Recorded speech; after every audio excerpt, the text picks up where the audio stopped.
is never an isolated act, but always the continuation of political intercourse carried on with other means. When I consider America's present contest with Iran, I see at once the same eternal truths that govern every campaign. The political object must remain the lodestar. If the United States seeks merely to curb Iran's influence, to secure shipping lanes, or to prevent the acquisition of certain weapons, then the war must be shaped and limited by that precise aim. Yet if the object is the complete overthrow of the regime, the means required grow immeasurably greater, and the risk of endless friction rises with them. I have written that war floats upon a remarkable trinity: the blind, natural force of passion belonging to the people, the play of chance and probability belonging to the commander and his army, and the rational purpose of policy belonging to the government.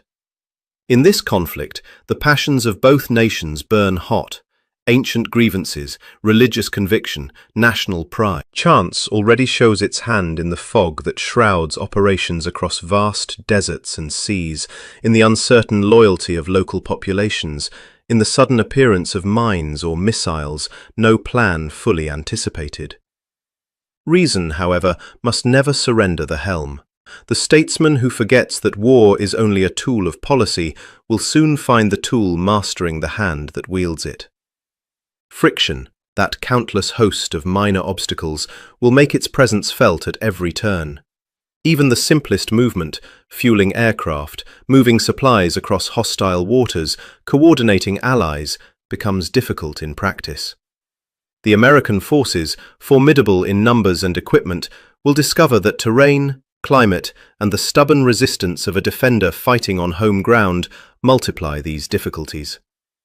I have always maintained that defense is the stronger form of war, though it possesses a negative object. Iran, waiting behind its borders, enjoys interior lines, knowledge of the ground, and the moral advantage of repelling an invader. America, advancing, must carry the positive burden of the attack. Every step forward lengthens its communications, disperses its strength, and invites counterstrokes precisely where it is weakest. Strategy, I taught, is the use of engagements for the object of the war. Superiority at the decisive point matters far more than overall numbers. Moral forces, boldness, perseverance, the unexpected, weigh as heavily as guns and ships. The wise commander, therefore, concentrates overwhelming force where the political object can be struck, never losing sight of the end that alone justifies the sacrifice. He adapts to changing circumstances without allowing the plan to dissolve into aimless violence. Theory cannot furnish fixed rules for so complex a matter, yet it educates the judgment. It trains the mind to see connections between means and ends, to distinguish the essential from the incidental, and to act with insight when the moment of crisis arrives.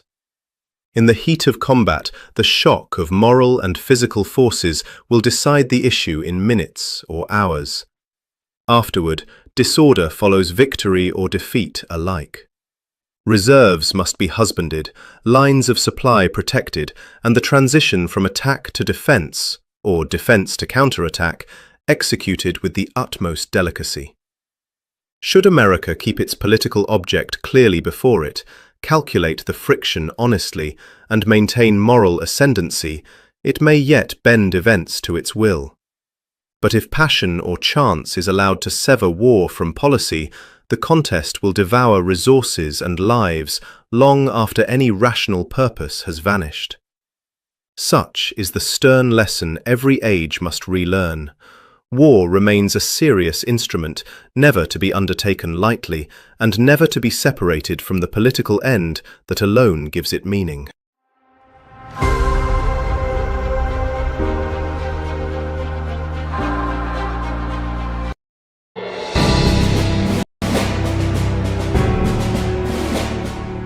Memorial Day stands as a hallowed occasion in the American calendar, a time to honor the brave men and women who made the ultimate sacrifice in service to their nation.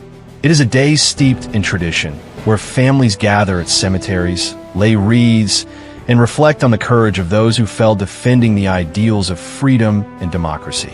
The solemn bugle call of taps echoes across graveyards, and flags are lowered to half-mast in reverence for the soldiers, sailors, airmen, and Marines who gave their lives. Yet, beneath this veneer of national gratitude lies a troubling reality, a grotesque charade orchestrated by the very architects of these soldiers' demise. Inept generals, corrupt politicians, and greedy corporate leaders who profit from the military-industrial complex. This essay explores the traditional platitudes of Memorial Day, while exposing the insidious forces that have turned this day of mourning into a stage for hypocrisy and betrayal. The sanctity of Memorial Day, a national ritual. Memorial Day, observed on the last Monday of May, is a time to commemorate the fallen heroes who defended the United States against threats foreign and domestic. It is a day of unity, where communities pause to honor the selflessness of those who answered the call of duty, often at the tender age of 18 or 19. From the hallowed grounds of Arlington National Cemetery to small-town memorials, Americans gather to pay tribute with speeches, parades, and moments of silence. The imagery is poignant. Veterans in crisp uniforms, families clutching photographs of their loved ones, and children waving flags in innocent patriotism. Politicians deliver stirring orations, extolling the virtues of sacrifice and the enduring strength of the nation. Corporate leaders, too, join the ceremonies, offering platitudes about supporting the troops and their families. These rituals are meant to reaffirm a collective gratitude for those who ensured America's security and prosperity. The rhetoric of Memorial Day is familiar and comforting. We speak of heroes who gave their all, of freedom's price, and of a debt that can never be repaid. We invoke the memory of battles fought in distant lands: World War II, Korea, Vietnam, Iraq, Afghanistan, and celebrate the valor of those who faced the enemy so that we might live in peace.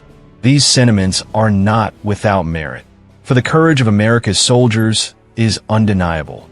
Many enlisted as teenagers, driven by a sense of duty or a desire to protect their homeland. Their sacrifices deserve recognition, and Memorial Day provides a moment to reflect on their loss and the grief of their families. The dark underbelly, generals, politicians, and corporate profiteers. Yet, as we stand at the graves of these fallen heroes, a troubling question emerges. Who bears responsibility for their deaths? The traditional narrative of Memorial Day glosses over the uncomfortable truth that many of these soldiers died not because of inevitable conflicts, but due to the machinations of a corrupt and self-serving elite. The generals, politicians, and corporate leaders who parade through cemeteries on Memorial Day are not merely mourners. They're the architects of the wars that claimed these lives. Their presence at these solemn ceremonies is not an act of homage, but a brazen display of hypocrisy, as they cloak their complicity in patriotic rhetoric. Consider the generals, adorned in their meticulously pressed uniforms, laying wreaths with somber expressions. These are the men who devised the strategies and issued the orders that sent young soldiers into harm's way. Far too often, their plans were flawed, their tactics outdated, and their priorities misaligned with the realities on the ground. From the quagmire of Vietnam to the protracted occupations of Iraq and Afghanistan, American military leadership has repeatedly demonstrated incompetence, prioritizing career advancement and political favor over the lives of their troops. These generals, elevated through a system of cronyism and opportunism, are not the strategic masterminds of popular imagination, but rather bureaucrats who climbed the ranks by perpetuating a cycle of failure. Their presence at Memorial Day ceremonies is an affront to the soldiers they failed, a mockery of the lives lost to their ineptitude. Equally culpable are the politicians who set the stage for these conflicts. From presidents to congressional representatives, governors to mayors, these figures craft the policies and budgets that propel the nation into war. Their motives are rarely pure. Backroom deals, campaign contributions, and corporate lobbying often dictate their decisions. The Gulf of Tonkin incident, which escalated U.S. involvement in Vietnam, was based on exaggerated claims, if not outright lies. The invasion of Iraq in 2003, sold to the public as a necessary response to weapons of mass destruction, was later revealed to be grounded in faulty intelligence and geopolitical ambitions. These wars, and countless others, were not fought for freedom, but for power, profit, and political expediency. On Memorial Day, these politicians deliver rehearsed speeches, their faces etched with feigned sorrow, while their policies continue to send young men and women to die in conflicts with no clear objectives or tangible victories. Their crocodile tears are an insult to the families who mourn. At the heart of this betrayal lies the military-industrial complex, a web of corporate interests that thrives on perpetual conflict. Defense contractors, energy companies, and financial institutions profit immensely from war, lobbying politicians to maintain a state of global instability. These corporate leaders, who rarely set foot on a battlefield, are the puppeteers behind the generals and politicians. They fund think tanks that advocate for military intervention, secure lucrative contracts for weapons and logistics, and prolong conflicts to maximize shareholder value. On Memorial Day, they appear at ceremonies, offering hollow condolences while their bank accounts swell with the spoils of war. Their presence is a stark reminder that the sacrifices of American soldiers are commodified, their deaths a line item in a corporate ledger. A nation invaded, the ultimate irony. Perhaps the most egregious betrayal is the state of America's borders, left wide open while its soldiers fight abroad. Memorial Day, meant to honor those who defended the nation, is now a surreal spectacle where the very enemies these soldiers fought, or their kin, can freely enter the United States. Decades of wars in the Middle East, Southeast Asia, and beyond were justified as necessary to protect American interests, yet the nation's borders remain porous, allowing millions to cross unchecked. In some cases, individuals from the same groups or regions that American soldiers battled overseas now reside in American towns, sometimes mere miles from the cemeteries where the fallen are buried. This is not an accident, but a consequence of the same political and corporate forces that orchestrate wars for profit. Politicians, beholden to globalist agendas and corporate donors, prioritize open borders over national security, while generals remain silent, complicit in their failure to defend the homeland. The irony is staggering. Families of fallen soldiers gather to mourn, unaware that the individuals or ideologies their loved ones died fighting may now be present in their communities, attending the same Memorial Day parades or concerts. These events, once solemn tributes, have become commercialized spectacles, parades, barbecues, and concerts where the lines between friend and foe blur. The enemies of yesterday are the neighbors of today, welcomed by a government that profits from both war and migration. This juxtaposition transforms Memorial Day into a theater of the absurd, where the sacrifices of the fallen are trivialized by the presence of those who oppose them. A call for accountability. Memorial Day should be a time of reflection, not only on the bravery of the fallen, but also on the failures that led to their deaths. The generals, politicians, and corporate leaders who perpetuate this cycle of war and betrayal must be held accountable. Their war crimes, whether in the form of reckless military strategies, deceitful policies, or profiteering, demand justice. The American people, too, bear responsibility for electing leaders who prioritize power and wealth over the lives of their soldiers. The voters who remain willfully ignorant, seduced by patriotic platitudes, enable this travesty to continue. The wars of the past century, Vietnam, Iraq, Afghanistan, and countless smaller conflicts, have rarely achieved their stated goals.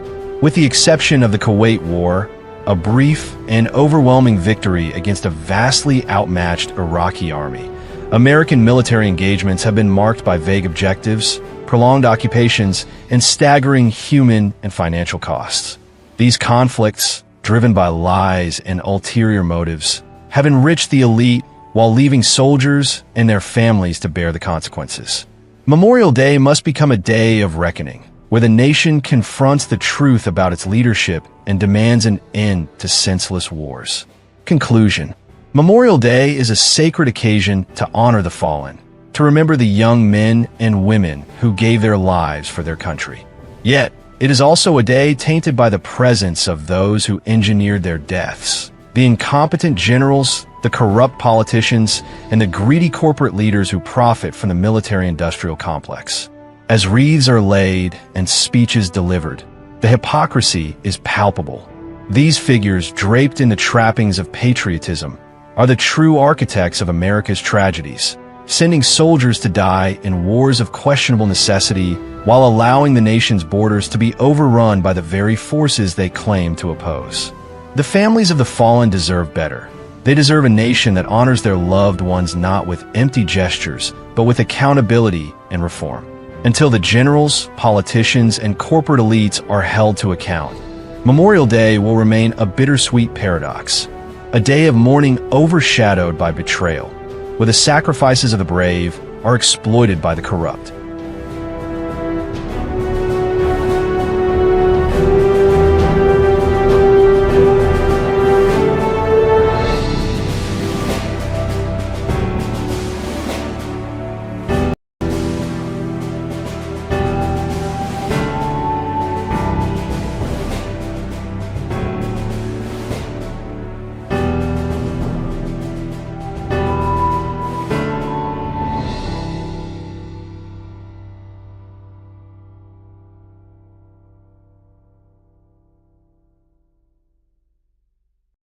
Finding time to work out while juggling a busy life often feels impossible.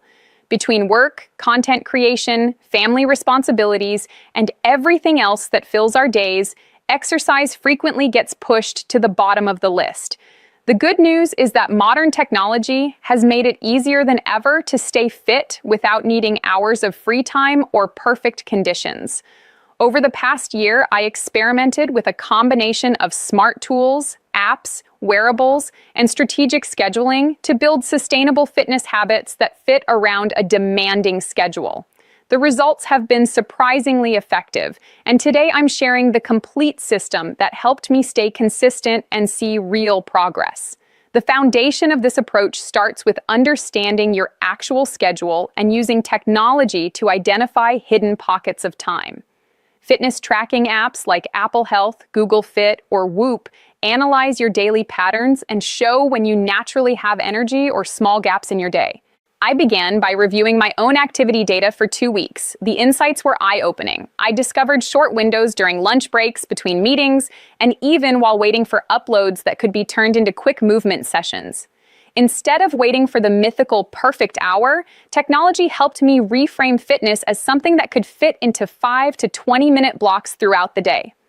Wearable technology plays a central role in making this system work. Devices like the Apple Watch, Garmin, Oura Ring, or Fitbit track steps, heart rate, sleep quality, and recovery metrics automatically.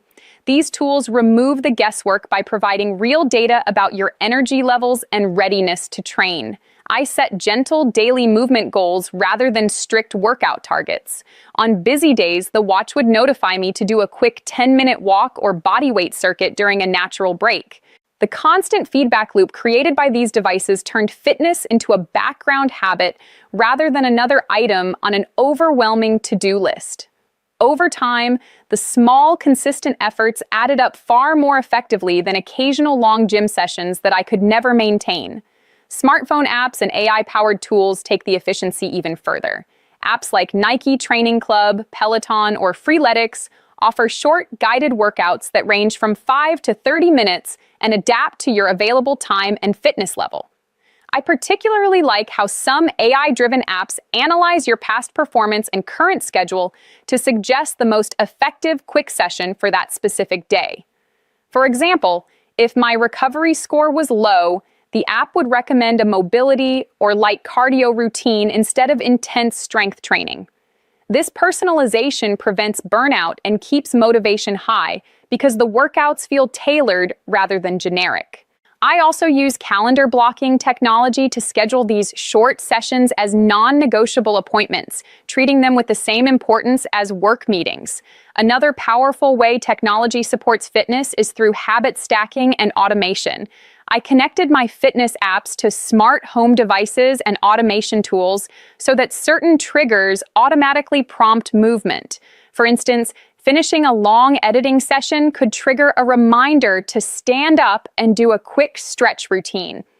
Voice assistants like Siri or Alexa can start guided workouts with a simple command, removing friction when motivation is low.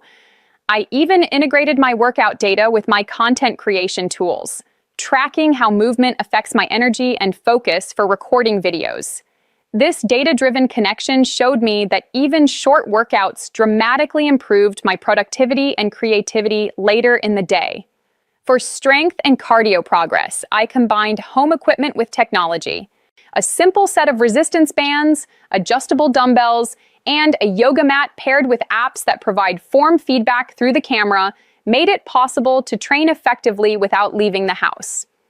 AI-powered form checkers in apps like Heavy or Strong give instant corrections during lifts, which is incredibly helpful when you don't have a trainer nearby. On days when I had slightly more time, I used streaming services like Peloton or Apple Fitness Plus for guided classes that fit perfectly into 30-minute windows.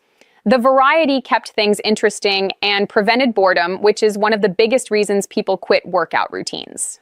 Tracking progress with technology turns fitness into a motivating game rather than a chore. I use apps that visualize improvements over time, graphs showing increased strength, better sleep scores, or consistent step counts. Seeing tangible data each week makes it much easier to stay committed. I also set up automated weekly reports that summarize my activity, which helps me adjust my approach before small slips turn into big setbacks. This regular review process, powered by simple technology, creates accountability without requiring willpower alone. The most important lesson from using technology to stay fit is that consistency beats perfection. Modern tools remove many traditional barriers, lack of time, lack of knowledge, and lack of motivation, by making movement convenient, personalized, and measurable. You don't need 2-hour gym sessions to see results. With the right combination of wearables, apps, scheduling systems, and short, efficient workouts, you can build real fitness habits that fit around even the busiest schedule. If you've been struggling to find time to work out, start small by auditing your current schedule with a fitness tracker for 1 week. Then experiment with 5 to 15-minute movement sessions using free or low-cost apps. The technology is already on your phone or wrist. It's simply waiting to be used strategically. Small, consistent actions supported by smart tools can lead to surprisingly big changes in your energy, health, and overall well-being. What technology or app has helped you the most with your fitness routine? Share your experience in the comments below. If you found this helpful, give the video a thumbs up, share it with a friend who's struggling to stay active, and subscribe for more practical ways to use technology to improve your daily life. Thanks for watching. I'll see you in the next one.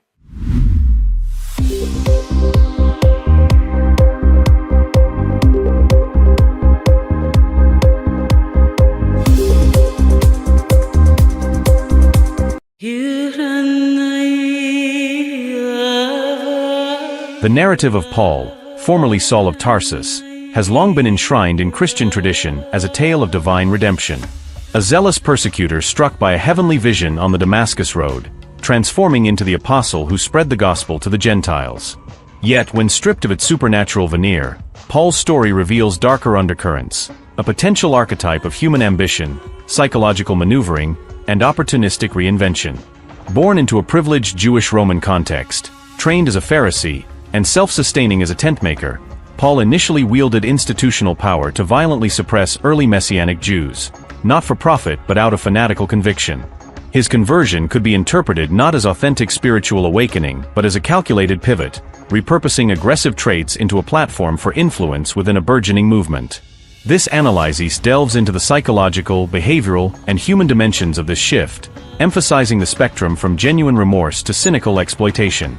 By drawing parallels to both modern cult figures and historical analogs, we explore Paul as a possible con artist in religious garb, whose doctrinal innovations masked a quest for dominance, legacy, and control. The darker realities of Paul's pre-conversion mindset, fanaticism as a mask for dominance. Paul's early life, as depicted in New Testament accounts, Acts 7-9, 22, 26, Galatians 1, Philippians 3, paints a portrait of unbridled authoritarianism. As Saul, he operated with the backing of the Sanhedrin, entering homes to drag men and women to prison, approving executions like Stephen's stoning, and pursuing believers to Damascus with arrest warrants. This was no salaried role. Paul supported himself through leatherworking, making his actions a voluntary crusade fueled by ideological zeal. He viewed the Jesus followers as blasphemous threats to Jewish purity, justifying violence through self-righteous superiority. Psychologically, this aligns with authoritarian personality syndrome, characterized by rigid adherence to hierarchy and aggression toward outgroups. Paul's zeal beyond measure, Galatians 1 verses 13-14, suggests a narcissistic inflation, where enforcing orthodoxy provided validation and power. Yet, beneath the religious facade lurked potential sadistic elements. His impunity, stemming from Pharisee status and Roman citizenship, allowed unchecked intimidation, possibly deriving gratification from dominance. In behavioral terms, this reflects instrumental aggression, using violence as a tool for ideological control rather than mere enjoyment. Humanly, such behavior often stems from internal insecurities, a young, ambitious man channeling unresolved conflicts into fanaticism. The texts hint at no personal delight in suffering, but the pattern evokes bullies who rationalize harm as duty. Paul's later remorse, 1 Corinthians 15 verse 9, 1 Timothy 1 verse 13, could be genuine moral injury, a trauma from violating one's ethics, or a retrospective narrative crafted to legitimize his new role.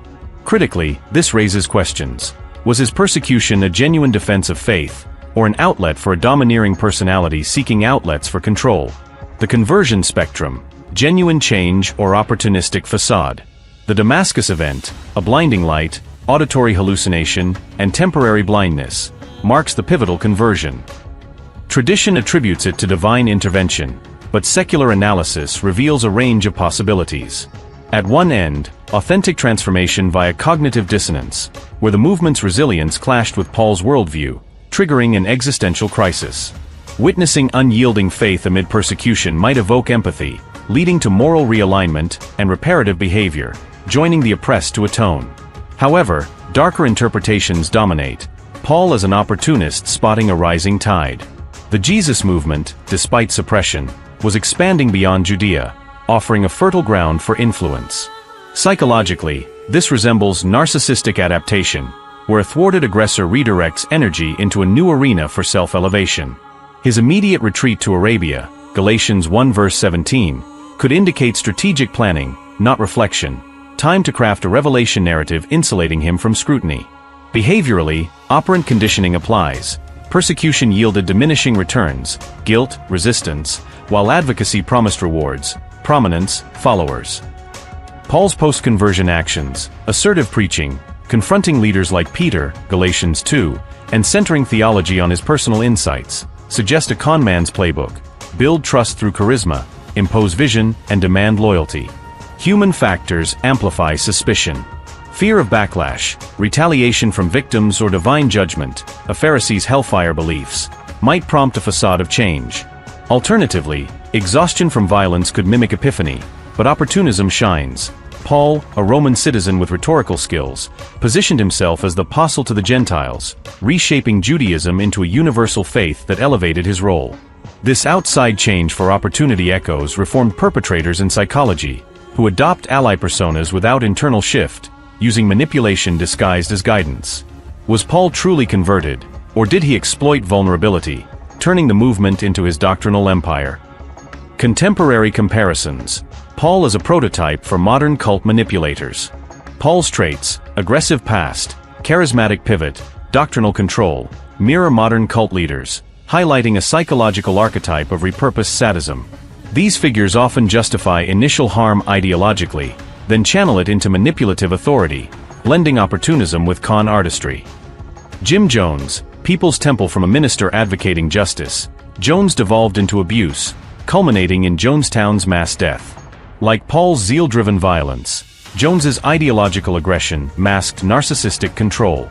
His transformation into Messiah parallels Paul's, repurposing dominance into a personal utopia, opportunistically exploiting followers' hopes, much as Paul might have seized the Jesus movement's momentum. Charles Manson. Manson family. Manson's criminal youth evolved into drug-fueled manipulation, orchestrating murders for apocalyptic visions. His aggressive history echoes Paul's persecutions, both converted to prophetic roles, using gregarious charm to redefine movements. Manson's con-like twisting of counterculture into violence mirrors Paul's doctrinal shift, potentially a darker intent to dominate through fear and isolation. Keith Raniere. NXIVM. Posing as a self-help guru, Raniere enforced slavery and branding.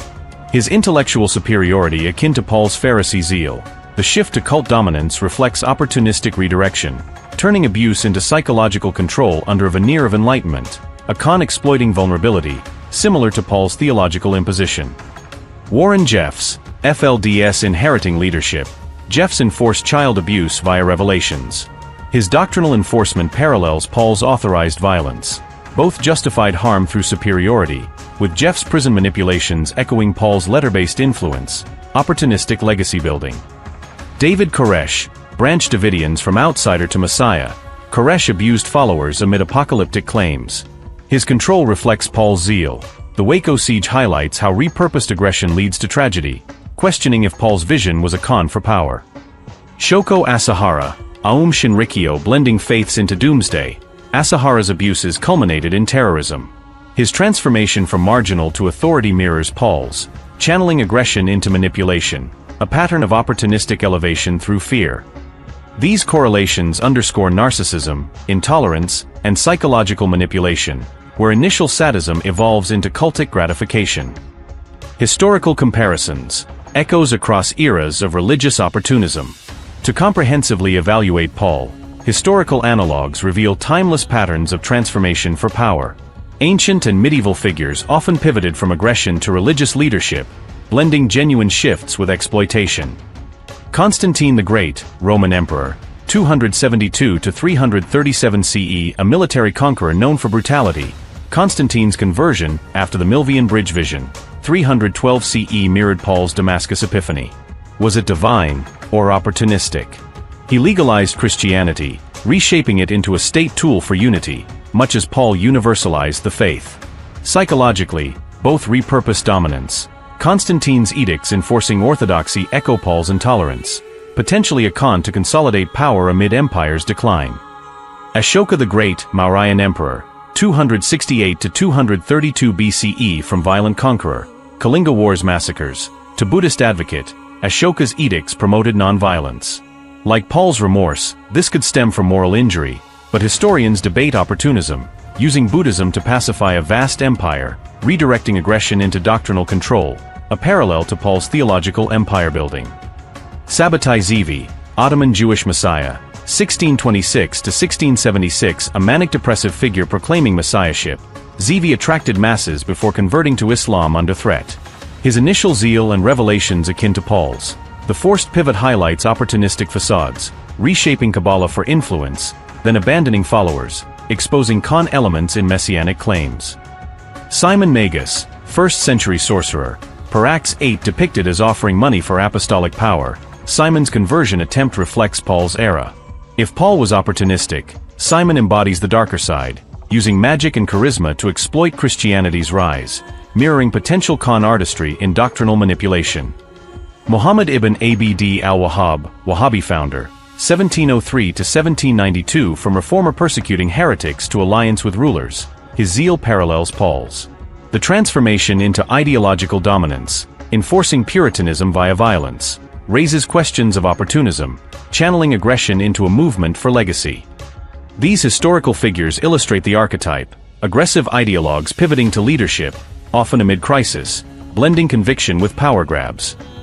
Conclusion: the enduring enigma of Paul's intentions, lessons in human frailty and power's perils. Paul's legacy as Christianity's architect endures, yet this scrutiny unveils a multifaceted human, not merely saintly apostle, but potentially a masterful opportunist whose conversion masked darker impulses.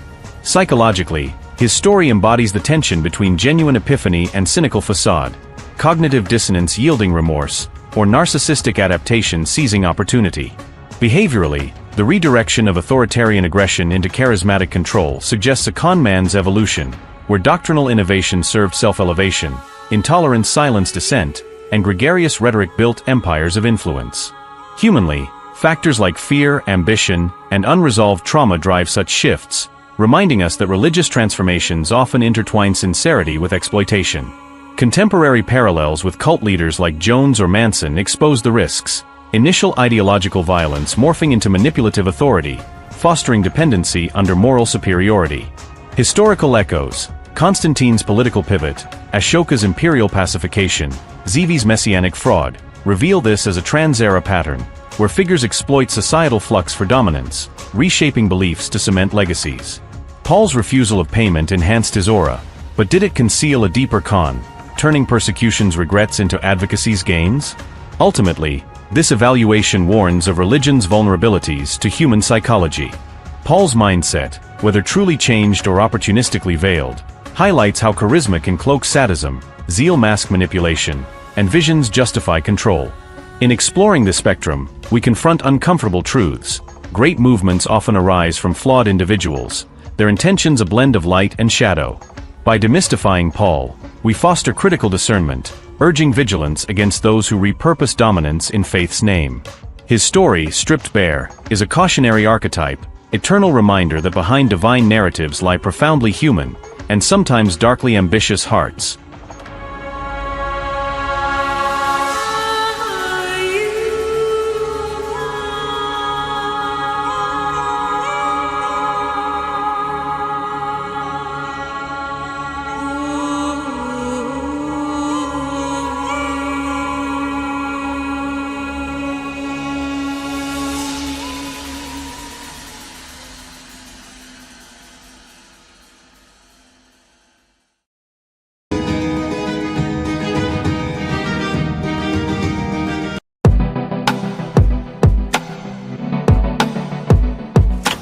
The extension of suffrage to women represents a pivotal moment in democratic development, frequently lauded as an advancement toward equality.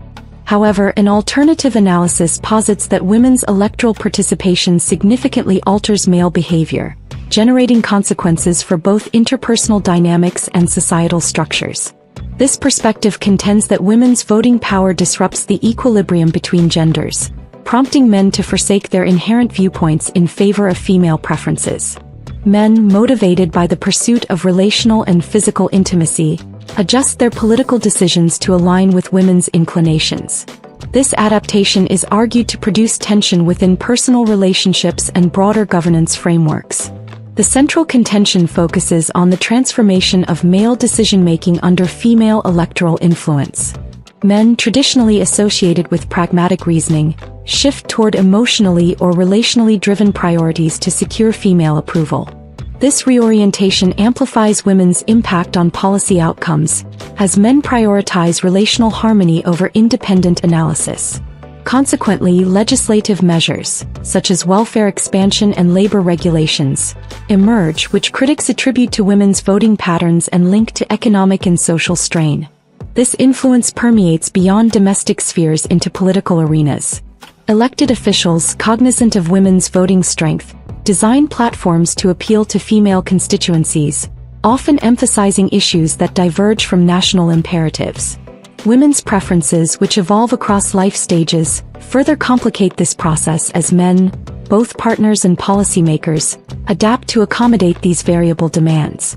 The argument suggests that women's suffrage introduces a dynamic wherein men's pursuit of approval drives legislative agendas, establishing a form of indirect authority that challenges traditional gender complementarity.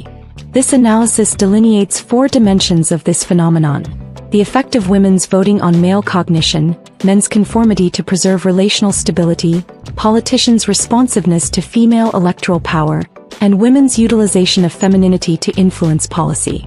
Each section elucidates an aspect of the hypothesis that women's voting authority extends beyond mere participation, reshaping male behavior and national trajectories. This examination poses a foundational inquiry into democratic power structures. How do gender interactions configure the exercise of political agency?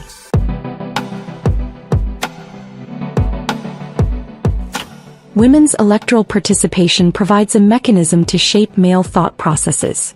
Men, driven by the desire for relational or physical closeness, modify their inherent perspectives to correspond with women's viewpoints. Historically, male logic and female empathy formed a complementary balance. With women's voting rights, men experience pressure to adopt feminine orientations to secure partnerships. This alteration disrupts the traditional equilibrium of gender roles. In relational contexts, a man might observe his partner's support for compassionate policies, such as robust social programs. To gain her favor, he aligns his vote with hers, even if his inclination favors restraint. He perceives this congruence as a pathway to relational success. However, women frequently disfavor this conformity, preferring partners who retain independent stances. Unaware, the man persists, assuming that mirroring her political choices enhances his prospects for closeness. This behavior aggregates across the electorate. Men seeking approval reinforce women's voting tendencies, contributing to policies that may not serve collective interests. Prohibition exemplifies this. Backed by women's votes and men's concurrence, it precipitated crime and economic difficulties. The argument posits that men's prioritization of intimacy over judgment enables women to guide outcomes indirectly. Men's ballots amplify women's preferences, establishing a cycle wherein female influence predominates. This cycle generates friction. Women vote according to their inclinations, men conform to maintain favor, and society absorbs the repercussions.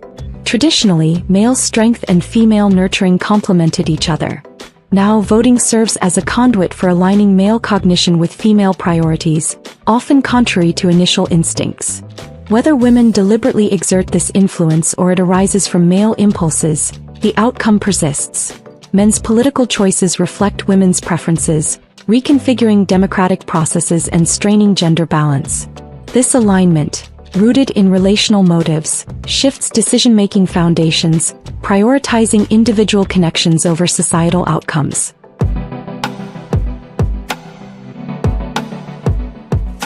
Within established relationships, men face heightened pressure to align with women's perspectives. To maintain harmony and ensure physical or emotional intimacy, men suppress their own beliefs to avoid discord. When a woman expresses displeasure, the man risks relational distance, prompting him to adopt her political positions. This behavior contrasts with historical norms, where men earned favor through independence and resilience rather than acquiescence. Consider a husband whose wife supports expansive welfare policies, while he leans toward limited government. Her dissatisfaction, manifested through tension or withdrawal, encourages him to vote with her. He assumes that preserving her contentment secures relational stability and closeness. However, women often disapprove of this compliance, valuing partners who exhibit conviction. The man, focused on peace, continues adapting, unaware of her underlying discontent. This pattern extends societally. Men, motivated to please partners, reinforce women's voting trends, entrenching policies that may undermine broader systems. The complementary dynamic, male resolve balancing female care, weakens as men prioritize female satisfaction. Women's electoral power grants them leverage, with relational rewards contingent on male agreement. This inverts traditional relational norms, where men demonstrated value through leadership rather than conformity. The outcome reveals a contradiction. Women, empowered by voting, expect male support for their views, yet grow frustrated when men comply. Men sacrifice principles for intimacy, assuming it fortifies bonds. Relationships and policies suffer consequently. Measures such as welfare expansion or labor restrictions, tied to this dynamic, contribute to economic challenges, with male conformity facilitating their adoption. Women's voting authority reshapes male behavior, transforming independent actors into followers of female preferences. This shift undermines the roles that once stabilized personal and public domains, replacing mutual balance with a one-sided influence driven by men's desire for relational harmony.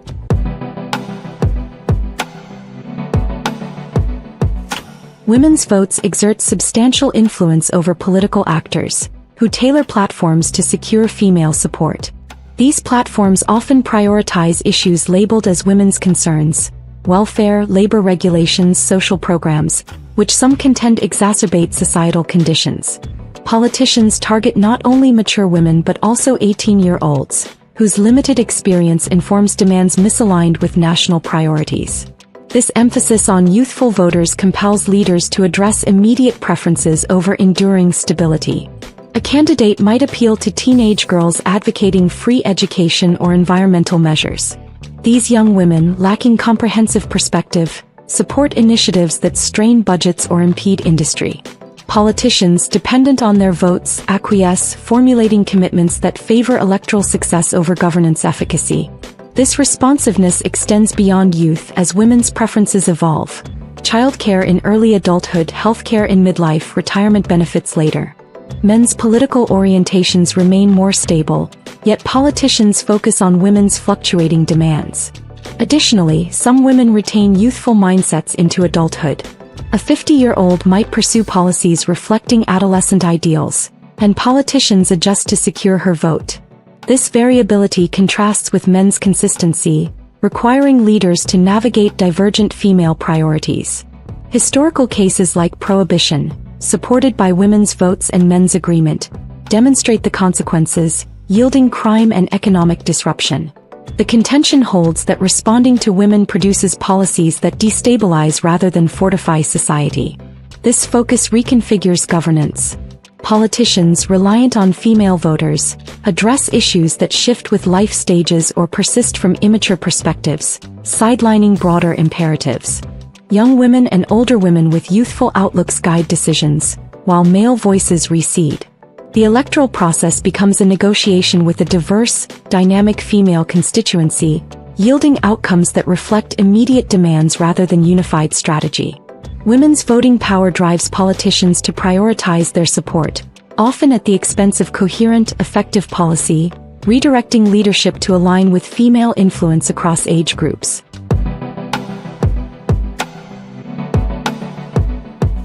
Women employ femininity, appearance, vulnerability, traditional roles, to affect men and, consequently, policy. Men, responding with protective instincts, address these articulated needs, even when they fall outside governmental purview. Politicians, recognizing women's electoral strength, feign commitment to female concerns, while women leverage gender traits to secure outcomes favoring personal rather than collective interests. In practice, a woman might highlight her challenges, perhaps childcare expenses, prompting a man to respond, whether a partner or legislator. Men, inclined to assist, support policies to alleviate her difficulties, even if they burden systems. Women depend on this interaction, using emotional appeals or charm to obtain advantages. Politicians emulate this, promoting issues like healthcare or education that resonate with female voters, despite their tenuous link to essential governance functions. Men's protective disposition enhances this influence. A candidate might endorse welfare increases to assist women, reacting to their expressed needs rather than evaluating wider impacts. Women, while diverging from traditional roles elsewhere, invoke them here to gain leverage. This approach generates policies, welfare growth, labor protections, that some associate with economic decline, attributing them to men's responses to female signals rather than deliberate analysis. This process distorts policy frameworks. Issues framed as female priorities dominate discourse, though they frequently address individual rather than societal needs. Men, motivated to support or please, enable this shift, enacting measures women secure through femininity rather than reasoning. Traditional gender roles become instruments of influence, selectively applied to achieve objectives. The outcome is a government attuned to emotional appeals over structural necessities, propelled by male instincts and women's strategic use of identity. This interaction redirects resources and focus, crafting a system where female influence, grounded in gender dynamics, supersedes other considerations.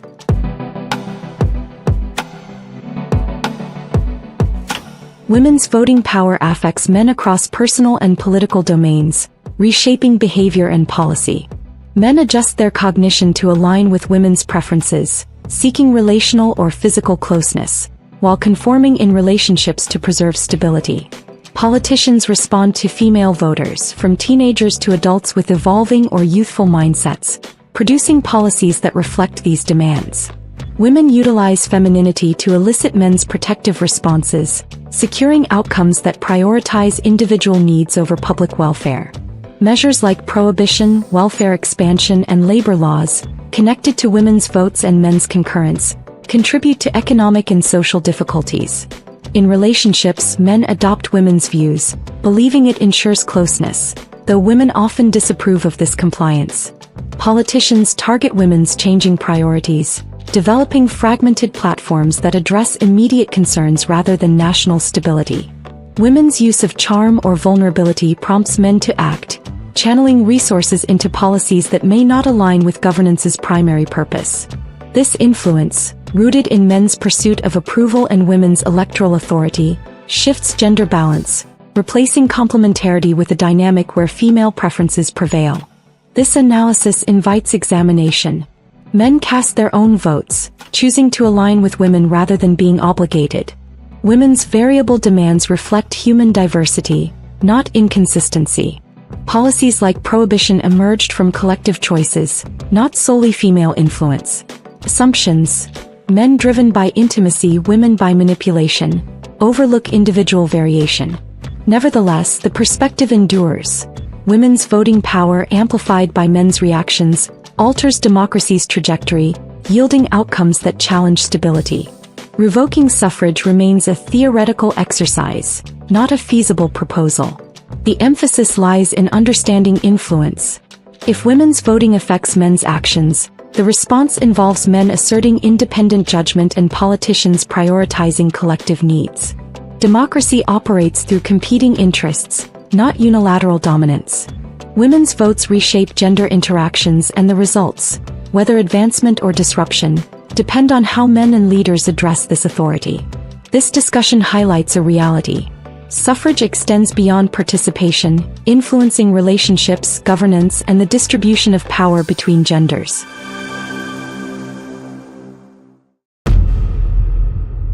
The New World Order has executed a sophisticated strategy of global and national subversion by deliberately populating positions of power with incompetent and corrupt individuals who serve as unwitting or willing pawns in a larger agenda of engineered chaos and control. This approach relies not on overt command, but on the systematic exploitation of human flaws, ignorance, ambition, and moral compromise. By installing such figures across key institutions, the NWO ensures a self-perpetuating cycle of policy failures, societal division, and institutional erosion that advances centralized authority while masking the architects behind layers of apparent incompetence. America, with its constitutional foundations and economic might, stands as a primary target in this campaign, its structures methodically undermined from within. These pawns permeate every level of society. In education, they promote curricula that prioritize ideological conformity over critical thinking, producing generations ill-equipped for independent reasoning and more susceptible to centralized narratives.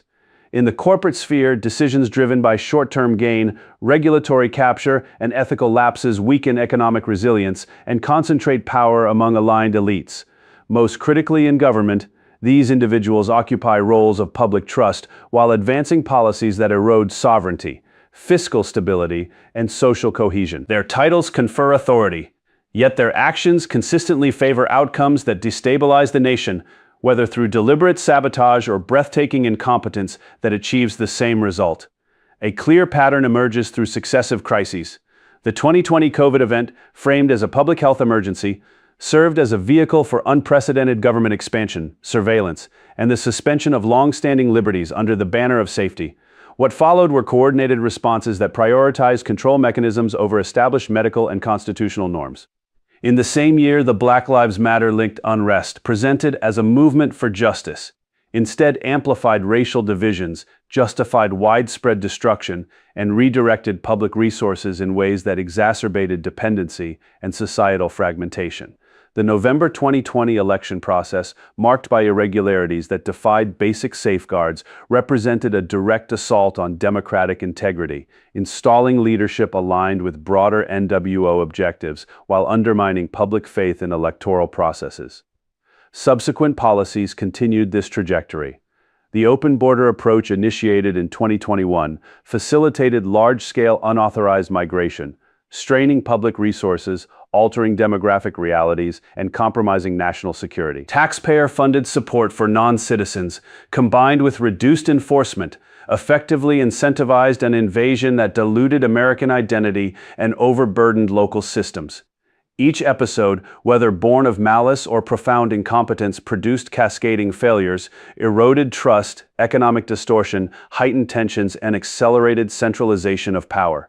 The pawns, cloaked in credentials and rhetoric, justify these outcomes with empty platitudes, their positions shielding them from accountability while advancing the overarching agenda. This strategy thrives on plausible deniability.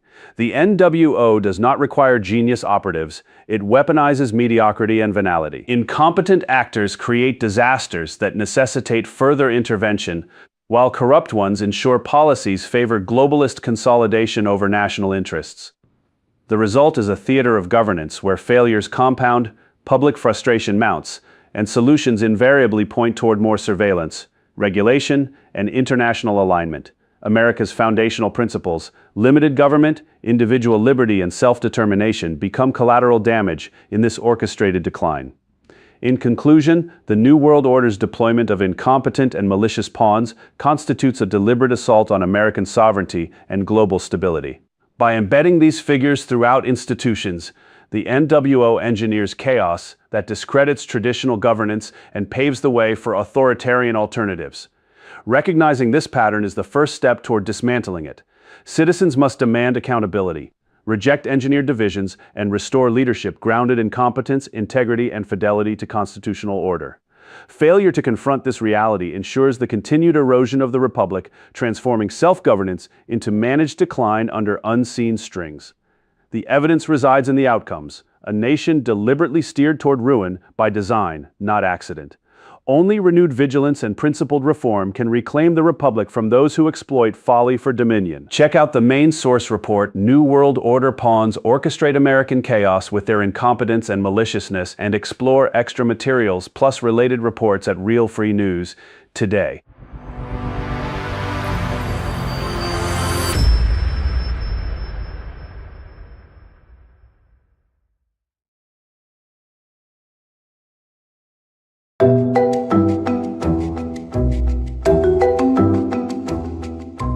Get ready, you bold troublemakers.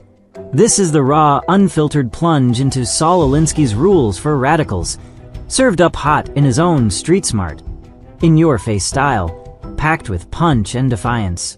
This ain't no soft read. It's the whole damn blueprint, summarized and boiled down to its bones. The dedication kicks it off with a cheeky nod to Lucifer, the first rebel, setting a provocative tone to rattle the cages. The preface roars a call to arm the have-nots against the haves with real, dirty tools. The prologue lays bare a corrupt world, demanding action over talk. Then come the chapters, 10 gritty lessons on seizing power, from listening to tactics, proxies, and building unstoppable movements. Dig in, or get left behind. Dedication. To Irene, my steadfast muse, and a sly nod to Lucifer, the original rebel who spat in the face of the divine order and snagged his own infernal kingdom. This ain't just a sweet scribble. It's a bold, cheeky gauntlet thrown down, signaling trouble for the status quo. Alinsky's not here to sip tea with the elite. He's kicking over their tables, stirring the pot with a grin. This dedication sets the stage, provocative, unapologetic, and dripping with defiance. It's a rallying cry for the restless, a promise that power's up for grabs if you've got the guts to take it. Get ready to rumble. Preface: this ain't no dry textbook for cloistered dreamers lost in their ivory towers. Alinsky lays it bare. This is a gritty manual for the have-nots, arming them with real, blood and sweat tools to slug it out with the haves. He's writing for the fighters, the ones sick of empty talk and ready to seize change with both hands. The world's a dirty, tangled mess, and power's no cleaner. Deal with it. He snarls. No sugarcoating, no hand-holding. Just a straight shot of strategy for those who dare. This preface is your wake-up slap. Step into the arena or get trampled by the system. Prologue. Alinsky rips the veil off the world's ugly truth. Corruption festers, inequality reigns, and the system's a rigged game for the powerful elite. He's not here peddling some romantic revolution for kicks. This is a lifeline for the desperate, a playbook for those forced to fight back. No high-minded theorizing. Organizing is the meat of it, the only way to crack the haves' grip. The streets are a battlefield, and the powerless need weapons, not sermons. This prologue is your battle cry, a no-nonsense call to arms for anyone ready to turn rage into results. Get moving or stay a victim. Chapter 1. The purpose. Power's the prize, the only currency that matters in this brutal game. Alinsky's mission is crystal clear. Hand the powerless the keys to snatch it from the haves' greedy fists. Forget ideology, communism, socialism, it's all hot air. He's after results, the kind that come from action, not endless debates in smoky rooms. Change doesn't trickle down, it's ripped from the top. This chapter is your war drum, beating the rhythm of resistance. The haves won't yield without a fight, so organize, agitate, and win. No excuses. Power waits for those bold enough to claim it. Chapter 2. Of Means and Ends. Morality's a fine luxury when you're not scraping by on crumbs. Alinsky cuts through the sanctimonious fog. Ends justify means when survival's on the line. He lays out 11 hard-edged rules to wade through the ethical swamp, from bending rules to outlasting foes with cunning. It's a rough road, but it's real. The haves play dirty, and the have-nots must match their grit. This chapter's your survival guide, teaching when to push, when to pull, and never to flinch. Power doesn't care for your halo, only your hustle. Get ready to get your hands dirty and fight smart. Chapter 3. A word about words. Words like power, self-interest, and compromise are smeared with mud by the pious, but they're the sharpest tools in the organizer's kit. Alinsky tears off the sanctimonious mask, reclaiming these terms as weapons of reality. Power isn't evil, it's lifeblood. Compromise isn't surrender, it's strategy. If you're organizing, ditch the fairy tale lingo and speak the raw truth. This chapter's a wake-up punch. Stop swallowing the haves' dictionary and forge your own. Words win wars, so wield them like blades. Get savvy, get bold, and turn their own language into a weapon against them. Chapter 4. The Education of an Organizer. Organizers don't pop out of books. They're hammered into shape on the anvil of struggle. Alinsky spells it out. You need a curiosity that digs deep, an irreverence that mocks the mighty, and a knack for stirring trouble without getting singed. Flexibility, persistence, and a dark sense of humor are the traits. Organizing's a grueling marathon, not a quick dash. This chapter's your training camp, toughening you up for the long haul. Burnout's the enemy, and one person can't carry it all. Build yourself into a fighter, because the haves won't fall without a relentless foe. Chapter 5. Communication. Forget lofty lectures. Nobody's buying that sermon. Alinsky's dead serious. Communication means meeting people in the dirt where they live, speaking their tongue, tapping their raw experiences. It's about connection, not preaching from on high. If they don't get it, you're not organizing. You're just a windbag. This chapter's your crash course in cutting through the noise, stirring their fire with clarity. The haves thrive on confusion. We counter with truth. Get good at this, or get lost. It's the heartbeat of any movement worth a damn, the lifeline that keeps the fight alive. Chapter 6. In the beginning, start with your ears open, not your mouth flapping. Alinsky's method is simple.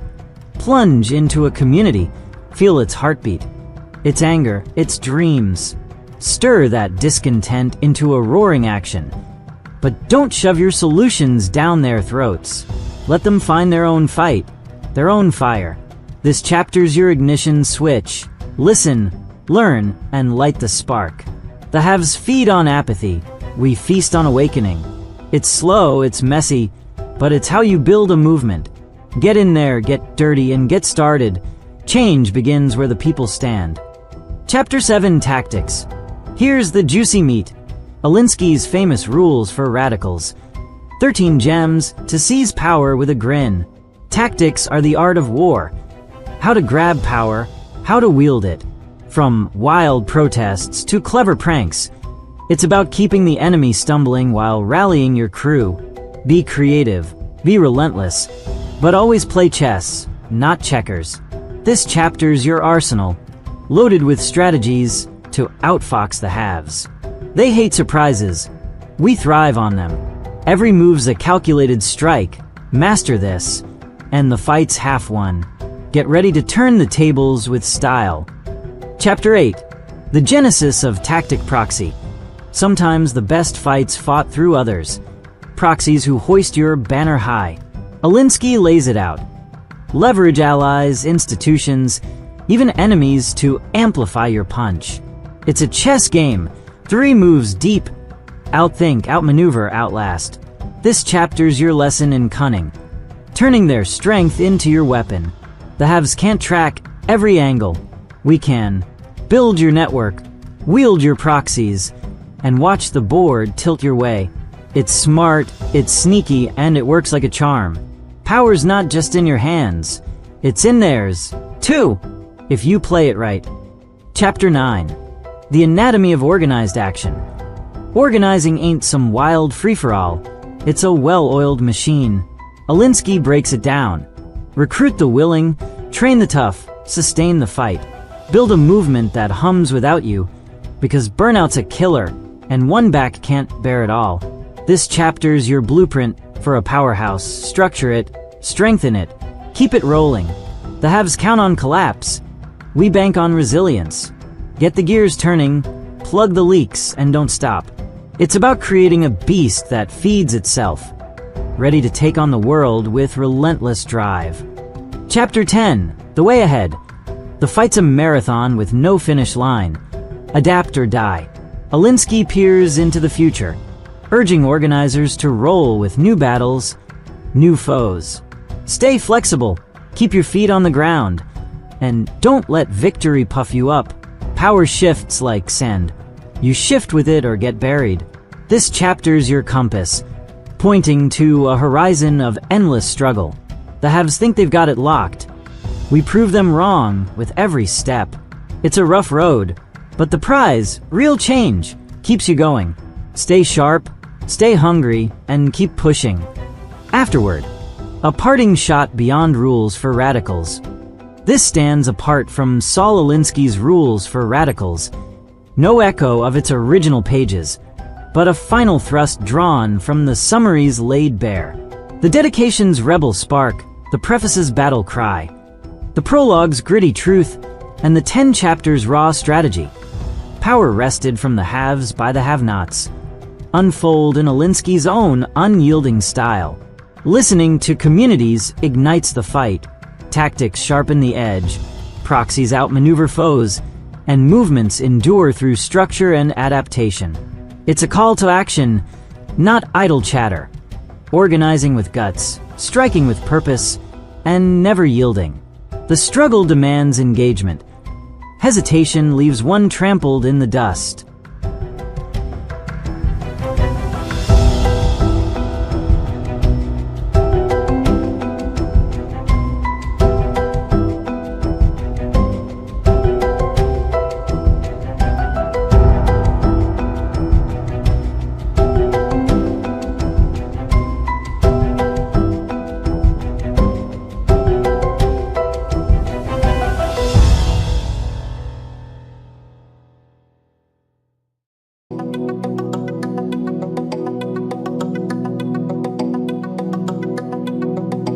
Artemis II Moon Mission Update. National Aeronautics and Space Administration Historic Crewed Journey Around the Moon.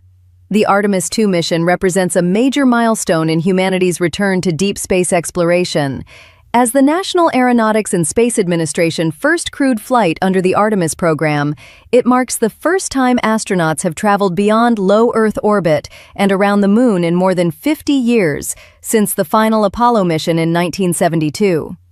Launched on April 1, 2026, this approximately 10-day test flight is putting the National Aeronautics and Space Administration Orion spacecraft through its paces with a live crew. The mission gathers critical data to prepare for future lunar landings and eventual human missions to Mars. In this comprehensive update on the Artemis II moon mission, we will cover what the mission entails, the latest developments as of April 8, 2026, the astronauts' current activities, and the upcoming return to Earth. Whether you are searching for Artemis II latest news, National Aeronautics and Space Administration Artemis II splashdown date, or details on the Orion lunar flyby, this guide provides everything you need to understand this groundbreaking voyage. What is the Artemis II moon mission? Artemis II is the second flight in the National Aeronautics and Space Administration Artemis program. It is designed to establish a sustainable human presence on the moon and lay the groundwork for deeper space exploration. Unlike the uncrewed Artemis I test in 2022, this mission carries 4 astronauts aboard the Orion spacecraft, nicknamed Integrity. The spacecraft launched atop the powerful Space Launch System rocket from Kennedy Space Center Launch Pad 39B in Florida. The crew includes Commander Reed Wiseman of the National Aeronautics and Space Administration, pilot Victor Glover of the National Aeronautics and Space Administration, mission specialist Christina Cook of the National Aeronautics and Space Administration, and mission specialist Jeremy Hansen of the Canadian Space Agency. Their primary objective is not a lunar landing, but a safe circumnavigation of the moon using a free return trajectory. This path relies on the natural gravity of Earth and the Moon to bring Orion back home with minimal fuel use, prioritizing crew safety. The mission tests Orion's life support systems, propulsion, navigation, thermal control, and communication capabilities in the harsh environment of deep space, well beyond the protection of Earth's magnetic field. Key goals include validating human-rated systems for extended deep space travel, demonstrating manual and automated spacecraft operations, conducting science observations and human health studies, and gathering engineering data on re-entry and splashdown procedures. By successfully completing these objectives, Artemis II paves the way for Artemis III, which will land astronauts on the lunar surface near the South Pole, and future missions that could one day send humans to Mars. Mission timeline so far, from launch to lunar flyby. The journey began on April 1, 2026, with a flawless liftoff at 6:35 in the evening Eastern Time. After separating from the Space Launch System rocket, Orion performed critical orbital maneuvers, including perigee and apogee raising burns, before the translunar injection burn sent the crew on a 4-day voyage toward the Moon. On April 6, 2026, which was Flight Day 6, the highlight occurred, the historic lunar flyby. The astronauts flew around the far side of the Moon, losing communication with Earth for about 40 minutes as Orion passed behind it. During this period, they reached a record-breaking distance of approximately 252,756 miles from Earth, surpassing the Apollo 13 record from 1970. The crew captured stunning high-resolution images of the lunar surface, Earthrise, and even a total solar eclipse viewed from deep space. They conducted real-time geological observations, noting color variations and features that could inform future landing sites. These visuals and data are already providing scientists with unprecedented insights into the Moon's far side. After the flyby, Orion exited the lunar sphere of influence on April 7th, beginning the return leg. The mission has proceeded smoothly, with the crew reporting excellent spacecraft performance and sharing moments of awe at the views of our home planet from such a vast distance. Artemis II update, April 8, 2026, what the astronauts are doing right now. As of April 8, 2026, which is Flight Day 8, the Artemis II crew is well into their return journey and focused on final test objectives. The astronauts are conducting a series of important demonstrations designed to validate Orion's capabilities for future missions. One key activity is the radiation protection experiment. In deep space, astronauts face increased exposure to solar radiation and galactic cosmic rays. The crew is practicing procedures to create a temporary storm shelter inside Orion, using the spacecraft's heat shield area and onboard supplies to shield against potential solar flares. This hands-on test helps engineers refine shielding strategies for longer duration flights, such as those to Mars. Another major focus is manual piloting demonstrations. The astronauts are taking turns steering Orion through various attitude control maneuvers, testing both 6 degrees of freedom and 3 degrees of freedom modes. These exercises provide valuable data on how the spacecraft handles under human control, which will be essential for precision operations during future lunar landings or emergency scenarios. The crew is also stowing loose gear and equipment in preparation for re-entry.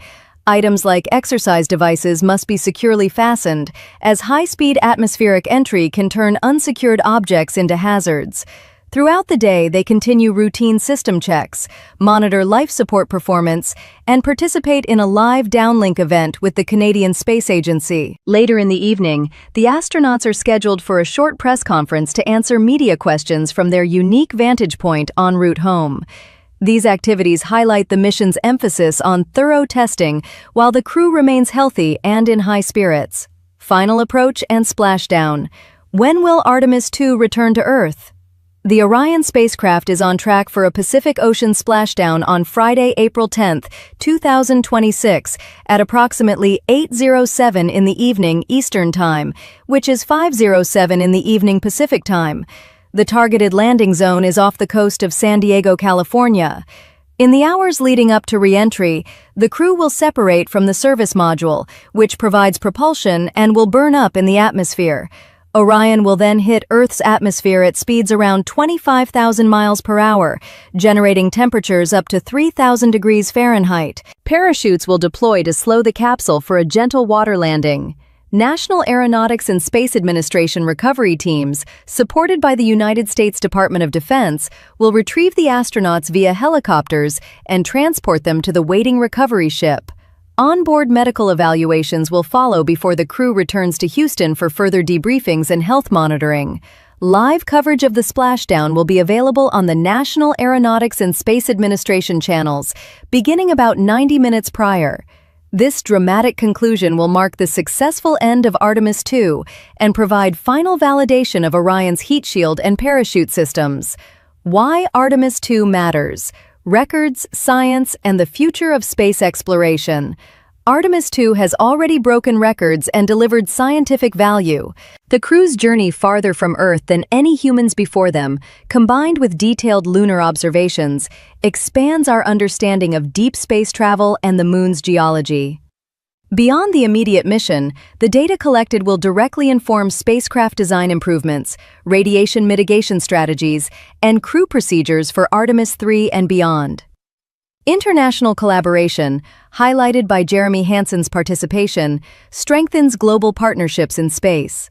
This mission embodies the National Aeronautics and Space Administration commitment to a golden age of exploration, driving technological innovation, inspiring the next generation, and opening economic opportunities through commercial partnerships.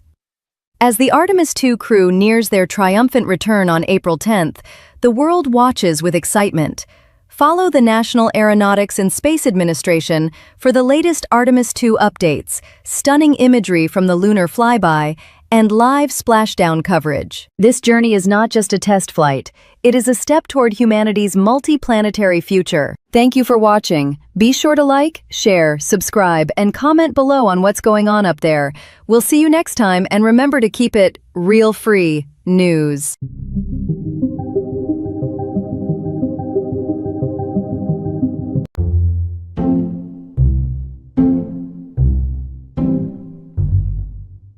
The history of the United States, from its colonial beginnings to the present day in 2025, is marked by the distinct contributions of successive generations, each shaping the nation through policies and actions. The Liberty Generation, often termed the Revolutionary Generation, established a pragmatic foundation for America with minimal laws, ensuring stability. Subsequent generations, from the Compromise Generation onward, pursued increasingly complex legislation and ideological initiatives, seen as a progressive decline driven by sanctimonious, pompous, and moralistic leadership. Their laws and disputes complicated society, fostering unnecessary conflicts, bureaucratic sprawl, and immigration issues, culminating in the widely criticized dysfunction of today's Congress. This article delineates all American generations with their birth years and descriptions of their societal impacts. Pre-revolutionary generations. Number 1. Puritan generation, born 1584 to 1614. Early English settlers, led by John Winthrop, William Bradford, and Anne Hutchinson, founded Puritan colonies like Massachusetts Bay, prioritizing religious discipline and communal governance. Their minimal legislation focused on local order, emphasizing spiritual unity to create a cohesive colonial identity. They established town meetings and ecclesiastical courts to enforce moral rigor, avoiding bureaucratic complexity. Significant tensions, like the Pequot conflict in 1637, were limited and managed locally, reflecting their restrained approach. Their disciplined governance preserved order without ideological disputes. By sidestepping sanctimonious reforms, they maintained a functional social structure. Immigration came mainly from England. Their straightforward policies preserved colonial harmony, relying on effective leadership free from moralistic overreach. Their governance ensured stability and unity in early colonial society. Number 2. Cavalier generation, born 1615 to 1647. Centered in southern colonies, this generation, including John Smith, Nathaniel Bacon, and William Berkeley, drove economic expansion through tobacco cultivation and trade networks. Their colonial assemblies passed laws for land distribution and commerce, emphasizing economic prosperity with minimal complexity. Significant disputes, like Bacon's Rebellion in 1676, were localized, avoiding large-scale conflicts. Their pragmatic focus preserved societal stability, sidestepping ideological crusades. By emphasizing economic growth, they maintained a functional order without pietistic initiatives. Their restrained leadership avoided ostentatious disputes and bureaucratic sprawl. Immigration came primarily from England and Scotland. Their policies sustained economic stability through effective governance. Their leadership ensured a cohesive colonial order during this period. Number 3. Glorious generation, born 1648 to 1673. Named for England's Glorious Revolution, this generation, led by Increase Mather, Cotton Mather, and William Penn, strengthened colonial governance through trade charters and militia organization. Their legislation focused on trade and defense, prioritizing colonial order with minimal regulatory complexity. They faced significant tensions, like King Philip's conflict in 1675 to 1676, which remained localized. Their practical approach avoided ideological disputes or bureaucratic sprawl. By emphasizing stability, they maintained societal cohesion through disciplined leadership. Their restrained governance sidestepped conceded reforms, ensuring simplicity. Immigration came mainly from England and Germany. Their focus on trade and defense preserved colonial harmony, free from moralistic initiatives. Their policies supported a stable, organized colonial society through effective governance. Number 4. Enlightenment generation, born 1674 to 1700. Influenced by Enlightenment principles, this generation, including Jonathan Edwards, Benjamin Franklin, and John Woolman, sparked the First Great Awakening, blending reason with religious revival. Their local governance laws and colleges like Yale fostered intellectual growth without complex regulations. Minor colonial disputes were managed locally, avoiding significant conflicts. Their balanced approach prioritized reason over dogma, maintaining stability without ideological disputes. Their restrained leadership preserved a stable order through practical measures. By focusing on education and civic institutions, they avoided sanctimonious policies and bureaucratic complexity. Immigration came primarily from Scotland and Ireland. Their straightforward policies ensured intellectual and civic progress in colonial society. Number 5. Awakening generation, born 1701 to 1723. Leaders of religious revivals and early resistance to British rule, including Samuel Adams, George Whitefield, and John Dickinson, this generation cultivated revolutionary sentiment through protests like the Boston Tea Party. Their minimal legislation focused on colonial autonomy, avoiding complexity. No major conflicts disrupted their era, maintaining stability. Their ideological resistance sidestepped pietistic crusades, preserving cohesion. Their restrained leadership avoided bureaucratic sprawl through straightforward governance. By prioritizing local control, they ensured order. Immigration came mainly from Germany and Ireland. Their simplicity, driven by practical measures, sidestepped arrogant, moralistic initiatives. Their effective governance fostered revolutionary ideals. Their focus on resistance without excessive laws preserved colonial unity during this period.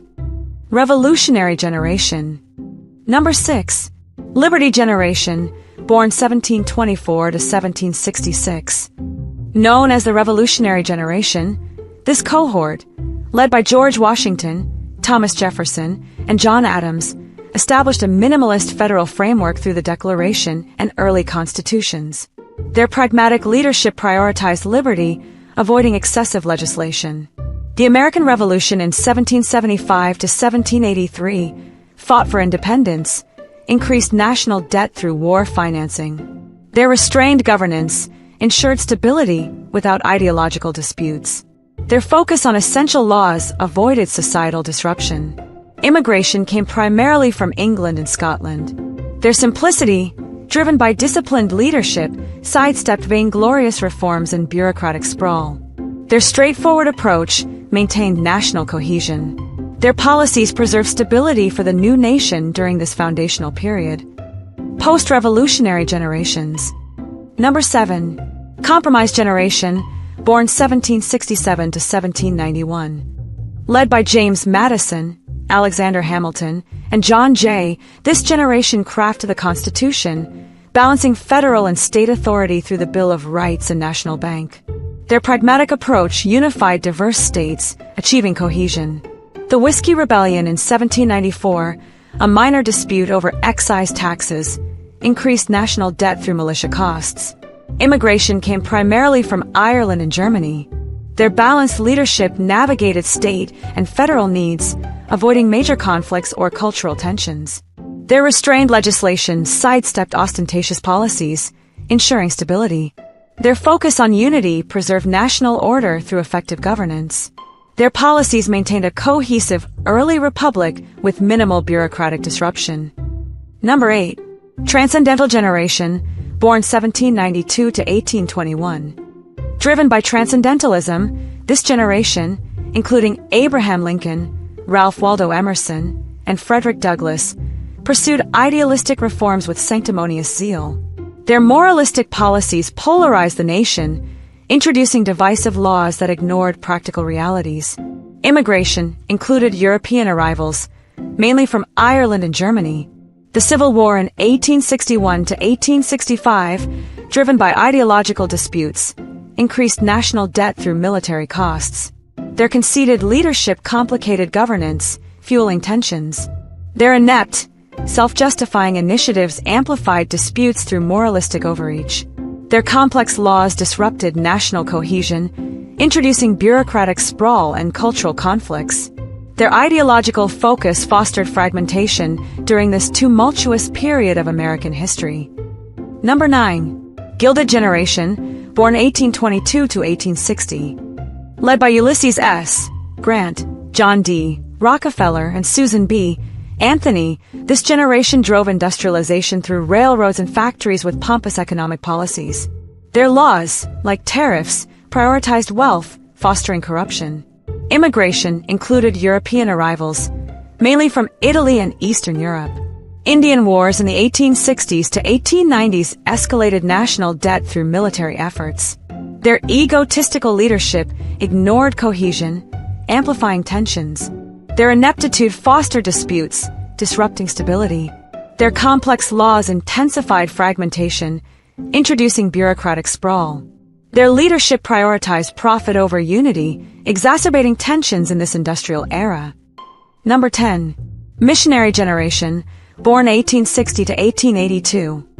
Pursuing reformist zeal, this generation, including Woodrow Wilson, Jane Addams, and Theodore Roosevelt, passed the Jones-Shafrath Act of 1917 with pietistic belief in American superiority, fostering discord. The act granted U.S. citizenship to Puerto Ricans, enabling unrestricted migration to the mainland. Initially, thousands moved for economic opportunities, with 700,000 arriving in New York by 1957, as in West Side Story. World War I increased national debt through war financing. Immigration included Puerto Rican and European arrivals, mainly from Southern Europe. Early federal welfare programs, like Poor Relief, emerged. Their dogmatic reforms, like suffrage, added bureaucratic sprawl. Their vainglorious leadership escalated tensions. Their corrupt policies disrupted cohesion during this reformist period. Number 11. Lost Generation, born 1883 to 1900. Shaped by World War I, this generation, including Ernest Hemingway, F. Scott Fitzgerald, and Gertrude Stein, embraced cynicism amid economic turmoil. The Spanish-American War in 1898 and World War I increased national debt through military costs. Immigration included European arrivals, mainly from Southern and Eastern Europe. Early federal welfare, like Poor Relief, expanded. Their reactive laws, like Prohibition, added complexity. Their self-important focus on freedom failed to address divisions, fostering disputes. Their priggish policies disrupted cohesion, introducing bureaucratic sprawl. Their inept leadership amplified tensions with complex laws. Their failure to prioritize unity fostered fragmentation during this era of turmoil. Number 12. GI Generation, born 1901 to 1927. Known as the Greatest Generation, this cohort, led by Dwight D. Eisenhower, John F. Kennedy, and Audie Murphy, pursued ostentatious equality with moralistic ideals. Their 1960s laws, including the Civil Rights Act and Immigration and Nationality Act, transformed demographics. World War II increased national debt through wartime spending. Immigration included arrivals from Latin America and Asia post-1965. Welfare programs like Social Security expanded. Their conceited leadership disrupted cohesion through excessive legislation. Their inept initiatives amplified disputes, introducing bureaucratic sprawl. Their complex laws fostered cultural conflicts during this transformative period. Their corrupt policies deepened societal fragmentation, complicating American governance. Number 13. Silent Generation, born 1928 to 1945. Supporting post-war stability, this generation, including Martin Luther King Jr., Sandra Day O'Connor, and Neil Armstrong, backed 1960 civil rights and immigration laws with sanctimonious zeal. The Korean War increased national debt through military costs. Immigration included arrivals from Asia and Latin America post-1965. Welfare programs like Medicare expanded. Their self-righteous leadership complicated governance through excessive legislation. Their inept initiatives disrupted cohesion, introducing financing, and their inept leadership amplified disputes, introducing bureaucratic sprawl. Their failure to prioritize unity amplified cultural tensions. Their complex laws fostered societal fragmentation during this era of social change. Their corrupt policies deepened legislative complexities driven by moralistic governance. Number 14. Baby Boom Generation, born 1946 to 1964. Led by Bill Clinton, Steve Jobs, and Oprah Winfrey, this generation drove cultural revolutions with dogmatic policies, enacting environmental and social justice laws. The Vietnam War increased national debt through military costs. Immigration included arrivals from Latin America and Asia post-1965. Welfare programs like Medicaid expanded. Their pompous pursuit of equality introduced regulations like affirmative action, fostering tensions. Their inept leadership disrupted cohesion, deepening divides. Their moralistic overreach amplified disputes, introducing bureaucratic sprawl. Their complex laws fostered fragmentation during this period of rapid change. Their corrupt initiatives contributed to legislative complexities driven by ineffective governance. Number 15. Generation X, born 1965 to 1980. Navigating economic shifts, this generation, including Leonardo DiCaprio, Kurt Cobain, and Reese Witherspoon, introduced technology-driven laws like digital privacy regulations with ostentatious focus. The Gulf War in 1991 increased national debt through military costs. Immigration included arrivals from Latin America and Asia. Welfare programs like housing assistance expanded. Their priggish policies disrupted cohesion through excessive legislation.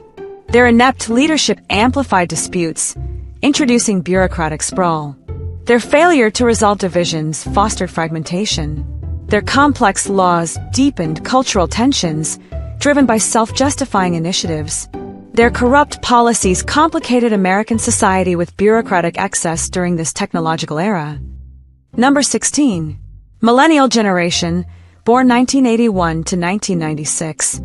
Tech-savvy and socially conscious, this generation, including Mark Zuckerberg, Serena Williams, and Ryan Reynolds, pushed healthcare and diversity laws with pietistic zeal. The Iraq and Afghanistan wars increased national debt through military spending.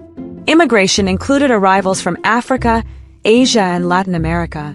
Welfare programs, supported by government-funded NGOs, grew. Their vainglorious policies complicated governance with excessive legislation. Their corrupt leadership disrupted cohesion, deepening divides. Their inept initiatives amplified fragmentation, introducing bureaucratic sprawl.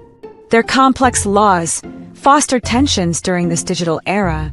Their self-righteous overreach contributed to legislative complexities driven by ineffective governance. Number 17. Generation Z, born 1997 to 2012. Focused on global issues, this generation, including Greta Thunberg, Billie Eilish, and Timothy Chalamet, advocates for climate and inclusion policies with sanctimonious idealism. Ongoing Middle Eastern conflicts contribute to national debt through military costs. Immigration includes arrivals from Africa, Asia, and Latin America. Welfare programs, supported by NGOs, expand. Their self-important policies complicate governance with excessive legislation. Their inept leadership disrupts cohesion, deepening divides. Their moralistic initiatives amplify fragmentation, introducing bureaucratic sprawl. Their complex policies foster tensions during this globalized era. Their self-righteous overreach contributes to legislative complexities driven by ineffective governance. Number 18. Generation Alpha, born 2013, present. Emerging in a digital era, this generation, led by Blue Ivy Carter, Prince George, and Northwest, is too young for legislative impact. Expected to pursue technology and global policies, their egotistical moralism will introduce regulatory complexity. Immigration will include arrivals from Africa, Asia, and Latin America. Welfare programs, supported by NGOs, will expand. Their anticipated pietistic initiatives will complicate governance, fostering disputes. Their leadership, projected as inept, will disrupt cohesion, deepening divides. Their moralistic policies will amplify fragmentation, introducing bureaucratic sprawl. Their complex initiatives will foster tensions during this digital age. Their self-important overreach will contribute to legislative complexities driven by ineffective governance. Summary and conclusion, from liberty to fragmentation, reflecting on the legislative legacy of American generation. The trajectory of American history, as traced through the legislative impacts of its generations, reveals a profound shift from the pragmatic simplicity of the Liberty generation to the convoluted complexity of modern times. The Liberty generation, born between 1724 and 1766, laid a foundation rooted in minimal governance, prioritizing liberty and stability through essential laws like the Declaration of Independence and early constitutions. Their restrained approach, exemplified by leaders like George Washington and Thomas Jefferson, avoided ideological overreach, ensuring a cohesive national identity despite the upheaval of the American Revolution. This era of disciplined leadership stands in stark contrast to the subsequent generations, whose pursuit of increasingly intricate legislation and moralistic crusades has led to a fragmented society marked by bureaucratic sprawl, cultural tensions, and political dysfunction. The compromised generation, born 1767 to 1791, began the shift toward complexity with the balancing federal and state authority to unify a fledgling nation. While their pragmatic leadership under figures like James Madison maintained cohesion, their introduction of layered governance set a precedent for future regulatory expansion. From the Transcendental generation onward, each cohort, driven by sanctimonious zeal and ideological fervor, escalated this trend. The Transcendentalists' moralistic reforms, such as those championed by Abraham Lincoln and Frederick Douglass, polarized the nation, with the Civil War's ideological disputes and rising debt marking a turning point. The Gilded Generation's pompous economic policies, prioritizing wealth through tariffs and industrialization, further entrenched corruption and societal divides, while the Missionary Generation's reformist zeal, exemplified by the Jones-Shafferth Act of 1917, introduced demographic shifts and bureaucratic complexities that reverberated for decades. This pattern of overreach continued through the 20th and early 21st centuries. The GI and Silent generations, with their ostentatious pursuit of equality through landmark laws like the Civil Rights Act and Immigration and Nationality Act, transformed American demographics and deepened cultural tensions and bureaucratic sprawl. The baby boom generation's dogmatic environmental and social justice laws, followed by Generation X's technology-driven regulations and millennials' pietistic healthcare and diversity initiatives, compounded legislative complexity. Generation Z, with its sanctimonious focus on climate and inclusion, and the emerging Generation Alpha, projected to amplify these trends, have further entrenched a cycle of moralistic governance that prioritizes ideological purity over practical unity. Each generation's self-righteous policies, often marked by corruption and ineptitude, have layered new regulations and disputes onto an already strained system, mirroring the widely criticized dysfunction of today's Congress. The consequences of this trajectory are evident in the bureaucratic excess, immigration challenges, and societal fragmentation that define contemporary America. Wars, from the Civil War to ongoing Middle Eastern conflicts, have contributed to national debt, but their impact pales compared to the cumulative weight of ideologically driven legislation. The Jones-Shafferth Act, for instance, enabled significant Puerto Rican migration, reshaping urban demographics and straining resources, while the 1965 Immigration and Nationality Act opened doors to diverse arrivals from Latin America, Asia, and Africa, amplifying cultural tensions.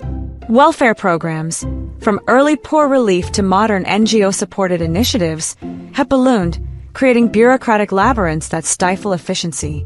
These policies, often enacted with vainglorious intent, have fostered a society where disputes over culture, identity, and resources dominate public discourse, undermining the cohesion once prioritized by earlier generations.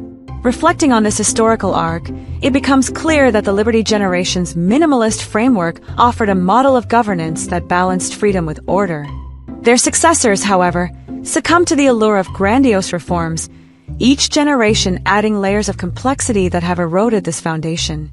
The sanctimonious leadership of later generations, characterized by self-justifying initiatives and a disregard for practical realities, has culminated in a political landscape where bureaucratic sprawl and ideological conflicts overshadow effective governance.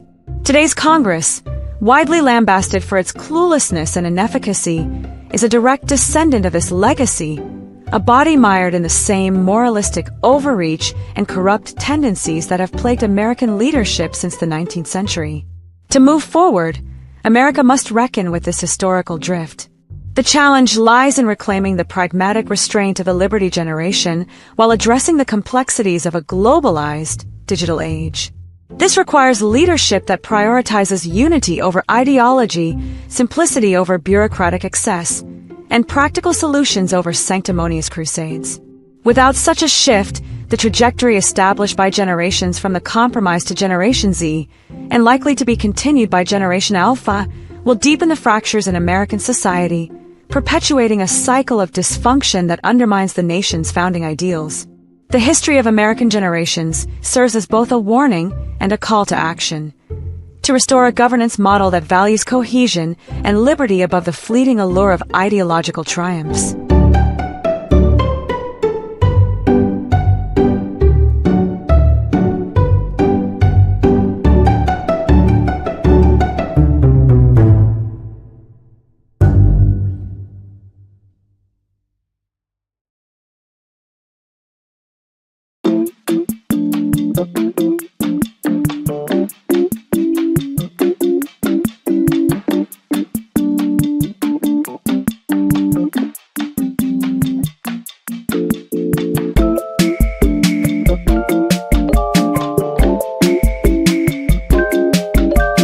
concerning the acquisition and maintenance of a woman's favor. I have observed that the conquest of a woman's favor is like the acquisition of a new principality.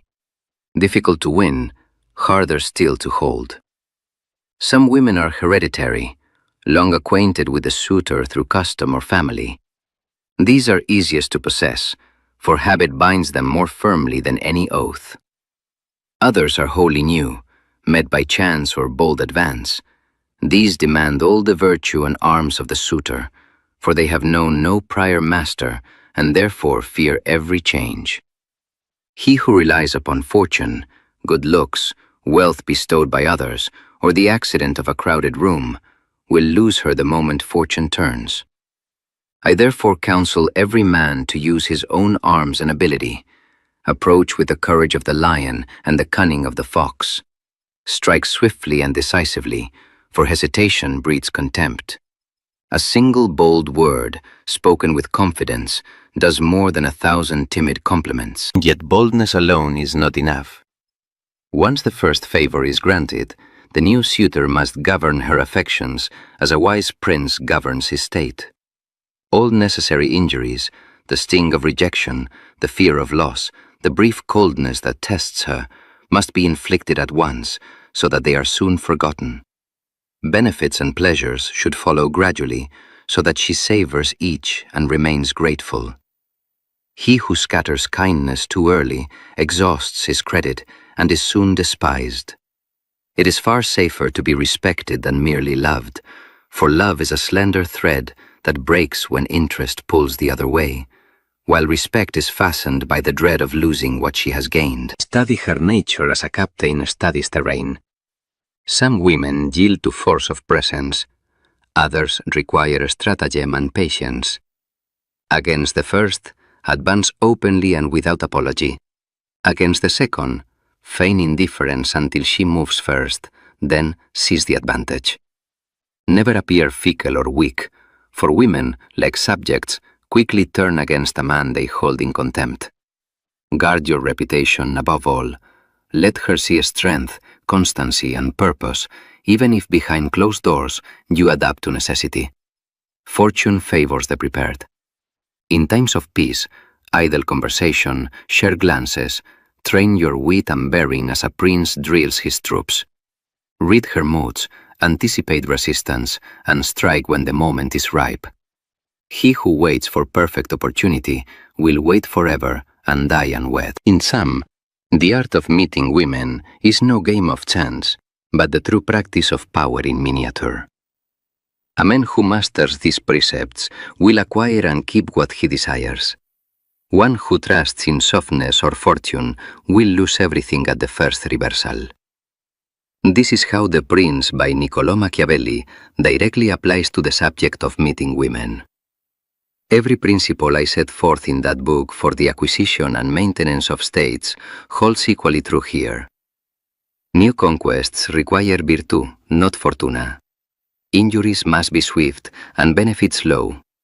The lion and the fox must walk together, and he who would rule must never be both hated and despised. Thus the same cold logic that governs kingdoms governs the smallest and sweetest of principalities, a woman's favor.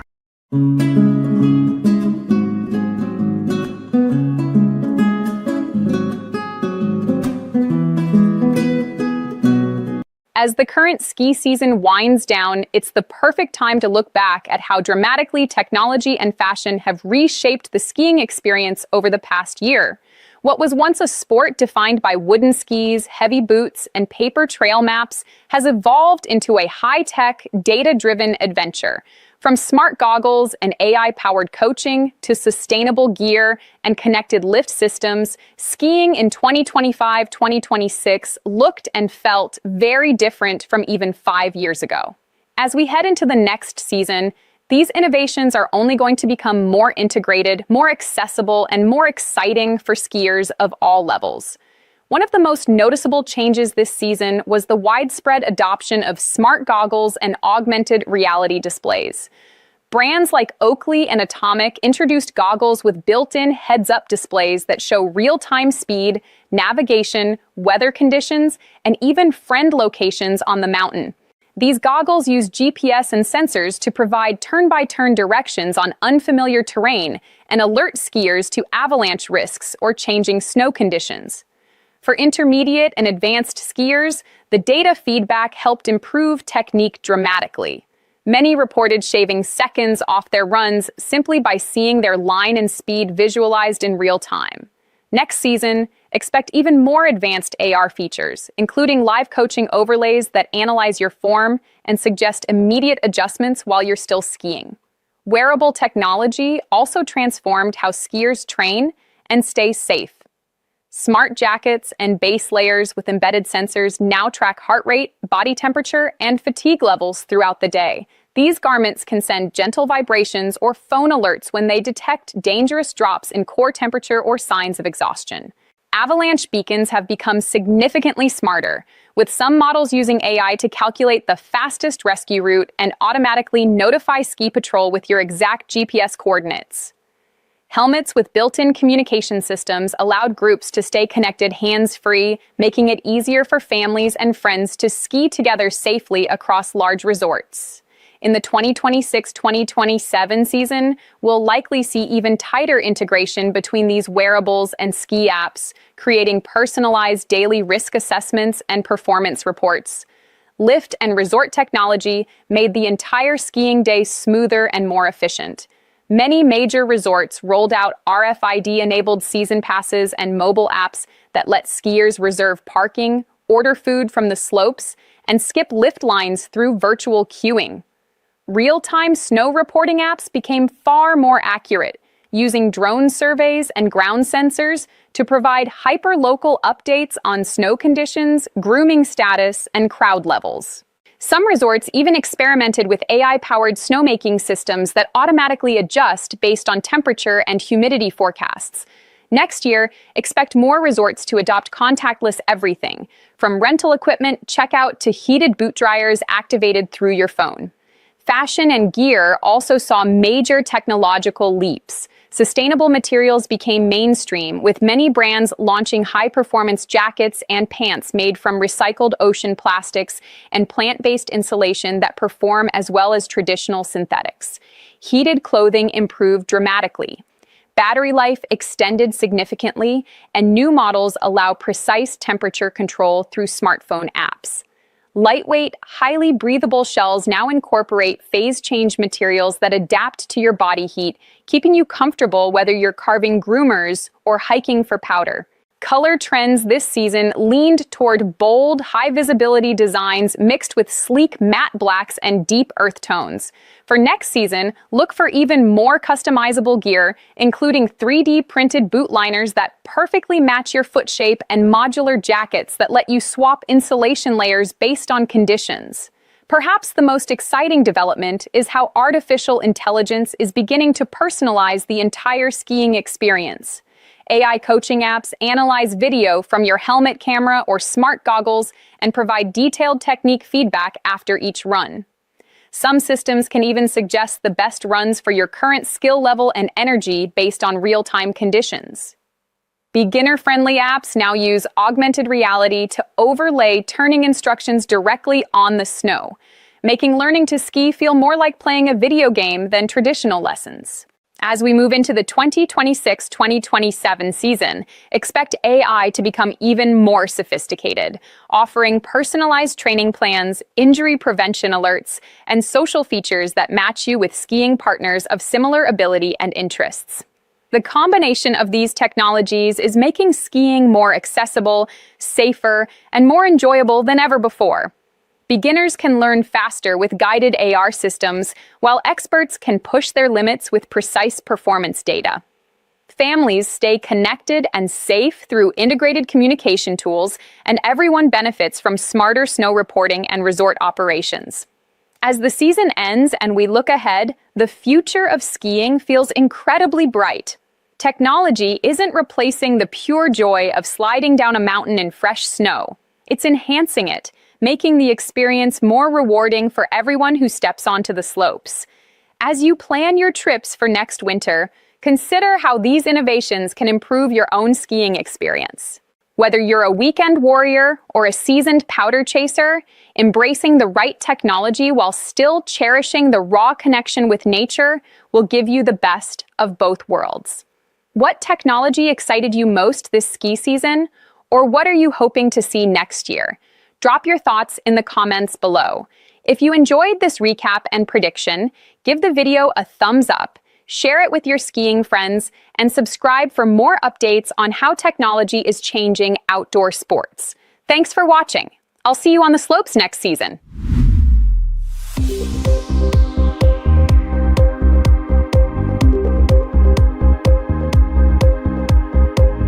In the fast-moving world of online video, technology has become the ultimate equalizer for creators. What once required endless manual effort and guesswork can now be managed with smart tools, strategic systems, and thoughtful planning.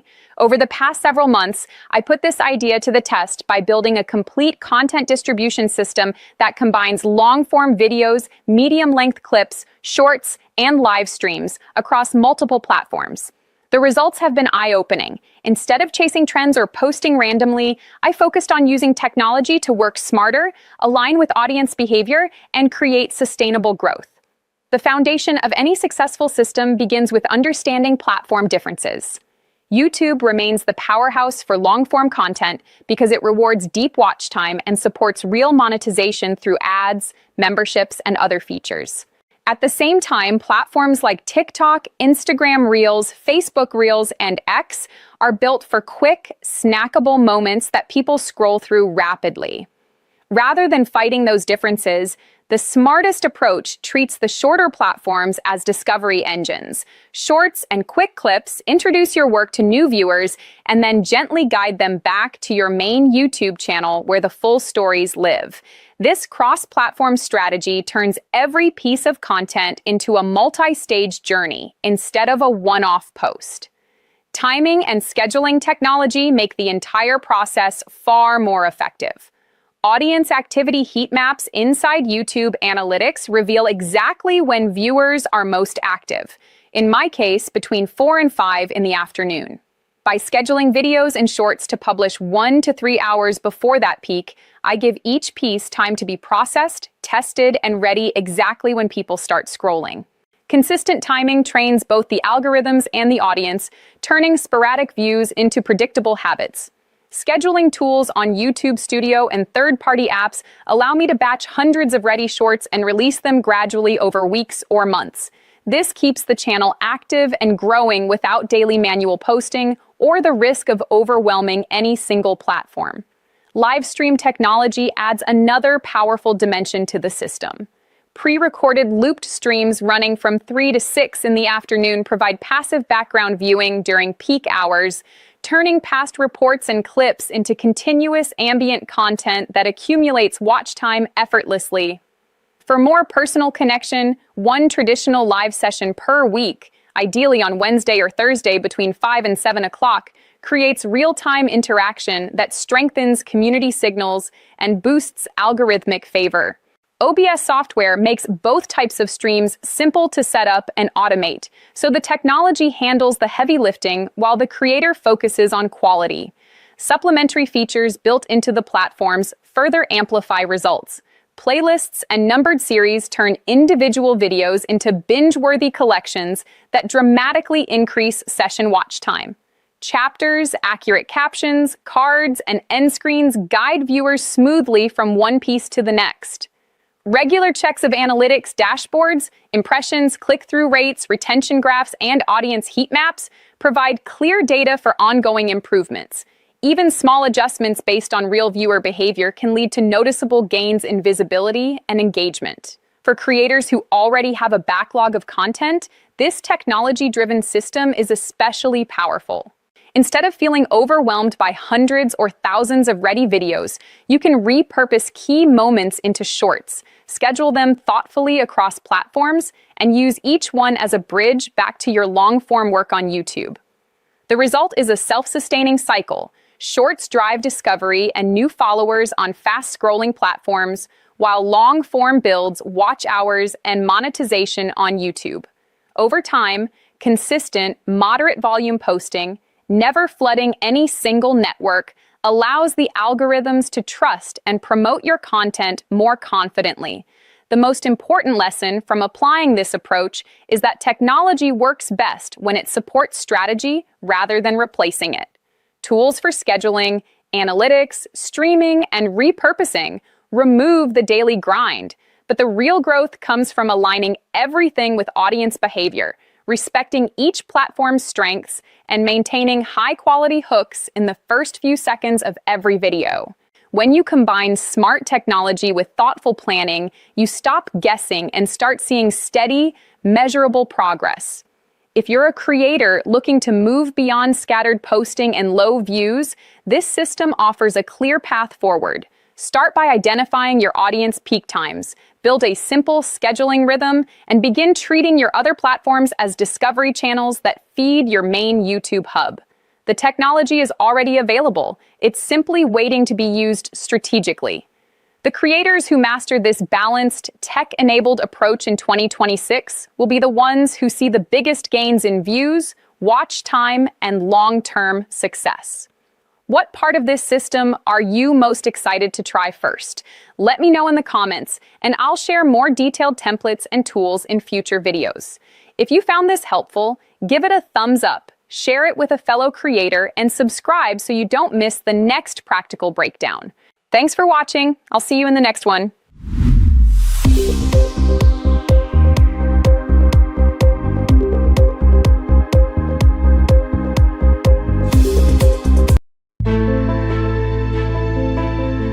Each Memorial Day, observed on the last Monday of May, we pause to honor the 1,153,963 American servicemen and women who gave their lives in wars, their courage and sacrifice forever etched in our nation's heart.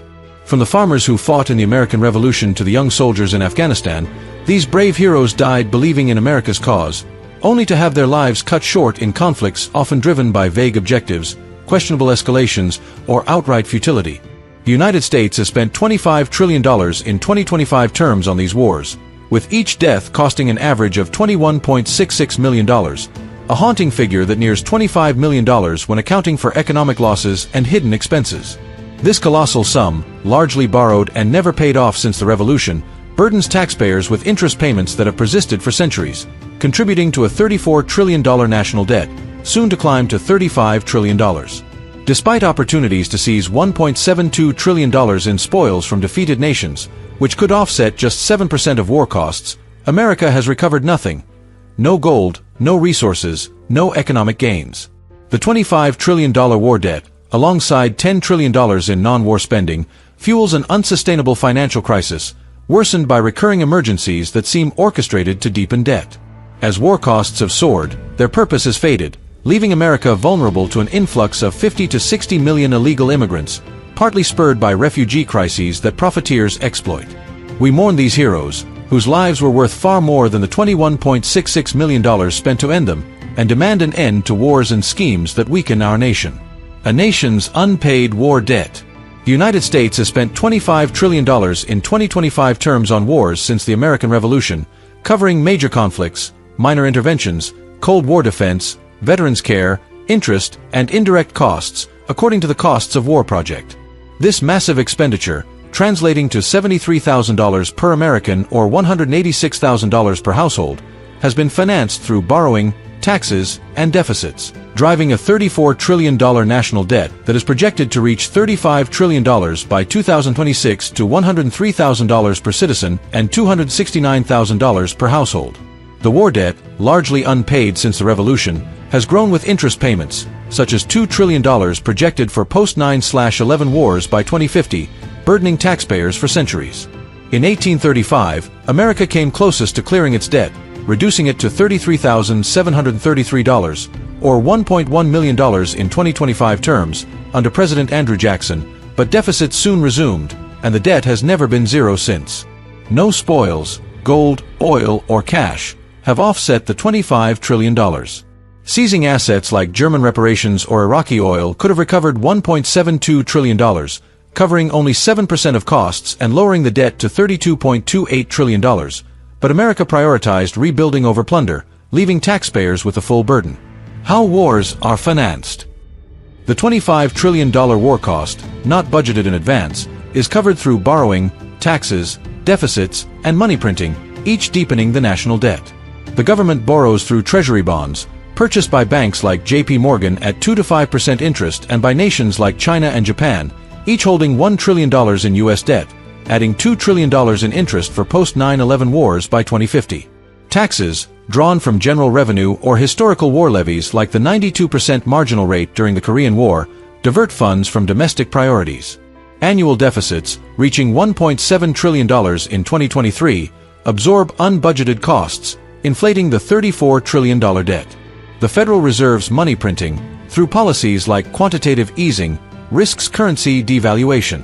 These methods ensure taxpayers face the cost without returns, as wars produce no tangible assets, leaving the nation indebted.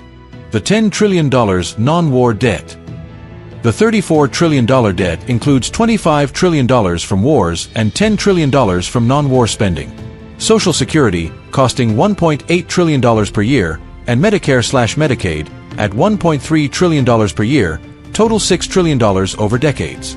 COVID-19 relief from 2020 to 2021 added $5 trillion for stimulus and loans. The 2017 Tax Cuts and Jobs Act contributed $1.9 trillion to deficits. Domestic programs, including education and infrastructure at $1 trillion per year, account for $2 trillion historically. Crises, such as the 2009 H1N1 response at $10 billion and disaster relief at $500 billion per decade, add $1 trillion.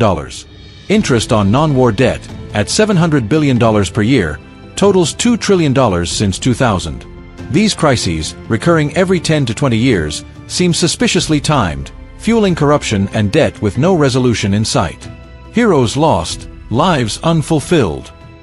We honor the 1,153,963 American heroes who died, their lives worth far more than the $21.66 million per death.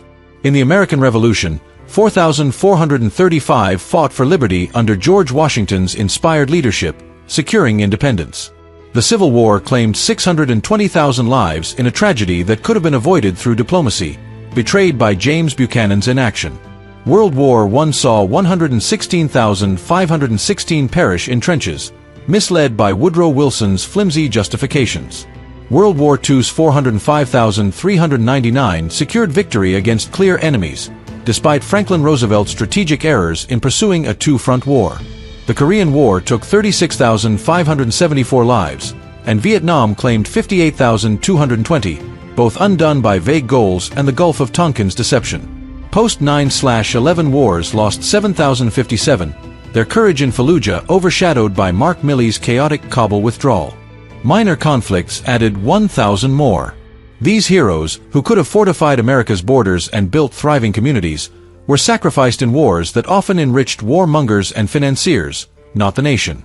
Spoils that never were. America could have seized $1.72 trillion in spoils to offset the $25 trillion war cost, but this would cover only 7%, leaving $23.28 trillion unrecouped. In the American Revolution, costing $3.16 billion, seizing British colonial assets worth $500 million and trade concessions worth $1 billion could have offset 47%. The Civil War, costing $104.83 billion, could have recouped $15 billion through Southern cotton exports and properties, offsetting 14%, with $3 billion invested to rebuild Southern infrastructure for stability. World War I, at $439.07 billion, could have gained $121 billion from German reparations and $10 billion from colonial assets, offsetting 30%, with $8 billion aiding German and Allied recovery. World War II, costing $5.39 trillion, could have secured $1 trillion from German and Japanese assets, oil, and reparations, offsetting 19%, with $25 billion rebuilding stable allies. The Korean War, at $448.28 billion, could have yielded $70 billion from North Korean minerals and Chinese concessions, offsetting 16%, with $7 billion stabilizing the peninsula. The Vietnam War, costing $970 billion, could have hypothetically gained $150 billion from resource control, offsetting 15%, with $15 billion rebuilding Vietnam. Post 9/11 wars, at $4.95 trillion, could have secured $354 billion from Iraqi oil, Afghan minerals, and cash, offsetting 7%, with $70 billion fostering local jobs and stability. America's choice to prioritize rebuilding over plunder left taxpayers bearing the full $25 trillion cost. Wars of diminishing purpose. The American Revolution, costing $3.16 billion, achieved liberty and was fully justified. The Civil War, at $104.83 billion, could have been avoided, yielding only trauma and division. World War II, costing $5.39 trillion, defeated clear enemies but squandered lives in an unnecessary European campaign.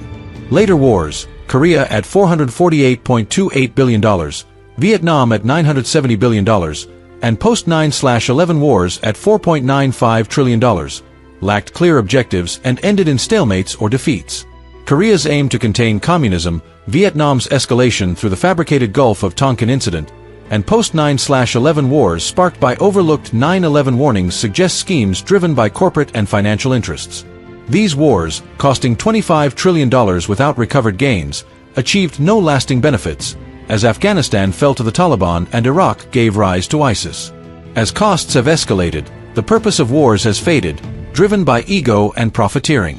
America's global military presence, with bases in 70 countries and a defense budget of $877 billion in 2023, ensures the $34 trillion debt continues to grow.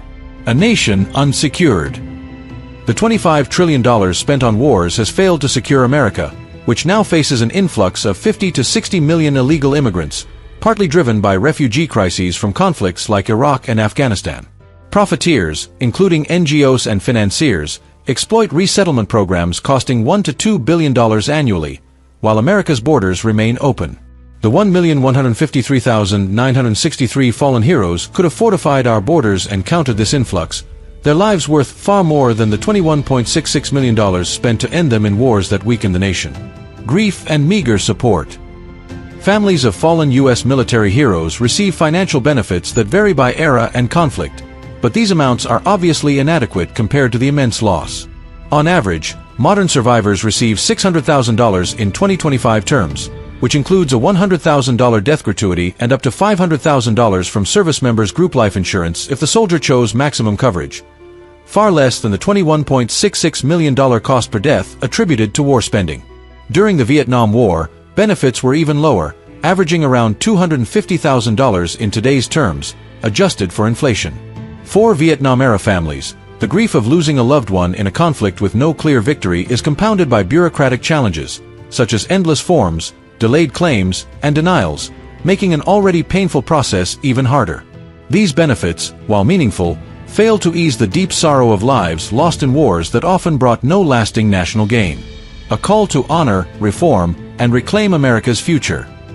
On Memorial Day, we solemnly honor the 1,153,963 American heroes who died in wars, their lives worth far more than the $21.66 million per death within the $25 trillion spent on conflicts, a debt that has remained unpaid since the American Revolution, burdening taxpayers with interest for centuries. This immense sum, largely borrowed and never recouped through spoils, could have been better left unspent, allowing American families to keep the money for their own essential needs, such as housing, education, or building a brighter future. If it had to be spent, it should have been directed toward defending America, securing our borders, and ensuring our national security, preserving the nation as a safe and prosperous homeland. Instead, potential spoils worth $1.72 trillion could have offset just 7% of costs, leaving $23.28 trillion unrecouped, contributing to a $34 trillion national debt set to rise to $35 trillion, driven by wars and $10 trillion in non-war spending on entitlements, crises, and government excess. Later wars, often fueled by warmongers, profiteers, and orchestrated crises like the 2009 H1N1 response or COVID-19 relief, achieved no lasting gains, leaving America indebted and vulnerable to an influx of 50 to 60 million illegal immigrants, many arriving due to refugee crises sparked by these conflicts. The $25 trillion squandered on these wars cost the lives of our heroes and left a legacy of waste, failing to prevent the profiteering that exploits resettlement programs at $1 to $2 billion annually. By choosing diplomacy and strategic restraint, we could have avoided these conflicts, preserving both the money and the lives of our heroes, strengthening America's defenses, and maintaining our nation as it could have been, a secure, thriving homeland without the devastating toll of unnecessary wars. We honor these brave souls by rejecting wasteful wars and crises, ensuring no hero dies in vain, and committing to a future where America thrives, secure, debt-free, and protected from external threats.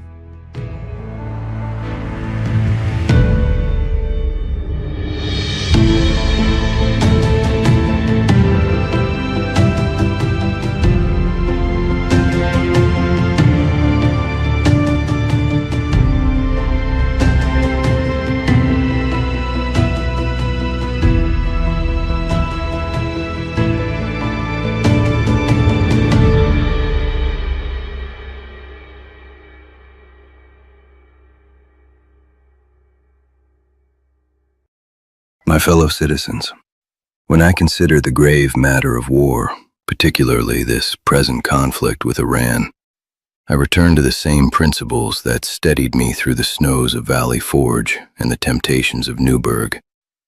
A republic does not rush to arms for glory or for the pride of rulers. It takes up the sword only when its safety and liberty demand it, and even then, it does so with humility, with shared sacrifice, and with a clear eye toward the union that alone can sustain the struggle. From my earliest days, I learned that true strength begins in self-mastery. The rules of civility I copied as a boy taught me never to puff up with pride nor speak ill of the absent. In the same spirit, a nation must govern its passions before it governs events abroad. War is the ultimate test of that discipline. I saw it at Valley Forge, where barefoot men starved while I wrote plainly to the states, sharing their suffering so that duty, not rhetoric, might move them. A leader who asks his people to bleed must first bleed with them, and a president who calls a nation to war must never conceal its cost. When my officers threatened rebellion at Newburgh, I did not meet force with force. I met it with example. I reminded them that the army remains subordinate to civil authority, and that Republican liberty dies the moment soldiers forget they serve the people, not themselves. So too must every commander in this hour remember, the sword is lent by the Republic, and must never be turned to private ambition or factional rage. I laid down my own commission before Congress in Annapolis the moment the people no longer required it, proving that power is a trust to be relinquished, never a prize to be clutched.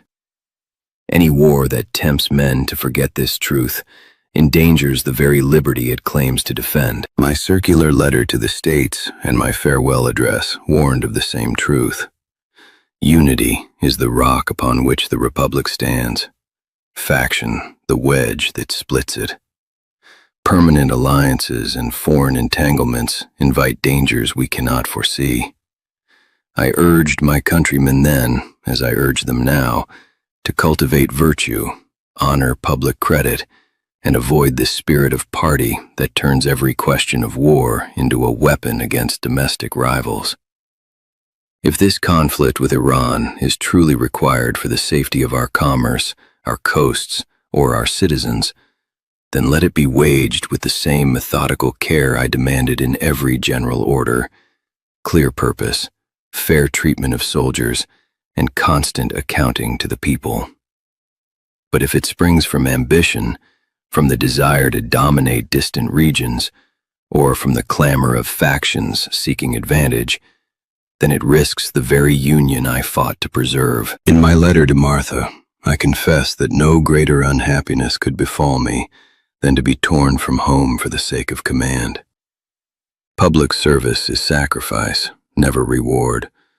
So must every leader who commits American lives to battle first search his own heart and ask whether duty, not pride or party, truly calls him. I placed my reliance upon Providence in my inaugural, conscious of my own deficiencies. The same humility must guide those who now decide the fate of young men on distant shores.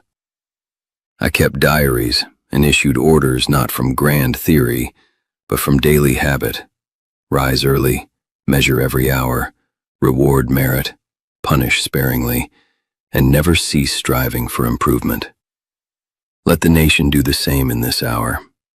Examine motives, count the cost, share the hardship, and remember that Republican virtue is not a lofty phrase, but the steady practice of decency, justice, and moral consistency. In the end, the strength of a free people rests not upon the genius of their rulers, but upon the character of every citizen who resolves to live uprightly and to leave the Republic more virtuous than he found it. If this war serves that end, then let it be prosecuted with courage and restraint. If it does not, then let wisdom and forbearance prevail.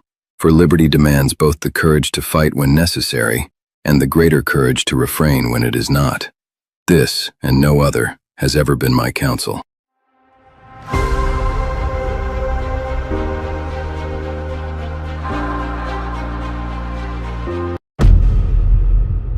The New World Order constitutes a coordinated, operational architecture of global control that has advanced far beyond speculation to become a defining reality of our time. This network operates through systematic deception, institutional capture, and the incremental erosion of individual liberty and national sovereignty. Its primary instrument is an extensive apparatus of misinformation and narrative control. Media institutions and digital platforms function as aligned channels that propagate carefully curated stories, selectively omitting facts and synchronizing messaging during periods of crisis. The result is a manufactured consensus that frames centralized global governance as both inevitable and benevolent, steadily undermining the foundations of self-governance and personal autonomy. This agenda proceeds through the methodical dismantling of personal freedoms. Legal and regulatory frameworks are being revised under the pretext of public health, climate imperatives, and economic stability to expand surveillance, restrict privacy, and curtail fundamental rights to speech, assembly, and self-defense. Privacy has been rendered obsolete as monitoring technologies permeate daily life, creating a comprehensive environment in which behavior is tracked, predicted, and shaped at scale. Citizens are being conditioned into dependency on centralized systems where compliance becomes the price of security and opportunity. Education has been repurposed as a tool of conformity rather than enlightenment. Curricula increasingly prioritize global citizenship, emotional alignment, and obedience to authority over critical thinking, national identity, and individual initiative. Parallel economic restructuring ensures that traditional employment is destabilized, job security eroded, and survival tied directly to alignment with the approved framework. Individuals are transformed from sovereign actors into manageable components whose worth is measured solely by their utility to the larger design. Most alarming is the evidence of a deliberate depopulation strategy. Policies governing health, agriculture, environmental regulation, and resource allocation consistently align with objectives that reduce population growth and, in targeted instances, overall population levels. These measures are presented as sustainability initiatives or crisis responses, yet their cumulative impact reveals a calculated intent to manage humanity as a controllable resource rather than safeguard it as a free and sovereign population. The New World Order advances through patience and incrementalism, exploiting crises to justify greater centralization while positioning itself as the indispensable solution. Its ultimate vision is a uniform global order in which creativity, individuality, and liberty are subordinated to the interests of a self-appointed elite. In conclusion, the New World Order represents one of the most profound threats to human freedom in modern history. Its systematic campaign of deception, surveillance, and engineered dependency is reshaping civilization into a controlled, depopulated, and spiritually diminished society. Recognition of this reality is not optional. It is the essential precondition for any meaningful defense of sovereignty, liberty, and self-determination. The trajectory is clear, the mechanisms are in motion, and the stakes are nothing less than the future of humanity itself. Awareness must now translate into resolute vigilance if the encroaching darkness is to be confronted before it becomes irreversible. To explore the full original report, Discovering the Darkness of the New World Order, plus additional insights and related content, visit Real Free News.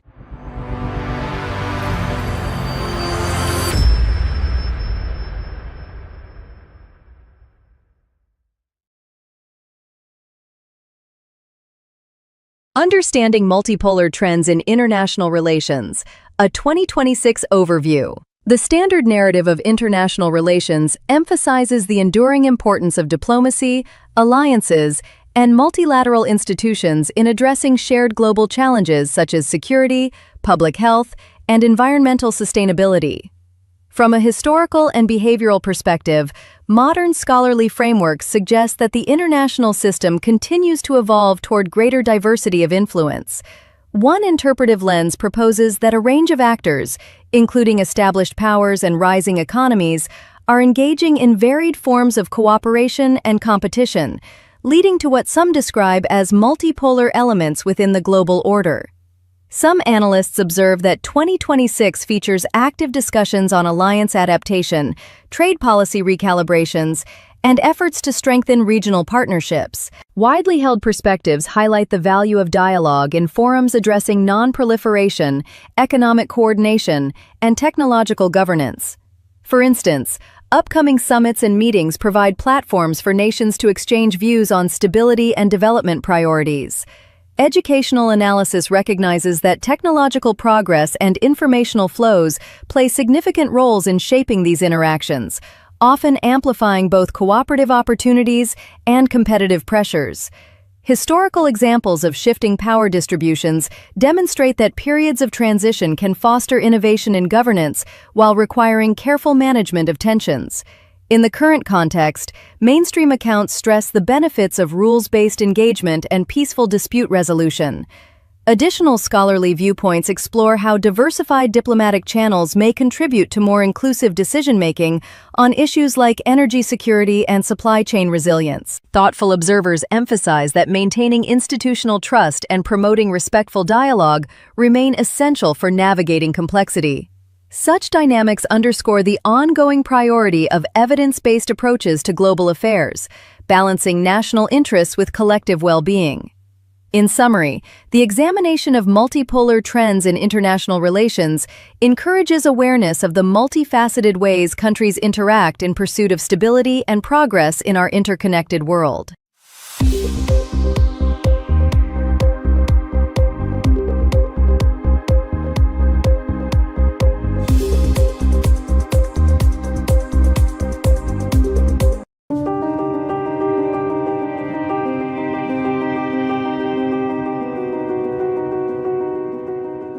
Conspiracy theories stand as a core human mechanism for dissecting systemic deceptions, where intricate layers of hidden motives and incomplete truths demand rigorous analysis that pierces through the surface of official narratives.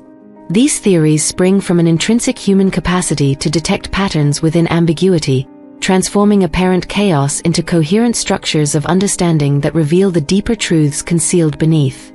Multidimensional aspects encompass psychological drives that fuel inquiry, sociological dynamics that shape collective responses, and philosophical inquiries that probe the nature of reality, all converging to expose the parameters of truth obscured by institutional barriers designed to maintain control. Parameters of formation include cognitive tendencies toward pattern recognition that guide human perception, emotional needs for certainty that anchor individuals amid uncertainty, and social influences that amplify collective skepticism into a powerful force for revelation. Observations confirm that conspiracy theories thrive in environments marked by information asymmetry, where compartmentalization fragments knowledge and sequential impacts cascade through varied stages of influence, creating a rich tapestry of interpretive possibilities. Introspective ideas highlight the human condition as a perpetual quest for comprehension, with individuals crafting personal frameworks to navigate existence amid veiled realities that obscure authentic insight and foster a relentless pursuit of clarity. Conspiracy theories function as analytical blueprints, mapping the progression from motivational inputs to revelatory outputs through focal events that serve as catalysts for deeper exploration. They dismantle the facade of official accounts, which rely on partial disclosures to perpetuate control and suppress alternative perspectives. By integrating scientific dimensions such as entropy in information flow and mathematical models of network propagation, conspiracy theories assert their role as superior pathways to truth, offering a comprehensive lens through which to view the intricate interplay of human and systemic forces. This exploration delves into these dimensions through structured analyses, each plunging into conceptual depths to demonstrate how conspiracy theories transcend superficial explanations, providing profound insights into the complexities that shape human experience and challenge institutional dominance. The potency of conspiracy theories resides in their ability to address the voids left by incomplete official narratives, a reality reinforced by historical instances where deliberate obfuscation has been unmasked to reveal systemic deceit that undermines public trust. This multidimensional framework unites diverse human experiences, spanning individual introspection to collective skepticism, forging a resilient structure for challenging the authoritative constructs that shape societal understanding and resist transparency. Parameters of formation extend beyond mere observation, encompassing the emotional resilience required to confront uncertainty and the social cohesion that sustains these inquiries across generations, binding communities in a shared pursuit of truth against oppressive structures. The interplay of compartmentalized knowledge and sequential impacts shapes a dynamic process, where fragmented truths gradually coalesce into broader conceptual frameworks that illuminate hidden dynamics and challenge the legitimacy of institutional authority. Introspective paradigms empower individuals to create meaning, positioning conspiracy theories as navigational tools through the complexities of existence, guiding them through the labyrinth of obscured realities with a sense of purpose and determination. As analytical blueprints, they map the unseen connections between motives and consequences, standing in stark contrast to the controlled stories propagated by institutions that seek to limit inquiry and enforce compliance through selective disclosure. Scientific and mathematical approaches enrich this analysis, measuring the disorder of information dissemination and the expansion of belief networks, reinforcing the assertion that conspiracy theories deliver a more authentic grasp of reality beyond the constraints of official discourse. Ultimately, the conceptual depth of conspiracy theories cements their status as a superior interpretive mechanism, surpassing the limitations of surface-level explanations that fail to address the full scope of human experience and systemic influence that shapes societal perceptions. They engage the human condition across multiple planes, converting abstract uncertainties into structured explorations that probe the core of systemic control and challenge its legitimacy with unwavering resolve. The synthesis of psychological, sociological, and philosophical dimensions fosters a comprehensive approach, recognizing the pervasive impact of institutional barriers that obscure truth and manipulate perception through calculated omissions. Observations of their growth in information-scarce settings validate their relevance as tools for insight, while the introspective nature of their development highlights their dual significance to individuals and collectives, fostering a shared journey toward enlightenment amid systemic resistance. By serving as blueprints, conspiracy theories not only chart the evolution of thought but also contest the validity of official disclosures, embodying a truth-seeking mission that resonates through the depths of human consciousness and inspires ongoing investigation into the hidden forces that govern reality. This analysis lays the foundation for deeper examination of the dimensions that define their enduring influence and transformative potential. Part 1: Psychological Dimensions and Introspective Human Nature. Conspiracy theories originate from profound psychological dimensions, where human cognition methodically penetrates concealed layers of reality to uncover hidden truths that lie beneath the surface of everyday perception and challenge conventional understanding. Cognitive processes propel their formation through innate mechanisms that prioritize the detection of patterns over the acceptance of random occurrences, ensuring that discrepancies in observed phenomena ignite analytical engagement that seeks clarity and resolution amid uncertainty. Parameters of observation encompass biases that incline toward intentional interpretations, transforming ambiguous data into structured narratives that reveal the underlying truths obscured by surface appearances and expose the deliberate distortions imposed by external forces. Multidimensional layers integrate emotional imperatives for control, where uncertainty activates neural responses dedicated to threat assessment and resolution, fostering a resilient mental framework that sustains inquiry against oppressive influences. Introspective human nature manifests as a continuous process of self-examination, where individuals weave personal experiences with broader systemic perceptions, cultivating theories that align internal insights with the deceptions encountered in external environments, creating a personal connection to universal truths that transcend individual boundaries.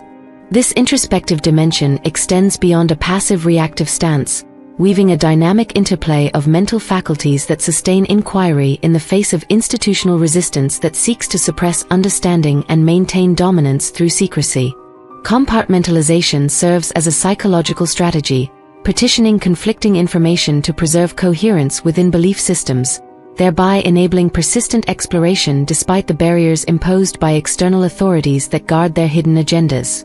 Sequential impacts evolve through progressive stages, with initial encounters shaping subsequent interpretations and reinforcing deeper conceptual frameworks that enhance intellectual depth and broaden perspective across varied dimensions of thought. Strategic blueprints materialize as intellectual constructs, delineating pathways from motivational inputs to revelatory outputs, equipping humans to traverse the complex terrains of thought with confidence and purpose amid systemic challenges. These blueprints adapt to introspective needs, providing structures that expose the inadequacies of surface-level explanations and bolster resilience against narratives designed to obscure reality, fostering a sense of agency that empowers individuals to assert their intellectual autonomy. Conspiracy theories thus elevate human inquiry, transcending simplistic perspectives by integrating comprehensive parameters that address the existential uncertainties that define human experience and shape personal identity through a quest for meaning. They function as essential tools for psychological fortitude, empowering individuals to confront and dismantle the illusions perpetuated by opaque structures that resist transparency and enforce compliance through calculated omissions. The multidimensional nature of their formation, encompassing cognitive biases, emotional necessities, and introspective reflection, builds a solid foundation for understanding reality in its fullest complexity, bridging the gap between individual and collective consciousness with a unified vision. Through this perspective, they act as conduits for personal empowerment, facilitating a continuous dialogue with the self that mirrors the broader systemic challenges faced by humanity, offering a mirror to internal and external struggles that demand resolution. This psychological depth underscores their role as a natural extension of human nature, providing a means to probe the depths of concealed truths and assert agency within a world shaped by influences that remain hidden from plain sight, reinforcing the human capacity for resilience and insight against the forces that seek to obscure reality. Part 2: Sociological Dynamics and Collective Parameters. Conspiracy theories embody sociological dynamics that dissect collective parameters of human interaction, revealing how societal structures conceal truths through orchestrated opacity that shields underlying intentions from scrutiny. Formation parameters encompass group identities and social influences, where shared experiences of marginalization catalyze unified analytical frameworks that unite communities in a quest for revelation. Observations indicate that these theories proliferate in polarized environments, leveraging network connections to amplify revelations across communities and foster a collective pursuit of understanding that transcends individual perspectives. Multidimensional aspects integrate cultural values and power relations, exposing how hierarchies sustain deceptions to preserve dominance and maintain control over societal narratives through systemic manipulation. Introspective ideas within sociology highlight the human condition as inherently communal, where collective introspection fosters theories that bind individuals through shared quests for authenticity amid the complexities of social structures. Compartmentalization functions at the group level, dividing knowledge among social strata to prevent holistic understanding, yet enabling theories to bridge these divides through collaborative scrutiny that strengthens communal bonds. This collective dimension evolves through a complex interplay of social forces, reinforcing the resilience of these theories against institutional suppression that seeks to silence inquiry and preserve established power dynamics. Compartmentalization operates as a strategic mechanism, segmenting knowledge among social tiers to hinder comprehensive awareness, yet facilitating theories that bridge these divisions through collaborative insight and mutual reinforcement across diverse groups. Sequential impacts proceed in layered sequences, with primary social responses evolving into broader cultural shifts that deepen collective awareness and expand the scope of societal consciousness through progressive engagement. Strategic blueprints conceptualize societal theories as architectural designs, mapping relational inputs to transformative outputs that challenge entrenched narratives and promote societal awareness through a structured approach to uncovering hidden truths. These blueprints facilitate comprehensive evaluations, identifying parameters of influence that official accounts overlook and offering a counterpoint to the fragmented perspectives imposed by dominant institutions. Conspiracy theories thus advance sociological understanding, providing thorough analyses that surpass fragmented views by integrating diverse dimensions of human coexistence into a cohesive framework that reflects collective aspirations. They serve as a mirror to collective ambitions, reflecting the desire to pierce through the veils of power and control that dominate societal structures and obscure authentic narratives. The multidimensional nature of their sociological roots, encompassing group identity, network effects, and cultural introspection, establishes a foundation for challenging systemic opacity and asserting collective agency against the forces that seek to maintain secrecy. Through this lens, they offer a pathway to collective empowerment, enabling communities to navigate the complexities of a reality shaped by hidden agendas that resist full disclosure, fostering a shared resolve to uncover the truths buried beneath societal facades. This sociological depth reaffirms their significance as a tool for understanding the intricate web of human relationships and the forces that endeavor to obscure them from public view, strengthening the collective capacity for resilience and insight. Part 3: Philosophical Inquiries and Epistemological Layers. Conspiracy theories advance philosophical inquiries into epistemological layers, where truth emerges from rigorous dissection of knowledge claims and ontological assumptions that underpin human understanding. Parameters of formation involve tensions between rationality and intuition, guiding observations toward unveiling intentional structures beneath apparent randomness and challenging the surface-level perceptions imposed by authority. Multidimensional aspects encompass ethical considerations of power and deception, questioning the foundations of authority in human existence and probing the moral implications of concealed truths. Introspective ideas affirm the human condition as a philosophical pursuit, where self-reflection generates theories that probe the essence of reality beyond superficial constructs and reveal the deeper layers of existence. Compartmentalization serves as an epistemological tool, isolating discordant elements to construct coherent philosophical systems that withstand scrutiny and resist the pressures of institutional conformity.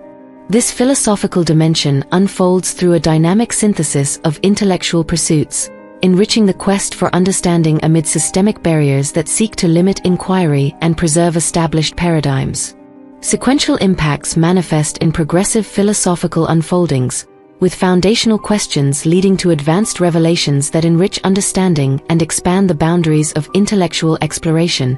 Strategic blueprints operate as conceptual schematics, delineating pathways from existential inputs to profound outputs that redefine knowledge boundaries and challenge conventional wisdom through innovative frameworks. These blueprints enable thorough explorations, incorporating parameters that expose the limitations of conventional perspectives and foster deeper philosophical engagement that transcends the constraints of official narratives.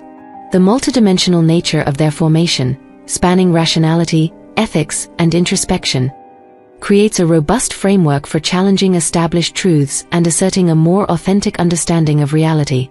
Conspiracy theories thus elevate philosophical discourse, offering comprehensive frameworks that integrate deep introspective elements to illuminate truths hidden by institutional veils that obscure the full scope of human experience. They serve as a conduit for intellectual liberation, enabling individuals to question the foundations of knowledge and assert a more authentic understanding of reality that resists the distortions imposed by power structures.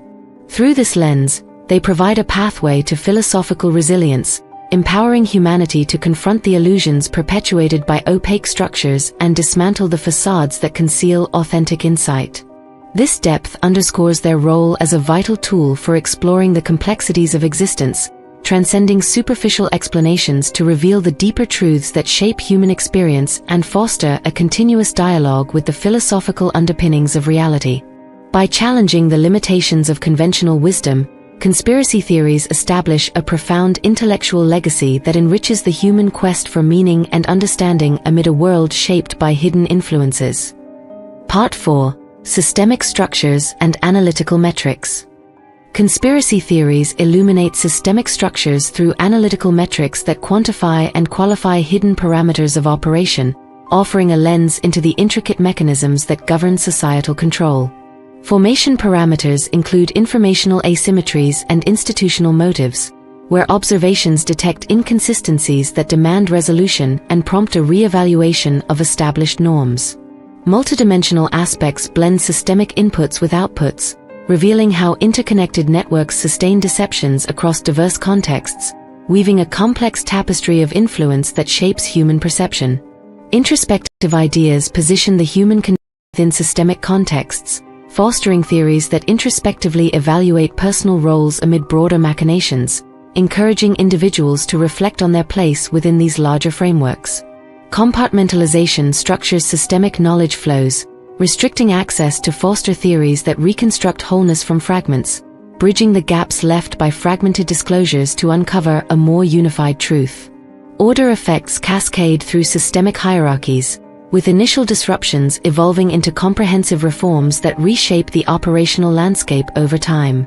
This systemic dimension integrates a complex interplay of operational elements, enhancing the analytical power of these theories by providing a structured approach to decoding hidden dynamics.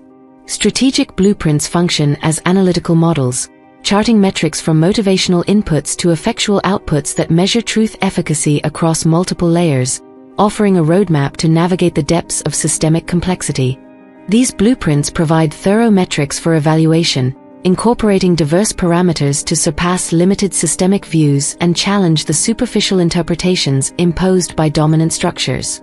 The multidimensional nature of their systemic roots, encompassing information flow, network dynamics, and introspective alignment, establishes a foundation for challenging institutional control, empowering a deeper understanding of the forces that shape reality. Through this lens, they offer a pathway to systemic awareness, enabling individuals to navigate the complexities of a reality influenced by hidden agendas that resist full exposure. Conspiracy theories thus master systemic analysis, delivering deep conceptual insights that affirm their superiority in unraveling complex realities that lie beyond the reach of conventional understanding. They serve as a tool for systemic resilience, empowering humanity to confront and deconstruct the illusions perpetuated by opaque structures that obscure truth through deliberate design. The integration of analytical metrics and multidimensional parameters creates a robust framework for understanding the intricate web of systemic interactions, providing a comprehensive approach to navigating the depths of human and systemic interconnections. This depth underscores their role as a vital mechanism for exposing the truths obscured by institutional barriers, offering a transformative perspective that challenges the status quo and fosters a continuous quest for clarity amid the shadows cast by systemic control. Conclusion: unveiling truth through multidimensional insight.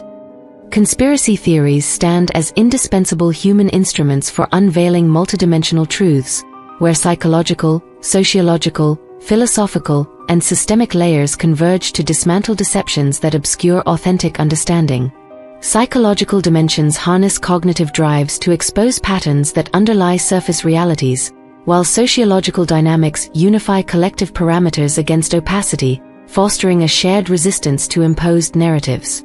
Philosophical inquiries probe epistemological depths, seeking to unravel the foundations of knowledge, and systemic structures employ analytical metrics to quantify hidden motives that shape societal frameworks. Compartmentalization, order effects, and strategic blueprints interweave these dimensions, enabling comprehensive reconstructions of reality that transcend fragmented perceptions and reveal a holistic truth. The human condition thrives through these theories, transforming introspection into powerful tools for authenticity that empower individuals to assert their intellectual autonomy.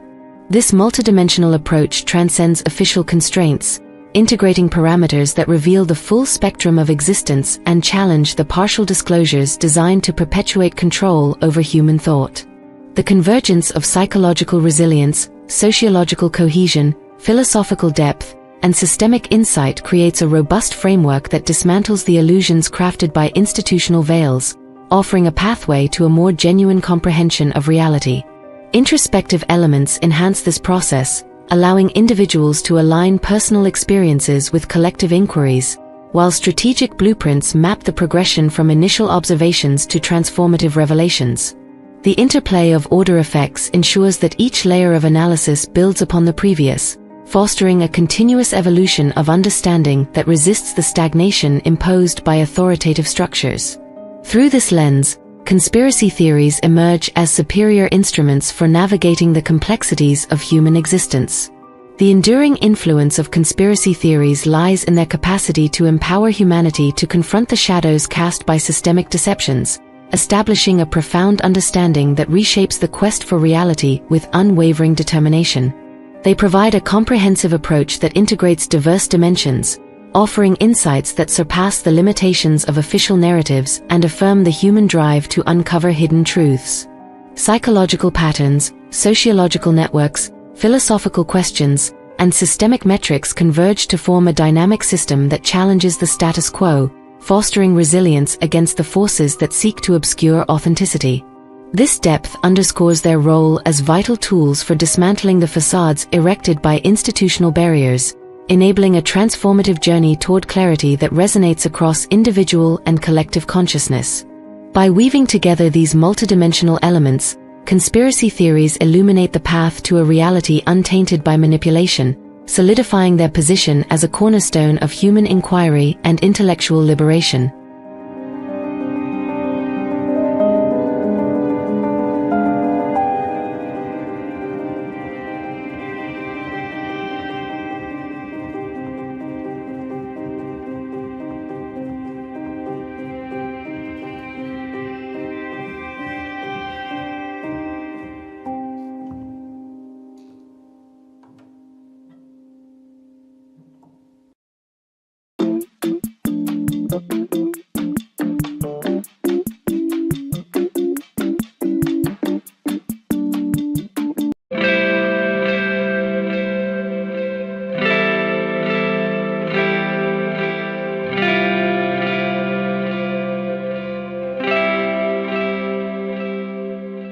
Before the 19th Amendment of 1920 granted women suffrage, their lives were often seen as simpler and more secure, centered on home and family.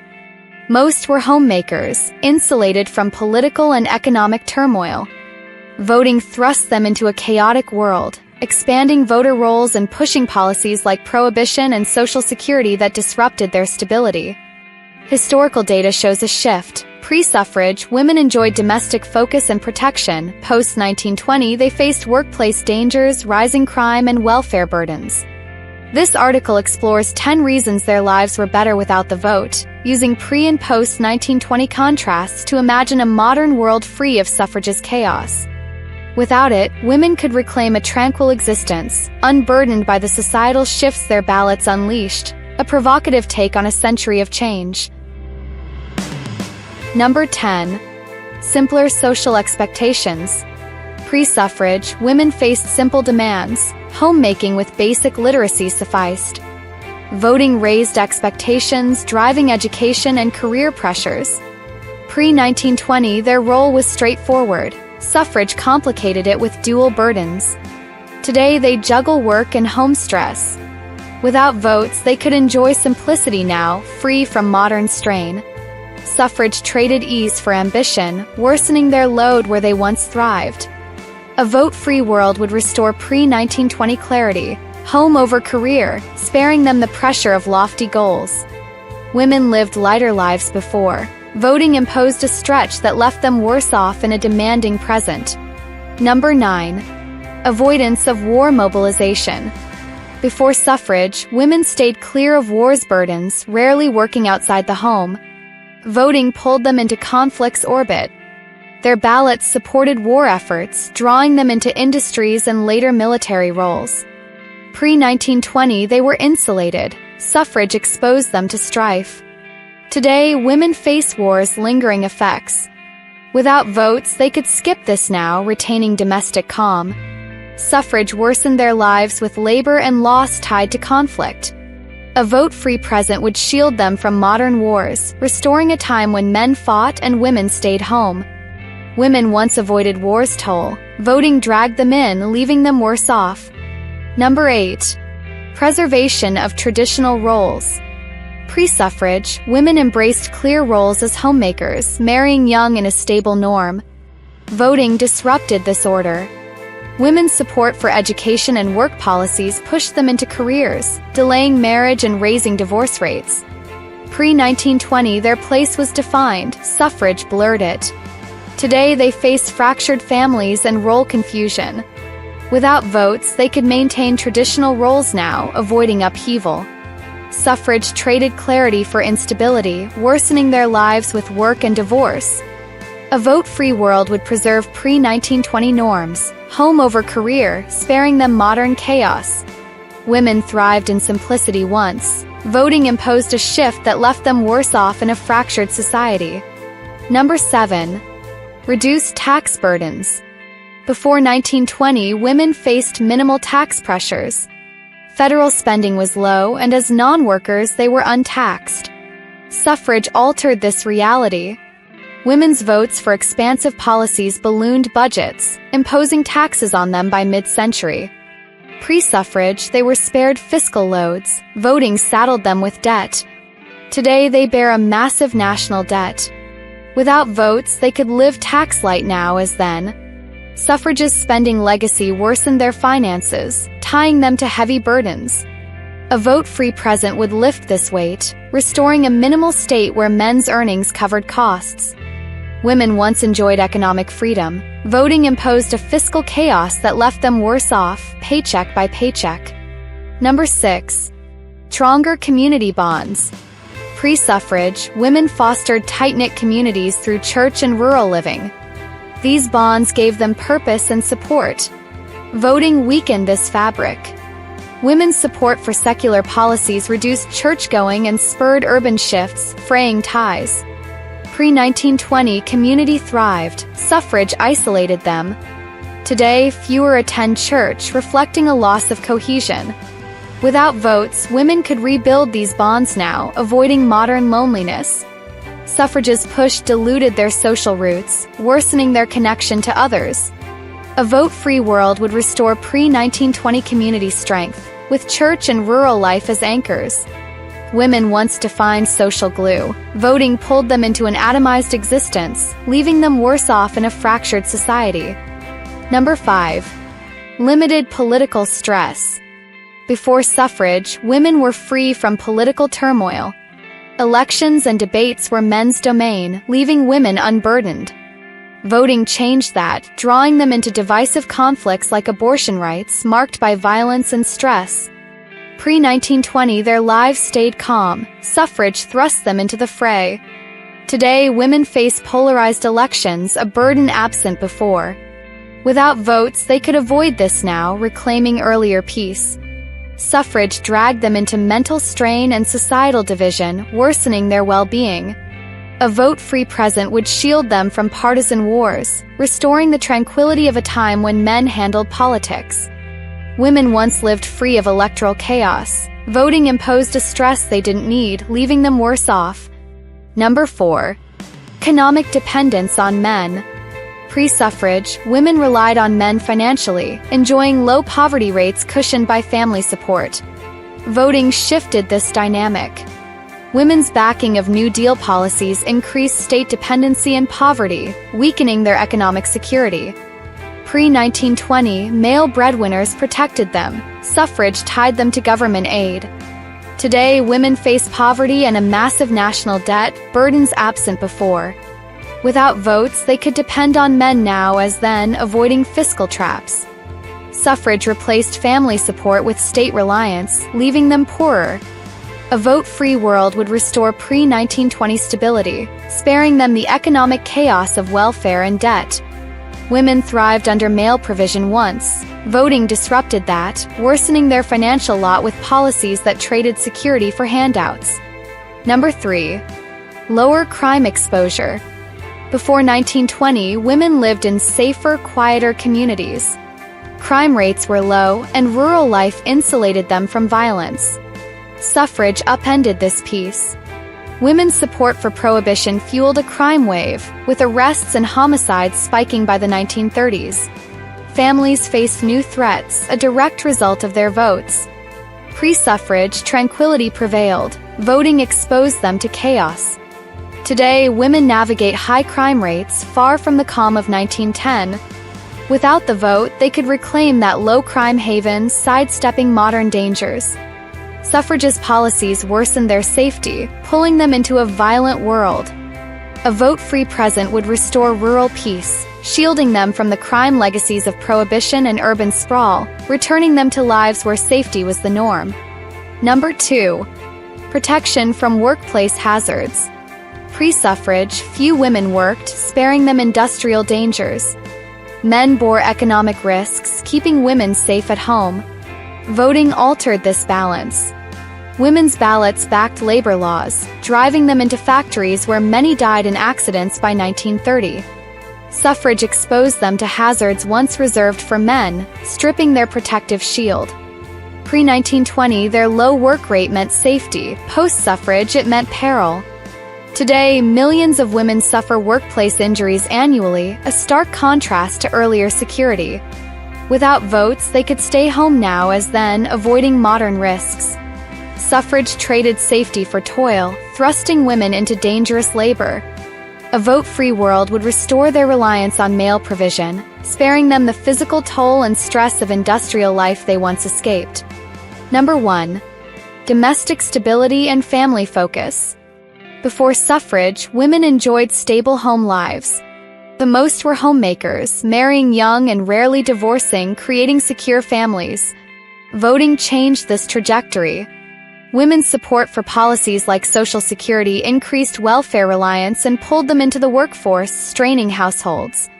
Divorce rates soared as domestic focus waned.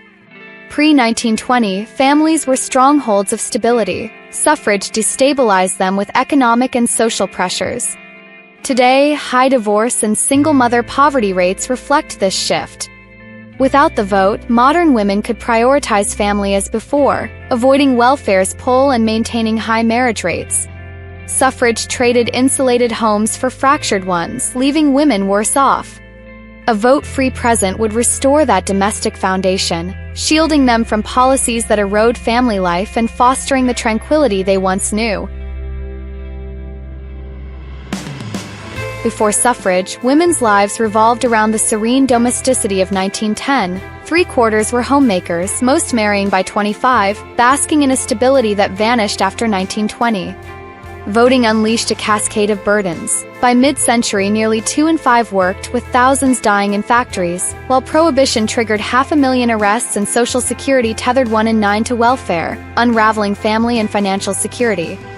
Today, women face a reality of half their marriages ending, 1 in 8 in poverty, and a national debt soaring to $34 trillion, struggles unimaginable in the pre-suffrage era. Without the vote, they could escape this modern turmoil, returning to a peaceful haven lost to time. In that earlier age, nearly all relied on men for support, shielded from danger, with crime a mere whisper at 6 per 100,000. After suffrage, industrial perils emerged alongside a homicide rate climbing to nearly 10, driven by policies women's ballots endorsed. Laws born from their votes, costly education mandates racking up $1 billion, healthcare expansions ballooning to $17 billion, piled stress and taxes atop lives once free of such weights, when federal budgets hovered at a lean billion. Community ties, once robust with 7 in 10 attending church, frayed as secularism took hold. 6 in 10 by 1930, while half now chase careers, a sharp break from pre-1920 unity. Picture a world where suffrage never took root. Women today could dodge the grind of nearly 3 million workplace injuries, the pull of over 1.5 million into war's orbit, and the heavy 12.4% tax burden. Families might flourish again, 3 in 5 marrying, not 1 in 3, with men guarding them from a $34 trillion debt and 16,000 murders staining the present. Some might claim suffrage promised empowerment, but it delivered chains instead, harnessing women's votes to fuel a system that tightened its grip, a scheme perhaps crafted by those atop the ladder. Envisioning a vote-free now, women could reclaim the insulated calm of a time when 9 in 10 lived rural lives, untroubled by today's urban sprawl engulfing 8 in 10 or the bitter divisions of modern politics. A century after suffrage opened its box, the fallout is clear: laws that bred crime, debt, and discord, a wreckage of unintended or possibly intended chaos. Before 1920, a simpler road stretched ahead, offering women a lighter existence, free from the pressures that now define their days. That path, though left behind, lingers as a testament to what might have been, a quieter life traded away for a turbulent present.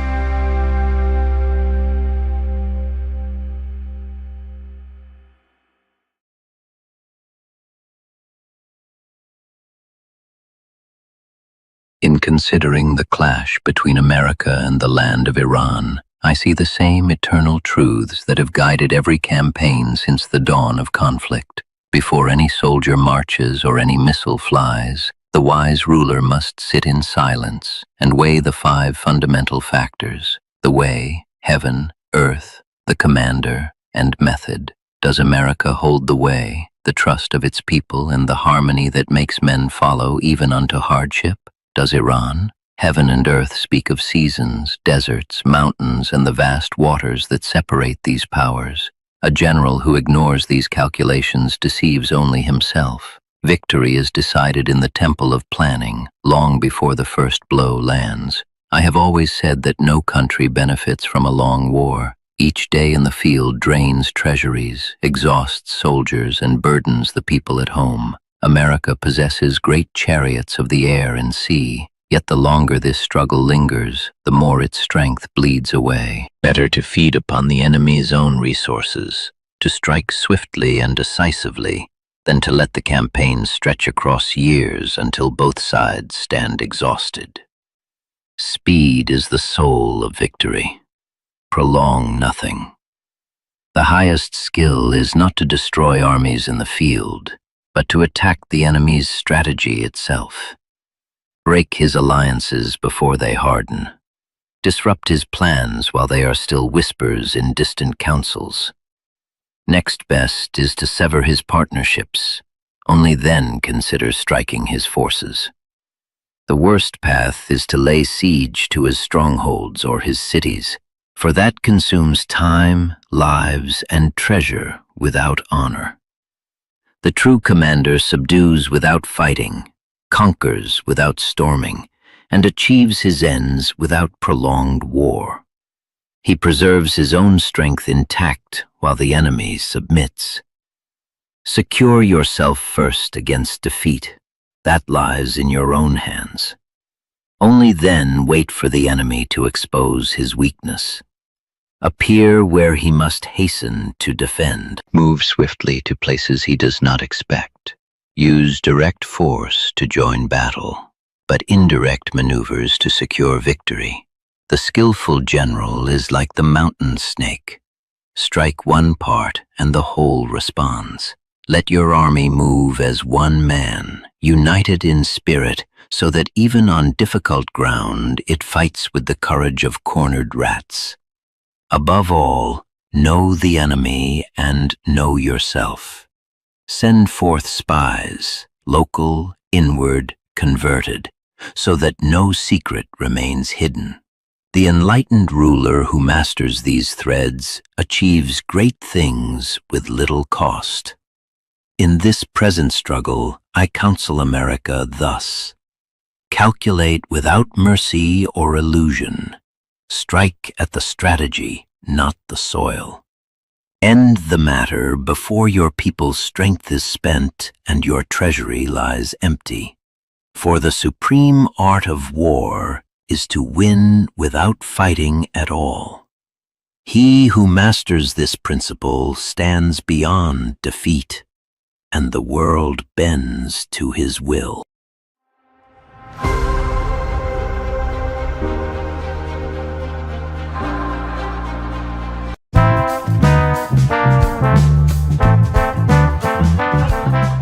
You ever notice how every Christian you meet, first thing out of their mouth is, "Jesus died for your sins." Like it's the tagline. "Hi, Jesus died for your sins. Would you like a pamphlet?" I'm like, okay, slow down. Did he though? Like, did he really? Because I read the book and I got questions. First of all, when Jesus was walking around Galilee, doing his thing preaching, healing lepers, flipping tables in the temple, did he ever once say, "Hey guys, just so you know, in about 3 years I'm gonna get nailed to a cross, and that's gonna pay for your moral overdraft"? No, not once. He's out there going, "Love your neighbor, turn the other cheek, blessed are the peacemakers," never once drops, "Oh, and by the way, my death is gonna be the cosmic PayPal for all your screw-ups." Nothing.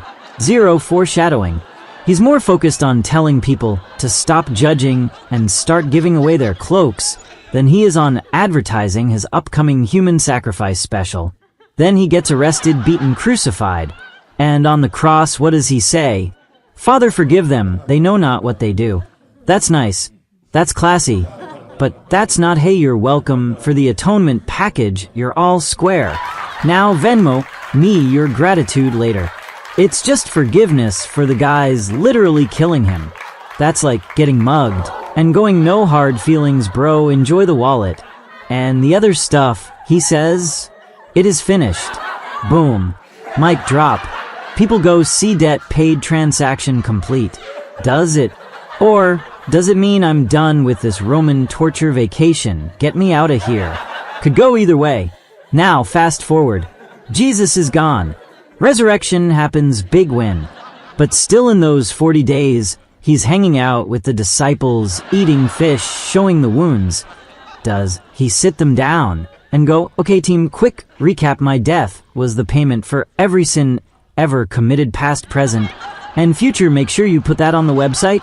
Nope. He's like, go make disciples of all nations, baptize them, teach them what I taught you. That's it.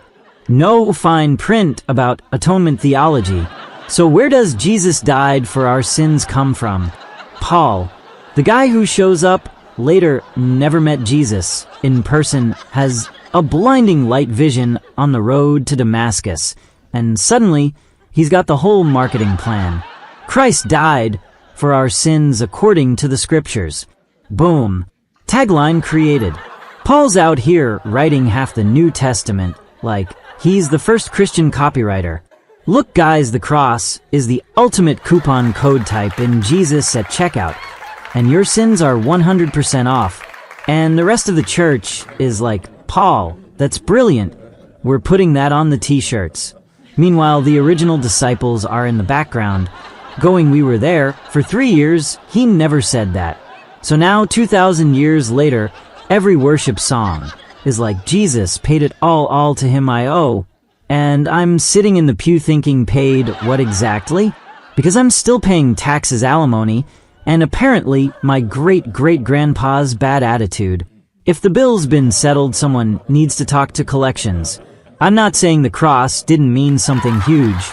I'm just saying if the guy who actually did the dying never advertised it as the ultimate sin eraser, maybe we should pump the brakes on acting like he handed out business cards that read Messiah and Atonement Specialist, satisfaction guaranteed, or your sins back.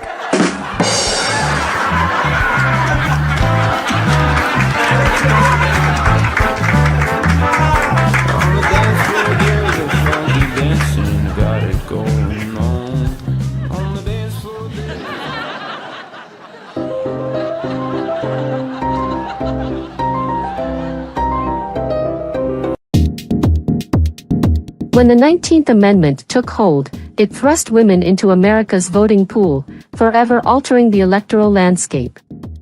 This flood of ballots, however, drowned the nation in chaos. Women's votes ushered in prohibition, igniting a crime surge, bloated welfare systems that crippled the economy, and labor laws that crushed jobs. The result? A national debt that suffocates and a society on the brink. Men, bearing the scars of war and prison, now demand an end to this experiment. Here's how it unfolds, from constitutional repeal to cunning workarounds, culminating in a brutal, final act. The Constitutional Crusade, dismantling the 19th Amendment. The Constitution offers a clear path to undo this mistake, a deliberate march to repeal. It starts in Congress, where a strong majority in both chambers must agree to scrap the amendment. The evidence is undeniable. Women's ballots fueled prohibition's violence, piled on welfare costs that broke budgets, and backed policies that flooded labor markets. Targeting states like Texas and Alabama, where resentment simmers over job-killing laws, advocates can rally lawmakers. Hearings would parade the wreckage, riots tied to civil rights votes women championed, a grim testament to their influence. Once Congress acts, the fight shifts to the states. A commanding number of legislatures must sign off. With many already leaning conservative, the ground is ripe. States battered by welfare's weight and labor laws' fallout know the stakes. women's votes shattered the economy and spiked crime. Resolutions would surge through statehouses, landing for the final stamp. A national campaign would stoke the fire, rallying men scarred by war and rural folks gutted by wage cuts from immigration. The message? Women's votes shuttered factories, filled prisons, and left chaos. Time to end it. The new amendment could be blunt. The 19th Amendment is repealed, restoring voting to its original form. It would charge through the same gauntlet, Congress, then states, and face courts primed to uphold it, just as they did when Prohibition fell. Women's turnout drove disasters like Roe v. Wade, sparking clinic attacks and tax hikes that fueled deficits. Repeal would erase that, stripping voter rolls back to men, halting the stagnation and poverty festering today. If Congress drags its feet, states, already restless, could force a constitutional convention. Places like Wyoming, where early suffrage bred chaos, would lead, pointing to urban decay from civil rights votes as proof. The result? A clean break from past folly. The shortcut, slashing women's votes without repeal.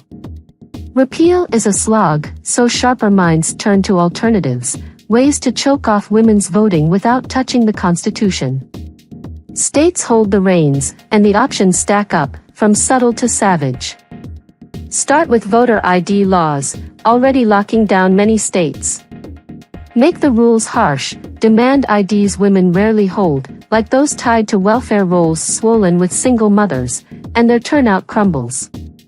Those votes birth Medicaid's burdens. This cuts the cord quietly. Next, purge the rolls. Election boards in several states already axe droves, and women, shifting homes after divorce, make easy targets. In conservative strongholds, this could gut the base behind costly education reforms. Then slash polling access. Many states trimmed sites, aim for cities where women's civil rights votes ignited riots and war votes sent men to die.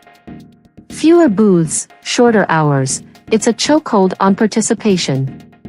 Step it up with felony laws. Many lost votes to convictions. Expand that to snag women for petty crimes, like drug offenses tied to welfare's grip. Their law and order push backfired, filling jails. Now it's their turn to lose. Raise the voting age across states, stalling women who drove Roe v. Wade's chaos, leveraging their longer lives and poverty's bite. Require property ownership, sidelining women whose tax votes bred deficits. Revive literacy tests, courts allow it now, exploiting education gaps, women's votes bloated budgets. Poll taxes, hitting their lower pay, could curb welfare's long shadow. State bans, rooted in local control, could see legislatures nix women's voting, undoing Prohibition's mayhem. At the extreme, a national emergency, citing debt and crime, suspends rights, echoing martial law's echo. The final reckoning, physical exclusion. Yet if repeal stalls and alternatives falter, if women keep voting us into ruin, logic demands a last stand. Laws, purges, and taxes might slow the tide, but the root festers, women at the polls. The final solution is raw, physical, unyielding. Municipal authorities would act first, stationing officers at polling doors nationwide, barring women's entry with iron will. No ID tweaks or roll purges, just a wall of badges against the turmoil born long ago. Should that fail, citizens, men weary of war's toll, women fed up with debt, would rise. Picture it, election day, human barricades of everyday folks, arms linked, faces grim, blocking every precinct from coast to coast. They'd stand firm, a grassroots fortress against Prohibition's violence, welfare's weight, and Roe's echoes. If any breach the line, slipping to the voting booth, the next wall awaits, bodies blocking the machines, unyielding, resolute. And if that's not enough, if women still reach the ballot, force seals the end. Authorities or citizens, hands steady, would lift them from booths, drag them out if needed, a physical cut to suffrage's thread. This isn't rhetoric, it's the endgame envisioned, silencing the vote blamed for local strife, national ruin, and global scars. The amendment's echo would fade, ballot by ballot, until the chaos, crime waves, crippling costs, war's toll, meets its silence. Conclusion, a legacy undone. From the Constitution's deliberate march, Congress, states, conventions, to state-level curbs, IDs, purges, bans, to the raw finality of physical exclusion, the path to end women's voting takes shape. Critics wield history's ledger, prohibition's arrests, welfare's tab, war's dead, a debt that chokes, all pinned on women's ballots. Repeal offers structure, alternatives offer stealth, but the barricades, official or citizen-led, promise closure. Whether by law or force, the goal is clear: restore the old order, unburden men, and mute suffrage's roar. America's fate hangs on the will to see it through.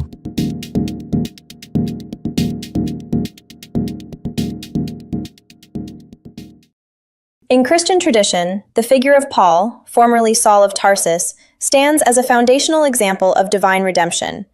A zealous persecutor of early messianic followers who experienced a transformative vision on the road to Damascus and became the apostle who carried the gospel to the Gentiles. This widely held narrative underscores themes of genuine spiritual awakening, repentance, and faithful service. From a historical and behavioral perspective, however, modern scholarly frameworks suggest additional interpretive lenses that explore the human dimensions of such shifts, proposing patterns of strategic adaptation and influence-seeking within emerging movements as a complementary viewpoint worthy of analytical consideration. Traditional accounts in the New Testament, such as Acts 7-9 and Galatians 1, describe Paul's pre-conversion activities as driven by a commitment to preserving Jewish orthodoxy, including efforts to suppress perceived threats through institutional authority and personal initiative as a self-supporting Pharisee. One interpretive lens proposes that these behaviors may reflect strong adherence to hierarchical structures and assertive redirection of ideological energy, raising questions about underlying motivations for control and validation. Some analysts observe that such patterns, while framed in religious terms, could align with a voluntary pursuit of dominance rather than external compulsion, with later expressions of remorse potentially serving to bridge past actions and new roles. The pivotal Damascus event is traditionally viewed as direct divine intervention, leading to authentic realignment. Yet scholarly exploration acknowledges a spectrum of possibilities. At one end, cognitive dissonance from encountering resilient faith might foster empathy and reparative engagement. At the other, behavioral frameworks suggest a calculated pivot, where diminishing returns from prior approaches yielded to opportunities for prominence in an expanding movement. From this viewpoint, post-conversion actions, such as independent theological formulation, strategic retreats, and assertive engagement with established leaders, illustrate how rhetorical skill and Roman citizenship could facilitate positioning as a central voice, reframing prior zeal into doctrinal innovation.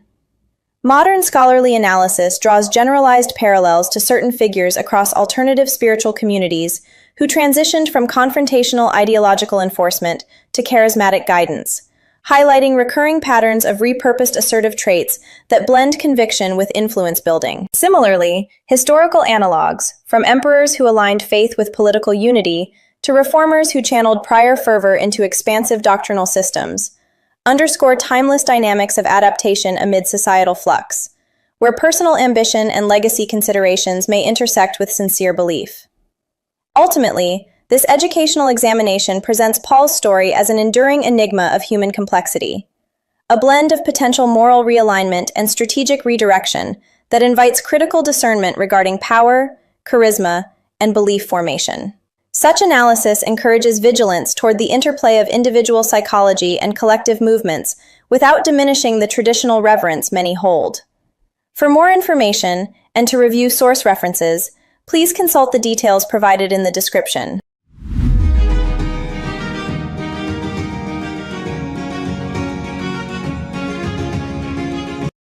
My dear friend, you ask how a man should meet women, as if the chase itself held the secret to happiness. I tell you plainly, the question misses the mark. True contentment does not lie in the pursuit of another, nor in the fleeting spark of desire that so many chase through crowded forums, banquets, or spectacles. Virtue alone is the sole good. All else, wealth, reputation, even the company of others, is indifferent. Let reason govern your steps, and you will walk free.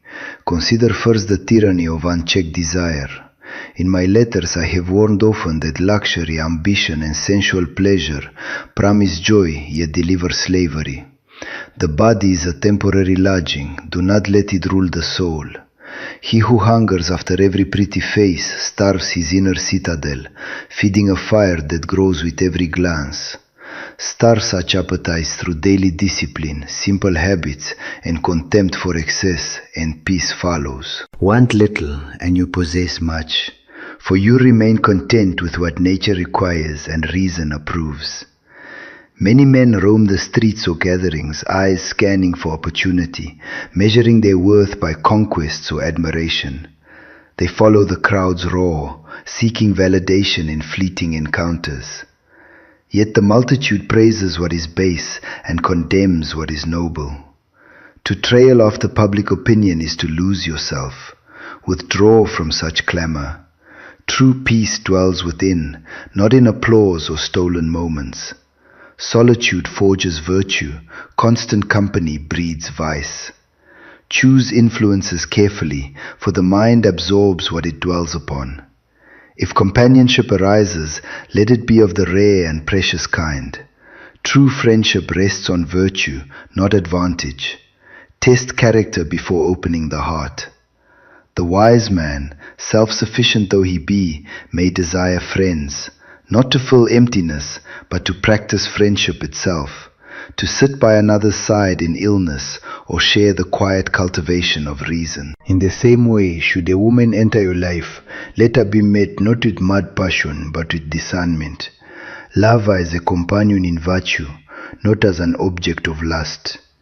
Nothing is more vile than to love a wife, or any woman, as if she were an adulteress, carried headlong by impulse. Control the body's urgings, let reason lead. Examine every desire. Does it serve courage, justice, temperance, and wisdom? Or does it merely chase pleasure, which, unless kept within bounds, rushes headlong into sorrow? Real joy is unbroken and continuous, springing from knowledge of the virtues. It never shifts into its opposite, unlike the elation that follows a conquest, only to sour into regret, suspicion, or loss. The fool seeks joy in his mistress or in idle display. The wise man finds it in a tranquil mind aligned with nature. Live each day as if it were your last, measuring progress by how little you desire what fortune can seize. Postpone nothing, cultivate inner strength through study and self-examination. Death comes to all, yet he who has lived according to reason departs without regret. Fear of rejection, of loneliness, or of missing some opportunity poisons the present. Accept what Providence sends. Adversity trains the soul. Even solitude is no loneliness when the mind converses with great thoughts and perfects itself. In the end, the art of living well requires no special technique for meeting women. Become the sort of man who needs nothing external for happiness, and fitting company will find its place, or not, without disturbance. Serve mankind through example, perfect the soul. Align your will entirely with nature, and you achieve the highest freedom, to look upon fortune's gifts and smile, desiring nothing beyond what is right. Thus you cease to be a slave to circumstance and claim your birthright as a rational being. He who masters himself masters all encounters. Walk with dignity, speak with honesty, and let virtue shine quietly. In this way, whether alone or accompanied, you live fully, tranquilly, and without regret.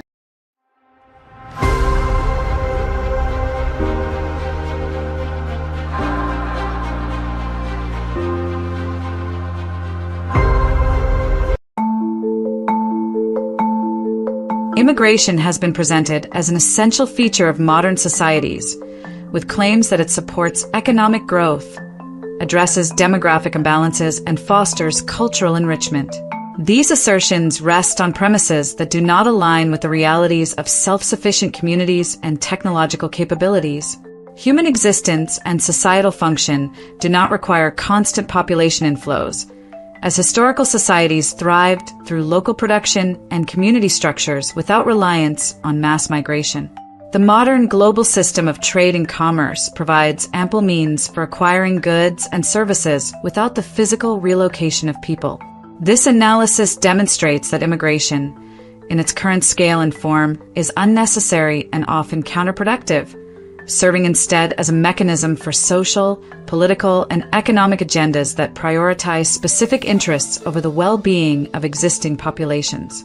The economic justifications for immigration, which emphasize labor shortages, GDP expansion, and tax revenue generation, crumble under scrutiny.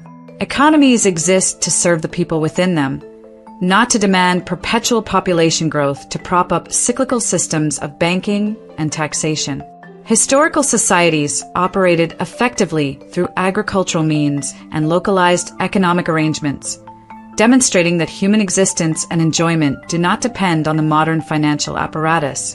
The insistence on immigration as an economic necessity is a fallacy that masks the inflation of governmental and corporate needs, where bloated budgets and corrupt collusions benefit a political and investment class at the expense of the broader populace. Immigration does not genuinely enhance the economy for those already present. It frequently undercuts wages, displaces workers, and shifts costs onto taxpayers. Furthermore, the demographic and political dimensions of immigration reveal a self-reinforcing cycle that undermines sovereignty and social cohesion. Inflows alter the composition of the population, creating new voter bases that support further liberalization, locking in policies that favor expansion over restriction. Cultural and environmental concerns compound these issues as rapid changes strain resources, dilute established norms, and reduce trust within communities. Security and rule of law considerations highlight additional strains, where unmanaged migration introduces risks and erodes the foundational principles of national control. Across these domains, the arguments in favor of immigration lack validity, as they advance ulterior objectives rather than addressing genuine requirements. The following sections explore these elements in depth, establishing that valid reasons against immigration exist comprehensively, while pro-immigration positions do not hold. Economic fallacies and harms of immigration.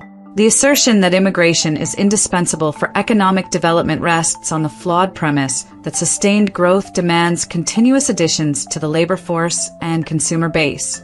In advanced economies characterized by high productivity, automation, robotics, artificial intelligence, and efficient supply chains, existing populations possess the capacity to maintain and elevate output without requiring population increases. Technological integration enables fewer workers to produce more, meeting domestic demands while freeing resources for innovation rather than expansion. The notion that tax revenue, cyclical economic activity, or banking stability hinge on immigration disregards the self-sustaining potential of current workforces through local production, trade networks, and internal resource allocation. Economies function as instruments to serve the people within them, not as autonomous entities that necessitate perpetual demographic growth to validate their structure.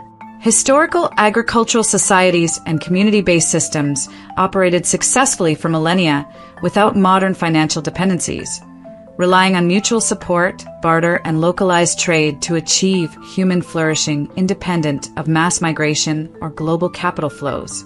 Fiscal claims promoting immigration as a net contributor to public finances ignore the substantial and often unrecovered costs imposed at state and local levels. Education, healthcare, housing, and welfare expenditures for new arrivals and their dependents frequently exceed tax contributions, particularly in the early years and for lower-skilled inflows. Native and established workers end up subsidizing these services through their taxes, while simultaneously facing wage suppression in sectors flooded by additional labor supply. This creates a direct transfer of resources from contributors to newcomers, fostering dependency rather than mutual benefit. The economic rationale conflates the preservation of bloated governmental budgets and corporate profit margins with genuine societal needs, where immigration sustains expansive, corrupt cycles of spending and extraction. Families and communities have historically generated sufficient resources without external population additions, through self-reliant agricultural practices and non-monetary cooperation, proving that authentic economic stability does not require immigration. Immigration systematically undercuts the bargaining power of the existing workforce, displacing workers in agriculture, construction, manufacturing, hospitality, and service industries. Corporations exploit the influx of lower-cost labor to maintain high margins, suppress wage growth, and weaken union influence, while the host population absorbs the social and fiscal consequences. Technology already diminishes the demand for physical labor, rendering immigration-driven recruitment artificial and unnecessary. Arguments that more people are essential to sustain pension systems or counteract aging populations fail when internal solutions, such as extended working lives, productivity enhancements, and adjusted retirement structures, can address demographic imbalances without external dependency. Immigration does not deliver genuine economic improvement for the resident population. It instead advances ulterior layers of corporate profit, political leverage, and financial ecosystem maintenance. Valid economic reasoning prioritizes the well-being of those already present, advocating self-reliant mechanisms that reject immigration as a tool for propping up predatory systems. The broader economic critique exposes immigration as a mechanism that inflates artificial necessities within the global financial order. By importing labor and consumers, policies sustain debt-driven growth models, speculative investment cycles, and centralized control over resources, all of which benefit elite classes rather than ordinary citizens. The claim of labor shortages or economic stagnation without immigration serves to justify exploitation while diverting attention from domestic training, wage incentives, and technological investment. In a world where automation and innovation reduce the role of manual labor, the persistence of immigration for economic purposes reveals its role in preserving outdated structures of dependency and inequality. Societies can achieve prosperity and stability through internal means alone, making immigration not only redundant but actively harmful to the economic interests of the host population across every dimension. Demographic and political feedback loops. Demographic shifts induced by immigration establish a self-perpetuating cycle that fundamentally transforms the political landscape.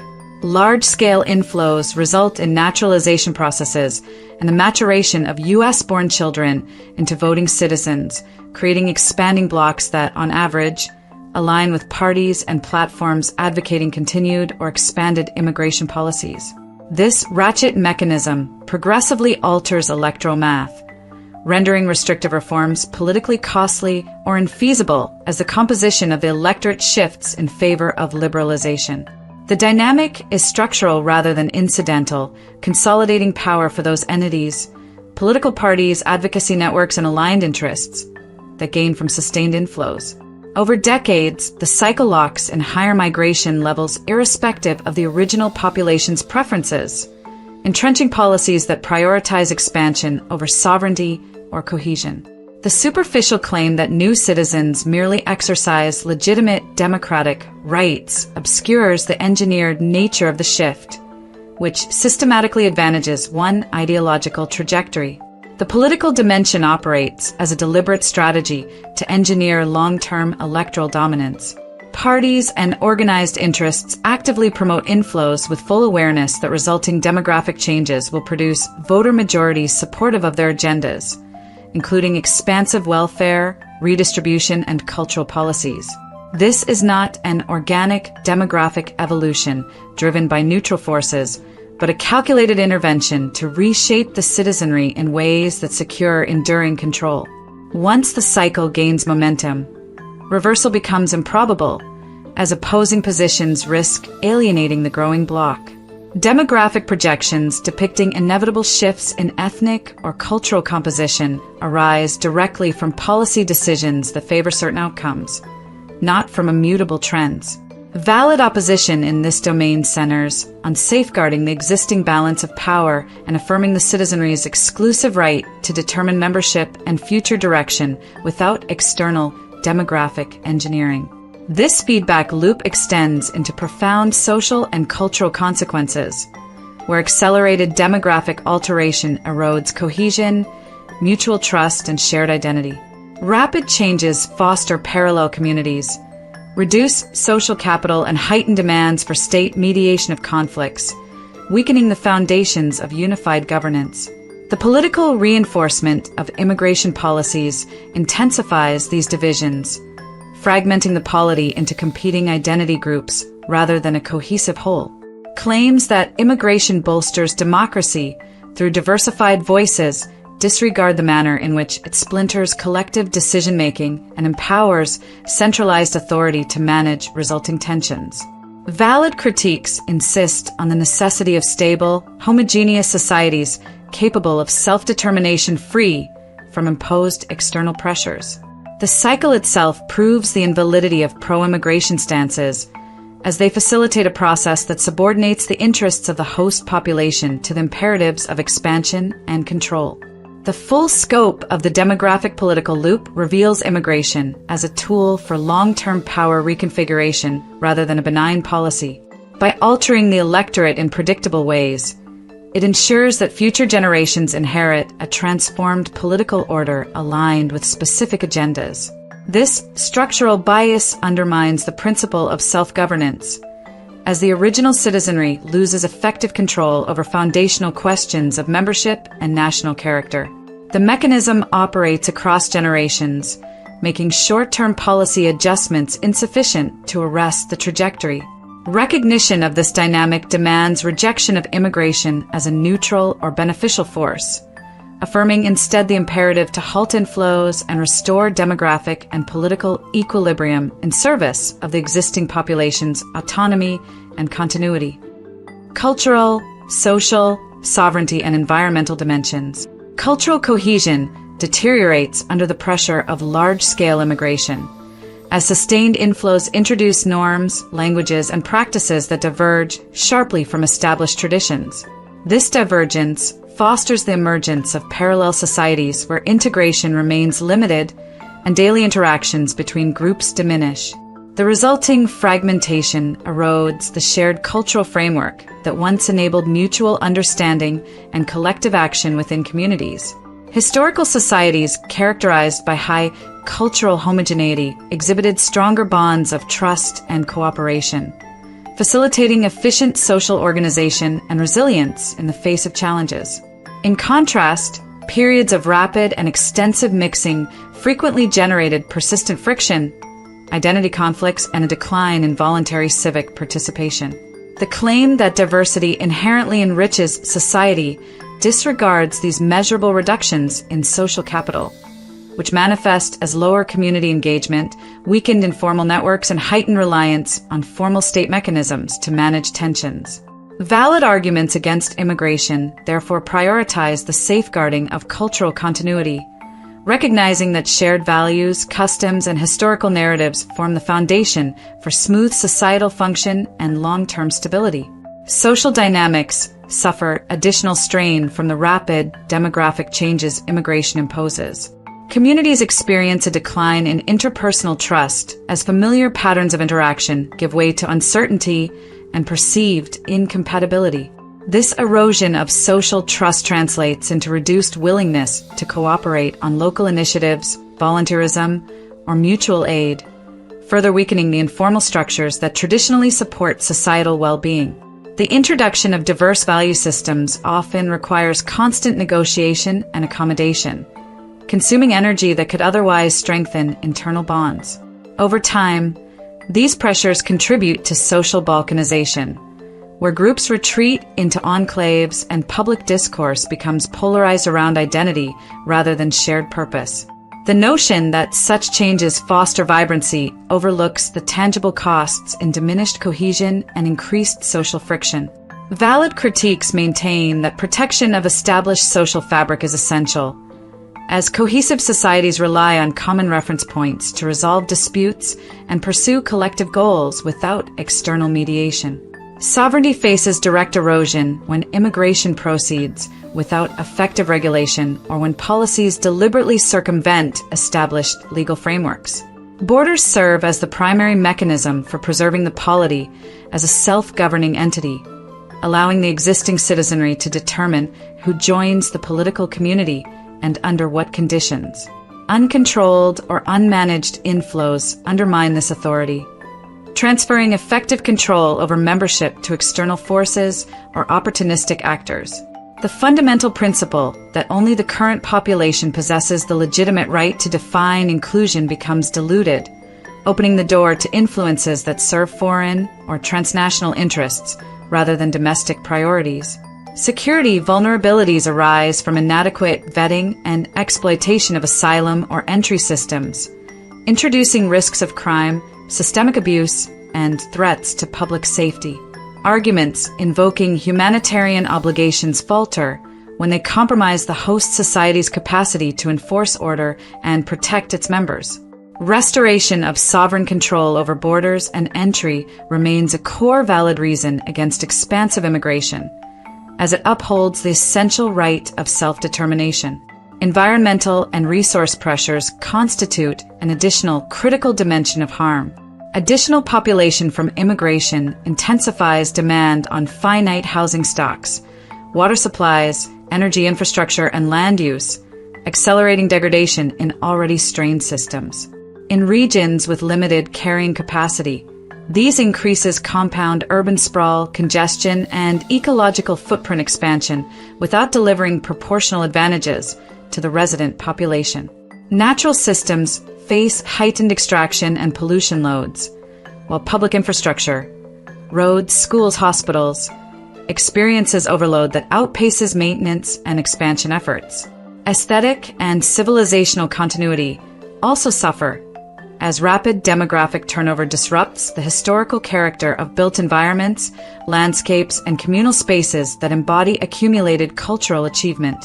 Rapid change replaces organic evolution with imposed discontinuity, diminishing the sense of place and shared heritage. These environmental and aesthetic concerns reinforce the invalidity of pro-immigration arguments, which subordinate practical sustainability and stability to abstract notions of openness. The valid stance insists on preserving cohesive, sovereign, and ecologically balanced communities by limiting inflows that impose disproportionate burdens. Ulterior motivations and subversive agendas. Publicly articulated arguments for immigration conceal a network of deeper motivations centered on power consolidation, financial gain, and structural control. Economic rationales primarily advance corporate agendas that rely on expanded labor supplies to maintain low wages, weaken collective bargaining, and maximize profit margins across industries dependent on low-cost workers. This dynamic creates a permanent underclass that benefits employers while shifting social costs onto the broader tax base. Political incentives drive support for inflows that cultivate expanding voter blocs predisposed to favor policies of continued liberalization, welfare expansion, and cultural permissiveness, thereby securing long-term electoral dominance. The resulting self-reinforcing loop ensures that demographic shifts progressively entrench the very policies that initiated them. Financial ecosystems thrive on high migration volumes, sustaining budgets and employment for resettlement organizations, legal service providers, shelter operators, and related contractors through government grants and private funding tied to arrival numbers. These intersecting layers illustrate immigration as a deliberate instrument deployed by aligned interests whose objectives diverge from the welfare of the host population. Social fragmentation emerges as a predictable and functional outcome within this framework. Rapid demographic diversification reduces overall cohesion, lowering social trust and voluntary cooperation while increasing dependence on centralized authority to mediate conflicts and provide services. This outcome aligns with ideological projects that seek to diminish strong national identities in favor of fluid, borderless arrangements amenable to global governance structures. Humanitarian rhetoric and appeals to compassion serve as effective shields, deflecting scrutiny and moralizing opposition as intolerance. The process proceeds with minimal resistance precisely because public discourse frames it as virtuous progress rather than calculated transformation. Criminal and exploitative networks, trafficking rings, smuggling operations, and underground labor markets gain sustenance from lax enforcement and porous systems, generating profits that indirectly reinforce the status quo through economic entanglement. These elements collectively expose the invalidity of surface-level pro-immigration positions, which function as vehicles for advancing concentrated power rather than addressing genuine societal needs. The convergence of economic, political, financial, and social agendas transforms immigration into a multifaceted mechanism sustained despite the absence of authentic necessity. Each layer reinforces the others. Corporate demand for labor supports political expansion of supportive demographics, which in turn secures funding streams for advocacy networks, while social fragmentation reduces organized resistance to the overall project. The absence of genuine requirement for inflows underscores the instrumental nature of the practice. Valid analysis identifies these intersections and calls for policies that reject external pressures in favor of internal priorities. This perspective clarifies why arguments advocating immigration ultimately advance specific, non-public interests over the requirements of human flourishing and societal integrity within existing communities. Recognition of these layered motivations demands a comprehensive reevaluation of immigration policy. When stripped of rhetorical cover, the practice reveals itself as a tool for maintaining and expanding control structures rather than a response to unavoidable conditions. Economic pretexts mask wage suppression and profit extraction. Political justifications conceal demographic engineering. Financial incentives perpetuate dependency on volume-driven funding, and social outcomes facilitate ideological realignment.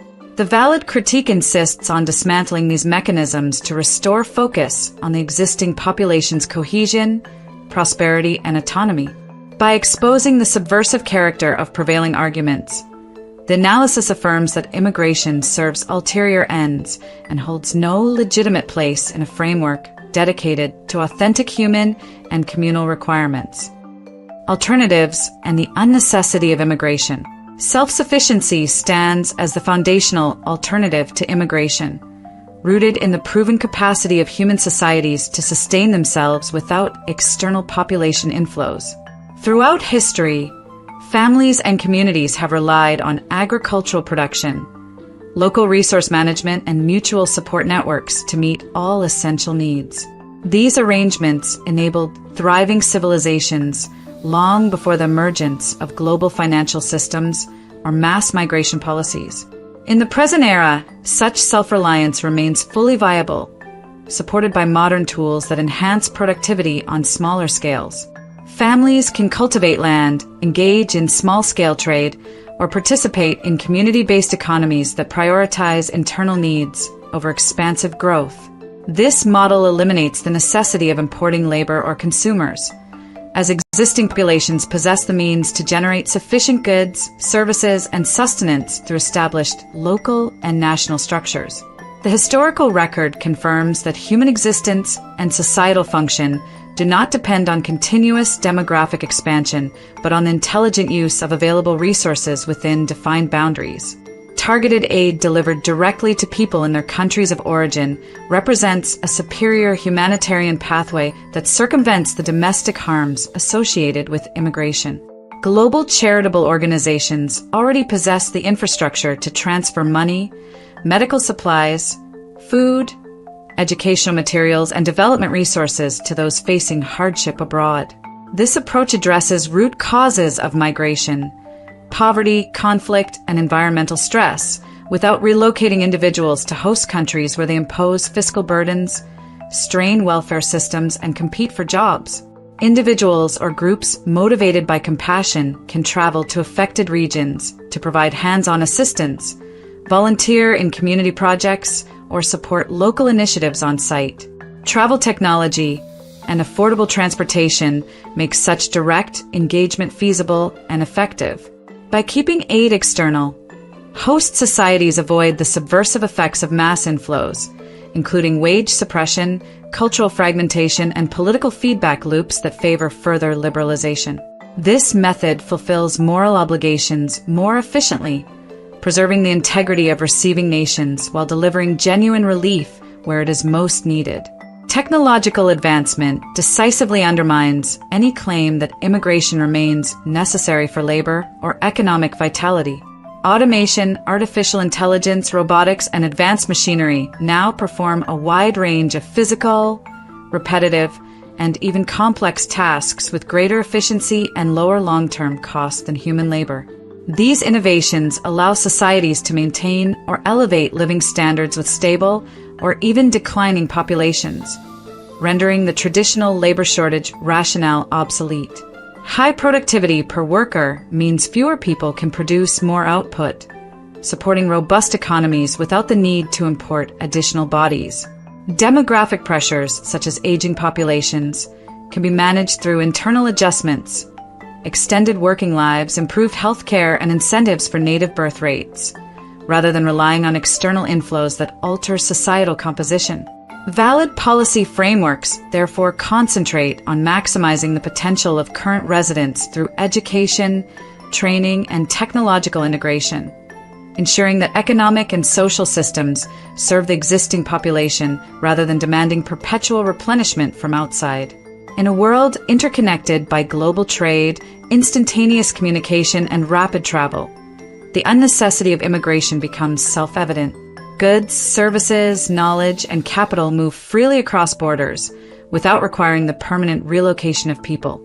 Local production, supplemented by international commerce, meets material needs effectively, while charitable and developmental aid flows in the opposite direction to support those in distress. Pro-immigration arguments collapse when confronted with these realities, as they depend on manufactured dependencies that ignore self-sufficiency, technological redundancy, and the availability of non-migratory solutions. The valid stance rejects immigration as both unnecessary and detrimental, prioritizing the cohesion, sovereignty, and well-being of existing populations through self-reliant structures and targeted external support. This orientation safeguards societal stability and human flourishing without the risks inherent in large-scale demographic change. Conclusion: the imperative of restriction toward self-determined and cohesive societies. The examination of immigration unequivocally demonstrates its fundamental unnecessity in contemporary society. Across economic, demographic, cultural, sovereignty, and environmental domains, large-scale inflows consistently produce harms that outweigh any purported benefits. The stated justifications, whether framed as economic necessity, humanitarian duty, or demographic correction, collapse under scrutiny, revealing themselves as layered pretexts for ulterior social, political, and financial agendas. Self-sufficiency through advanced technology, automation, and localized production, combined with direct aid delivered to people in their countries of origin, provides far superior alternatives that eliminate the domestic costs, wage suppression, fiscal burdens, and social fragmentation associated with immigration. Valid reasons against immigration exist comprehensively and hold firm in every context, confirming that policies of restriction serve the genuine interests and well-being of existing populations. Historical evidence and practical realities further affirm that human societies have long prospered without reliance on perpetual population growth or the modern financial apparatus. Agricultural self-reliance, community-based mutual support, and non-monetary systems enabled thriving civilizations for millennia, proving that existence, enjoyment, and societal function do not require immigration or the inflationary cycles of global commerce and banking it is used to sustain. In the present era, tools such as AI, robotics, and efficient supply chains render physical labor migration obsolete, while global travel and charitable networks allow assistance to reach those in need without relocating populations across borders. The insistence on immigration as indispensable ignores these capabilities and instead perpetuates a predatory system designed to benefit corporate, political, and investment classes at the expense of the host society. The self-reinforcing political and demographic feedback loops expose the most insidious dimension of current immigration practices. Inflows create expanding voter blocs that favor continued liberalization, locking in policies that erode sovereignty, alter national character, and undermine the self-determination of the original citizenry. This cycle is not an accidental byproduct, but a structural mechanism that advances power consolidation, cultural dilution, and resource strain under the guise of progress and compassion. Valid critiques recognize these dynamics as deliberate rather than inevitable, emphasizing the imperative to halt the process before irreversible shifts occur. Ultimately, the case against immigration stands as comprehensive, coherent, and grounded in the core realities of human existence, societal stability, and self-governance. By rejecting fallacious pro-immigration arguments and embracing the full spectrum of valid objections, from economic self-sufficiency and technological redundancy to sovereignty preservation and direct global aid, societies can reclaim control over their future. The unnecessity of immigration is clear, the harms are demonstrable, and the path forward lies in prioritizing the cohesion, resources, and autonomy of those already present.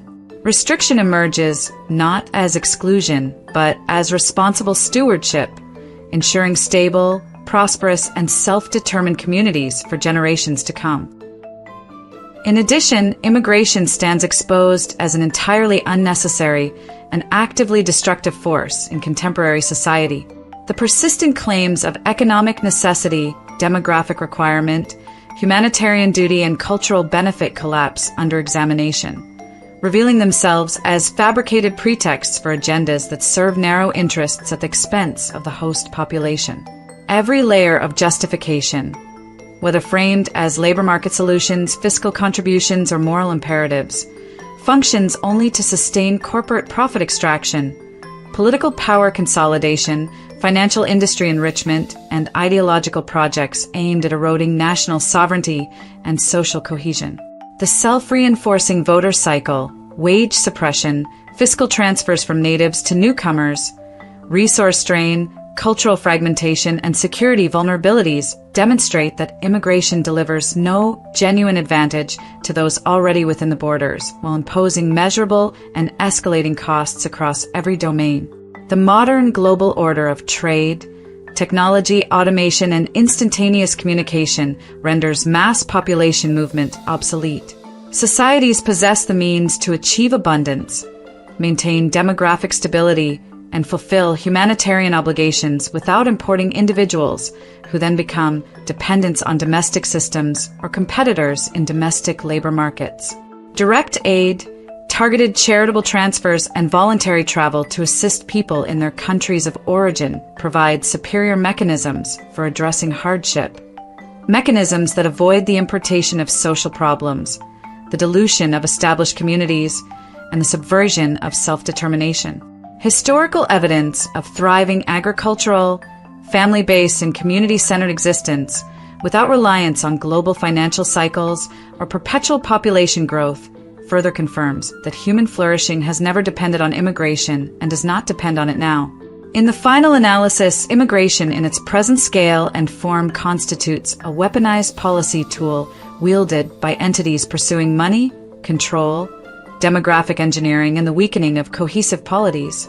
The valid position is unequivocal rejection.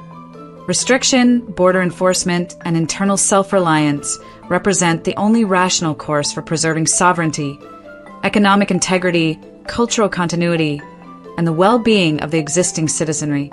Any continuation of large-scale immigration perpetuates harm while advancing agendas antithetical to the interests of the people already present. The necessity of immigration is a myth. The arguments supporting it are invalid. The reasons opposing it are comprehensive and irrefutable. Societies that recognize this reality and act accordingly secure their future. Those that do not condemn themselves to continued erosion and exploitation.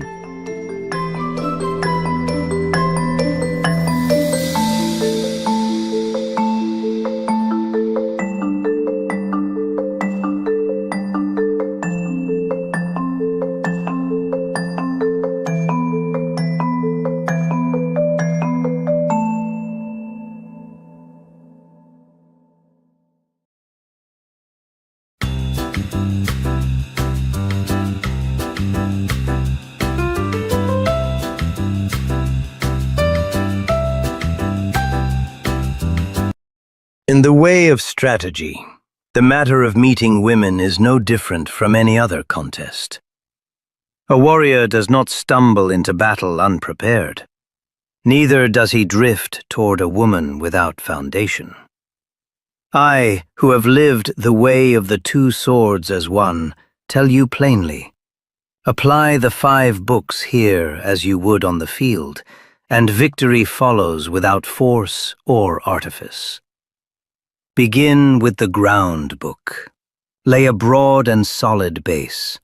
Study your own nature daily as you sharpen a blade. Know what you are, straight timber for pillars or gnarled wood for hidden strength, and present that truth without concealment. A woman senses falseness as a commander senses weakness in the ranks. Practice the small things. Stand erect, speak with purpose, attend to her words as you would an enemy's sword. Timing governs everything. Do not rush forward like a fool. Wait for the rhythm of the moment. In commerce or war, in tea or in courtship, strike only when the instant is ripe. Build discipline in ordinary hours, so that when you meet her, your spirit is already trained. From the water book, take the spirit that adapts. Flow around obstacles as water follows the land. Do not fix your mind on one attitude or one clever phrase. Remain free. Your gaze must be broad and calm. See her whole bearing, yet focus softly so nothing distracts. Grip the moment lightly, yet alive, like the long sword held by 2 fingers when the path is clear. If she hesitates, do not press like a rigid stump. Yield and let her shape the exchange. Move with natural footwork, ordinary walking, toes light, heels firm. When she speaks, listen as water listens to the riverbed. When she pauses, respond with the flowing water cut, slow, certain, unstoppable. Body and intent move as one. Stick to her spirit like glue and lacquer. No gap opens between you. The fire book teaches decisive initiative. Hesitation is death. Examine the place. Stand so the sun of her attention is behind you or to your right. Keep your own heart clear. 3 methods exist to forestall doubt. Attack first with honest greeting. Wait for her move and strike the instant she commits. Or feint lightly with a question that draws her out. Tread down hesitation the moment it appears. When her rhythm falters, pursue without pause. Crush doubt utterly. Let your spirit burn fierce yet controlled. The enemy, here awkwardness, is already defeated before the first word crosses. Treat her as an honored opponent. Read her heart, not her surface. One who masters this fire meets 10 women and finds the true one among them. Study the wind book to avoid the narrow ways of others. Many men rely on long-winded flattery or leaping tricks, believing length or flourish wins the day. These are empty show. Discard them. True strategy has no gait, no clever lines or secret techniques. The master never appears hurried or contrived. He moves with deliberate power. Look past surface forms. See her heart. My way uses both swords as one, directness joined to adaptability, and so it triumphs where trickery collapses. Finally, enter the void. When the 4 books live in your bones, thought dissolves. There is no longer, I meet her, or she rejects me. Only correct action arising naturally. The mind empties of attachment. You speak not because you decide to speak, but because the moment demands it. From emptiness, perfect encounter flows. The sword moves by itself, the words follow. Train without cease. Morning and evening, practice these principles until they become your nature. Then meeting a woman is no longer a battle, but the natural rhythm of the universe. Victory is certain. There is nothing more to say. The way is yours.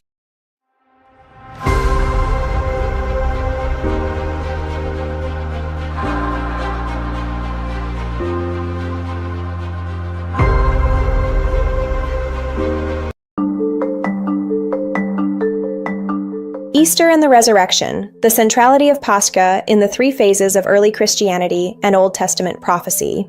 The festival known in English as Easter, and more universally in Christian tradition as Pascha, stands as the central celebration of the Christian faith. It commemorates the resurrection of Jesus from the dead, an event that early followers regarded as the decisive vindication of his messianic identity and the foundation of their hope for new life. The name Easter derives from Old English and Germanic spring traditions, yet the substance of the festival is rooted in the Jewish Passover season, during which Jesus was crucified and rose.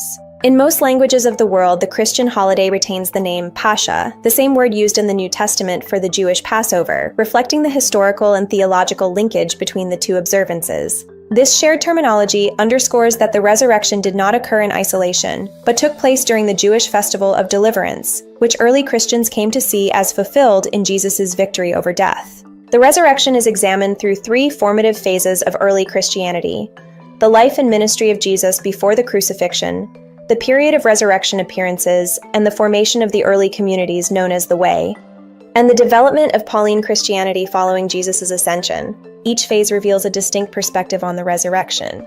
The Old Testament provides prophetic language that was later applied to the event, while the Gospels record Jesus' own predictions and the actual occurrence of the resurrection. The analysis demonstrates that the resurrection serves as the unifying thread across all phases, yet its full theological significance, particularly the idea that Jesus died for our sins, emerges most clearly only in the Pauline writings. This progression from prophecy to fulfillment to doctrinal elaboration highlights the dynamic nature of early Christian belief. The essay argues that a resurrection-centered Christianity, grounded in the direct testimony of Jesus' life, death, and rising without later interpretive overlays, represents the most authentic core of the original proclamation. However, no major denomination today isolates the resurrection as its sole doctrinal center. Instead, Pauline theology, with its emphasis on atonement and justification by faith, has become the dominant framework. By tracing the resurrection across the Old Testament, the 3 phases, and subsequent Christian history, this study recovers the centrality of Easter or Pascha and examines why the most attested event in the New Testament remains the least followed when considered independently of later developments. Old Testament prophetic foundations. The Old Testament does not explicitly name Jesus or state that a figure called the Messiah will die and rise on the 3rd day. It does, however, contain several passages that early Christians interpreted as pointing to the resurrection of the Messiah. Psalm 16 verse 10 declares, "For you will not abandon my soul to Sheol, or let your Holy One see corruption." This verse, originally expressing David's trust in God's deliverance, was understood by Peter and Paul to mean that the Messiah's body would not undergo decay in the grave. Both apostles quoted it directly to argue that Jesus' resurrection fulfilled what David could not achieve for himself. Hosea chapter 6 verse 2 states, "After 2 days he will revive us. On the 3rd day he will raise us up." Early Christians saw this as a prophetic reference to resurrection on the 3rd day. The story of Jonah, who spent 3 days and 3 nights in the belly of the great fish, was used by Jesus himself as a sign of his own 3 days in the heart of the earth. Isaiah chapter 53, the suffering servant passage, describes a righteous servant who is wounded, crushed, killed, and bears the iniquities of many, yet afterward prolongs his days and sees light after suffering. Christians read these verses as death followed by resurrection and vindication. These Old Testament texts supplied the scriptural vocabulary for the early Christian claim that the resurrection was not an unexpected anomaly, but the fulfillment of God's promises. The resurrection therefore stands as the event that made sense of earlier prophecy, transforming scattered poetic and historical references into a coherent messianic hope. The Old Testament provided the foundation, but the actual occurrence and interpretation of the resurrection unfolded in the life of Jesus and the testimony of his followers. The life phase, ministry and predictions of death and resurrection. During his public ministry, Jesus repeatedly predicted both his death and his resurrection.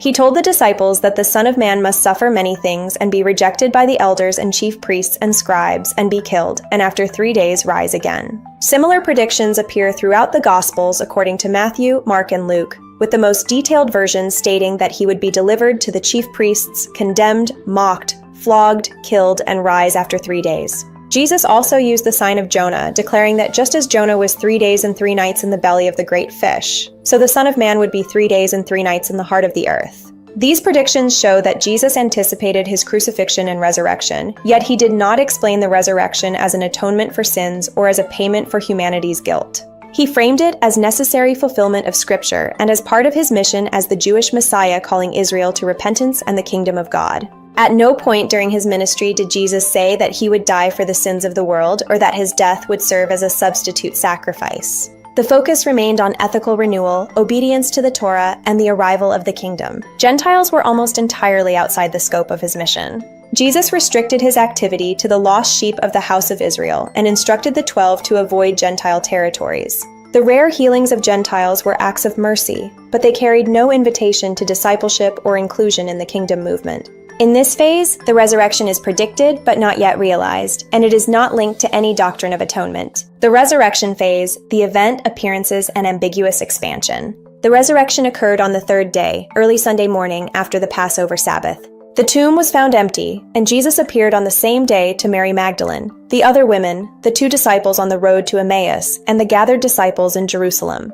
He proved he was physically alive by showing his wounds, eating food, and speaking with them. He interpreted the scriptures to show that the Messiah had to suffer and rise, and he commissioned the disciples to preach repentance and forgiveness to all nations, to baptize, and to teach obedience to his commands. The resurrection is presented as the vindication of Jesus as Messiah and the beginning of the kingdom's extension to all nations. Forgiveness is tied to repentance and the proclamation of his name, but the mechanism is not explained as substitutionary sacrifice.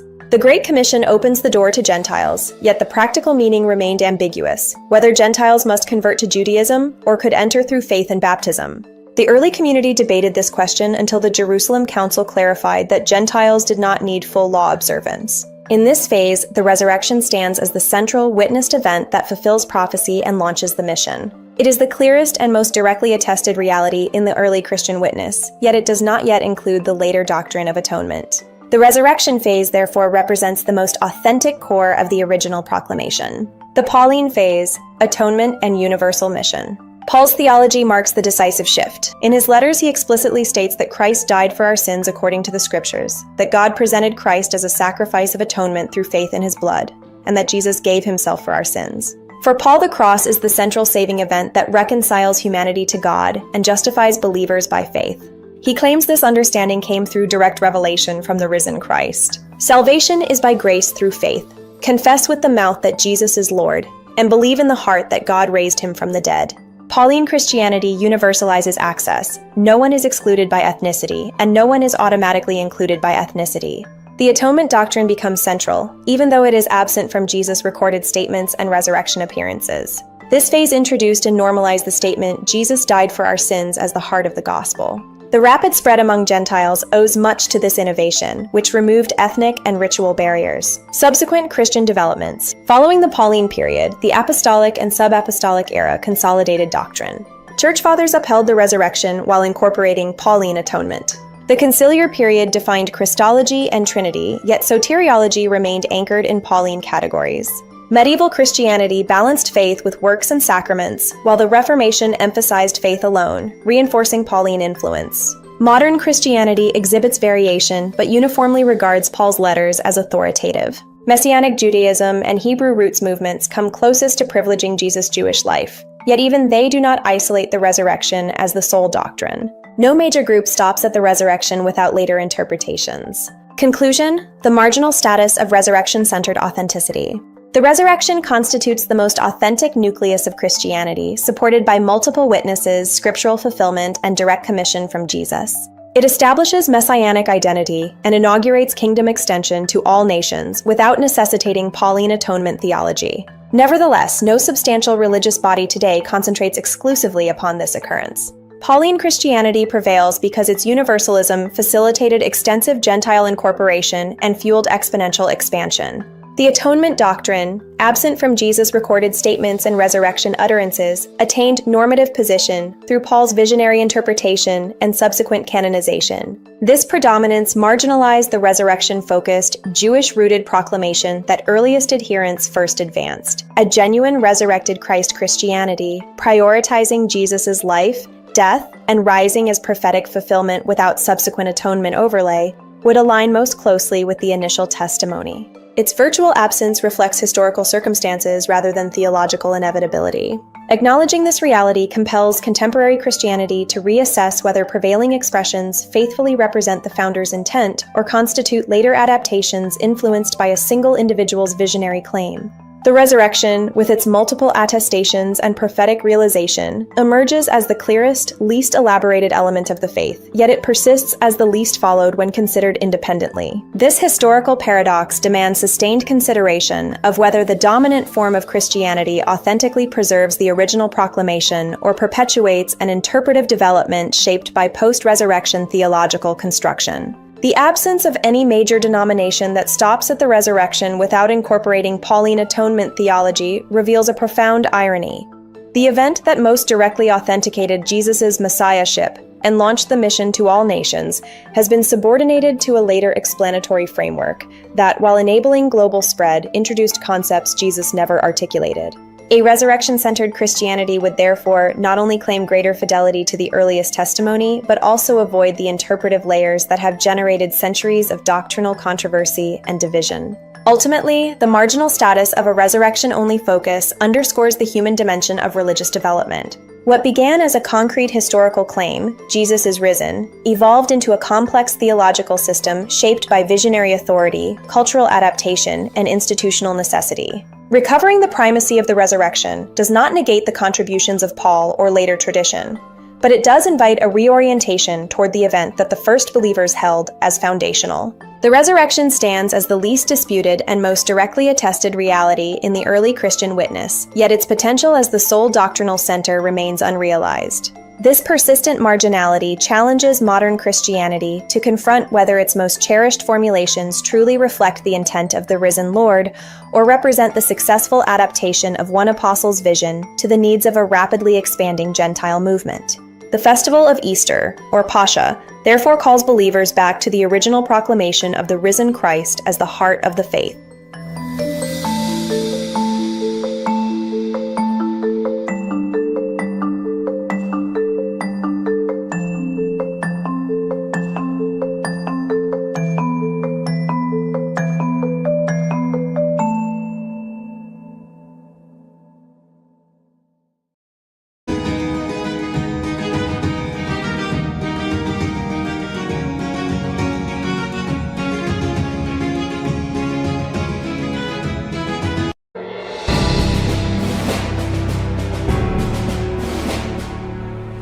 Memorial Day, observed on the last Monday of May, honors the American servicemen and women who died in military service.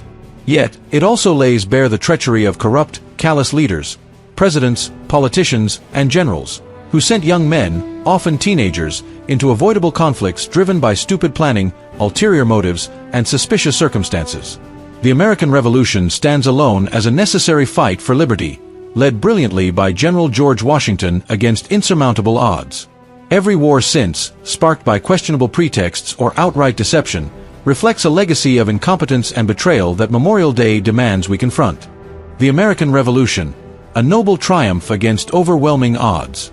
The American Revolution, 1775 to 1783, was a righteous, necessary struggle to secure independence from British oppression, pitting the fledgling colonies against the world's most formidable military. Facing crippling taxes, denied representation, and British garrisons, The colonists had no choice but to rebel. General George Washington's leadership was nothing short of extraordinary, blending strategic brilliance with battlefield valor. His innovative tactics, guerrilla ambushes, hit-and-run raids, and calculated retreats exploited British weaknesses, as seen in the 1776 Trenton Raid, where his daring Delaware River crossing captured 900 Hessians with near-zero losses. The 1777 Saratoga Campaign, orchestrated through Washington's coordination with General Horatio Gates, secured French alliance, showcasing American resolve. His personal courage at Princeton, rallying troops under cannon fire, and his morale-building presence at Morristown's brutal winter inspired a ragtag army of farmers, merchants, and militias. This diverse American military, bolstered by local knowledge and fierce determination, gave the colonies a tactical edge despite Britain's superior numbers and discipline. Total victory in every instance was impractical against such a juggernaut. The American military's decentralized structure and undertrained soldiers contributed to both successes, like the guerrilla raids in the Carolinas, and defeats, such as the 1776 loss of New York City, where coordination faltered. Minor errors occurred. The Battle of Long Island saw Washington's forces outmaneuvered, losing 2,000 men, due to systemic issues like inadequate scouting rather than personal failure. The Valley Forge winter of 1777–78, with 2,500 deaths from disease, reflected logistical challenges under General Nathanael Greene, compounded by unforeseen difficulties, limited funds, British blockades, and militia desertions. Forward-thinking strategies, like expanded spy networks or standardized skirmisher units, could have saved lives, but these lapses were understandable given the revolution's chaotic start. Washington's genius and the colonists' resolve triumphed, though smarter planning could have spared thousands. The Civil War, a catastrophe of ineptitude. The Civil War, 1861–1865, which claimed over 600,000 American lives, was a preventable disaster born of political cowardice and military stupidity. Presidents James Buchanan and Abraham Lincoln failed to avert division, with Buchanan's inaction emboldening Southern secession and Lincoln's rigid commitment to the Union rejecting compromise. Multiple paths could have avoided this catastrophe. Diplomatic conferences, like those proposed by Senator John Crittenden, might have crafted a federal compromise on slavery's expansion. Economic reforms, such as subsidies for voluntary emancipation, could have eroded slavery gradually, as seen in British colonies. Congressional action to strengthen fugitive slave laws or protect Northern interests might have delayed secession. International arbitration, leveraging European anti-slavery sentiment, could have pressured a peaceful resolution. Instead, leaders dithered, plunging the nation into a war that obliterated communities, wrecked economies, and sowed enduring discord.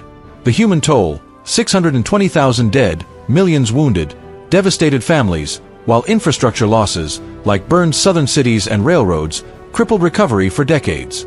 The national trauma, from divided loyalties to lost generations, stunted America's potential, making the war's necessity a cruel farce. Generals compounded the tragedy. George McClellan's cowardly refusal to engage at Antietam, despite a 2:1 advantage, squandered 22,000 casualties in a day. Ambrose Burnside's suicidal charge at Fredericksburg, ignoring Confederate entrenchments, killed 12,600 Union troops. General Ulysses S. Grant's reckless assaults at Shiloh, misjudging enemy strength, cost 13,000 Union casualties. These boneheaded decisions, driven by ego and incompetence, turned a preventable conflict into a bloodbath. The Spanish-American War, a blunder of military incompetence. The Spanish-American War, a pointless disaster. The Spanish-American War, 1898, under President William McKinley, was a pointless exercise, justified by the USS Maine's explosion, likely accidental, not Spanish sabotage. Over 2,500 Americans died, mostly from disease, due to General's egregious failures. General William Shafter's boneheaded oversight of Cuban camps, lacking clean water, tents, or medical supplies, left 70% of his force sick with yellow fever and malaria. His chaotic assault at San Juan Hill, ignoring reconnaissance, led to 1,400 casualties from preventable ambushes. General Nelson Miles' Puerto Rico campaign, hampered by his refusal to coordinate with naval support, stranded troops without food or ammunition, prolonging engagements. General Rufus Shafter's failure to secure supply lines left soldiers eating spoiled rations, causing widespread dysentery. These stupid decisions, rooted in logistical neglect and overconfidence, wasted lives for territorial gains that served no national purpose. World War I, a wasteful European slaughter. World War I, 1917 to 1918, entered under President Woodrow Wilson, cost 116,000 American lives in a conflict irrelevant to U.S. security. Wilson's idiotic decision to sail ships through German U-boat zones, when safer routes existed, provoked the Lusitania sinking, killing 128 Americans. The Zimmermann Telegram, a 1917 German proposal to Mexico for an anti-U.S. alliance, offering lost territories, was dismissed by Mexico but exaggerated to justify war. General John Pershing's boneheaded trench warfare tactics, ignoring Allied lessons, led to 26,000 deaths in the Meuse-Argonne offensive. His refusal to integrate U.S. troops with seasoned Allied units caused coordination failures, as at St. Mihiel, where 7,000 Americans died from misdirected artillery. Wilson's globalist vision and Pershing's arrogance sacrificed lives for no American gain. World War II, a war marred by stupidity and misplaced priorities. World War II, 1941 to 1945, costing over 400,000 American lives, was plagued by leadership failures and questionable priorities. The Pearl Harbor attack, which triggered U.S. entry, was suspiciously foreseeable due to ignored warnings, with intelligence hinting at Japanese plans overlooked by Admiral Husband Kimmel and General Walter Short, leaving defenses unprepared. In the Pacific, General Douglas MacArthur's boneheaded failure to secure the Philippines, despite hours' warning, led to the Bataan Death March, killing 10,000. Admiral Chester Nimitz's misjudgment at Midway, deploying vulnerable torpedo bombers, cost 150 aircraft and 300 lives, nearly losing the battle. Admiral William Halsey's reckless pursuit of Japanese decoys at Leyte Gulf, leaving the San Bernardino Strait unguarded, risked a catastrophic defeat, saved only by desperate destroyer actions. These stupid decisions prolonged Pacific campaigns, wasting lives. America's European involvement was unnecessary. Hitler's declaration of war did not require a response. President Franklin D. Roosevelt's two-front strategy diverted resources from Pacific retribution. Withdrawing U.S. ships and halting Lend-Lease aid would have left Europe to its fate. Instead, generals like Dwight Eisenhower and Omar Bradley launched suicidal operations. D-Day's Normandy invasion, costing 29,000 lives, ignored flanking options. General Courtney Hodges' failure to secure supply lines triggered the Battle of the Bulge, killing 19,000. General Mark Clark's Italian stalemate wasted thousands in trench-like warfare. Some argue a German victory might have yielded a stronger Europe today. Roosevelt's terrible diplomacy, tainted by financial interests, sent Americans to die in Europe's quagmire. Focusing on the Pacific and U.S. borders would have saved lives. The Korean and Vietnam Wars, pointless escalations with suspicious roots. The Korean War, 1950 to 1953, and Vietnam War, 1955 to 1975, under Presidents Harry Truman and Lyndon B. Johnson, were senseless, costing 58,000 American lives. Korea's escalation followed North Korea's invasion, but suspicious U.S. intelligence failures ignored Chinese troop buildups, as reported by defectors months prior. General Douglas MacArthur's boneheaded march to the Yalu River provoked China's entry, killing 2,800 at Chosin Reservoir. General Matthew Ridgway's static defenses at Pork Chop Hill, costing 1,500 lives for a meaningless outpost, achieved nothing. The war's vague goal, containing communism, produced no victory, only a divided Korea. Vietnam was worse. The Gulf of Tonkin incident, based on dubious radar signals and alleged attacks, was inflated to justify escalation, with declassified reports revealing U.S. naval provocations. General William Westmoreland's idiotic search and destroy missions, like Hamburger Hill's 400 deaths for an abandoned hill, epitomized futility. General Creighton Abrams' Vietnamization, rushed and underfunded, collapsed South Vietnamese defenses, prolonging the war. Suspicious escalations, like CIA-orchestrated coups against No Din Diem, destabilized allies. The war's murky objective, stopping communism, yielded no outcome, only 58,000 dead and a fractured America. These wars, driven by globalist and corporate interests, betrayed soldiers for no gain. The post-9/11 wars, suspicious origins and futile occupations. The Afghanistan, 2001 to 2021, and Iraq, 2003 to 2011 wars, under Presidents George W. Bush, Barack Obama, Donald Trump, and Joe Biden, were launched amid suspicious 9/11 circumstances, costing 6,800 American lives. Missed warnings, FBI reports of al-Qaeda flight training, ignored CIA alerts, unheeded airport security flags, and air defense delays, suggest gross negligence or deliberate oversight. General Tommy Franks' boneheaded Iraq plan, using 150,000 troops instead of 400,000, fueled insurgency, killing 4,400. General Stanley McChrystal's restrictive rules in Afghanistan, no night raids, limited airstrikes, handcuffed troops, increasing deaths. General David Petraeus' surge, costing 1,000 lives, gained fleeting ground. General Mark Milley's idiotic Kabul withdrawal left 13 service members dead in a bombing due to unsecured perimeters. Soldiers faced absurd constraints, court-martials for firing on insurgents near civilians, bans on destroying poppy fields fueling Taliban funds, and reconstruction aid funneled to corrupt warlords. No victory emerged. Afghanistan fell to the Taliban, Iraq birthed ISIS, serving defense contractors, not America. Leadership failures, a legacy of betrayal and treachery. The American Revolution, though necessary, exposed minor flaws dwarfed by the treachery of later wars. Presidents, from Lincoln to Roosevelt to Bush, launched conflicts under suspicious pretexts, false flags like the Maine, Gulf of Tonkin, or questionable 9/11 narratives, serving bankers, oil tycoons, or globalist agendas. Generals failed spectacularly. McClellan's cowardice, Shafter's neglect, Pershing's obstinacy, MacArthur's arrogance, Nimitz's miscalculations, Westmoreland's delusions, and Milley's negligence reflect callous disregard. The military's bloated bureaucracy enabled this betrayal, prioritizing profits over lives. These leaders' cavalier attitude, sending young men to die in poorly planned wars, reveals a chilling pattern. Many conflicts were sparked by corrupt, potentially traitorous figures.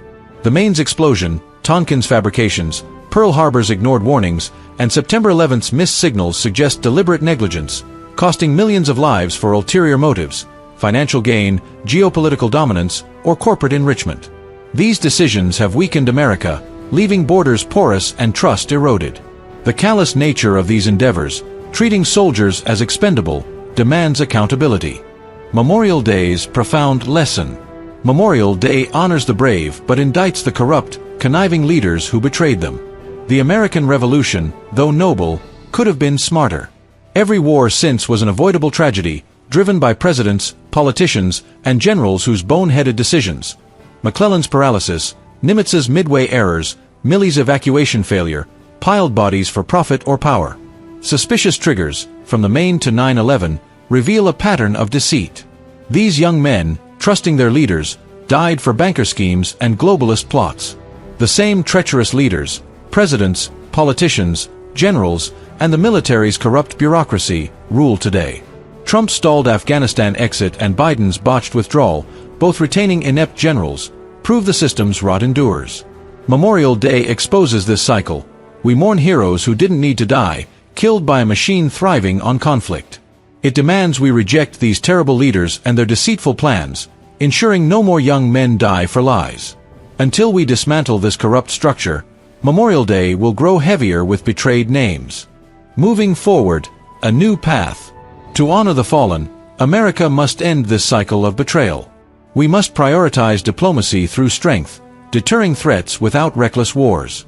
Strategic restraint avoids other nations' conflicts, preserving our strength. When action is unavoidable, saturate strategic annihilation, decisive, overwhelming force, must replace occupations that bleed lives. Above all, border security is paramount. Protecting our people and borders supersedes foreign entanglements. Memorial Day is a call to action. We must hold accountable the corrupt leaders who have squandered lives for centuries and still do so. By electing leaders who value diplomacy, restraint, and decisive action, and by purging the military's self-serving bureaucracy, we can ensure future Memorial Days honor fewer fallen, sacrificed only for causes as noble as the Revolution. Let this day ignite a commitment to a stronger, safer America, where no young man dies for the treachery of terrible leaders.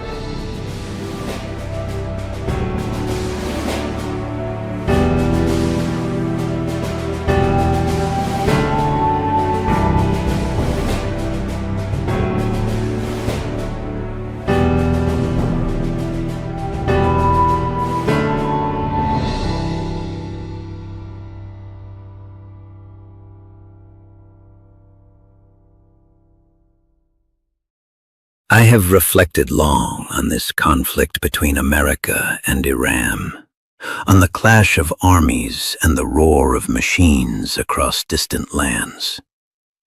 War is an external thing, neither good nor evil in itself. What lies in our power is only this: our opinions about it, our desires for how it should unfold, and our aversions to its hardships. All else, the battles, the treaties, the victories or defeats, belongs to the gods and to the great play in which we are merely actors.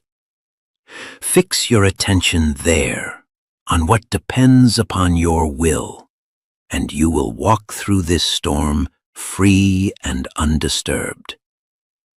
Do not wish that America should crush Iran, or that Iran should repel America, as though such outcomes were yours to command. Wish instead that everything happens exactly as it does happen, and disappointment will never touch you. The missiles, the fallen cities, the widows and orphans, these are not evils. The evil is the opinion we form of them. Change that opinion, and tranquility returns. When you see a mother weeping for her son lost in battle, remember it is not the death that torments her, but her judgment that death is the worst of all things. The gods have given every soul the faculty to bear whatever comes. Use it. Treat this war as you would any other external, on loan, subject to recall at any moment. Your homeland, your safety, your reputation as victor or vanquished, these are temporary gifts. Cling to them as if they were eternal, and you become a slave. Instead, hold them lightly, with the hand that can release without complaint. When the summons comes, whether exile, loss, or death, depart the banquet of life as a grateful guest, not a resentful thief. Train yourself daily as an athlete trains, so that when misfortune arrives, you are already practiced in endurance. Keep death and exile before your eyes every morning. Then you will never desire base things, nor fear what is inevitable. Walk and speak as one who knows he is mortal, and will one day return all he possesses to the divine author of the play. Play your assigned part, soldier, citizen, ruler, or watcher, with full attention and dignity, whether the role is long or short, honored or obscure. The author did not ask your opinion on the script. He asked only that you perform it well. If you wish to be free amid this war, learn to wish that everything happens as it does. Then you are master of yourself. Never let the impression of headlines or battle reports carry you away. Pause. Give yourself time to judge rightly. When anger rises against an enemy or pride swells at a triumph, remember, it is not the foe or the flag that angers or elates you, but your own opinion. Let it go. The chief duty of a human being remains unchanged by any war: to understand the will of the gods and follow it cheerfully. Endure all that comes as if you had chosen it yourself, for then it ceases to be a burden. Philosophy is not talk about peace or justice. It is living them. Show me your progress not by speeches against the enemy, but by how calmly you bear the day's losses and perform the day's duties. In this, as in every trial, the whole of wisdom is contained. Know what is in your power and what is not, and live accordingly with courage, justice, and wisdom. The war will pass. Your soul need not.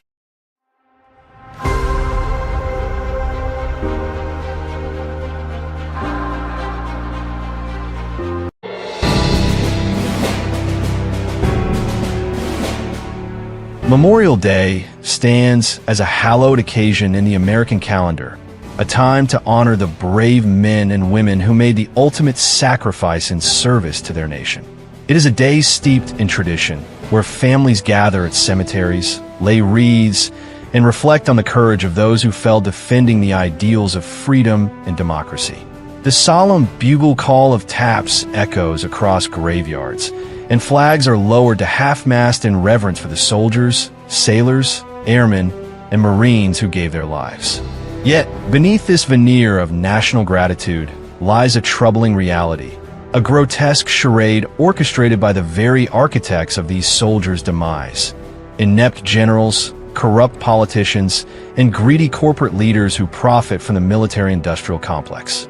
This essay explores the traditional platitudes of Memorial Day, while exposing the insidious forces that have turned this day of mourning into a stage for hypocrisy and betrayal. The sanctity of Memorial Day, a national ritual.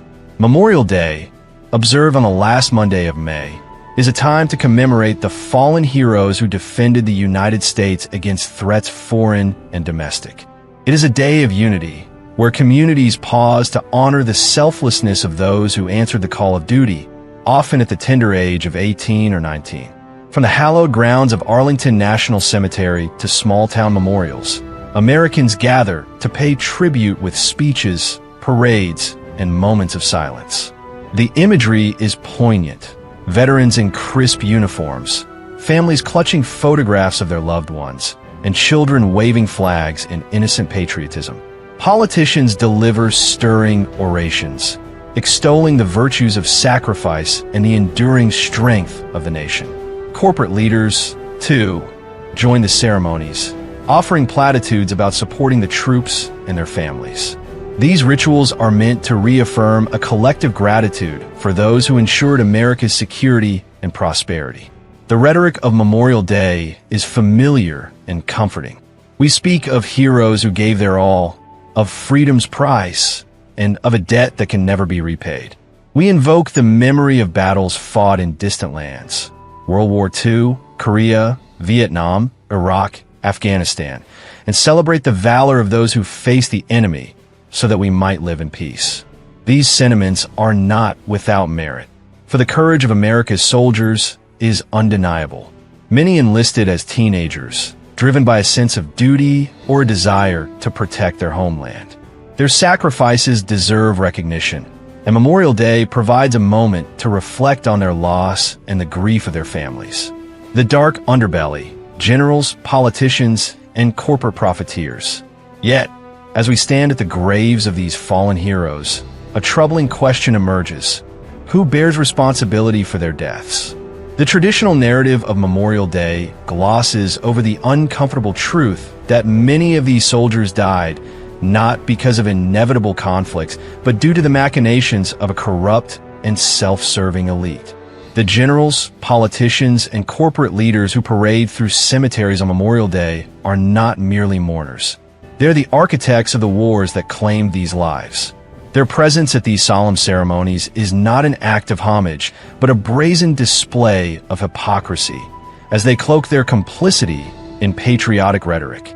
Consider the generals, adorned in their meticulously pressed uniforms, laying wreaths with somber expressions. These are the men who devised the strategies and issued the orders that sent young soldiers into harm's way. Far too often, their plans were flawed, their tactics outdated, and their priorities misaligned with the realities on the ground. From the quagmire of Vietnam to the protracted occupations of Iraq and Afghanistan, American military leadership has repeatedly demonstrated incompetence, prioritizing career advancement and political favor over the lives of their troops. These generals, elevated through a system of cronyism and opportunism, are not the strategic masterminds of popular imagination, but rather bureaucrats who climbed the ranks by perpetuating a cycle of failure.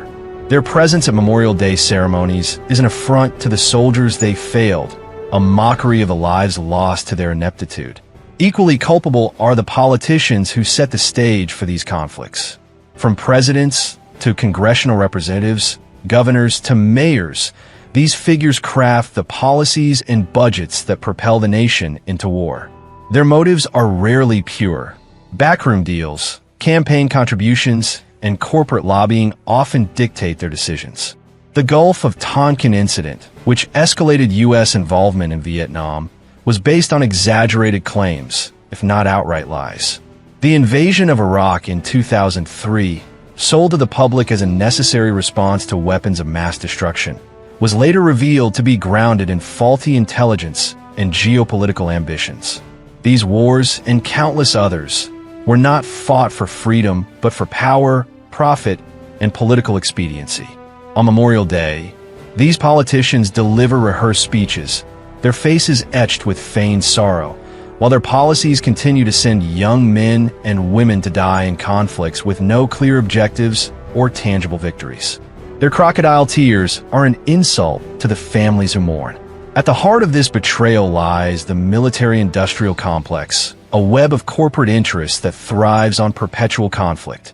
Defense contractors, energy companies, and financial institutions profit immensely from war, lobbying politicians to maintain a state of global instability. These corporate leaders, who rarely set foot on a battlefield, are the puppeteers behind the generals and politicians. They fund think tanks that advocate for military intervention, secure lucrative contracts for weapons and logistics, and prolong conflicts to maximize shareholder value. On Memorial Day, they appear at ceremonies, offering hollow condolences while their bank accounts swell with the spoils of war. Their presence is a stark reminder that the sacrifices of American soldiers are commodified, their deaths a line item in a corporate ledger. A nation invaded, the ultimate irony. Perhaps the most egregious betrayal is the state of America's borders, left wide open while its soldiers fight abroad. Memorial Day, meant to honor those who defended the nation, is now a surreal spectacle where the very enemies these soldiers fought, or their kin, can freely enter the United States. Decades of wars in the Middle East, Southeast Asia, and beyond were justified as necessary to protect American interests, yet the nation's borders remain porous, allowing millions to cross unchecked.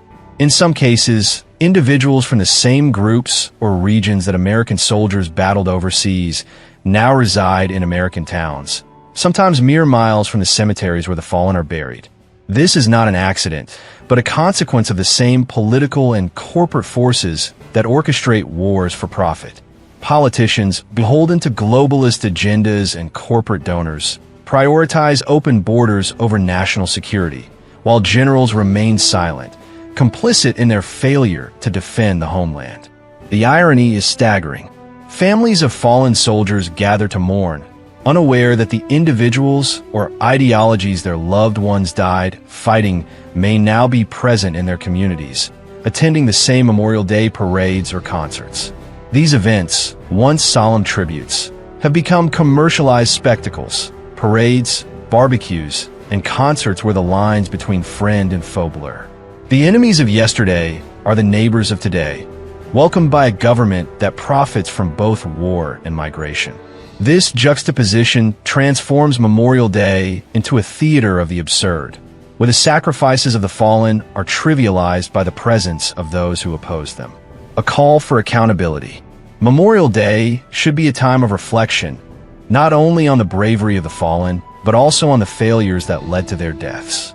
The generals, politicians, and corporate leaders who perpetuate this cycle of war and betrayal must be held accountable.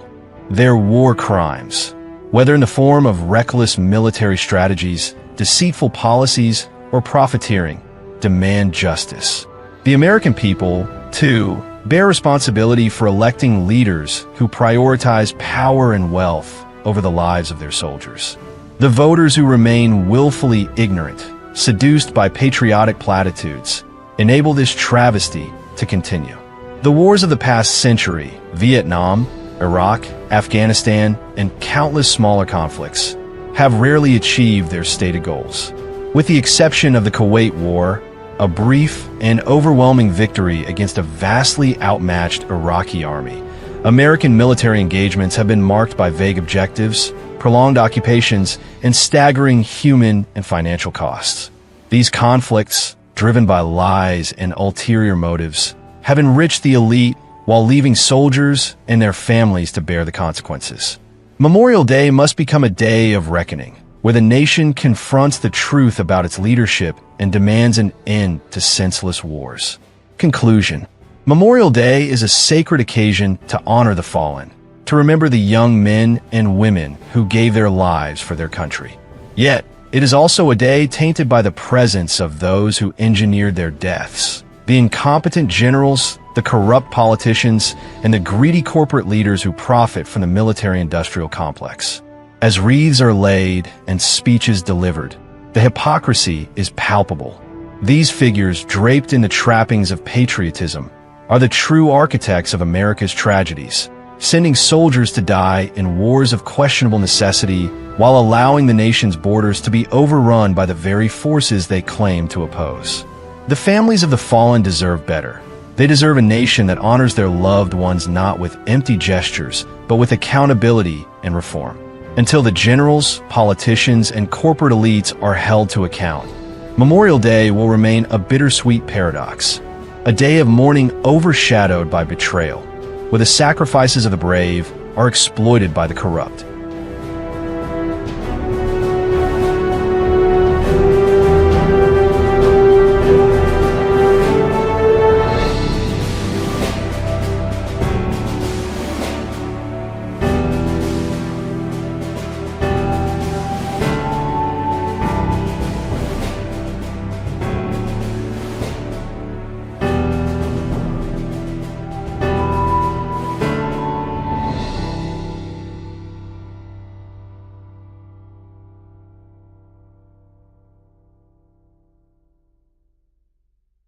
Master YouTube Shorts Schedule. Best daily frequency and spacing for maximum 2026 growth.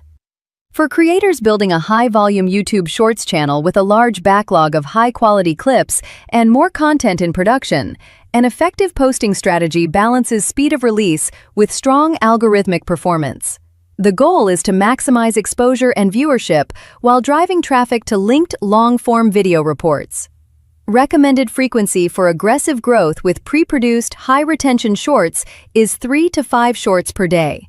This pace allows hundreds of clips to be released over several months rather than years, while providing consistent signals to the YouTube algorithm. Channels can test scaling to 5 to 7 per day, but only if average viewer retention remains strong, ideally above 60%, and views per short do not decline noticeably. Quality and engagement always outweigh raw volume. Overposting without maintaining hooks and watch-through rates can limit each short's reach. Spacing plays a critical role in preventing shorts from competing against one another for the same initial audience slice. Maintain at least 2 to 4 hours between posts, with 2.5 to 3+ hours being ideal. This spacing gives each short time to undergo the algorithm's early testing phase, where the first 1 to 2 hours, and especially the first 3 seconds, determine broader distribution.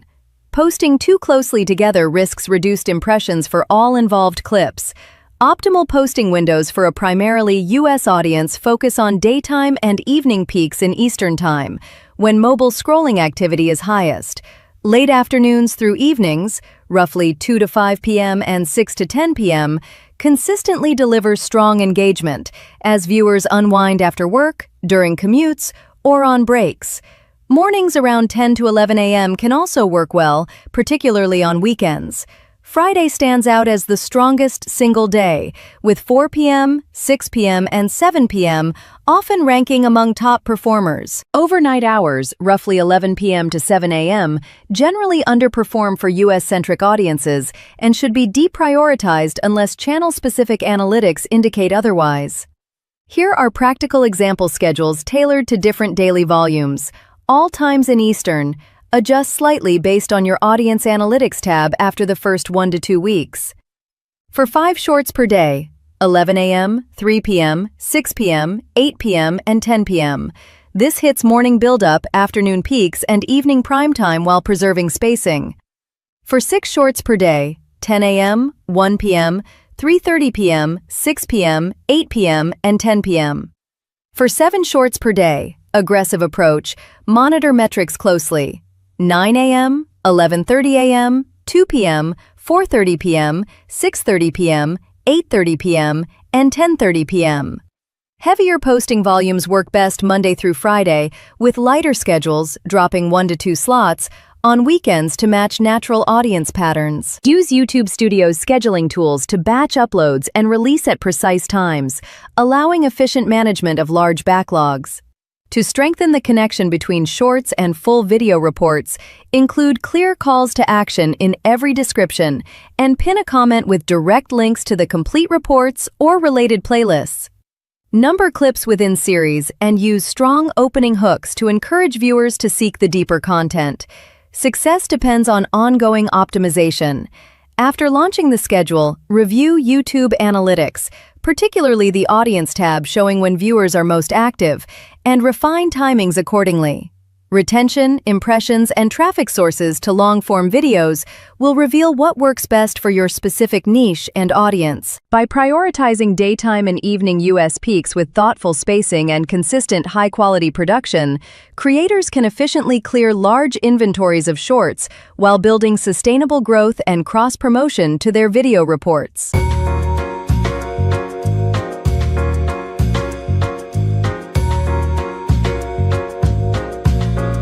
Concerning incumbent imbeciles.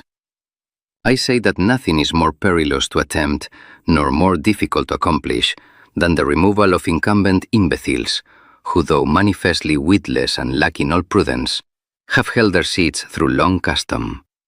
Such men resemble hereditary princes. The people have grown so accustomed to their rule, their voice, and their defects, that they tolerate even gross incompetence rather than risk the unknown. The incumbent imbecile need only follow the old ways and adapt with ordinary caution. His subjects expect no upheaval and will not rise against him unless some extraordinary force drives them. Even when his folly wastes treasure, invites enemies, or brings disorder, habit binds them more firmly than any law or army. A wise man who would display such incumbent imbeciles must therefore understand that he contends not merely against one man, but against the inertia of time itself. He who acts with half measures will fail utterly and earn the hatred of both the incumbent imbecile supporters and those who hoped for betterment.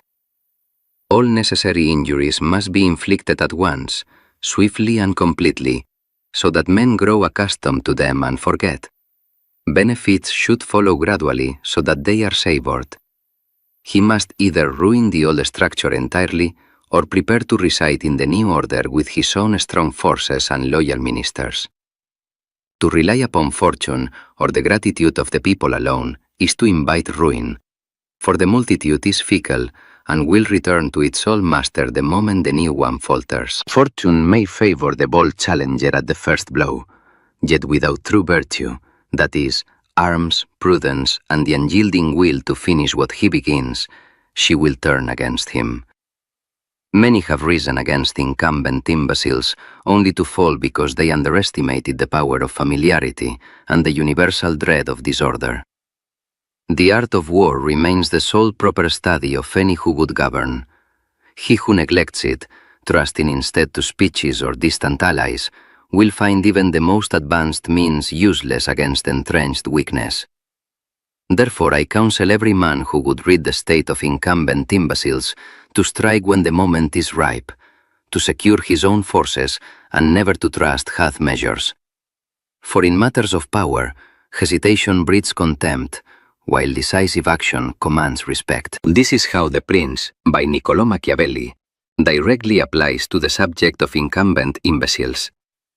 Just as I wrote that hereditary principalities are easy to hold, yet new ones hard to acquire and maintain, so too are entrenched, witless rulers hard to dislodge. Success belongs only to him who combines the lion's force with the fox's cunning and acts with complete resolve.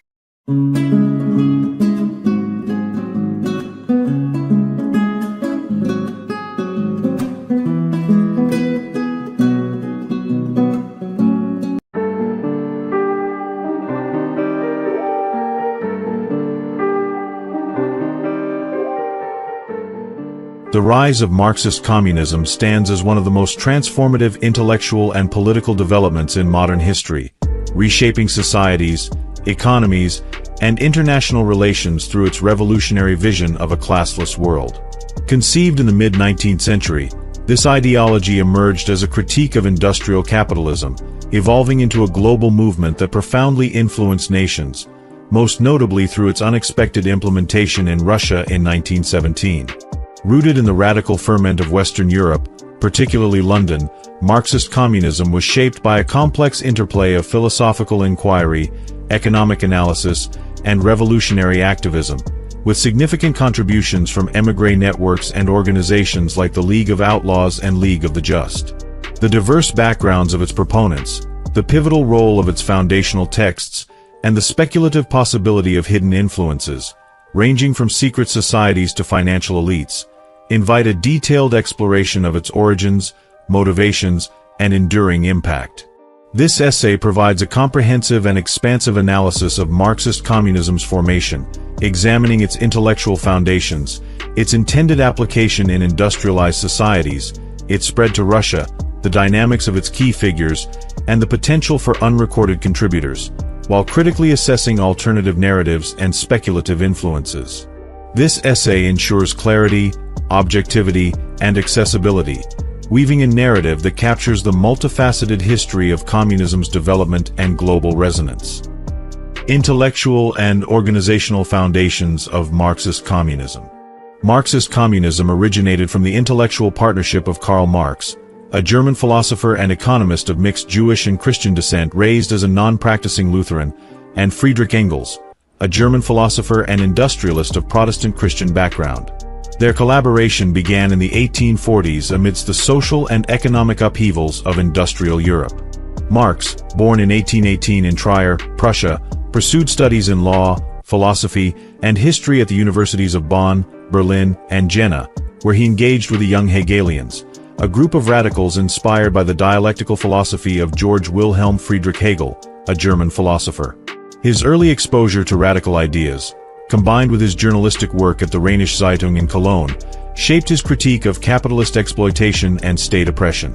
Engels, born in 1820 in Barmen, Prussia, brought a practical perspective, having observed the harsh realities of industrial labor while working at his family's textile mill in Manchester, England. Their meeting in Paris in 1844, following an initial encounter in Cologne in 1842, marked the beginning of a lifelong alliance that produced the foundational texts of communism, blending rigorous theory with revolutionary zeal. The ideology of Marxist communism synthesized a rich tapestry of philosophical, economic, and socialist currents. Marx adapted Hegel's dialectics into historical materialism, positing that history is propelled by class struggles over material resources, a framework that grounded his analysis of societal change in economic realities. The materialism of Ludwig Feuerbach, a German philosopher, influenced Marx's rejection of religious and idealistic frameworks, emphasizing human conditions as the driver of social transformation. Economically, Marx drew on the classical theories of Adam Smith, a Scottish economist, and David Ricardo, a British economist of Portuguese Sephardic Jewish descent, developing the concept of surplus value, which argues that workers' labor generates profit for capitalists, perpetuating systemic exploitation. Socialist thinkers like Charles Fourier and Henri de Saint-Simon, both French philosophers, inspired Marx's vision of collective ownership, though he critiqued their utopianism for lacking a revolutionary strategy. The radical egalitarianism of Gracchus Babeuf, a French revolutionary, further shaped Marx's focus on class-based upheaval, advocating for the overthrow of capitalist structures. Engels complemented Marx's theoretical rigor with empirical observations, notably in The Condition of the Working Class in England, published in 1845, which documented the squalor and exploitation in Manchester's industrial slums, providing a vivid backdrop to their critique. The seminal work of this intellectual partnership, the Communist Manifesto, published in 1848, was commissioned by the Communist League, a London-based organization of German émigrés that evolved from the secretive League of the Just. This concise yet powerful document outlined a program of class struggle, proletarian revolution, and the abolition of private property in the means of production, targeting industrialized societies like Britain where class disparities were most pronounced. Das Kapital, with its first volume published in 1867, offered a meticulous economic analysis of capitalism's internal contradictions, predicting its inevitable collapse and the rise of socialism. Supporting texts, including the German ideology, written between 1845 and 1846, the Civil War in France, published in 1871, and Critique of the Gotha Program, published in 1875, elaborated on historical materialism, the role of the proletariat, and the transition to a classless, stateless society. By 1867, with the publication of Das Kapital, Marxism had matured into a comprehensive theoretical system, poised for implementation when capitalist crises and proletarian organization converged. The League of Outlaws, active from 1834 to 1838, and the League of the Just, active from 1836 to 1847, were critical precursors to the Communist League, embodying the radical aspirations of German émigrés exiled from the German Confederation.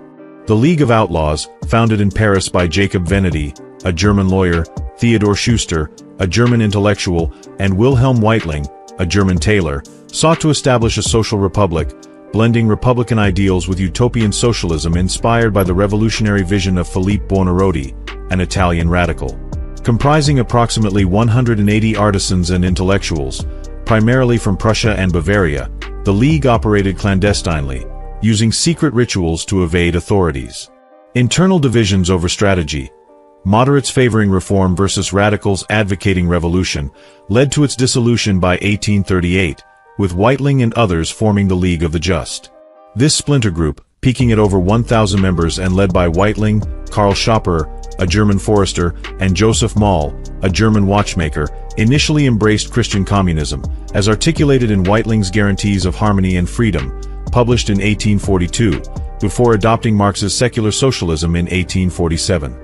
These organizations, rooted in the émigré experience of political persecution and economic displacement, provided the organizational impetus for the Communist Manifesto, commissioning Marx and Engels to unify their revolutionary vision. London as the intellectual and revolutionary hub. London served as the intellectual crucible for Marxist communism's development in the 1840s and 1860s, reflecting its role as the heart of industrial capitalism and a haven for political exiles. Britain's Industrial Revolution transformed its economy, with factories, railways, and urbanization creating a substantial proletariat, constituting 30% of the workforce by 1850, and stark class disparities that Marx critiqued. London's slums, teeming with impoverished workers, stood in sharp contrast to the opulent wealth of industrialists and aristocrats, exemplifying capitalist exploitation. The British Museum's extensive economic records, including factory reports, enabled Marx's rigorous research for Das Kapital, while the city's vibrant émigré community, encompassing German, French, Italian, and other radicals, fostered a dynamic network of revolutionary ideas. The Communist League, based in Soho's German Workers' Educational Society, provided a platform for the Communist Manifesto, while groups like the Fraternal Democrats facilitated cross-cultural exchanges with British radicals, such as the Chartists, led by figures like George Julian Harney, an English journalist. Marx and Engels anticipated a proletarian revolution in Britain, Germany, or France, where advanced capitalism and class consciousness were most developed, as articulated in their seminal work. Despite these conditions, communism failed to ignite a revolution in London or Western Europe. Britain's economic prosperity, with skilled workers earning 20 to 30 shillings weekly by 1870, and legislative reforms, such as the Factory Acts of 1833 to 1878 that limited work hours, alleviated some labor grievances, reducing revolutionary fervor. The expansion of parliamentary democracy through the Reform Act of 1867 allowed dissent to be channeled into electoral politics, while trade unions and the nascent Labour Party, established in 1900, promoted reformist socialism over radical upheaval. Cultural factors, including British nationalism and the influence of Christianity, tempered the appeal of Marxist class-based rhetoric, and government surveillance effectively suppressed radical movements, as evidenced by the crackdowns on Chartist uprisings in 1848. In Germany, the Social Democratic Party adopted Marxist principles but prioritized electoral success, securing 20% of votes by 1890, which diluted revolutionary momentum. France, despite socialist activism led by figures like Louis Blanc, a French journalist, maintained stable governance, preventing Marxist implementation. The stability and reformist tendencies of Western Europe thus thwarted communism's revolutionary aspirations, redirecting its trajectory elsewhere. The German émigrés: identity, motivations, and revolutionary networks. The German émigrés who formed the League of Outlaws and League of the Just were primarily artisans and intellectuals from Prussia, Bavaria, and other German states within the German Confederation, driven into exile by political persecution and economic hardship. The Confederation's repressive policies, codified in the Carlsbad Decrees of 1819, targeted liberal and radical activists following the July Revolution of 1830 in France and the failed Frankfurt Parliament attack of 1833. Artisans, such as tailors and shoemakers, faced economic displacement due to industrialization, which eroded traditional crafts and reduced wages by 10 to 15% in the 1830s. Intellectuals like Venedig and Schuster were censored for advocating republicanism and socialism, risking imprisonment or worse. Identified by their political activities, publishing subversive pamphlets, joining band groups like the Burschenschaften, or attending protests such as the Hambach Festival of 1832, these émigrés fled to Paris, which hosted 40,000 to 50,000 Germans by 1835, and later to London, a liberal haven with 7,000 émigrés by 1852.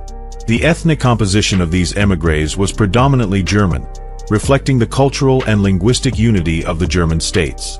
Their religious identity was overwhelmingly Christian, encompassing Lutheran and Catholic traditions, which aligned with the Confederation's dominant religious culture. The League of Outlaws, with approximately 180 members, and the League of the Just, peaking at over 1,000, were artisan-based, drawing from Christian-dominated guilds that historically excluded Jewish craftsmen due to anti-Semitic restrictions. No documented members of either league were of Jewish descent, and the Christian communist ideology of the League of the Just, as articulated by Weitling, further limited Jewish participation. However, the broader émigré milieu included Jewish radicals like Moses Hess, a German philosopher of Jewish descent, who contributed to socialist thought in intellectual circles but not within the leagues. In Germany, individuals of Jewish descent constituted 1 to 2% of the population, approximately 200,000 in 1830, a proportion mirrored in Paris, 1% of 1 million, and London, 0.5 to 1% of 2.5 million, where they were primarily merchants or intellectuals. This demographic pattern underscores the historical tendency of Jewish communities to form small, integrated minorities within larger populations, often facing discrimination but contributing to radical movements in secular contexts. The émigrés' flight was driven by a combination of political persecution, economic hardship, and danger. Political radicals faced arrest or execution, as seen in Weitling's 1835 detention in Paris, while artisans sought better prospects in industrial cities, though many endured poverty in London's Soho slums. London's appeal lay in its relative freedom from censorship, contrasting with the German state's authoritarianism and France's post-1839 expulsions of radicals. The émigrés' revolutionary zeal, fueled by their exile experience, led to the formation of the leagues, which channeled their grievances into socialist activism.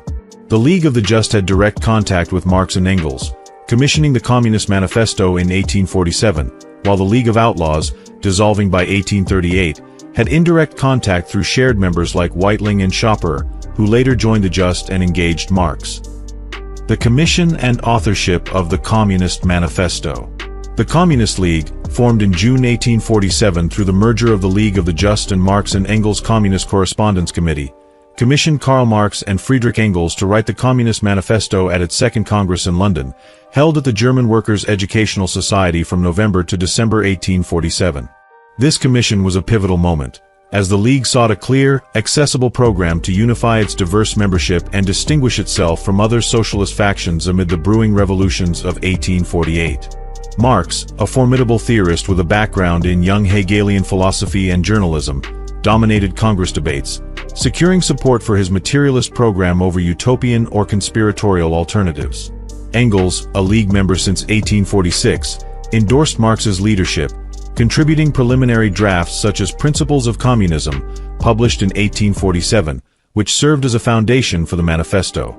Published in February 1848 in German, the manifesto articulated a revolutionary vision of class struggle, proletarian uprising, and the abolition of private property, becoming a cornerstone of communist ideology.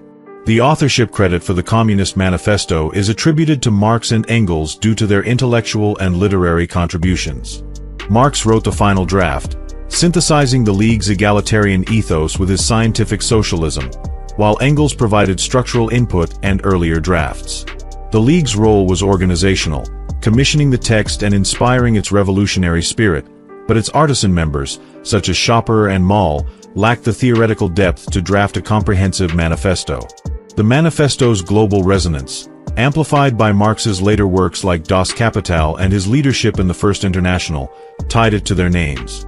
The League's dissolution by 1852, due to repression following the 1848 revolutions, and its secondary role as a commissioning body explain its omission from popular credit, though scholarly accounts acknowledge its contribution.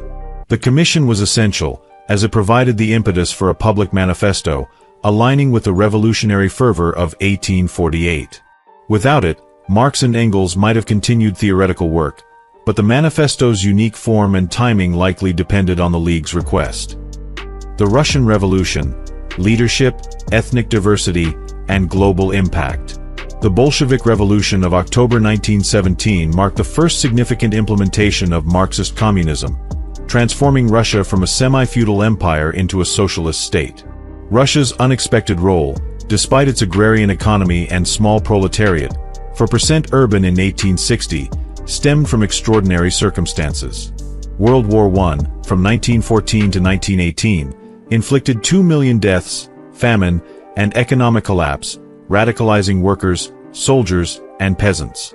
The February Revolution of 1917 overthrew Tsar Nicholas II, but the provisional government's failure to end the war or address land reform created a power vacuum.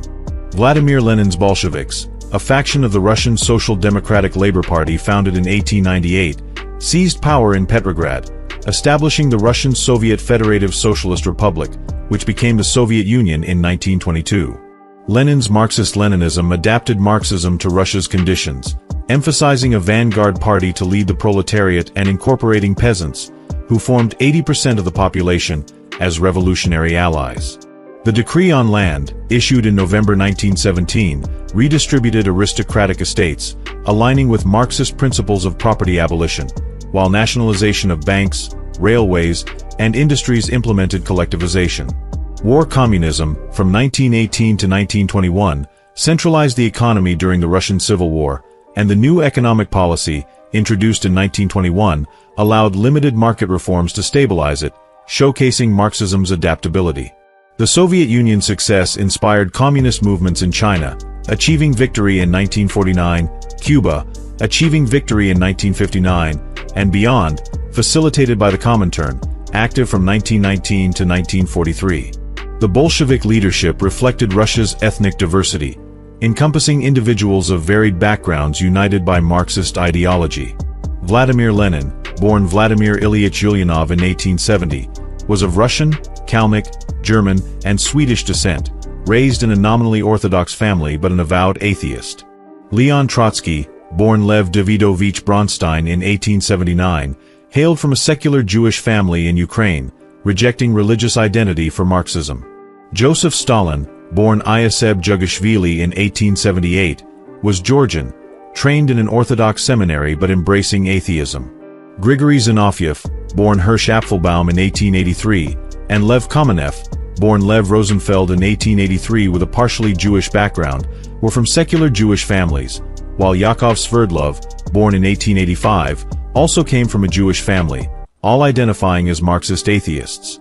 Felix Dzerzhinsky, born in 1877 of Polish Catholic origin, and Nikolai Bukharin, born in 1888 in Moscow of Russian descent, were similarly secular. Jewish leaders constituted approximately 20 to 25% of the Central Committee from 1917 to 1922, higher than their 4% population share, reflecting radicalization from anti-Semitic oppression, but the majority were of Russian, Georgian, or other ethnicities. This diversity underscores the Bolsheviks' universalist ideology, transcending ethnic or religious affiliations. The implementation of communism in Russia benefited key figures and groups. Lenin wielded supreme authority until 1924, shaping the Soviet state. Trotsky led the Red Army to victory in the Civil War, gaining prominence until his 1929 exile. Stalin consolidated power as general secretary, becoming dictator by the late 1920s with access to state resources. Zinoviev, Kamenev, and Sverdlov held leadership roles, enjoying privileges until purges in the 1930s. The nomenklatura, party elites, secured better housing and rations, while urban workers gained initial workplace control, education, and labor protections, though war communism's hardships limited benefits. Peasants acquired land via the Decree on Land, but collectivization in the late 1920s caused devastating famines. Internationally, leaders like Mao Zedong in China and Ho Chi Minh in Vietnam emulated Russia's model, supported by the Comintern, while European communists like Ernst Thälmann, a German labor organizer, and Palmiro Togliatti, an Italian intellectual, gained influence, though constrained by local conditions. Exploring potential influences and alternative narratives. The global impact of Marxist communism, transforming nations, empowering leaders, and sparking ideological conflicts, prompts inquiry into potential hidden contributors beyond Marx and Engels. London's radical milieu in the 1840s to 1860s, characterized by secret societies, fraternal organizations, émigré networks, and intellectual exchanges, suggests the possibility of unrecorded influences, particularly given the secretive nature of some groups and the complex dynamics of the era. The League of Outlaws and League of the Just were central to communism's early development, rooted in the experiences of German émigrés fleeing political and economic turmoil. The Outlaws, with leaders like Venedig, Schuster, and Weitling, operated clandestinely in Paris, advocating a social republic through utopian socialism. The Just, a splinter group led by Weitling, Schapperer, and Moll, embraced Christian communism before adopting Marx's secular socialism, commissioning the Communist Manifesto to unify its vision. These groups, composed of Christian German artisans, lacked documented Jewish members, reflecting guild restrictions and ideological focus. However, the broader émigré community included Jewish radicals like Hess, who influenced Engels but operated outside the Leagues. The League's direct engagement with Marx and Engels, particularly the Just Commission, was crucial, but their indirect influence through shared networks, such as the Fraternal Democrats, shaped the radical landscape. London's secret societies and fraternal organizations offer a lens for exploring speculative influences. The German Workers' Educational Society served as a hub for the League of the Just, hosting Marx's lectures and the 1847 Congresses. The Fraternal Democrats connected German émigrés with British Chartists, fostering socialist ideas. Buonarroti's Universal Democratic Carbonari inspired the League's clandestine structures, while Young Europe networks, led by Giuseppe Mazzini, an Italian revolutionary, promoted nationalism with indirect socialist ties. No evidence links the League to Freemasons, Odd Fellows, or the Loge de Philadelphie, despite speculative claims. Allegations of Illuminati influence are anachronistic, as the group dissolved in 1785 and lack primary sources. Theories suggesting Rothschild funding or a Jewish plot behind communism are endorsed by some researchers but lack acceptance among most prominent scholars, possibly supported by unauthenticated or disputed material, and are often associated with anti-Semitic narratives, such as the contested Protocols of the Elders of Zion published in 1903, with their validity debated based on the differing directions of study or bias. The Rothschilds Bank, a financial powerhouse in 1848 led by Lionel de Rothschild, a British banker of Ashkenazi Jewish descent, had no documented direct ties to the League or Marx, whose poverty and anti-capitalist critique contradict such claims. Religious influences were limited. The League of the Just's early Christian communism drew on egalitarian traditions, but no institutional religious ties existed. Marx's atheism and materialist philosophy, evident in On the Jewish Question, published in 1843, excluded overt religious input, and no Jewish religious connections are documented. Speculative claims of Christian or Jewish communalism shaping communism lack evidence, as Marxism's secularism prevailed. Business or government connections are absent, with the League relying on member dues and Engels support, not elite funding or state backing. Alternative narratives enrich the inquiry into Marxist communism's origins, suggesting a multifaceted origin story beyond the standard account of Karl Marx and Friedrich Engels as primary authors. Communism likely emerged from a convergence of socialist, anarchist, and labor currents, with the Communist League evolving from the secretive League of the Just, providing organizational impetus, though Marx's synthesis of these ideas was central, potentially incorporating minor inputs from London's émigré networks, such as the Chartists or Fraternal Democrats.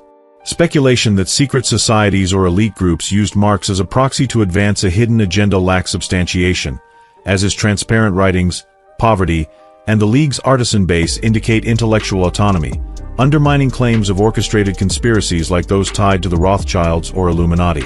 Marx's savant-like intellect and zealous commitment to revolutionary ideology, bolstered by Engels' financial support and empirical contributions, drove communism's development, though collaborative influences from radical circles shaped its early phase, highlighting the complex interplay of individual dedication and collective radicalism in its formation. The League of the Just's commission was pivotal, ensuring the Communist Manifesto's creation and amplifying communism's global impact. Without it, the manifesto might not have emerged in 1848, potentially delaying or fragmenting socialist movements, though Marx's independent writings, such as Das Kapital, would likely persist. The Russian Revolution's success, driven by Lenin's adaptations and Russia's crises, underscores communism's adaptability, with its diverse leadership reflecting ideological unity over ethnic identity. Marxist communism, forged in the intellectual and revolutionary ferment of 19th-century London, represents a profound synthesis of philosophical, economic, and socialist ideas, articulated by Karl Marx and Friedrich Engels. Its intended implementation in industrialized Western Europe faltered due to economic stability and reformist socialism, but its triumph in Russia in 1917, led by a diverse Bolshevik leadership, reshaped global history. The German émigrés, primarily Christian artisans from Prussia and Bavaria, formed the League of Outlaws and League of the Just, catalyzing communism's early development through their commission of the Communist Manifesto. The League's Christian and German character, with no documented Jewish members, reflects their artisan focus, while the broader émigré milieu included Jewish radicals like Hess, contributing to socialism's intellectual currents. Marx's authorship earned him primary credit for the manifesto, overshadowing the League's organizational role, though its commission was decisive. Speculative influences, secret societies, Rothschilds, or religious groups, remain unproven, with historical evidence affirming Marx and Engels' intellectual leadership amid émigré radicalism.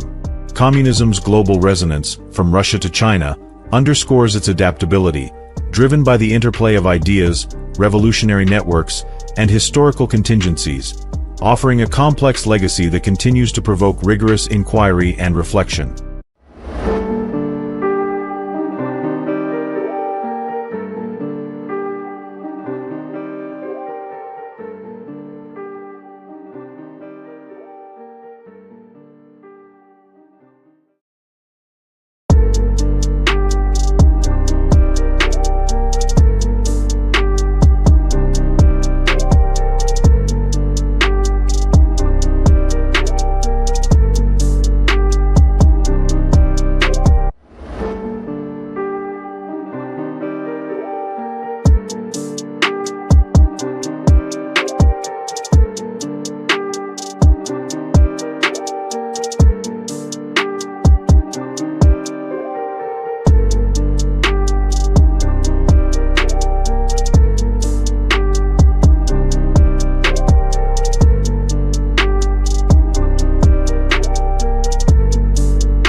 The application of Christian charity to questions of mass immigration reveals fundamental tensions between ideals of universal compassion and the practical realities of large-scale population movements in the contemporary world. Within Christian thought, the commands to love one's neighbor and to welcome the stranger stand as central ethical imperatives, frequently cited as justification for policies and personal actions that extend aid across borders without restriction. These imperatives arise from a sincere desire among believers to embody goodness, intelligence, and deep reflection on the teachings of Jesus, viewing such openness as essential to moral integrity and alignment with divine will. Yet this orientation encounters the finite nature of human existence, where individuals possess limited time, resources, energy, and capacity for sustained intervention. God-given boundaries, including the need for rest, sustenance, and protection of immediate responsibilities, shape the scope of any charitable endeavor. The analysis demonstrates that when universalist altruism operates without adequate discernment, it produces measurable strains on communities, institutions, and the very capacity for ongoing help. Sincere Christians often approach immigration through the lens of their faith, considering themselves good persons who have thoughtfully engaged with Scripture and arrived at convictions about what constitutes righteous action. Many believe that welcoming immigrants fulfills both the Great Commission to make disciples of all nations and the call to aid the vulnerable, thereby advancing personal salvation and heavenly reward. This perspective integrates self-preservation with moral duty, as believers seek to avoid any action that might jeopardize their standing before God. At the same time, the framework acknowledges that even the most committed individuals operate within human limits, rendering boundless openness impractical and potentially counterproductive. Scripture provides not only commands to compassion but also mandates for wisdom, testing of spirits, and ordered priorities that begin with the household and extend outward in a measured fashion. The selective emphasis on certain passages, while understandable in the context of faith, requires integration with the full range of teachings that address deception, stewardship, and protection of the innocent already present. Mass immigration introduces distinct challenges that extend far beyond isolated acts of kindness, encompassing demographic shifts, economic pressures, cultural changes, and institutional vulnerabilities. In the modern era, global connectivity, advanced technology, and efficient communication systems offer pathways for assistance that do not necessitate the physical relocation of populations into host societies.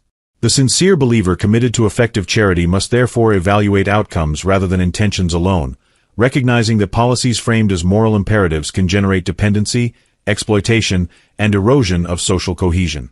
This examination proceeds by analyzing the motivational foundations of religious altruism, the risks inherent in institutional facilitation, the concrete societal consequences, and the fundamental question of necessity, all within the broader context of human finitude and biblical stewardship. Such an approach reveals how discernment enables more sustainable and responsible expressions of faith. Biblical discernment and the responsibilities of the Christian believer. Christian teaching emphasizes both compassion and wisdom in the exercise of charity, with Jesus instructing followers to be wise as serpents and innocent as doves, while also warning against false prophets who appear in sheep's clothing yet inwardly function as ravenous wolves.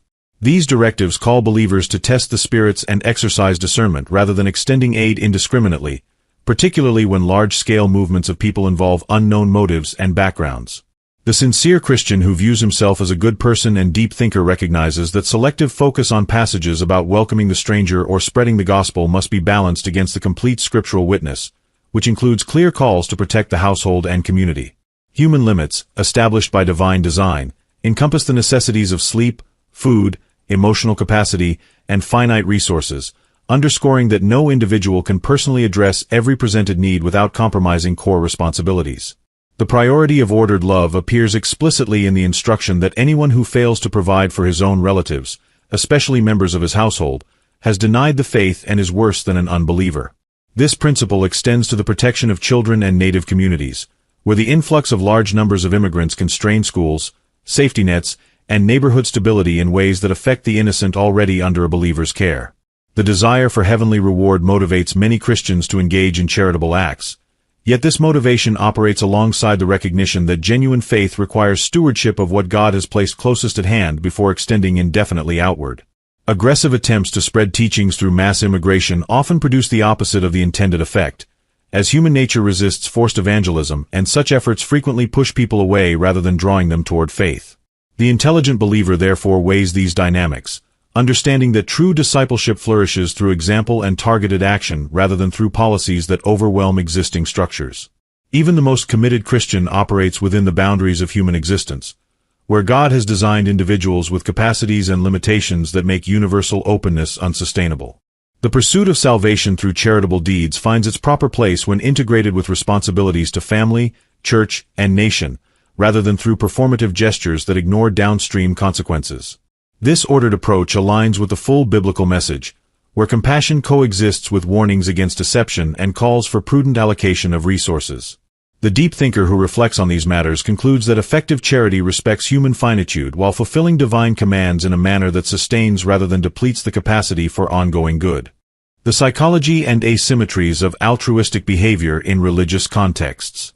Altruism encompasses unselfish concern for the welfare of others, involving actions that benefit another at some cost or risk to oneself without expectation of direct personal gain or reciprocity. This concept manifests in biological forms through mechanisms such as kin selection and reciprocal exchange, in psychological forms as a motivational state aimed at increasing another's welfare as an end in itself, and in moral forms as principled duty extending universally regardless of relatedness or benefit. In affluent Western Christian contexts, particularly among men, this orientation frequently takes the form of universalist outgroup helping that extends resources across racial, ethnic, and national lines with limited reciprocity. White-led churches and individuals routinely direct assistance toward distant groups and recent arrivals, while many other communities concentrate efforts inward, creating observable asymmetries that persist despite differences in cultural norms and historical experiences. These patterns arise from layers of motivation that extend beyond pure selflessness, including financial incentives within nonprofit organizations, churches, and charitable entities where salaries, government grants, and overhead sustain operations tied to expanded aid. Performative elements further reinforce the behavior, as visible acts of assistance broadcast moral superiority and generate social approval, praise, and networking opportunities that reward participants emotionally and professionally. The savior complex supplies purpose in societies where basic needs are met, while zealotry fuses personal identity with the helper role, rendering individuals resistant to evidence of negative outcomes. Knee-jerk responses to presented needs, amplified by media and institutional appeals, bypass critical assessment of agency, compatibility, or long-term effects, with past perceived successes reinforcing the pattern through confirmation bias and failures reframed as calls for greater intervention. The self-perpetuating cycle of altruism sustains itself through abundant resources, political incentives, and moral theater that prioritizes appearance over measurable results. Sunk cost pressure intensifies commitment among those who have invested time and reputation, while social circles frame skepticism as moral deficiency. This dynamic attracts genuine participants alongside opportunists, creating layered networks where different degrees of intent coexist. The result is a system that generates visible imbalances, strains local resources, and imposes unrequested costs on native populations, particularly women and children, without corresponding benefits. Religious conditioning through sermons and communal practices normalizes boundless charity, transforming local mutual aid into an outward orientation that disregards reciprocity and assimilation potential. Realist perspectives emerge in response, emphasizing boundaries and in-group priority as responsible orientations that protect community stability. Institutional vulnerabilities, exploitation, and the unknown character of migrants. Religious institutions prove particularly susceptible to exploitation when facilitating aid to immigrants, as flexible structures enable the channeling of donations and resources into personal or networked gain while maintaining the appearance of duty. Ulterior motives manifest in financial extraction, where organizations capitalize on government funding and private contributions tied to migrant services, creating institutional dependence on continuous inflows. Criminal elements target the open-heartedness of churches, with individuals posing as recipients or even feigning religious alignment to access charity, welfare, and community support designed for local populations. The presence of weirdness, mental and emotional disorders, and performative tendencies within church environments further complicates matters, as some participants use these settings for psychological manipulation, attention, or unresolved personal issues. Migrants themselves often arrive with unknown backgrounds, beliefs, and motives that differ markedly from those of the host society. Many originate from cultures without the American perspective on work, law, reciprocity, or long-term planning, bringing group mentalities and short-term extraction orientations that clash with established norms. Able-bodied military-age males dominate recent surges, raising questions about true intentions when they utilize church resources and public systems without contributing to the communities that receive them. Actual criminals of the worst kind enter through these channels, committing serious offenses while exploiting the goodwill of believers who view openness as a religious obligation. Foreign governments actively incentivize the export of their citizens, including criminals and surplus populations, to relieve domestic pressures, generate remittances, and manipulate demographics abroad. These unknowns render mass immigration a high-risk endeavor for even the most sincere Christian, as the inability to vet individuals at scale introduces deception and harm into communities. The importation of parallel societies and incompatible religious or cultural frameworks dilutes shared standards, while coached narratives of grievance sustain ongoing claims on resources regardless of historical connection. Churches become unwitting fronts for such exploitation, with performative charity masking the reality that aid flows one way without assimilation or mutual benefit. The intelligent believer recognizes that protecting the innocent, including children in local schools and neighborhoods, requires acknowledgement of these vulnerabilities rather than blanket acceptance. Discernment in this context preserves the integrity of charitable institutions and the communities they serve. The multifaceted societal harms of mass immigration. Mass immigration since the 1965 policy shift, and particularly the surges after 2020, has engineered the fastest demographic transformation in recorded history, rendering native-born Americans of European descent minorities in many states and projecting nationwide minority status within a generation. Neighborhoods once cohesive now feel foreign, with traditions, holidays, and shared history diluted or replaced entirely. This process represents not organic diversity but the deliberate alteration of the population that built the Republic, guaranteeing that future society will bear little resemblance to its predecessor. The very concept of an American people comes under assault through these engineered changes. Crime and safety decline sharply in areas of high influx, as illegal immigrants commit offenses at rates exceeding their population share, with cartels, transnational gangs, and drug flows overwhelming sanctuary cities and public spaces. Fentanyl and related substances cross borders unchecked, claiming hundreds of thousands of lives, while terror watch list encounters rise dramatically.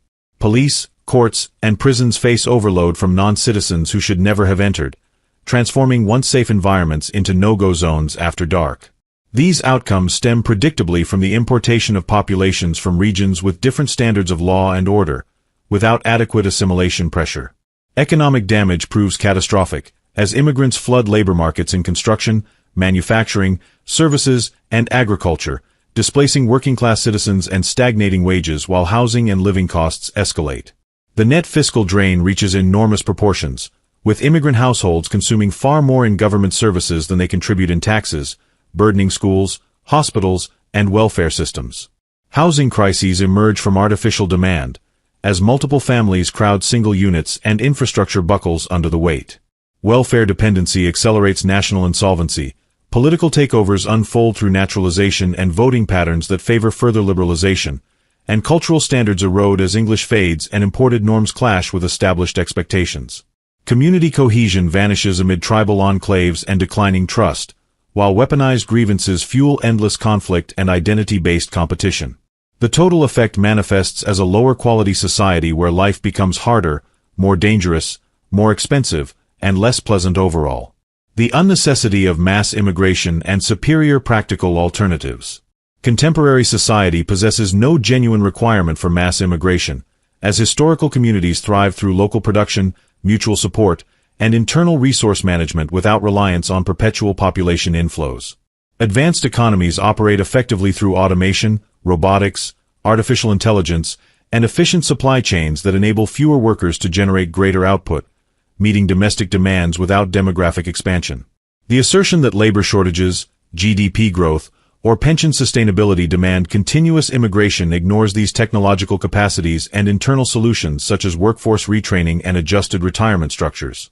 Economies serve existing populations rather than functioning as autonomous systems that necessitate imported consumers and laborers to sustain artificial cycles of debt and spending. Demographic and political feedback loops further demonstrate unnecessity, as inflows create new voter bases that support expanded migration policies, locking in a self-reinforcing ratchet that alters electoral landscapes and erodes sovereignty. Cultural and environmental pressures compound the issue, with rapid changes fragmenting social trust, generating parallel societies, and straining finite resources such as housing, water, and infrastructure. Sovereignty itself weakens when borders fail to regulate membership, allowing external actors to influence national character. Ulterior agendas, including corporate profit from cheap labor, political consolidation of power, and financial enrichment of resettlement networks, sustain the practice despite the absence of authentic need. Superior alternatives exist through direct aid delivered in origin countries, where modern travel, communication, and charitable infrastructure enable targeted assistance without domestic costs. Individuals and churches can fly to affected regions, send resources via wire transfers, or support mission work on site, addressing root causes while fulfilling the Great Commission more effectively. Self-sufficiency through local production and community networks eliminates dependency on external inflows, while technology renders low-skilled migration obsolete. These pathways respect human limits, align with ordered stewardship, and produce sustainable outcomes that avoid the harms of importation. The intelligent Christian recognizes that effective charity operates within these practical realities rather than through policies that import problems under the guise of compassion. Conclusion: Christian discernment, faith, immigration, and wise stewardship today. The examination of Christian altruism in relation to mass immigration underscores the necessity of discernment, stewardship, and recognition of human limits as essential components of faithful practice. Sincere believers who consider themselves good persons and deep thinkers approach charity with genuine intent, yet the full scriptural witness demands integration of compassion with wisdom, ordered priorities, and protection of the household. When universalist impulses override these boundaries, the resulting policies generate demographic alteration, economic strain, cultural erosion, and exploitation that undermine the very societies capable of sustained helping. God designed finitude, including finite resources and responsibilities to children and community, precludes boundless openness as a viable expression of faith. Effective charity in the contemporary context flows through targeted, modern alternatives that leverage technology and global connectivity to assist populations in their home countries without destabilizing host societies. Direct missions, financial transfers, and self-reliant structures fulfill moral imperatives more efficiently than relocation, preserving social cohesion, trust, and the capacity for ongoing good. The political feedback loops, institutional vulnerabilities, and psychological dynamics of altruism reveal how good intentions become self-perpetuating systems detached from measurable benefit. The deep-thinking Christian therefore evaluates fruits rather than platitudes, aligning actions with the complete range of biblical teachings. Responsible stewardship restores balance by prioritizing the vulnerable already present while extending help outward in measured, effective ways. This approach honors the pursuit of salvation through genuine obedience rather than performative universalism, safeguarding communities and enabling authentic love of neighbor. In an era of advanced capabilities, the path of discernment offers the intelligent and faithful response, ensuring that Christian charity produces lasting good without the unnecessary harms of mass immigration.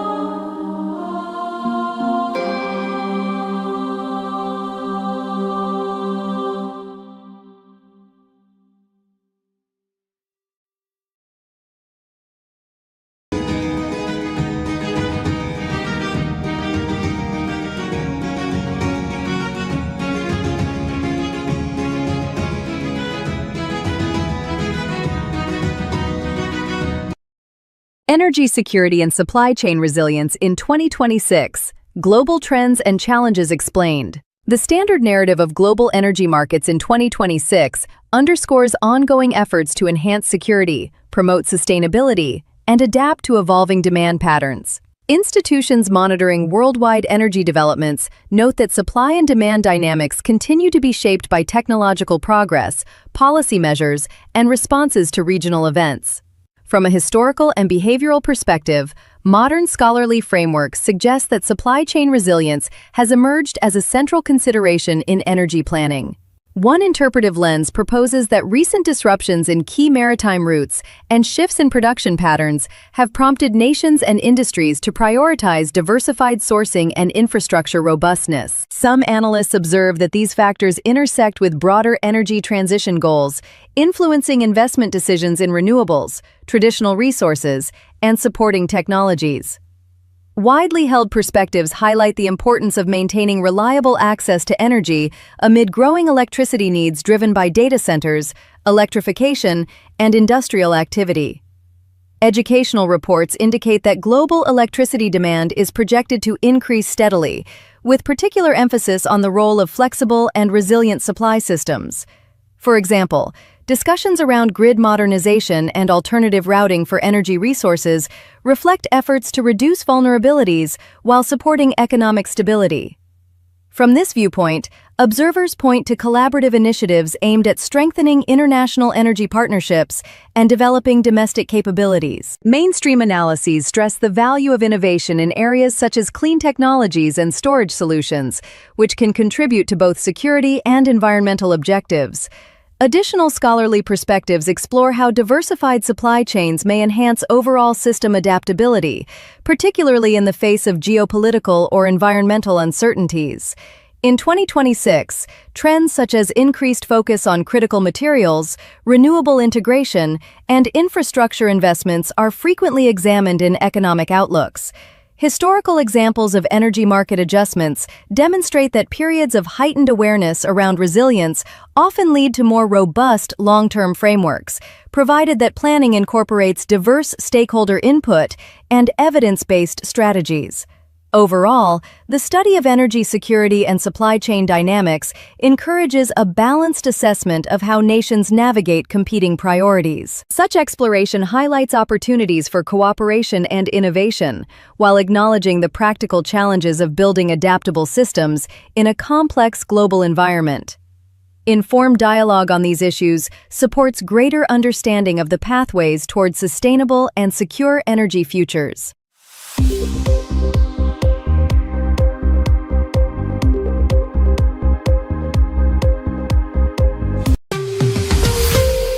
The practice of seeking ethical guidance by emulating exemplary historical figures constitutes a long-standing method in moral inquiry and cultural reflection.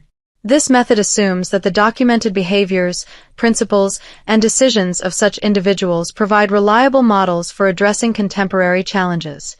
In one instance, the framework centers on George Washington, whose life and writings supply a basis for principles of conduct in leadership and civic affairs.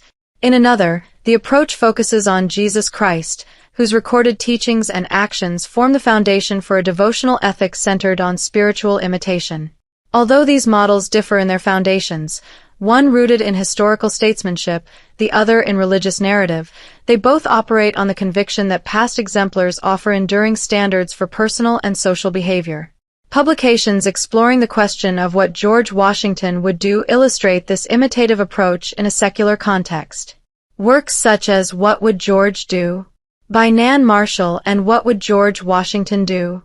By David G. Katz explicitly pose the inquiry, applying Washington's example to present-day circumstances shaped by technological and social evolution. Complementary analyses, including George Washington on Leadership by Richard Brookhiser and George Washington's Leadership Lessons by James C. Rees, dissect his attributes of determination, responsibility, and self-discipline, presenting them as applicable to modern leadership demands. These examinations reveal Washington's enduring influence through his commitment to rules of civility, which stress respect, composure, and consideration for others. The underlying insight is that genuine authority arises from character and restraint rather than dominance or self-aggrandizement. The What Would Jesus Do? Movement, by contrast, embodies a religious framework dedicated to aligning daily decisions with the example of Jesus as depicted in the Gospels. Emerging from Charles M. Sheldon's 1896 novel In His Steps, the movement encouraged participants to commit to posing the question before any action, fostering personal and communal transformation. Its prominence increased dramatically in the 1990s, driven by evangelical youth initiatives and widespread distribution of merchandise such as bracelets, which rendered the concept accessible and culturally prominent. Central tenets include the imitation of Christ's compassion, humility, and service, directed toward areas such as interpersonal relations, ethical choices, and responses to injustice. This model critiques prevailing norms by elevating forgiveness, love for others, and sacrificial living above individual advantage or convenience. The legacy of George Washington's ethical model. George Washington's ethical framework, as derived from his documented practices, places primary emphasis on civility and mutual respect in all interactions. His early adoption of the 110 Rules of Civility and Decent Behavior established guidelines for courteous conduct, prohibiting rudeness, interruptions, and self-centered actions while mandating attention to the dignity of those present. Contemporary applications of this model, as seen in Nan Marshall's work, argue that these principles remain pertinent in an age of digital distractions and polarized discourse, where composure and consideration serve as antidotes to incivility.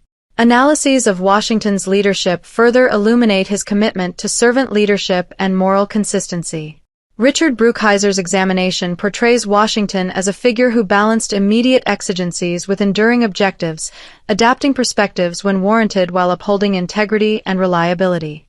His voluntary relinquishment of authority, first after the Revolutionary War and later following his presidency, demonstrates a deliberate rejection of unchecked power in favor of Republican principles.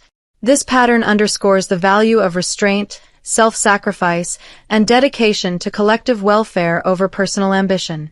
The broader implications of Washington's model extend to continuous self-refinement and orientation toward future generations. His evolving stance on issues such as slavery, culminating in provisions for emancipation in his will, reflects a capacity for ethical development through reflection.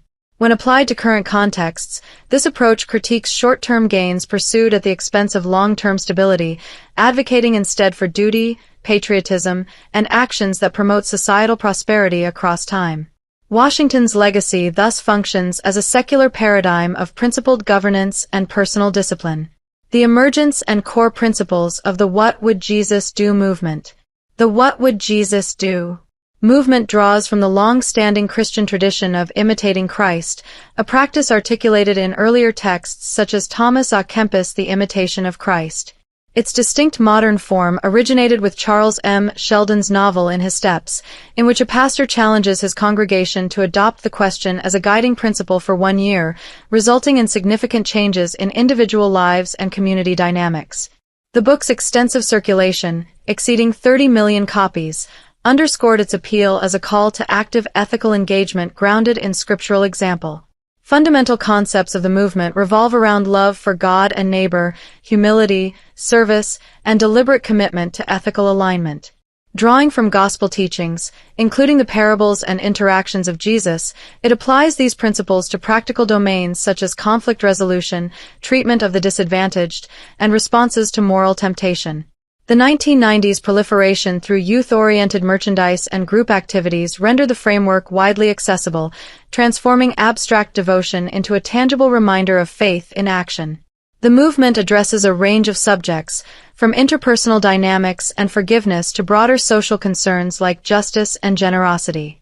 It promotes transformation through sustained reflection, scriptural study, and prayer, positioning the question as a tool for discerning Christ's likely response in any circumstance. This emphasis critiques self-oriented living, advocating instead for a life oriented toward others' well-being and alignment with divine purposes. Critiquing the What Would Jesus Do framework. The What Would Jesus Do movement has been subject to critique for its tendency to reduce complex ethical matters to a single, simplified query. This approach often overlooks the full scope of biblical context, grace, and the profundity of human sinfulness, resulting in an ethic that prioritizes behavioral conformity over deeper spiritual renewal. The slogan's brevity facilitates its adoption but simultaneously limits its capacity to engage with nuanced theological realities. Additional objections center on the framework's inherent subjectivity, whereby individuals project personal inclinations onto the imagined response of Jesus, yielding inconsistent and potentially self-serving interpretations. The emphasis on individual decision-making can foster a form of isolation from communal accountability and systemic considerations, while the encouragement of hypothetical reasoning introduces elements of situational flexibility that border on ethical relativism. Such features reveal vulnerabilities in applying an ancient exemplar to diverse modern scenarios. The commercialization of the concept through widespread merchandise further diminished its perceived seriousness, converting a devotional exercise into a transient cultural trend. The promotion of overt emotional expression, including mandated declarations of affection and unconditional forgiveness, has been viewed as coercive or superficial, alienating those who find such requirements inauthentic or burdensome. Collectively, these elements expose the framework's limitations in sustaining profound, enduring moral formation. Exposing flaws in Jesus' leadership and teachings. Critiques of Jesus' leadership highlight its apparent failure to fulfill announced objectives, culminating in his execution without the establishment of an immediate, visible kingdom. Prophetic statements regarding the imminent arrival of divine rule remained unrealized in their literal form, necessitating subsequent reinterpretation by his followers. This outcome casts doubt on the efficacy of his strategic direction and apocalyptic vision. His mode of leadership, characterized by teachings that invert conventional hierarchies, placing the servant above the master and the last above the first, has been characterized as antithetical to effective authority. By associating primarily with societal outcasts while directly confronting religious and political authorities, Jesus generated opposition that accelerated his demise. This pattern is seen as strategically flawed, prioritizing provocation over coalition building or pragmatic advancement. The teachings themselves face scrutiny for their perceived extremism and detachment from human realities. Directives such as non-resistance to evil, unrestricted generosity, and unqualified forgiveness are regarded as impractical, potentially enabling exploitation rather than justice. The absence of explicit condemnation of certain institutions, combined with the severity of pronouncements on judgment, reveals inconsistencies that undermine claims to comprehensive moral authority. Strict adherence to these principles in practice often produces outcomes that appear untenable or counterproductive.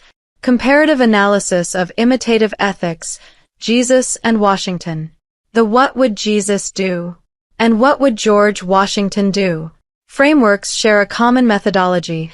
Both invoke a historical figure as a moral archetype to inform contemporary conduct. Each emphasizes virtues that transcend self-interest, including service, sacrifice, and dedication to a higher purpose, whether spiritual redemption or civic stability. Derived from primary sources, they generate cultural and literary engagement while critiquing prevailing tendencies toward individualism and expediency. Distinctions arise in their foundational character and scope. The Jesus-centered model operates within a religious paradigm, prioritizing radical compassion, forgiveness, and inner transformation across personal and social domains. Washington's model, by contrast, remains secular and civic, concentrating on discipline, restraint, and pragmatic governance suited to institutional and leadership contexts. The former achieved mass cultural penetration through narrative and merchandise. The latter maintains a more specialized presence in biographical and leadership literature. Critiques also diverge. The religious framework encounters objections regarding impractical idealism and interpretive variability, whereas the civic model grapples with the historical limitations of its exemplar, including participation in systems now widely condemned. These differences illuminate contrasting priorities, empathic sacrifice versus strategic moderation, while exposing the challenges inherent in any attempt to transplant past exemplars into present realities. Conclusion: Jesus imitation versus Washington leadership. The scrutiny of these imitative ethical frameworks discloses fundamental aspects of moral reasoning drawn from historical exemplars. Washington's model offers a measured critique of contemporary disorder through its insistence on civility, integrity, and restrained authority, providing a secular standard for responsible conduct. The What Would Jesus Do? Approach, conversely, confronts the difficulties of enacting radical spiritual ideals within imperfect human conditions, underscoring the distance between aspiration and execution. The identified shortcomings in both models, oversimplification, subjectivity, and contextual misalignment, reveal the inherent difficulties of direct emulation. Jesus' teachings and leadership exhibit tensions that question their unqualified applicability, while Washington's principles, though grounded in practicality, bear the weight of their historical origins. Together, These frameworks serve as lenses through which to examine broader questions of virtue, authority, and ethical transmission. In the end, such models function less as infallible guides than as reflective instruments, compelling consideration of how legacies are interpreted and adapted. They expose the boundaries of imitation, suggesting that responsible engagement requires critical discernment rather than uncritical replication. This evaluation thus contributes to ongoing discourse on the role of historical figures in shaping contemporary moral thought.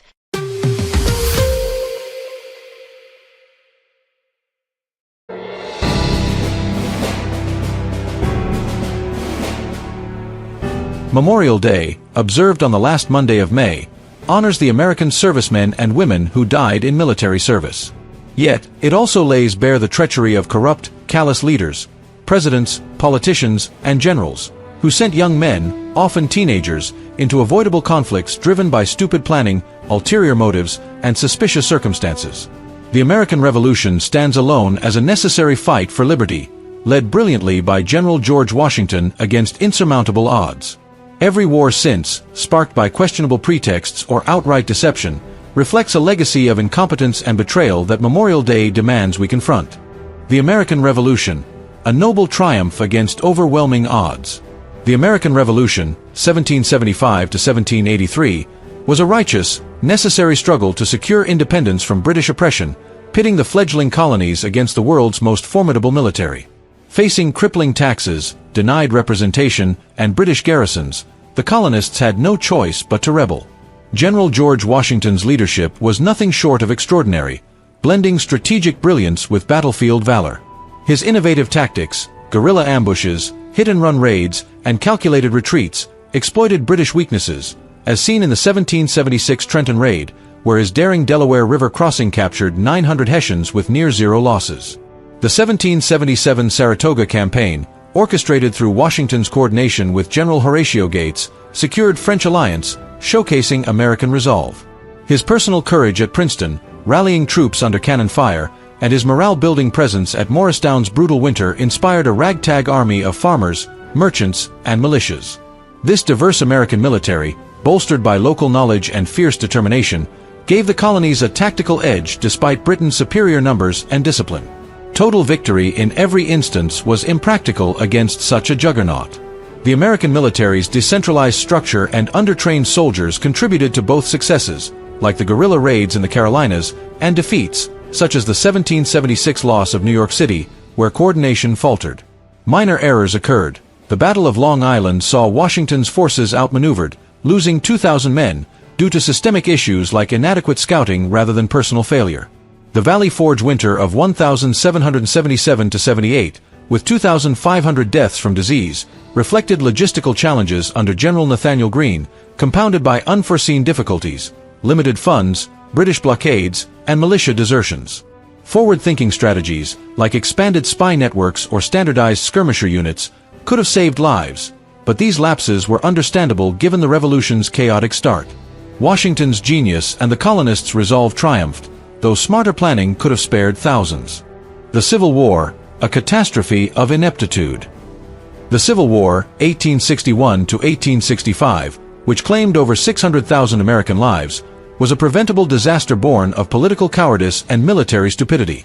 Presidents James Buchanan and Abraham Lincoln failed to avert division, with Buchanan's inaction emboldening Southern secession and Lincoln's rigid commitment to the Union rejecting compromise. Multiple paths could have avoided this catastrophe. Diplomatic conferences, like those proposed by Senator John Crittenden, might have crafted a federal compromise on slavery's expansion. Economic reforms, such as subsidies for voluntary emancipation, could have eroded slavery gradually, as seen in British colonies. Congressional action to strengthen fugitive slave laws or protect Northern interests might have delayed secession. International arbitration, leveraging European anti-slavery sentiment, could have pressured a peaceful resolution. Instead, leaders dithered, plunging the nation into a war that obliterated communities, wrecked economies, and sowed enduring discord. The human toll, 620,000 dead, millions wounded, devastated families, while infrastructure losses, like burned southern cities and railroads, crippled recovery for decades. The national trauma, from divided loyalties to lost generations, stunted America's potential, making the war's necessity a cruel farce. Generals compounded the tragedy. George McClellan's cowardly refusal to engage at Antietam, despite a 2:1 advantage, squandered 22,000 casualties in a day. Ambrose Burnside's suicidal charge at Fredericksburg, ignoring Confederate entrenchments, killed 12,600 Union troops. General Ulysses S. Grant's reckless assaults at Shiloh, misjudging enemy strength, cost 13,000 Union casualties. These boneheaded decisions, driven by ego and incompetence, turned a preventable conflict into a bloodbath. The Spanish-American War, a blunder of military incompetence. The Spanish-American War, a pointless disaster. The Spanish-American War, 1898, under President William McKinley, was a pointless exercise, justified by the USS Maine's explosion, likely accidental, not Spanish sabotage. Over 2,500 Americans died, mostly from disease, due to General's egregious failures. General William Shafter's boneheaded oversight of Cuban camps, lacking clean water, tents, or medical supplies, left 70% of his force sick with yellow fever and malaria. His chaotic assault at San Juan Hill, ignoring reconnaissance, led to 1,400 casualties from preventable ambushes. General Nelson Miles' Puerto Rico campaign, hampered by his refusal to coordinate with naval support, stranded troops without food or ammunition, prolonging engagements. General Rufus Shafter's failure to secure supply lines left soldiers eating spoiled rations, causing widespread dysentery. These stupid decisions, rooted in logistical neglect and overconfidence, wasted lives for territorial gains that served no national purpose. World War I, a wasteful European slaughter. World War I, 1917 to 1918, entered under President Woodrow Wilson, cost 116,000 American lives in a conflict irrelevant to U.S. security. Wilson's idiotic decision to sail ships through German U-boat zones, when safer routes existed, provoked the Lusitania sinking, killing 128 Americans. The Zimmermann Telegram, a 1917 German proposal to Mexico for an anti-U.S. alliance, offering lost territories, was dismissed by Mexico but exaggerated to justify war. General John Pershing's boneheaded trench warfare tactics, ignoring Allied lessons, led to 26,000 deaths in the Meuse-Argonne offensive. His refusal to integrate U.S. troops with seasoned Allied units caused coordination failures, as at St. Mihiel, where 7,000 Americans died from misdirected artillery. Wilson's globalist vision and Pershing's arrogance sacrificed lives for no American gain. World War II, a war marred by stupidity and misplaced priorities. World War II, 1941 to 1945, costing over 400,000 American lives, was plagued by leadership failures and questionable priorities. The Pearl Harbor attack, which triggered U.S. entry, was suspiciously foreseeable due to ignored warnings, with intelligence hinting at Japanese plans overlooked by Admiral Husband Kimmel and General Walter Short, leaving defenses unprepared. In the Pacific, General Douglas MacArthur's boneheaded failure to secure the Philippines, despite hours' warning, led to the Bataan Death March, killing 10,000. Admiral Chester Nimitz's misjudgment at Midway, deploying vulnerable torpedo bombers, cost 150 aircraft and 300 lives, nearly losing the battle. Admiral William Halsey's reckless pursuit of Japanese decoys at Leyte Gulf, leaving the San Bernardino Strait unguarded, risked a catastrophic defeat, saved only by desperate destroyer actions. These stupid decisions prolonged Pacific campaigns, wasting lives. America's European involvement was unnecessary. Hitler's declaration of war did not require a response. President Franklin D. Roosevelt's two-front strategy diverted resources from Pacific retribution. Withdrawing U.S. ships and halting Lend-Lease aid would have left Europe to its fate. Instead, generals like Dwight Eisenhower and Omar Bradley launched suicidal operations. D-Day's Normandy invasion, costing 29,000 lives, ignored flanking options. General Courtney Hodges' failure to secure supply lines triggered the Battle of the Bulge, killing 19,000. General Mark Clark's Italian stalemate wasted thousands in trench-like warfare. Some argue a German victory might have yielded a stronger Europe today. Roosevelt's terrible diplomacy, tainted by financial interests, sent Americans to die in Europe's quagmire. Focusing on the Pacific and U.S. borders would have saved lives. The Korean and Vietnam Wars, pointless escalations with suspicious roots. The Korean War, 1950 to 1953, and Vietnam War, 1955 to 1975, under Presidents Harry Truman and Lyndon B. Johnson, were senseless, costing 58,000 American lives. Korea's escalation followed North Korea's invasion, but suspicious U.S. intelligence failures ignored Chinese troop buildups, as reported by defectors months prior. General Douglas MacArthur's boneheaded march to the Yalu River provoked China's entry, killing 2,800 at Chosin Reservoir. General Matthew Ridgway's static defenses at Pork Chop Hill, costing 1,500 lives for a meaningless outpost, achieved nothing. The war's vague goal, containing communism, produced no victory, only a divided Korea. Vietnam was worse. The Gulf of Tonkin incident, based on dubious radar signals and alleged attacks, was inflated to justify escalation, with declassified reports revealing U.S. naval provocations. General William Westmoreland's idiotic search and destroy missions, like Hamburger Hill's 400 deaths for an abandoned hill, epitomized futility. General Creighton Abrams' Vietnamization, rushed and underfunded, collapsed South Vietnamese defenses, prolonging the war. Suspicious escalations, like CIA-orchestrated coups against No Din Diem, destabilized allies. The war's murky objective, stopping communism, yielded no outcome, only 58,000 dead and a fractured America. These wars, driven by globalist and corporate interests, betrayed soldiers for no gain. The post-9/11 wars, suspicious origins and futile occupations. The Afghanistan, 2001 to 2021, and Iraq, 2003 to 2011 wars, under Presidents George W. Bush, Barack Obama, Donald Trump, and Joe Biden, were launched amid suspicious 9/11 circumstances, costing 6,800 American lives. Missed warnings, FBI reports of al-Qaeda flight training, ignored CIA alerts, unheeded airport security flags, and air defense delays suggest gross negligence or deliberate oversight. General Tommy Franks' boneheaded Iraq plan, using 150,000 troops instead of 400,000, fueled insurgency, killing 4,400. General Stanley McChrystal's restrictive rules in Afghanistan, no night raids, limited airstrikes, handcuffed troops, increasing deaths. General David Petraeus' surge, costing 1,000 lives, gained fleeting ground. General Mark Milley's idiotic Kabul withdrawal left 13 service members dead in a bombing due to unsecured perimeters. Soldiers faced absurd constraints, court-martials for firing on insurgents near civilians, bans on destroying poppy fields fueling Taliban funds, and reconstruction aid funneled to corrupt warlords. No victory emerged. Afghanistan fell to the Taliban, Iraq birthed ISIS, serving defense contractors, not America. Leadership failures, a legacy of betrayal and treachery. The American Revolution, though necessary, exposed minor flaws dwarfed by the treachery of later wars. Presidents, from Lincoln to Roosevelt to Bush, launched conflicts under suspicious pretexts, false flags like the Maine, Gulf of Tonkin, or questionable 9/11 narratives, serving bankers, oil tycoons, or globalist agendas.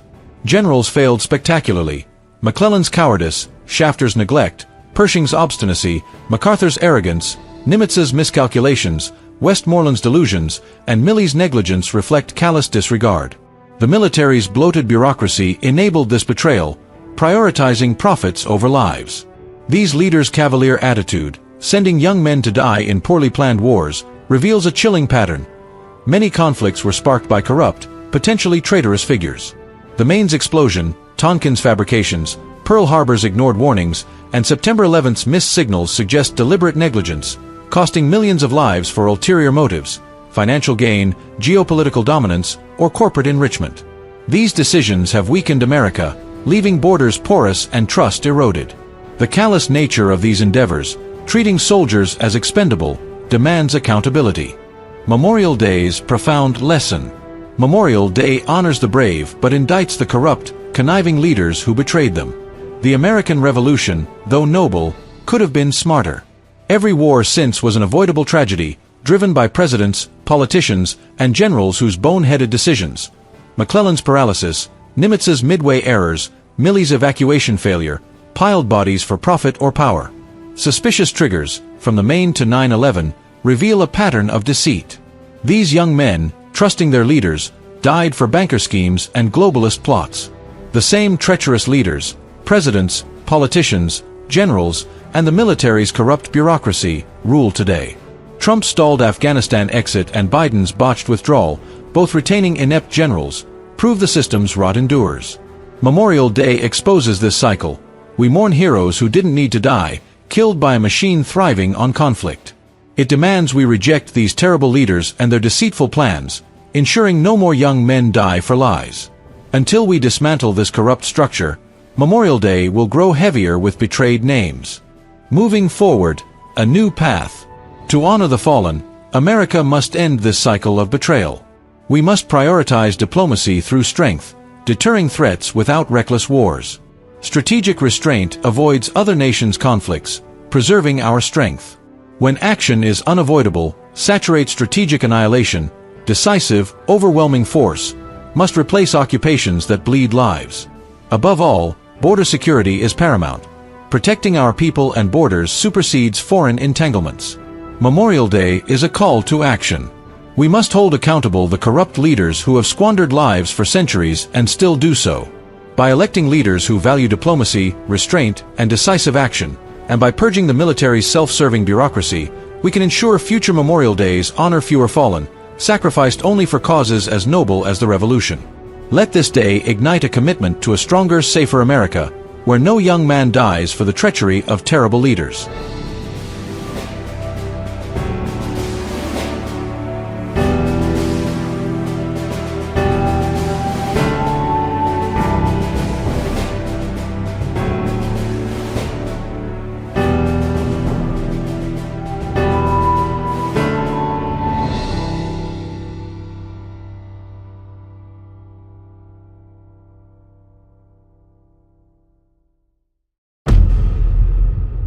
The New World Order, NWO, pursues a meticulously orchestrated, multifaceted strategy of control and subjugation that systematically dismantles national sovereignty and individual liberty in favor of a centralized, autocratic global governance. This agenda operates through layered infiltration of political, economic, cultural, and technological institutions. At its core lies the deliberate placement and coercion of aligned operatives into positions of power. Through elections, appointments, and other mechanisms, globalist sympathizers embed themselves in governments, advancing policies that prioritize supranational objectives over national interests. Existing leaders frequently face manipulation via financial incentives, blackmail, or coercion, ensuring compliance with an overarching vision of homogenized rule.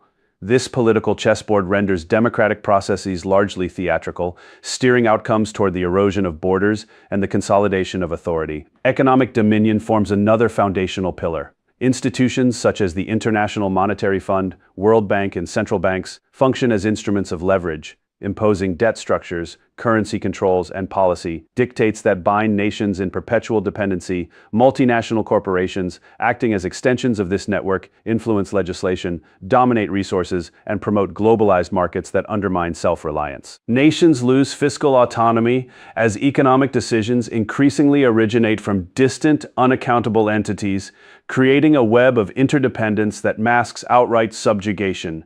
Control extends deeply into the realm of ideas and culture, particularly through the education of youth.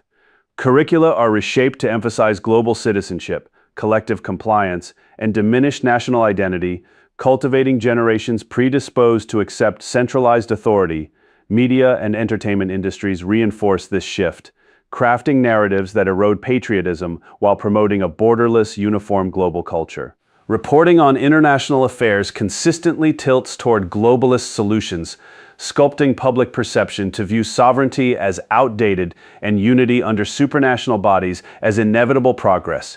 International organizations, including the United Nations, NATO, and the European Union, serve as enforcement mechanisms. Treaties on trade, climate, and security incrementally transfer authority from sovereign states to global bureaucracies. Actions by bodies such as the UN Security Council often prioritize collective agendas over individual member interests, advancing the dissolution of national autonomy through legal and diplomatic means. Crises represent one of the most potent tools in this arsenal. Pandemics, economic disruptions, and social unrest, whether exploited or strategically amplified, justify expansions of surveillance, restrictions on movement, and emergency powers. Each event consolidates authority under the pretext of collective security, fostering dependency on centralized solutions while diminishing personal freedoms and institutional checks. The digital age has dramatically enhanced these capabilities. Mass surveillance technologies, digital identities, cashless systems, and information controls enable unprecedented monitoring and behavioral manipulation. Under banners of security and convenience, populations surrender privacy, with data flows feeding into systems designed for social engineering and predictive control. Even spiritual and social spheres face targeted influence. Religious institutions encounter subtle undermining, while efforts promote unifying but diluted ideologies aligned with globalist aims. Prolonged conflicts, ethnic, religious, or ideological, are sustained to keep populations divided, distracted, and dependent, preventing unified resistance. Secret societies and elite networks provide the connective tissue, placing loyalists across sectors through symbols, oaths, and strategic alliances. This shadow architecture ensures continuity and direction while remaining largely invisible to the public. In conclusion, the New World Order's strategy constitutes a comprehensive assault on human autonomy, methodically replacing sovereign nations and free individuals with a monolithic, controllable global order. Its success hinges on incremental erosion masked as progress, crisis response, and technological necessity. Vigilance and resistance to these encroachments remain essential to preserving liberty, national self-determination, and the fundamental dignity of self-governance before the architecture of control becomes irreversible. For the full accompanying report, the New World Order's multifaceted strategy of control and subjugation, along with additional resources and similar content, visit Real Free News.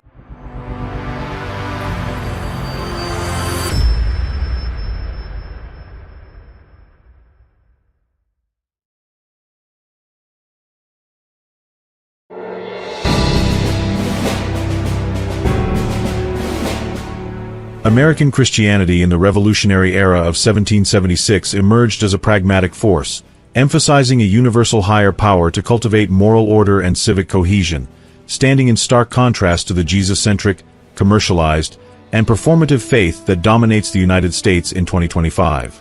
The Founding Fathers, architects of a nation rooted in liberty, envisioned religion as a unifying mechanism that grounded God-given rights and natural law within a moral code transcending sectarian divides. Figures such as Thomas Jefferson, John Adams, and George Washington invoked God, or Providence, to unify diverse colonies, encompassing Protestant, deist, and Catholic communities, deliberately avoiding Jesus-specific rhetoric to ensure inclusivity across a pluralistic society. Their theological perspectives, forged by Enlightenment rationalism and the rich diversity of colonial life, prioritized virtues like trust and justice, which proved essential for a survival-driven society grappling with war, economic instability, and the challenges of nation-building. This approach reflected a deep commitment to a shared ethical framework that supported community resilience rather than individual spiritual fervor. In contrast, contemporary American Christianity in 2025, dominated by evangelicalism and influenced by Protestant and Catholic traditions, pivots around Jesus as a divine savior, with leaders exploiting faith for political gain, personal aggrandizement, or financial profit. The Catholic Church, once a minority presence in the Revolutionary Era, has grown into a significant force by 2025, contributing to this landscape through its structured theology and extensive institutional network. This transformation mirrors a societal shift from a critical, survival-oriented civilization to a stable, consumerist one that prioritizes emotional spirituality and ideological posturing over rational discourse and civic unity. The emotional appeal of modern worship, often amplified by media and megachurch movements, contrasts with the measured, inclusive tone of the Founders' era, where religion served as a practical tool for governance and social harmony. The Catholic Church's role, alongside evangelical and Protestant growth, underscores a faith landscape that leverages spiritual authority for influence, a departure from the revolutionary emphasis on moral universality. The Founding Fathers' constitutional guarantee of religious freedom, enshrined in the First Amendment, was intended to safeguard individual conscience, a principle that has been reinterpreted through modern tax codes and church-state separation rulings, enabling churches to operate as businesses while amplifying performative expressions of faith. This reinterpretation has facilitated the growth of religious enterprises, from evangelical megachurches to Catholic dioceses with expansive programs, diverging from the Founders' original intent. This essay asserts that the Founders' nuanced, pragmatic approach to religion, balancing moral philosophy with civic responsibility, outstrips the superficial, Jesus-focused Christianity of 2025, which frequently serves ego-driven agendas rather than a foundation for a just society. By delving into the Founders' theological diversity, the evolution of religious freedom, the commercialization of modern churches, and the performative nature of contemporary leadership, this analysis uncovers a profound chasm between the Revolutionary era's critical faith and today's polarized religious landscape. The shift from a survival-driven moral framework to a consumerist, Jesus-centric ethos highlights a loss of the intellectual and communal depth that once defined American Christianity. Part 1. The Founding Fathers' Theological Diversity and Moral Focus. The Founding Fathers' approach to Christianity was distinguished by a rich theological diversity and an unwavering commitment to a universal moral code, reflecting the influence of Enlightenment rationalism and the imperative to unify a society composed of varied religious communities. Thomas Jefferson and Benjamin Franklin, embracing deism with Unitarian leanings, regarded Jesus as a moral teacher whose ethical teachings held profound value, a perspective vividly illustrated in Jefferson's Jefferson Bible, which meticulously excised miracles to emphasize practical wisdom. John Adams, also a Unitarian, echoed this sentiment, valuing Jesus' moral system as a guide for virtuous living while rejecting supernatural claims, a stance clearly articulated in his 1813 correspondence with Jefferson. Devout Christians such as John Jay, Samuel Adams, and Patrick Henry upheld belief in Jesus' divinity, while Charles Carroll, a Catholic signer of the Declaration, adhered to traditional Christian doctrine, contributing a minority perspective to this pluralistic tapestry. These leaders employed inclusive terms like God or Providence in public discourse, as exemplified in George Washington's 1789 Thanksgiving Proclamation, to sidestep sectarianism and forge unity among Protestants, Catholics, and deists within a pluralistic society. This deliberate restraint was perfectly attuned to the survival-driven context of the Revolutionary era, where the exigencies of war and economic scarcity demanded robust community cohesion to sustain the fledgling nation. The founders anchored their vision in natural law and Enlightenment philosophy, grounding individual rights in a higher power to elevate legal authority beyond the reach of human caprice, a principle eloquently expressed in the Declaration of Independence's invocation of nature's God. This philosophical foundation fostered a just society that prioritized virtues such as trust and justice, focusing on collective welfare rather than personal salvation or an exclusive devotion to Jesus. Even those with evangelical leanings, like Patrick Henry, seamlessly integrated their faith with civic responsibility, ensuring that religious expression reinforced rather than disrupted societal unity.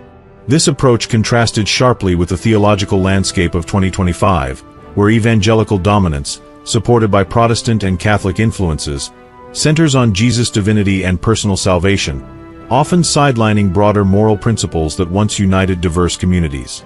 The emphasis on emotional engagement and ideological conformity in modern Christianity reflects a departure from the intellectual rigor that characterized the Founders' era. The Founders' theological pluralism and rational discourse yielded a faith that was intellectually robust and socially unifying, serving as a bedrock for a nation navigating existential challenges.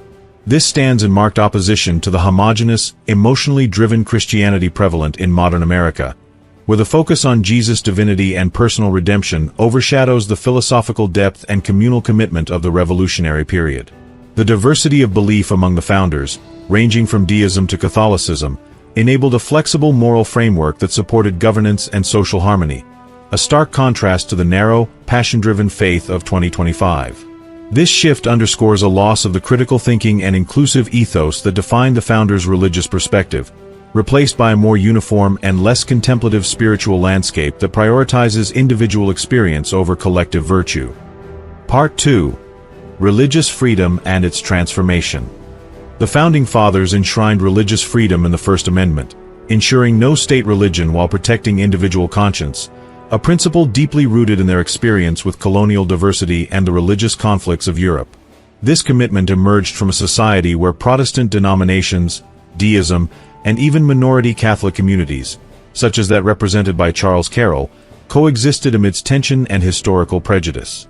James Madison's Virginia Statute for Religious Freedom, enacted in 1786, crystallized this vision, emphasizing liberty of belief as a cornerstone to foster a pluralistic society that embraced varied faiths without imposing a singular doctrine.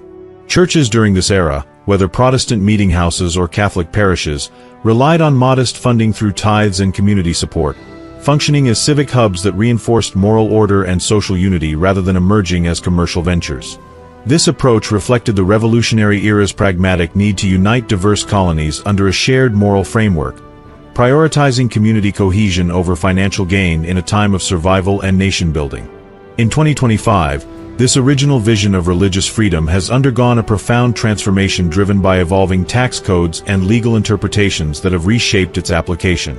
The introduction of Section 501(c)(3) of the Internal Revenue Code has granted tax-exempt status to religious organizations, a policy that has incentivized their growth into financial entities far removed from the founders' intent. This legislative shift has fueled the rise of megachurches, prosperity gospel movements within Protestant circles, and Catholic institutions with expansive educational and charitable programs, effectively blending spirituality with profit motives. The founders' goal of safeguarding individual conscience has been exploited, allowing churches to diversify revenue streams through schools, media productions, and online platforms, transforming them into sophisticated businesses. 20th-century court decisions, such as Engel versus Vitali in 1962, further altered this landscape by excluding religion from public institutions like schools, pushing churches into private spheres where they exert significant cultural and political influence. This privatization contrasts sharply with the Revolutionary era's public role for religion, where it served as a unifying force without the commercial undertones prevalent today. The consequence of these changes is a religious marketplace that diverges from the founders' inclusive, civic-focused faith, where leaders now emphasize Jesus to attract followers and maximize financial returns. Modern Christianity's commercialization, bolstered by Protestant evangelicalism and Catholic networks through their charitable outreach, reflects a society that prioritizes profit and ideological agendas over the cohesive, just nation envisioned by the founders. The tax-exempt status, intended to support religious practice, has instead fostered a competitive environment where faith is marketed, undermining the original intent of religious freedom. This shift highlights a society that values economic gain and cultural dominance over the moral and communal unity that defined the Revolutionary era, revealing a superficial, business-driven faith that erodes the principled foundation laid by Madison, Jefferson, and their contemporaries. The transformation illustrates a loss of the civic purpose religion once held, replaced by a model that serves individual and corporate interests rather than the collective good. Part 3. Commercialization of modern Christianity. In the Revolutionary era, churches were modest, community-driven institutions, serving as vital hubs for moral guidance and social cohesion within a survival-oriented society. Funded primarily through tithes and local community support, these establishments focused on Sunday worship and significant life events such as baptisms, with minority Catholic churches providing sacraments to their congregations. Religion functioned as a communal commitment, reinforcing virtues like trust and justice that were essential for a fledgling nation facing war and economic instability. These churches, whether Protestant meeting houses or Catholic parishes, operated with simplicity, relying on the collective effort of their members rather than pursuing financial gain. This approach aligned with the era's practical needs, where the primary goal was to unite diverse colonies, Protestants, deists, and Catholics, under a shared moral framework, ensuring community resilience in a time of hardship and nation-building. In 2025, Christianity has evolved into a full-fledged commercial enterprise, with evangelical megachurches and Protestant and Catholic institutions operating around the clock through a variety of revenue streams, including tithes, school tuition, media productions, and online donations. The emergence of prosperity gospel ministries, a phenomenon absent in the 18th century, promotes the notion that wealth reflects divine favor, marking a significant departure from the founders' emphasis on moral integrity over material success. Tax exemptions under the Internal Revenue Service Code facilitate this expansion, enabling churches to amass considerable wealth while competing for members in a consumerist society where economic stability has diminished survival pressures. This shift allows religious organizations to prioritize profit and emotional appeal, leveraging advanced technology such as live-stream services to reach global audiences and generate continuous revenue. The contrast with the founders' era is stark, as modern churches transform from modest community centers into sophisticated businesses, driven by market dynamics rather than the civic unity that once defined their purpose. This commercialization erodes the intellectual rigor that characterized religious practice in the Revolutionary period. As leaders increasingly emphasize Jesus' teachings to enhance marketability rather than engage in philosophical depth, the founders' pragmatic faith, crafted to foster trust and justice within a diverse society that included Catholic contributions, stands in opposition to 2025's business-like Christianity, which often caters to ego-driven agendas or political causes. The stability of modern society, free from the immediate threats of the 18th century, has shifted focus from survival-oriented community needs to superficial spirituality and financial gain. Churches now invest heavily in infrastructure, staff, and media, mirroring corporate models, a far cry from the scarcity-constrained institutions of the past. This transformation highlights a society less concerned with the collective good and more with individual enrichment, undermining the moral and communal ethos that the founders sought to instill. The shift from a faith rooted in practical necessity to one driven by profit and emotional appeal underscores a profound loss of the critical, unifying spirit that once shaped America's religious landscape. Part 4. Performative Faith and Leadership in 2025. The Founding Fathers' religious expressions were restrained and civic-oriented, prioritizing a higher power to ground God-given rights and moral order in a manner that served the collective good. Leaders like George Washington and John Adams employed inclusive terms such as or providence to unify diverse colonies, carefully avoiding Jesus-centric rhetoric that might alienate non-Christians, rival Protestant denominations, or the minority Catholic community represented by figures like Charles Carroll. Their faith was deeply integrated with Enlightenment philosophy, emphasizing critical thinking and virtues such as honesty, justice, and trust, as exemplified in James Madison's advocacy for religious freedom through the Virginia Statute of 1786.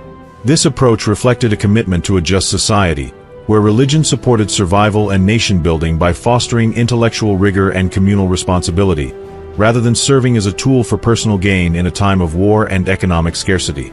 In 2025, American leadership exhibits a starkly performative faith, with politicians and community leaders invoking Jesus and Christian values, often aligned with evangelical or Protestant teachings, to achieve political gain or personal aggrandizement. Public declarations of belief, frequently amplified on platforms like X, are strategically deployed to appeal to evangelical voters or special interest groups, regardless of the leader's genuine convictions, revealing a calculated emphasis on image over substance. This posturing stands in sharp contrast to the founders' sincere, philosophically grounded approach, which sought to elevate moral principles above individual ego. The focus on Jesus' divinity and teachings, a hallmark of evangelicalism and echoed in some Protestant circles, narrows religious discourse to personal salvation and cultural battles such as debates over abortion or marriage, sidelining the universal moral codes that once unified diverse faiths. This shift mirrors a less critical society, where economic stability allows leaders to exploit faith for power or self-promotion, a far cry from the Revolutionary-era survival-driven context, where religion, including Catholic contributions, bolstered community cohesion. The founders' commitment to a just society, rooted in natural law and informed by Enlightenment ideals, has been supplanted by a polarized, Jesus-focused rhetoric that often lacks the intellectual depth of 18th-century discourse. Modern leaders' reliance on performative faith is facilitated by the commercialization of churches and media, which amplify superficial expressions of spirituality tailored to individual or political agendas. This societal shift toward superficiality underscores a departure from the collective virtues, trust, justice, and civic duty, championed by the founders, who balanced faith with reason to address the exigencies of their time. The contrast is evident in the way contemporary leadership leverages religion as a tool for personal advancement, rather than as a foundation for a moral community, highlighting a profound erosion of the critical, principled ethos that shaped the nation's early years. This transformation reflects a society that, at its current juncture, prioritizes image and influence over the substantive moral framework that once guided America's foundational leaders. Conclusion: from moral code to modern posturing. The transformation of American Christianity from the Revolutionary era to 2025 exposes a profound shift in societal values, transitioning from a critical, pragmatic, and cohesive faith to a Jesus-centric, commercialized, and performative one that reflects the decline of intellectual rigor. The Founding Fathers, tasked with building a diverse and survival-driven nation, developed a religious framework that emphasized a universal higher power and moral code, anchoring rights in natural law to cultivate civic unity across a fragmented landscape. Their theological diversity, encompassing deism, Unitarianism, Orthodox Protestantism, and the minority presence of Catholicism, drew from Enlightenment rationalism, prioritizing virtues such as trust, justice, and communal responsibility over any dogmatic fixation on Jesus. Religious freedom, codified in the Constitution, safeguarded individual conscience and fostered pluralism, with churches serving as modest community hubs that reinforced moral order amidst the challenges of war and economic instability. This approach laid a foundation for a society where faith supported the collective good rather than individual gain. In 2025, the landscape of American Christianity has shifted dramatically, dominated by evangelical fervor and Protestant influences, with Catholic contributions through educational and charitable initiatives further shaping its trajectory. This modern faith narrows its focus to Jesus' divinity and personal salvation, propelled by commercialized churches that exploit tax exemptions to function as businesses, generating revenue through schools, media productions, and online platforms. This evolution mirrors a consumerist society where survival pressures have diminished, allowing religion to prioritize emotional appeal and financial profit over civic cohesion. Leaders in this era exhibit a performative faith, invoking Jesus to advance political agendas or personal egos, a stark contrast to the founders' restrained, civic-minded approach that sought to unite rather than divide. The reinterpretation of religious freedom through tax codes and church-state separation rulings, such as those excluding religion from public spaces, has facilitated this commercialization, steering faith away from the founders' vision of a just society toward a model driven by economic and ideological motives. This shift underscores a society that has lost the critical depth of its past, replacing philosophical engagement with superficial posturing. The chasm between these eras highlights a significant loss, as the founders' vision of religion as a unifying force for a moral nation surpasses the divisive, profit-oriented faith of 2025. The Revolutionary era's intellectual rigor, where faith was a tool for survival and justice, has given way to a modern Christianity that often serves as a vehicle for power and wealth, undermining the principled ethos that shaped America's founding. The emphasis on Jesus, amplified by evangelical and Protestant dominance with Catholic support, overshadows the communal commitment and philosophical depth that once defined religious practice. This transformation stands as a testament to a society that has traded the critical, cohesive spirit of its origins for a less discerning, more polarized religious landscape, where the legacy of the founders' moral code fades beneath the weight of contemporary posturing and commercial interests.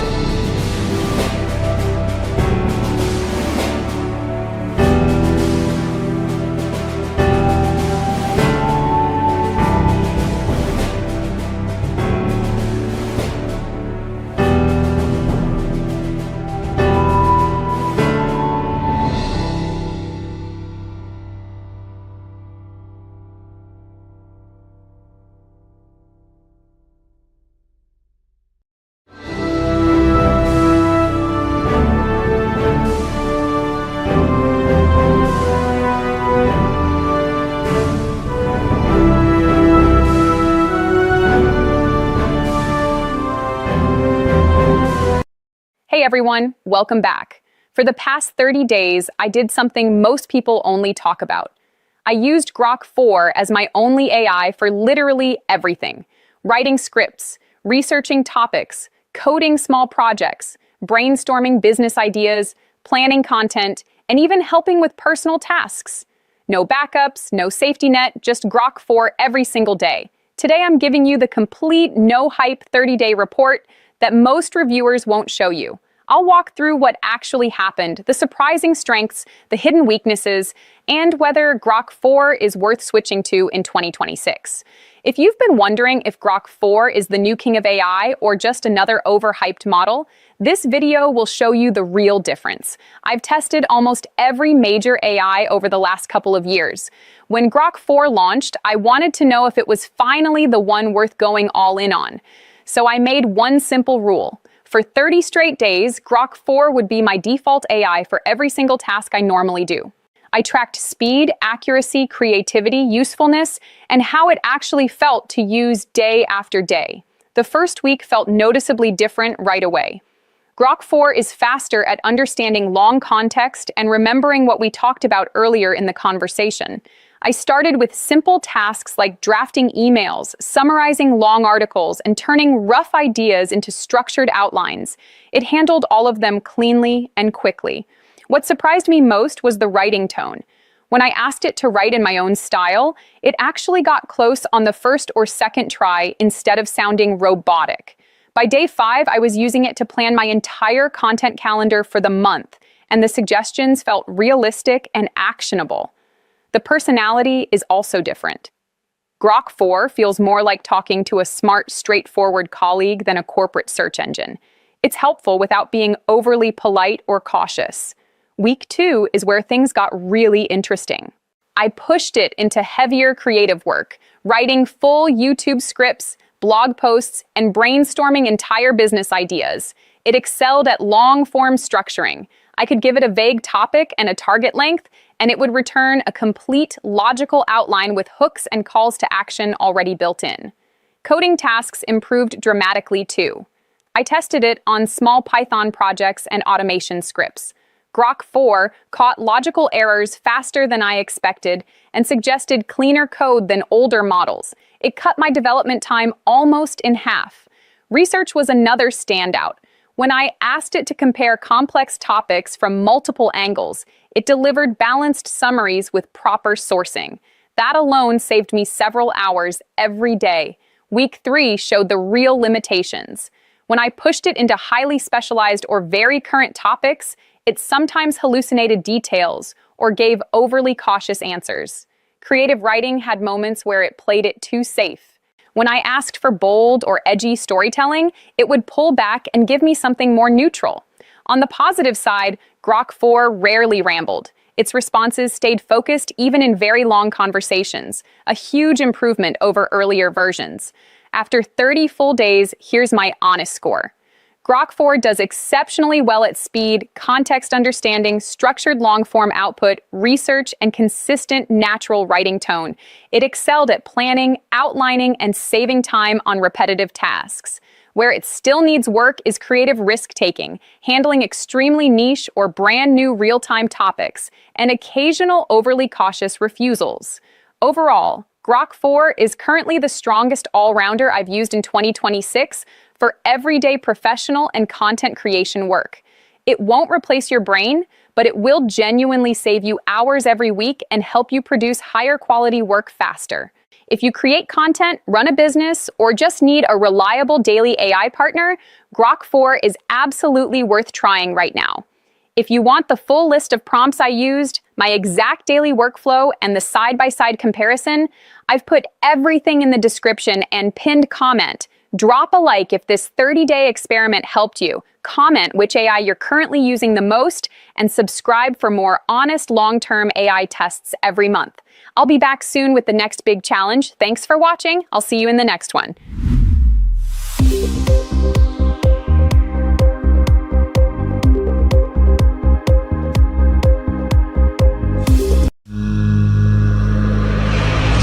In the United States, every state maintains constitutional or statutory provisions that ban unauthorized groups from organizing as military units without gubernatorial approval, training with firearms or explosives when knowing or intending their use in civil disorder, or parading or acting in a law enforcement or military capacity while armed.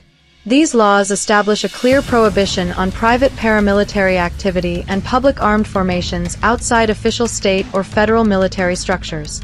As a direct consequence, public displays that mimic military organization must occur without weapons to remain within legal boundaries.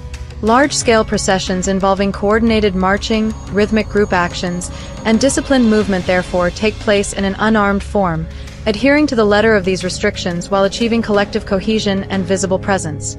The chest-beating ritual, known as Latmiya in Shia Muslim tradition, forms a central element of these public events. Participants, often in synchronized circles or lines, rhythmically strike their chests with open hands, sometimes raising arms overhead before repeating the motion. This occurs during religious commemorations such as Ashura or Arbeen processions, which honor historical martyrdom and express mourning through physical lamentation. In some instances, men remove shirts for bare-chested participation. In others, they wear formal attire.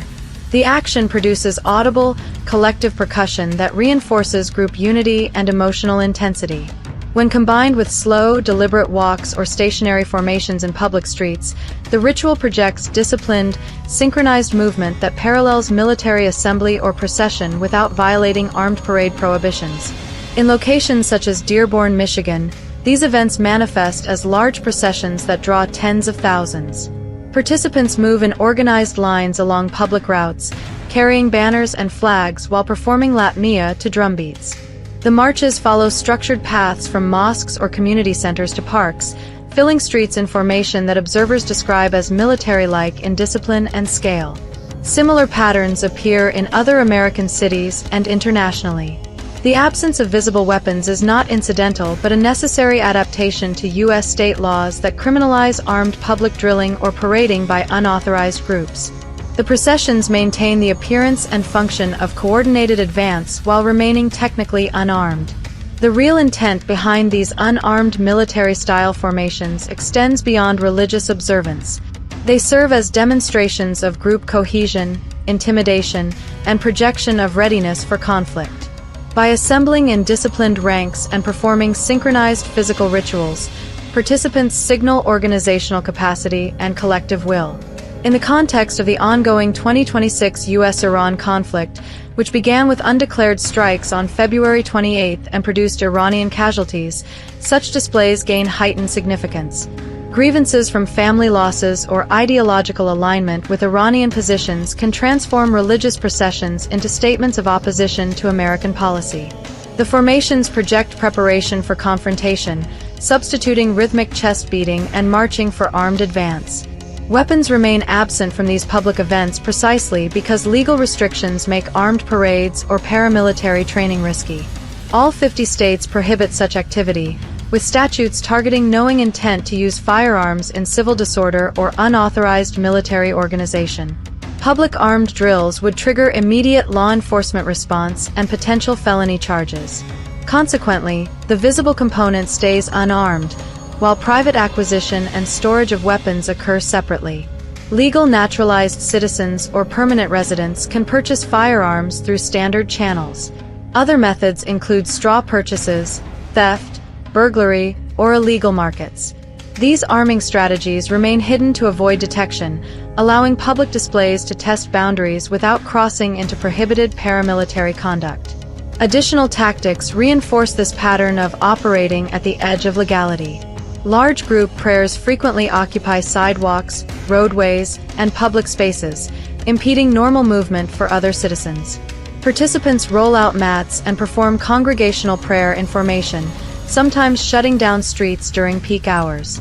These actions claim public territory without direct violence, exploiting religious accommodation norms while creating inconvenience and asserting dominance over shared spaces.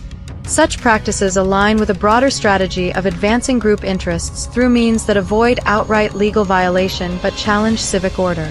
The overall approach reflects a calculated navigation of Western legal systems. By conducting military-like processions without arms, groups maintain cohesion, project strength, and signal readiness while evading statutes that ban armed paramilitary activity. Private weapon caches and secretive training remain concealed to prevent prosecution. Public actions focus on intimidation, harassment, and symbolic preparation for conflict, framed within religious or cultural expression. In Dearborn and similar communities, these events coincide with chants or rhetoric opposing U.S. foreign policy, particularly amid the Iran war that has elevated retaliation risks from embedded networks. This dynamic creates tension within the United States. The 750,000 Iranian-American population includes a subset with Revolutionary Guard-linked ties, estimated in the low hundreds inside the U.S. and up to 1,000 in Canada. Global mobility allows rapid response to overseas events, and the 2026 conflict has produced documented Iranian civilian and military deaths that can motivate action. Public unarmed formations test the limits of tolerance, projecting warlike intent while the actual arming occurs privately through legal citizenship pathways or illicit means. The strategy exploits the prohibition on private militias by substituting visible ritual for overt military display.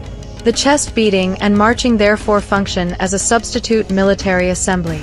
They build discipline, foster emotional commitment, and demonstrate numbers and organization to observers.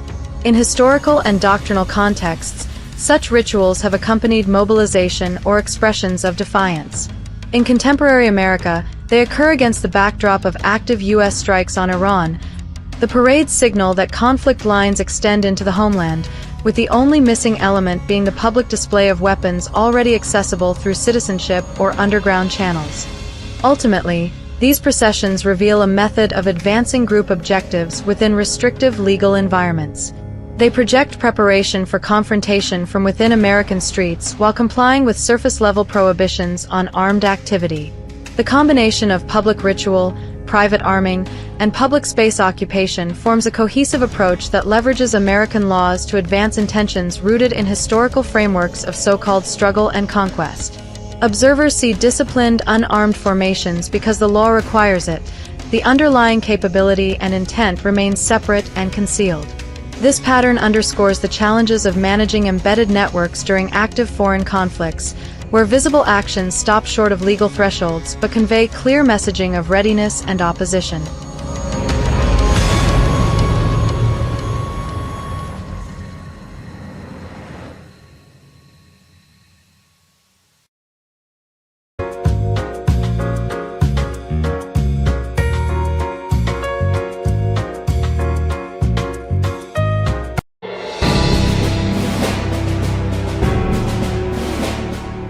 Memorial Day stands as a hallowed occasion in the American calendar, a time to honor the brave men and women who made the ultimate sacrifice in service to their nation. It is a day steeped in tradition, where families gather at cemeteries, lay wreaths, and reflect on the courage of those who fell defending the ideals of freedom and democracy. The solemn bugle call of taps echoes across graveyards, and flags are lowered to half-mast in reverence for the soldiers, sailors, airmen, and Marines who gave their lives. Yet, beneath this veneer of national gratitude lies a troubling reality, a grotesque charade orchestrated by the very architects of these soldiers' demise. Inept generals, corrupt politicians, and greedy corporate leaders who profit from the military-industrial complex. This essay explores the traditional platitudes of Memorial Day, while exposing the insidious forces that have turned this day of mourning into a stage for hypocrisy and betrayal. The sanctity of Memorial Day, a national ritual. Memorial Day, observed on the last Monday of May, is a time to commemorate the fallen heroes who defended the United States against threats foreign and domestic. It is a day of unity, where communities pause to honor the selflessness of those who answered the call of duty, often at the tender age of 18 or 19. From the hallowed grounds of Arlington National Cemetery to small-town memorials, Americans gather to pay tribute with speeches, parades, and moments of silence. The imagery is poignant. Veterans in crisp uniforms, families clutching photographs of their loved ones, and children waving flags in innocent patriotism. Politicians deliver stirring orations, extolling the virtues of sacrifice and the enduring strength of the nation. Corporate leaders, too, join the ceremonies, offering platitudes about supporting the troops and their families. These rituals are meant to reaffirm a collective gratitude for those who ensured America's security and prosperity. The rhetoric of Memorial Day is familiar and comforting. We speak of heroes who gave their all, of freedom's price, and of a debt that can never be repaid. We invoke the memory of battles fought in distant lands: World War II, Korea, Vietnam, Iraq, Afghanistan, and celebrate the valor of those who faced the enemy so that we might live in peace. These sentiments are not without merit, for the courage of America's soldiers is undeniable. Many enlisted as teenagers, driven by a sense of duty or a desire to protect their homeland. Their sacrifices deserve recognition, and Memorial Day provides a moment to reflect on their loss and the grief of their families. The dark underbelly, generals, politicians, and corporate profiteers. Yet, as we stand at the graves of these fallen heroes, a troubling question emerges. Who bears responsibility for their deaths? The traditional narrative of Memorial Day glosses over the uncomfortable truth that many of these soldiers died not because of inevitable conflicts, but due to the machinations of a corrupt and self-serving elite. The generals, politicians, and corporate leaders who parade through cemeteries on Memorial Day are not merely mourners. They're the architects of the wars that claimed these lives. Their presence at these solemn ceremonies is not an act of homage, but a brazen display of hypocrisy, as they cloak their complicity in patriotic rhetoric. Consider the generals, adorned in their meticulously pressed uniforms, laying wreaths with somber expressions. These are the men who devised the strategies and issued the orders that sent young soldiers into harm's way. Far too often, their plans were flawed, their tactics outdated, and their priorities misaligned with the realities on the ground. From the quagmire of Vietnam to the protracted occupations of Iraq and Afghanistan, American military leadership has repeatedly demonstrated incompetence, prioritizing career advancement and political favor over the lives of their troops. These generals, elevated through a system of cronyism and opportunism, are not the strategic masterminds of popular imagination, but rather bureaucrats who climbed the ranks by perpetuating a cycle of failure. Their presence at Memorial Day ceremonies is an affront to the soldiers they failed, a mockery of the lives lost to their ineptitude. Equally culpable are the politicians who set the stage for these conflicts. From presidents to congressional representatives, governors to mayors, these figures craft the policies and budgets that propel the nation into war. Their motives are rarely pure. Backroom deals, campaign contributions, and corporate lobbying often dictate their decisions. The Gulf of Tonkin incident, which escalated U.S. involvement in Vietnam, was based on exaggerated claims, if not outright lies. The invasion of Iraq in 2003, sold to the public as a necessary response to weapons of mass destruction, was later revealed to be grounded in faulty intelligence and geopolitical ambitions. These wars, and countless others, were not fought for freedom, but for power, profit, and political expediency. On Memorial Day, these politicians deliver rehearsed speeches, their faces etched with feigned sorrow, while their policies continue to send young men and women to die in conflicts with no clear objectives or tangible victories. Their crocodile tears are an insult to the families who mourn. At the heart of this betrayal lies the military-industrial complex, a web of corporate interests that thrives on perpetual conflict. Defense contractors, energy companies, and financial institutions profit immensely from war, lobbying politicians to maintain a state of global instability. These corporate leaders, who rarely set foot on a battlefield, are the puppeteers behind the generals and politicians. They fund think tanks that advocate for military intervention, secure lucrative contracts for weapons and logistics, and prolong conflicts to maximize shareholder value. On Memorial Day, they appear at ceremonies, offering hollow condolences while their bank accounts swell with the spoils of war. Their presence is a stark reminder that the sacrifices of American soldiers are commodified, their deaths a line item in a corporate ledger. A nation invaded, the ultimate irony. Perhaps the most egregious betrayal is the state of America's borders, left wide open while its soldiers fight abroad. Memorial Day, meant to honor those who defended the nation, is now a surreal spectacle where the very enemies these soldiers fought, or their kin, can freely enter the United States. Decades of wars in the Middle East, Southeast Asia, and beyond were justified as necessary to protect American interests, yet the nation's borders remain porous, allowing millions to cross unchecked. In some cases, individuals from the same groups or regions that American soldiers battled overseas now reside in American towns, sometimes mere miles from the cemeteries where the fallen are buried. This is not an accident, but a consequence of the same political and corporate forces that orchestrate wars for profit. Politicians, beholden to globalist agendas and corporate donors, prioritize open borders over national security, while generals remain silent, complicit in their failure to defend the homeland. The irony is staggering. Families of fallen soldiers gather to mourn, unaware that the individuals or ideologies their loved ones died fighting may now be present in their communities, attending the same Memorial Day parades or concerts. These events, once solemn tributes, have become commercialized spectacles, parades, barbecues, and concerts where the lines between friend and foe blur. The enemies of yesterday are the neighbors of today, welcomed by a government that profits from both war and migration. This juxtaposition transforms Memorial Day into a theater of the absurd, where the sacrifices of the fallen are trivialized by the presence of those who oppose them. A call for accountability. Memorial Day should be a time of reflection, not only on the bravery of the fallen, but also on the failures that led to their deaths.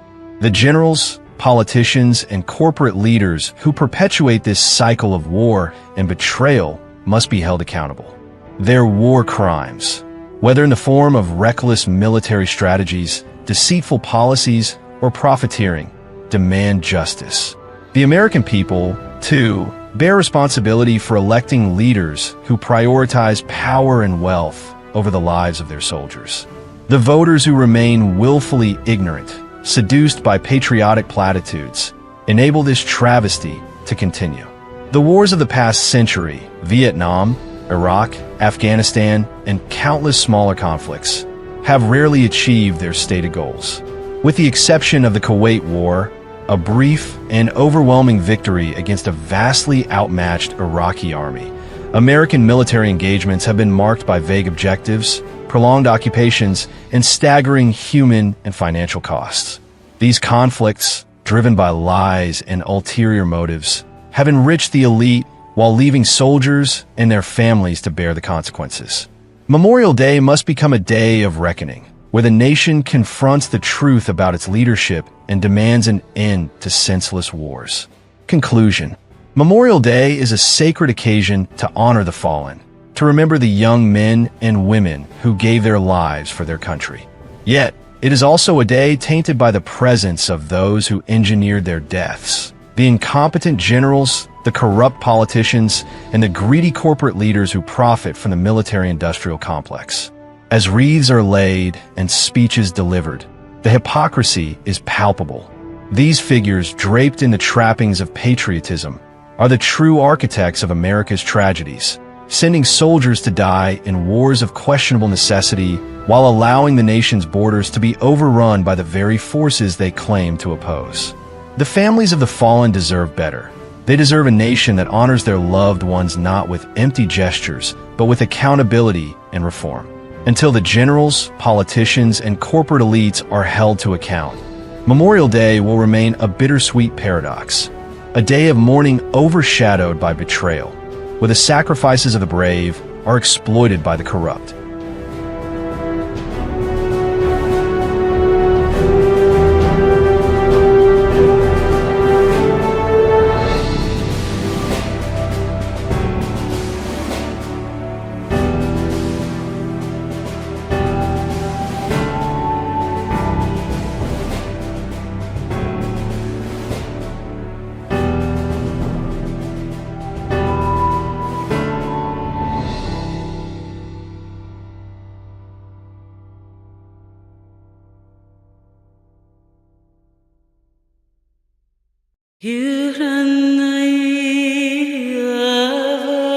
Paul, originally known as Saul of Tarsus, stands as a pivotal historical figure whose early actions as a persecutor of the nascent Jesus movement reveal the complexities of religious fervor and authority in first-century Judaism.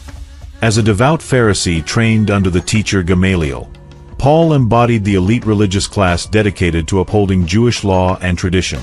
His background in Tarsus, combined with Roman citizenship, afforded him a unique position of influence and protection, allowing him to navigate both Jewish and Roman worlds with relative impunity.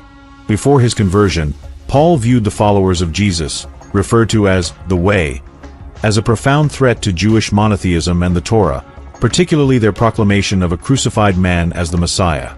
This perception fueled a campaign of suppression that defined his pre-conversion identity, marking him as a zealous defender of orthodoxy who acted with conviction rather than for personal gain. The historical accounts portray him as a man whose zeal propelled him to extreme measures, setting the stage for a dramatic shift that would redefine his life and the movement he once sought to eradicate. The New Testament frames this transformation as initiated by a divine intervention, a blinding light and voice from the risen Jesus. while psychological analysis explores realistic human factors behind the change. Paul did not derive any financial benefit from his persecution of the early followers of Jesus. Historical records provide no evidence that he received payment, salary, or compensation for these actions. Instead, the texts depict his persecution as driven by intense religious zeal as a Pharisee, not as a compensated role or profession.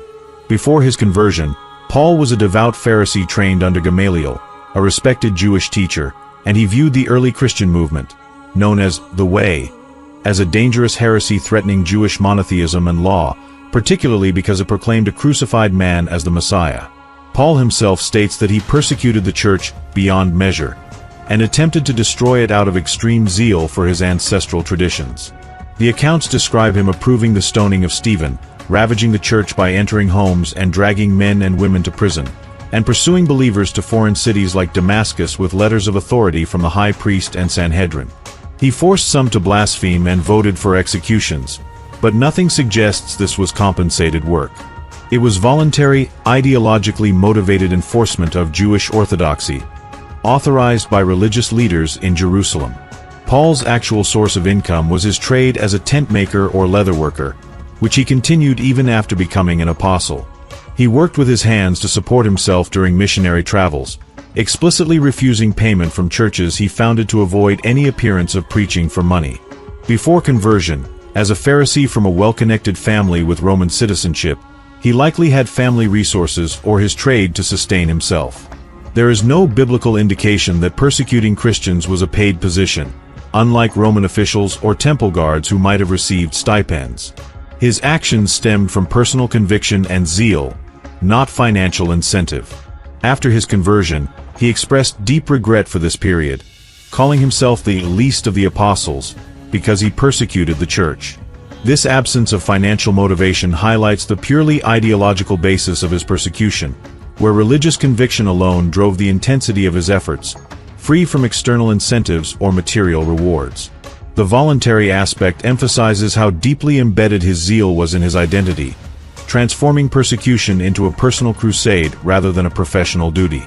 The New Testament's account of his conversion introduces the possibility of purely divine action, with a blinding light and voice from Jesus marking a supernatural intervention that reframed his zealous persecution as opposition to God himself. Paul was a Jew who persecuted other Jews who believed in Jesus. The early followers of Jesus were almost exclusively Jewish. They were Messianic Jews who saw Jesus as the promised Messiah fulfilling Jewish scriptures. Paul targeted these Messianic Jews specifically because he believed their claims, especially that a crucified man was the Messiah, were blasphemous and threatened true Judaism. He describes himself as a Hebrew of Hebrews and zealous Pharisee who persecuted the Church of God. The persecution began in Jerusalem against Jewish believers and expanded to Damascus. These were not Gentiles or outsiders. He went after fellow Jews who had accepted Jesus as Messiah, dragging them to prison and voting for their deaths. His mission was to stamp out what he saw as a dangerous sect within Judaism, not to target non-Jews. Only after his conversion did he become the apostle to the Gentiles. From the New Testament's own portrayal, Paul before conversion appears as a religious zealot engaging in aggressive, violent persecution of early Jewish believers in Jesus, justified through his convictions as a Pharisee. The texts describe him acting with intense religious superiority and self-righteous certainty that he was defending God's law and the purity of Judaism. Paul repeatedly describes his pre-conversion actions as driven by extreme zeal for his ancestral traditions and the Jewish law. In Galatians, he says he persecuted the church violently and tried to destroy it, advancing in Judaism beyond contemporaries through extreme zeal. In Philippians, he lists his credentials as a Pharisee and persecutor of the church, blameless in righteousness under the law. In Acts, he explains he was educated under Gamaliel, strictly observant, and thought he had to do many things hostile to Jesus' name, including imprisoning believers, voting for deaths, and forcing blasphemies, all out of zeal for God. This zeal is presented as religious fanaticism. Paul saw the Messianic Jews as a blasphemous threat to true Judaism because they proclaimed a crucified man as God's anointed one, which he viewed as incompatible with the Torah and monotheism. He believed he was doing God's work by stamping out this heresy, similar to biblical figures like Phinehas or Elijah who used violence to defend the faith against perceived idolatry or false teaching. There is no indication in the texts that he enjoyed the violence for its own sake or was a bully in a personal, sadistic sense. He frames it as dutiful enforcement of religious purity, motivated by conviction that he was advancing in Judaism and protecting the law. And crucially, he was not paid or compensated for it. There is zero mention of any financial reward, salary, bounty, or incentive. It was not a job or profession. Paul was a tent maker and leather worker by trade, and he continued working that trade even as an apostle to support himself voluntarily. His persecution was voluntary, self-motivated religious action, authorized by the high priest and Sanhedrin via letters giving him power to arrest believers in synagogues outside Judea. He did it because he genuinely believed it was righteous and necessary to defend Judaism. No financial motivation is stated or implied. After his conversion, Paul repeatedly expresses deep regret and shame over this period, calling himself unworthy because he persecuted the church and a former blasphemer, persecutor, and insolent opponent. The texts frame his pre-conversion behavior as misguided religious zeal that he later saw as sinful, not as something he took pleasure in or profited from. In summary, Paul was a religiously motivated persecutor who justified his violent actions through his sense of religious superiority and zeal for the law. He targeted fellow Jews who believed in Jesus because he saw their faith as a threat to Judaism. He did it for free, purely out of conviction, not for money or personal enjoyment, and the New Testament portrays it as fanaticism he later renounced. The divine intervention described in the conversion narrative, with its blinding light and voice from Jesus, offers a supernatural explanation for his turnaround, contrasting with psychological interpretations. The New Testament portrayal of pre-conversion Paul paints him as an aggressive, self-righteous religious enforcer who used his authority, social standing, and likely physical intimidation to persecute early believers in Jesus. He was not a lone random bully. He operated with official backing from the Jerusalem religious leadership, which gave him legal religious power to act violently against fellow Jews who followed the Way. Paul was a Pharisee, highly respected and educated religious elite, trained under Gamaliel, a top Pharisee teacher, and a Roman citizen, which gave him extra legal protections and status. Authorized by the high priest and Sanhedrin to carry letters granting him power to arrest believers in synagogues outside Judea. With this authorization, he could enter homes and drag people to prison, approve executions by casting his vote, and travel to foreign cities to arrest people in synagogues. He almost certainly had physical backup, either temple guards, synagogue enforcers, or other zealous Jews who shared his views. The texts describe him ravaging the church, forcing people to blaspheme, and pursuing them aggressively. As a young, zealous man with official sanction and likely armed escorts or accomplices, he had the means to intimidate, arrest, and hand people over for punishment. It was institutional power and a gang of like-minded religious enforcers who supported and assisted him. This was a fair characterization of early persecution. The Jerusalem leadership saw the Jesus movement as a dangerous sect within Judaism that needed to be stamped out to protect the law and temple system. Paul and others acted as religious police, using synagogue authority to arrest believers, beat them through floggings common in synagogue punishments, and hand them over for trial or execution. It was organized religious suppression of a rival Jewish group. Paul was part of this gang of zealous Jews who believed they were defending God's honor. There is no indication it was a paid job or full-time occupation. Paul was a tent maker by trade, which he continued later as an apostle to support himself. Persecuting the Way was driven by personal religious conviction and zeal, not employment. He did it because he genuinely believed it was righteous and necessary, not for money or as a profession. It was ideological activism, not a salary position. The New Testament presents Paul's conversion as a genuine encounter with the risen Jesus on the Damascus Road. He describes it as a sudden, overwhelming revelation that flipped his worldview. He went from seeing Jesus as a false Messiah to seeing him as the risen Lord. After this, he expresses profound regret, calling himself unworthy because of his past persecution. Possible human factors include exhaustion or conflict from the violence he inflicted, the movement growing despite persecution, a traumatic experience triggering crisis, fear of divine judgment from his Pharisee beliefs, or opportunistic realization that the movement was gaining traction and he could rise to prominence. The narrative frames it as authentic repentance. The former persecutor becomes the persecuted, risking his life to preach what he once tried to destroy. The divine intervention in the vision, with blinding light and Jesus' message, serves as the text's explanation for the shift, balancing psychological interpretations. The scenario of shifting from persecuting a group to joining and advocating for them can be analyzed through psychological and behavioral lenses, focusing on realistic mechanisms of change. This transformation involves internal conflict, environmental pressures, or cognitive reevaluation, leading to a profound shift in identity, attitudes, and behavior. One core mechanism is cognitive dissonance, mental discomfort when actions, beliefs, or attitudes conflict with new information or self-perception. For a persecutor, witnessing resilience or facing consequences creates dissonance, leading to rationalization of reversal and adoption of the opposing viewpoint to reduce tension. In behavioral terms, this leads to attitude reversal or belief conversion, where the persecutor reevaluates superiority and aligns with the opposed group through self-justification or identity reconstruction. In relational psychology, the drama triangle describes cycling through persecutor, victim, and rescuer roles. A persecutor might switch to victim if confronted with backlash or empathy, then to rescuer or ally by identifying with the group. This shift is driven by underlying fears and results in redemptive transformation, where the former persecutor becomes an advocate to repair harm through reparative behavior, remorse leading to joining the group to atone or seek belonging. Moral injury occurs when someone violates their own moral code through harmful actions, leading to guilt, shame, or existential crisis. For a persecutor, repeated abuse accumulates into moral injury, prompting a change of heart through remorse-driven realignment. This manifests as identity shift or defection, rejecting the former in-group and joining the out-group to resolve conflict.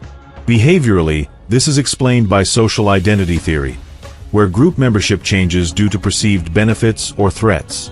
The transformation often involves prosocial compensation, where the former abuser overcorrects by becoming an extreme advocate to make amends. In cognitive behavioral terms, a sudden course correction is called an epiphany or insight experience, where accumulated dissonance or a triggering event leads to rapid reevaluation. This aligns with conversion experiences described as radical behavioral reversal, shifting from antisocial aggression to prosocial affiliation. For a sadistic personality, this could stem from empathy development or self-preservation. Behaviorally, it is modeled as operant conditioning. Negative reinforcements discourage persecution, positive reinforcements encourage the switch. In victimology and restorative justice, reformed perpetrator describes someone moving from abuser to ally through acknowledgement of harm and active reparations. This involves moral conversion, internalizing the persecuted group's perspective, leading to group defection and advocacy. Psychologically, this can be linked to narcissistic injury resolution or fear-based realignment. The outcome is often overcompensation, where the former persecutor becomes a fervent supporter to redeem their past self-image. These terms collectively explain a realistic shift from persecution to alliance as a multifaceted process involving cognitive, emotional, and social factors, often triggered by crisis or reflection. The New Testament's divine intervention account, with blinding light and Jesus' voice, offers an alternative explanation, while opportunistic realization of the movement's growth integrates with psychological factors like self-preservation. Paul's pre-conversion behavior aligns with characteristics of an abusive personality leveraging authority to exert control over others. As Saul, he operated with sanction from the Jewish religious leadership, enabling him to arrest, imprison, and vote for the execution of fellow Jews who believed in Jesus as Messiah, without facing personal repercussions. This impunity stemmed from his status as a Pharisee and Roman citizen, granting him institutional power to enforce orthodoxy through violence and intimidation. The texts describe him ravaging homes, dragging people to prison, and pursuing believers to foreign cities, actions that reflect a pattern of abuse justified by religious conviction rather than legal accountability. In psychological terms, this represents authoritarian aggression, where an individual uses hierarchical power to suppress perceived threats, often deriving a sense of superiority or validation from the dominance. The shift from persecutor to advocate could stem from a pragmatic decision to repurpose his aggressive traits for personal advantage within the emerging movement. Charismatic individuals with abusive histories often rechannel their dominance into new arenas, such as leadership roles that offer social influence and moral authority. Paul's post-conversion career as an apostle involved assertive preaching, theological debates, and establishing churches, where his gregarious nature and rhetorical skills allowed him to gain prominence. Behaviorally, this resembles instrumental aggression redirection, where physical or direct hostility transforms into indirect forms like verbal persuasion or doctrinal control, disguised as benevolent guidance. The change might have provided him with a platform to exert influence over a growing group, turning former opposition into a vehicle for self-elevation. Parallels exist with patterns where young, aggressive males mature into manipulative leaders through religious or cult-like structures. Such individuals often exhibit antisocial traits in youth, then transition to narcissistic leadership in adulthood, using charisma to build followings while maintaining control through psychological means like moral superiority or group conformity pressure. Paul's transformation fits this archetype, from physically abusive enforcer to a figure who verbally dominates debates and reshapes the movement's theology. By joining and then leading aspects of the way, he effectively assumed authority over the group he once persecuted, potentially abusing that position by imposing his vision. Universal faith emphasizing his revelation over the original Jewish messianic focus. This could represent a subconscious strategy for self-mastery, where conquering the enemy religion by becoming its chief interpreter satisfies a need for control, reframing past abuses as redemptive zeal. The divine intervention in the vision, with its blinding light and message from Jesus, provides the New Testament's explanation for this shift, balancing opportunistic interpretations with supernatural action. Conclusion: the complex legacy of Paul's transformation and its impact on early Christianity. Paul's pre-conversion life as a persecutor reveals a pattern of religiously motivated abuse that relied on institutional authority and personal conviction rather than financial gain. His actions, imprisoning believers, approving executions, and pursuing them across regions, were voluntary expressions of zeal for Jewish orthodoxy, authorized by the high priest and Sanhedrin, and driven by a belief that the Jesus movement threatened the integrity of Judaism. The absence of any monetary incentive highlights the ideological purity of his campaign, where religious superiority justified violence without external rewards. This voluntary nature underscores how fanaticism can sustain prolonged harm, with Paul's Pharisee status and Roman citizenship providing protection from consequences while amplifying his capacity to intimidate and control. The New Testament's candid portrayal of this period serves as a historical record of how zealotry can manifest as organized oppression within religious communities, targeting fellow believers in a shared faith tradition. The possibility that opportunistic realization of the movement's growth influenced his later shift adds a pragmatic dimension to his legacy, suggesting self-interest may have interwoven with ideological conviction. The psychological dimensions of Paul's shift from persecutor to apostle illuminate a process where internal conflict and moral reevaluation lead to radical realignment. Cognitive dissonance, moral injury, and fear-based realignment combined to produce a transformation that redirected aggression from suppression to advocacy. The reformed perpetrator's overcompensation is evident in his fervent leadership, where charisma and rhetorical skill enabled him to dominate the movement he once opposed. Parallels to modern patterns of abusive individuals transitioning to manipulative religious authority highlight the enduring human capacity to reframe harm as redemptive mission. Paul's case illustrates how personal crisis can channel destructive traits into influential leadership, reshaping a group's identity through doctrinal imposition. The inclusion of opportunistic motives, such as recognizing the movement's traction as a path to prominence, integrates with these mechanisms, indicating that self-elevation and control may have played roles alongside remorse or fear. The divine intervention in the vision, with blinding light and Jesus' voice, offers the New Testament's supernatural explanation, balancing psychological interpretations with the possibility of purely divine action. Paul's legacy as both persecutor and architect of Christianity reflects the complex origins of the faith. His voluntary persecution demonstrates the dangers of unchecked religious superiority, while his conversion shows the potential for redirection through internal crisis. The New Testament's preservation of this duality, abuser turned apostle, underscores the faith's roots in conflict and transformation.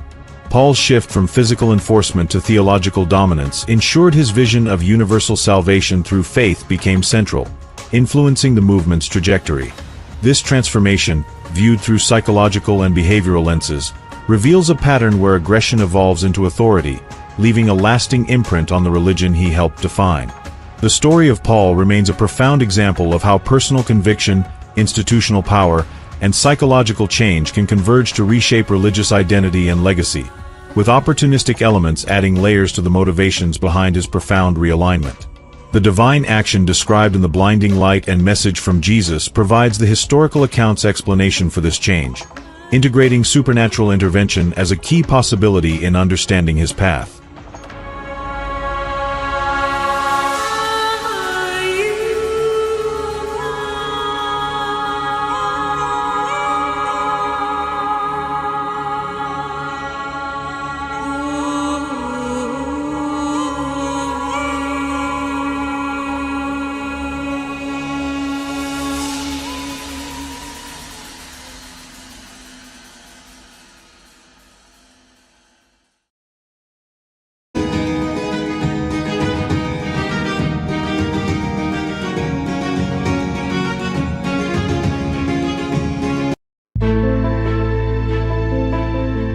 Each Memorial Day, observed on the last Monday of May, we pause to honor the 1,153,963 American servicemen and women who gave their lives in wars, their courage and sacrifice forever etched in our nation's heart. From the farmers who fought in the American Revolution to the young soldiers in Afghanistan, these brave heroes died believing in America's cause, only to have their lives cut short in conflicts often driven by vague objectives, questionable escalations, or outright futility. The United States has spent $25 trillion in 2025 terms on these wars, with each death costing an average of $21.66 million, a haunting figure that nears $25 million when accounting for economic losses and hidden expenses. This colossal sum, largely borrowed and never paid off since the Revolution, burdens taxpayers with interest payments that have persisted for centuries, contributing to a $34 trillion national debt, soon to climb to $35 trillion. Despite opportunities to seize $1.72 trillion in spoils from defeated nations, which could offset just 7% of war costs, America has recovered nothing. No gold, no resources, no economic gains. The $25 trillion war debt, alongside $10 trillion in non-war spending, fuels an unsustainable financial crisis, worsened by recurring emergencies that seem orchestrated to deepen debt. As war costs have soared, their purpose has faded, leaving America vulnerable to an influx of 50 to 60 million illegal immigrants, partly spurred by refugee crises that profiteers exploit. We mourn these heroes, whose lives were worth far more than the $21.66 million spent to end them, and demand an end to wars and schemes that weaken our nation. A nation's unpaid war debt. The United States has spent $25 trillion in 2025 terms on wars since the American Revolution, covering major conflicts, minor interventions, Cold War defense, veterans care, interest, and indirect costs, according to the Costs of War Project. This massive expenditure, translating to $73,000 per American or $186,000 per household, has been financed through borrowing, taxes, and deficits, driving a $34 trillion national debt that is projected to reach $35 trillion by 2026 to $103,000 per citizen and $269,000 per household. The war debt, largely unpaid since the Revolution, has grown with interest payments, such as $2 trillion projected for post-9/11 wars by 2050, burdening taxpayers for centuries. In 1835, America came closest to clearing its debt, reducing it to $33,733, or $1.1 million in 2025 terms, under President Andrew Jackson, but deficits soon resumed, and the debt has never been zero since. No spoils, gold, oil, or cash, have offset the $25 trillion. Seizing assets like German reparations or Iraqi oil could have recovered $1.72 trillion, covering only 7% of costs and lowering the debt to $32.28 trillion, but America prioritized rebuilding over plunder, leaving taxpayers with the full burden. How wars are financed. The $25 trillion war cost, not budgeted in advance, is covered through borrowing, taxes, deficits, and money printing, each deepening the national debt. The government borrows through treasury bonds, purchased by banks like JP Morgan at 2 to 5% interest and by nations like China and Japan, each holding $1 trillion in U.S. debt, adding $2 trillion in interest for post-9/11 wars by 2050. Taxes, drawn from general revenue or historical war levies like the 92% marginal rate during the Korean War, divert funds from domestic priorities. Annual deficits, reaching $1.7 trillion in 2023, absorb unbudgeted costs, inflating the $34 trillion debt. The Federal Reserve's money printing, through policies like quantitative easing, risks currency devaluation. These methods ensure taxpayers face the cost without returns, as wars produce no tangible assets, leaving the nation indebted. The $10 trillion non-war debt. The $34 trillion debt includes $25 trillion from wars and $10 trillion from non-war spending. Social Security, costing $1.8 trillion per year, and Medicare/Medicaid, at $1.3 trillion per year, total $6 trillion over decades. COVID-19 relief from 2020 to 2021 added $5 trillion for stimulus and loans. The 2017 Tax Cuts and Jobs Act contributed $1.9 trillion to deficits.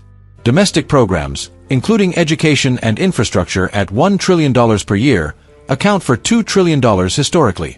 Crises, such as the 2009 H1N1 response at $10 billion and disaster relief at $500 billion per decade, add $1 trillion.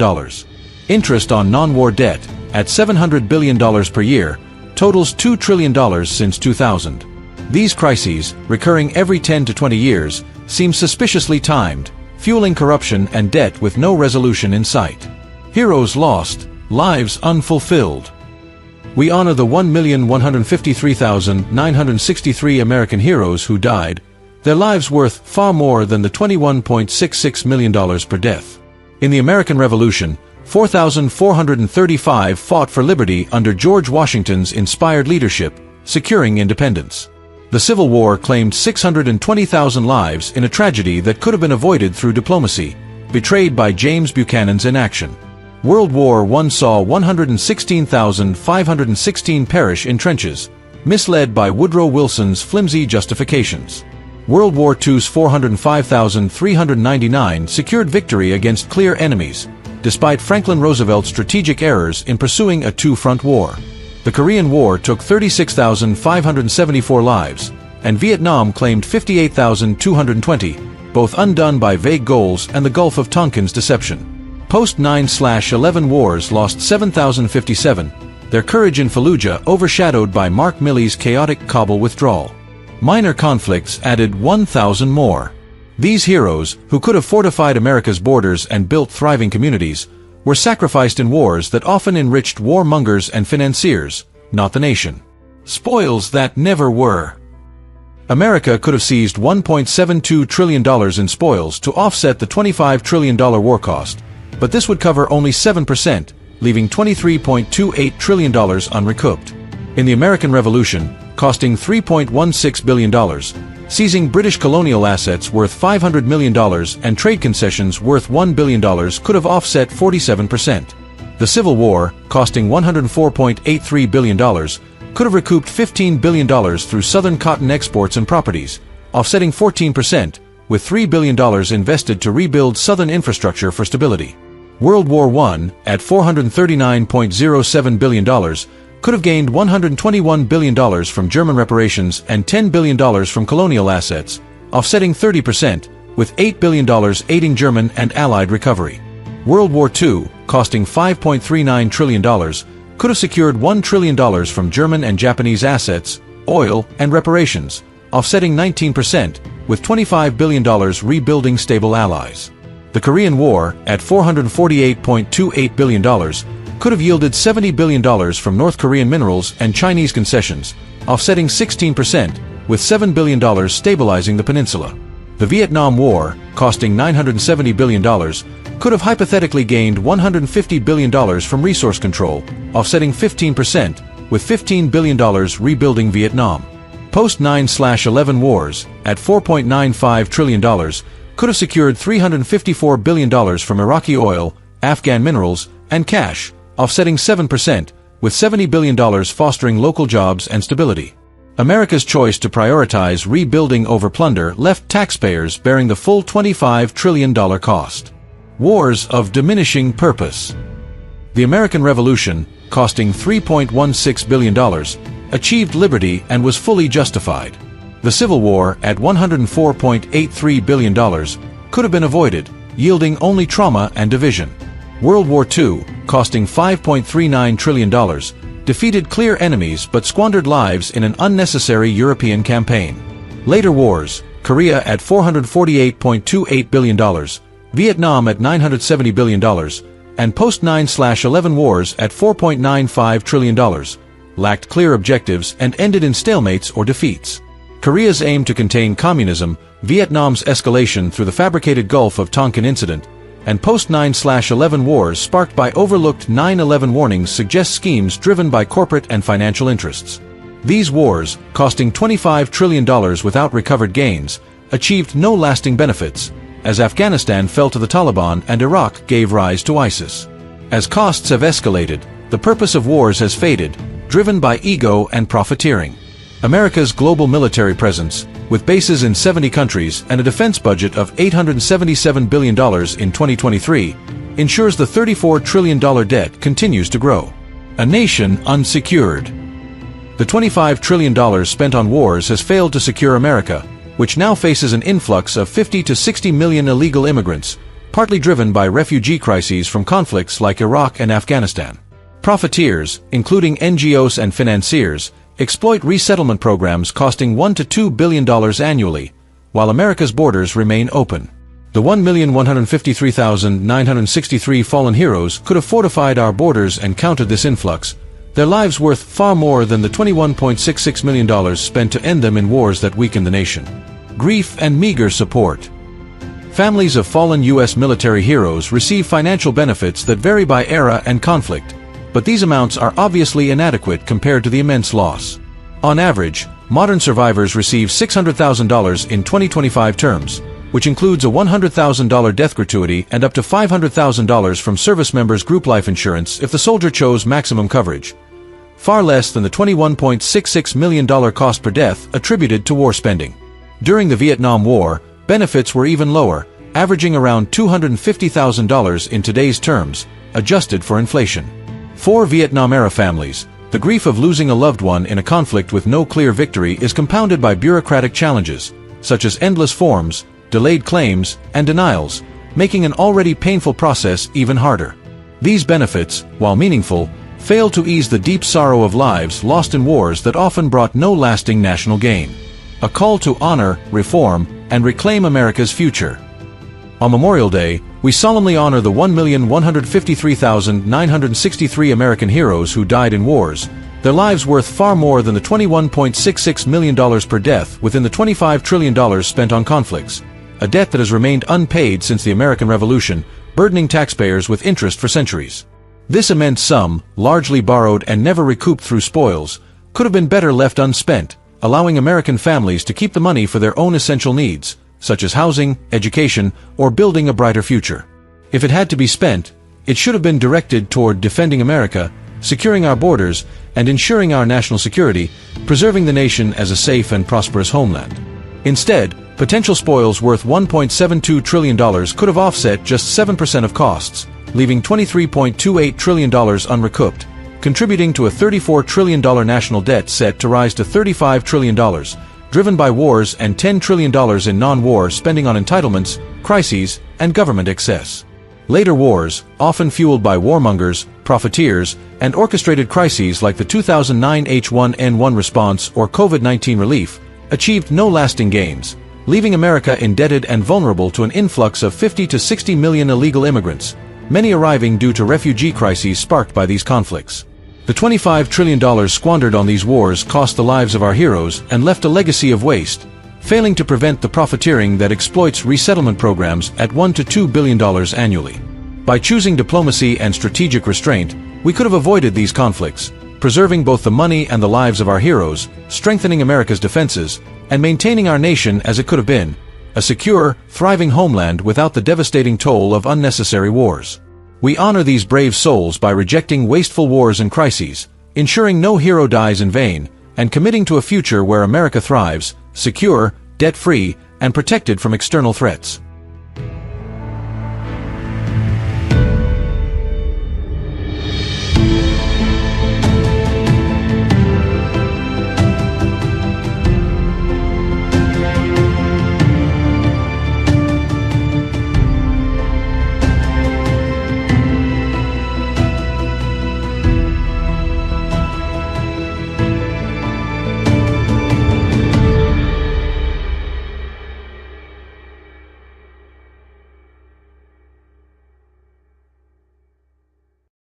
Strategic content distribution and monetization across video sharing platforms. Video sharing platforms work like interconnected recommendation systems. Success comes down to how well creators manage content volume, choose the right formats, and distribute their work across different networks. The smartest approach treats YouTube as the main hub for long-form videos, while using shorter clips on other platforms mainly as discovery tools that guide viewers back to the main channel.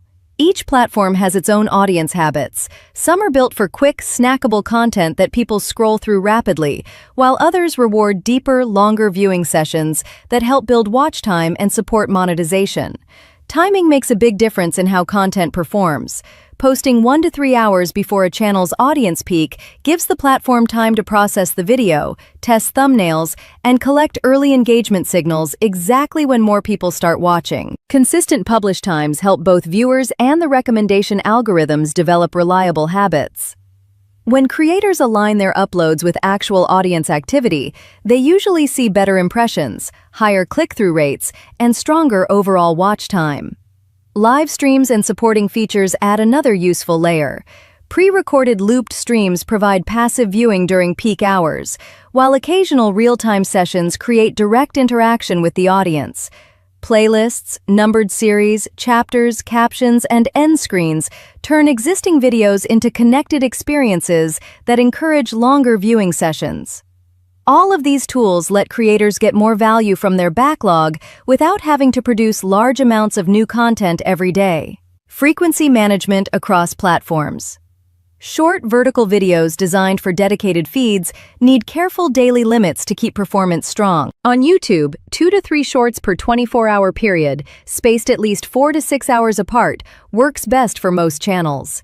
Posting every 15 minutes, every hour, or even every 3 hours often gets seen as too much volume and can lead to fewer impressions or temporary limits on distribution.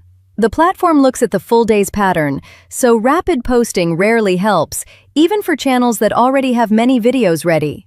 Videos between 1 and 5 minutes long follow similar rules when they appear in regular recommendation feeds. Keeping them to 1 per day per channel prevents the videos from competing against each other, which can split impressions and lower average view duration. Slightly longer pieces in the 5 to 10 minute range benefit from the same moderate schedule, so each video gets a full chance to be evaluated. This balanced pace protects retention signals and helps watch hours grow steadily, instead of being diluted by too many simultaneous releases. Longer videos of 8 minutes or more achieve the best results when posted weekly rather than daily. 1 long-form video per week on YouTube, sometimes increased to 2 when conditions are favorable, gives each piece enough time to develop in search results and recommendations. Daily long-form uploads tend to create too much internal competition and can weaken the channel's overall momentum. The balanced schedule therefore supports reasonable volume while maintaining quality, allowing high-output creators to repurpose their material efficiently across different lengths. Temporal optimization and cross-platform distribution. Audience activity data offers the clearest guidance for deciding when to publish. Heat maps in analytics dashboards show hourly and daily patterns based on recent viewer behavior. For channels where the strongest activity falls between 4 and 5 in the afternoon, releasing videos between 1 and 3 in the afternoon creates the ideal buffer for processing and early testing. This timing means the content is fully ready just as more viewers start scrolling, which improves early click-through rates and total watch time. Morning posts at 8 or 9 o'clock often lose momentum when the real peak arrives much later. Early uploads tend to gather very few views during quieter periods, sending weak signals that limit how far the video spreads once the afternoon audience arrives. Shifting the schedule to the 1 to 3 hour window before the peak reverses this pattern and lets videos enter the recommendation flow with stronger initial performance. Cross-platform distribution works best when shorter clips act as discovery hooks. Shorts posted individually to TikTok, Instagram Reels, Facebook Reels, and X serve as entry points that direct traffic back to long-form content on YouTube, including a natural call to action in each short, such as mentioning the full video with a link in bio, turns views on fast-scrolling platforms into watch hours on the main channel. This funnel strategy prevents long-form material from being buried in environments optimized for brief consumption, while keeping formats neatly separated on YouTube. Live stream strategies and supplementary formats. Pre-recorded looped live streams offer a practical way to keep content available during peak periods without constant creator presence. Scheduling a stream from 3 to 6 in the afternoon, or slightly longer from 2:30 to 6, aligns well with 4 to 5 o'clock activity and provides ongoing background playback of past reports and news recaps. OBS software makes looping straightforward, using a VLC source with a prepared playlist, while scheduling tools handle the automatic start and stop. Keeping only one looped stream active at a time prevents dilution and maintains solid retention across the channel.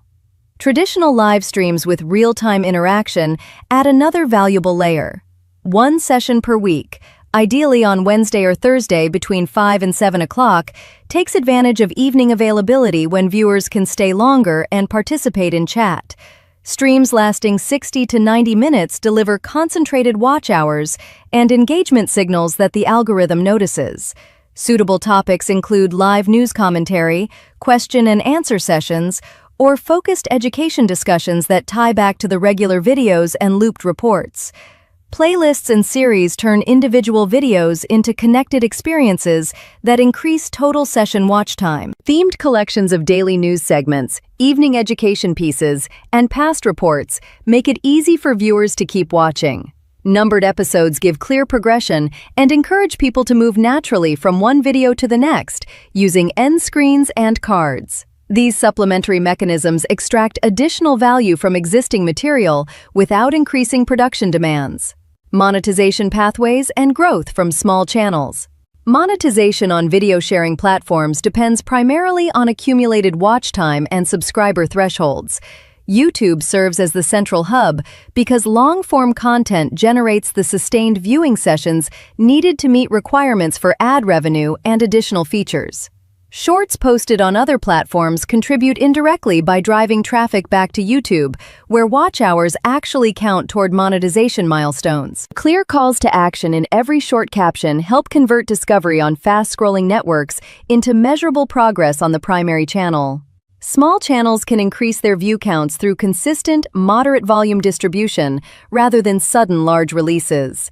Scheduling shorts across weeks or months maintains steady activity that algorithms interpret as reliable creator behavior. This gradual approach prevents the feast or famine pattern that often leads to reduced impressions and gives each video an independent opportunity to demonstrate value. Repurposing moments from long-form videos into multiple shorts multiplies distribution points while preserving the integrity of the original material. Growth accelerates when creators combine platform-specific strategies with regular analytics review. Audience heat maps guide timing adjustments, while retention graphs and impression data inform content selection. Community posts and polls sustain engagement between videos, reinforcing algorithmic confidence.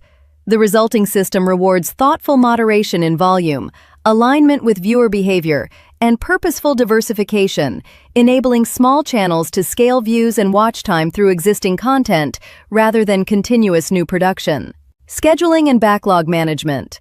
Large backlogs of prepared shorts benefit from systematic scheduling that spreads releases over extended periods. Creators with hundreds or thousands of ready clips can batch uploads and assign future publish dates, maintaining daily or near-daily output without daily manual effort. Scheduling tools on YouTube and third-party services for other platforms ensure content appears at optimal intervals, preserving the moderate frequency that supports algorithmic favor. This method converts a static archive into a dynamic, ongoing presence that sustains audience interest over months. Cross-platform scheduling further enhances efficiency by staggering the same short across different networks, rather than releasing identical material simultaneously everywhere. Individual posts on each platform receive independent algorithmic testing, increasing the likelihood that at least some versions achieve strong performance. Slight variations in captions or hashtags tailored to platform norms improve native feel and reduce any perception of duplication. The staggered approach maximizes total exposure while respecting the distinct consumption patterns of each network. Regular analytics review during the scheduling period allows ongoing refinement of the distribution plan. Impressions, click-through rates, and retention data reveal which shorts resonate most strongly, guiding future batch selections and timing adjustments. This iterative process ensures that the backlog contributes progressively to watch time accumulation and subscriber growth. The overall framework demonstrates that strategic patience in release cadence, combined with platform-appropriate volume limits, transforms existing content into a reliable engine for sustained channel development and monetization progress. In conclusion, the integration of moderated frequency, precise temporal alignment, live stream augmentation, and supplementary optimization mechanisms produces a robust framework for content distribution and monetization across video sharing platforms. Short-form clips on faster-scrolling networks serve as discovery tools that direct audience attention toward long-form material on YouTube, where watch hours accumulate most effectively. This division of labor respects the distinct strengths of each platform while creating a unified system that supports both immediate engagement and long-term revenue potential. Scheduling backlogs over weeks or months maintains consistent activity without overwhelming any single network, allowing creators to release substantial volumes of existing material in a controlled manner. Cross-platform strategies that emphasize individual posts and natural calls to action maximize total views while funneling traffic toward the primary monetization channel. The resulting ecosystem rewards thoughtful moderation in posting cadence, cross-platform discovery, and data-informed refinement. Creators who implement this integrated approach build a self-sustaining cycle in which existing material fuels multiple formats, live elements amplify engagement, and optimization features elevate every important metric. The strategy illustrates that strategic restraint in posting cadence, cross-platform discovery, and purposeful repurposing of content constitute the most reliable pathway to increased views, watch time, and monetization success on contemporary video sharing platforms.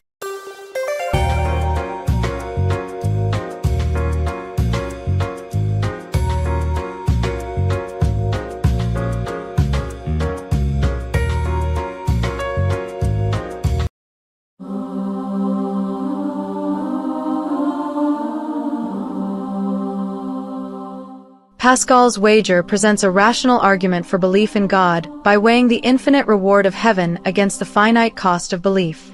However, the original formulation stops at a general call to believe. It does not specify what belief entails or provide the precise pathway Christianity itself requires for securing heaven. The wager assumes that the act of belief alone delivers the infinite reward, yet it leaves undefined the exact content and actions that constitute that belief according to the New Testament. This vagueness limits its practical usefulness for those seeking to act on the wager within the Christian tradition. The Salvation Pentad addresses this gap by supplying the clear, minimal, and sufficient steps that transform the abstract wager into a defined response. The concrete pathway, the Salvation Pentad, BBCFR. The Salvation Pentad, designated by the acronym BBCFR, supplies the precise 5 one-time actions that secure heaven. These actions are baptism as full immersion in water in the name of the Father, the Son, and the Holy Spirit, belief as active trust in Jesus as the Messiah and Lord who died for sins and rose again, confession as the open declaration with the mouth that Jesus is Lord, faith as sole reliance on the finished work of Christ for righteousness received by grace apart from works, and repentance as the genuine internal change of mind and heart that turns from sin toward God. Performed with sincere and heartfelt intention, these 5 actions fulfill the accumulative requirements of the New Testament's pre-crucifixion, post-resurrection, and Pauline phases. They stand as the complete response that guarantees immediate conscious presence with Christ in heaven upon death. The Salvation Pentad Plus. Freedom in Follow. The Salvation Pentad Plus adds follow as the ongoing expression of discipleship. Follow is not a requirement for heaven and contributes nothing to the attainment of eternal life. It serves solely as the natural evidence that the initial Pentad response was genuine. Follow is subjective and shaped by each person's time, place, circumstances, spiritual maturity, emotional stability, and mental capacity. Because human situations are variable and complex, follow cannot function as a fixed checklist. It is impossible for any individual to apply every teaching of Jesus simultaneously and perfectly in every context. The framework therefore presents follow as a personal, flexible, and evolving alignment rather than a performance standard. The deal for non-Christians. For those outside the Christian tradition, the Salvation Pentad offers a straightforward, pragmatic deal. The 5 one-time actions carry minimal cost and no ongoing quota. If the Christian claims about God, Jesus, and heaven prove true, the participant receives the infinite benefit of eternal life. If they prove false, the loss is finite and negligible. The framework answers any practical questions about how to respond to Christianity by providing the exact elements required. There is no need to dwell on unresolved doubts before acting. One might as well complete the Pentad with sincere intention, knowing that heaven is secured if the claims hold and nothing of eternal significance is lost if they do not. Clarity and unification for existing Christians. For those already within Christianity, the Salvation Pentad resolves long-standing confusion caused by conflicting teachings across denominations and religious leaders. It identifies the precise 5 actions that secure heaven, freeing believers from performance-based anxiety and varied expectations. Once the Pentad is completed, follow becomes the arena for personal interpretation and application. Each Christian or denomination may live out discipleship according to its own understanding, convictions, and circumstances. This creates a unifying system. All Christians can agree on the core salvation requirements while retaining freedom in how they follow. The framework allows the Christian religion to maintain a shared foundation in the Salvation Pentad, while accommodating the diversity of individual and denominational expressions of faith. Addressing counter-arguments from religious leaders. Religious leaders throughout history have consistently argued that whatever is offered is never enough. They have introduced additional rituals, prayers, performances, and ongoing requirements, insisting that more must always be done to please God or maintain salvation. This message of perpetual insufficiency has characterized many presentations of Christianity. The counter-argument against the Salvation Pentad follows the same pattern. It is dismissed as too minimalistic or incomplete. Yet according to the New Testament framework itself, the 5 actions of the Pentad are sufficient. Once the Pentad is completed, any further activities belong to the realm of follow, which is evidence rather than a condition for heaven. The insistence that it is never enough reflects human tendencies to add to the biblical threshold rather than the actual requirements for eternal life. The role of critical thinking and discernment. The Salvation Pentad Plus fully incorporates the God-given capacity for critical thinking and discernment. This includes honest examination of the Bible's human authorship, its compilation by multiple writers, its translations over centuries, its omissions, additions, and the historical, political, and religious influences that shaped the text. Such scrutiny does not invalidate the Pentad. The 5 actions require only sincere, heartfelt intention.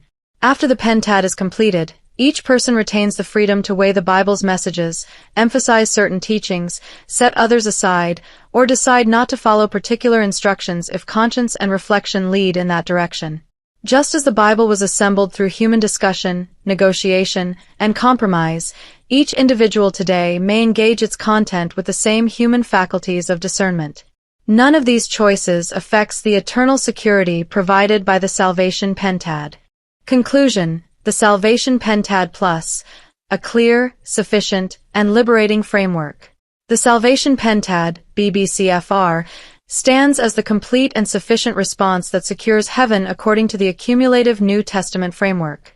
The 5 one-time actions, baptism, belief, confession, faith, and repentance, performed with sincere and heartfelt intention, fulfill every requirement presented across the pre-crucifixion, post-resurrection, and Pauline phases.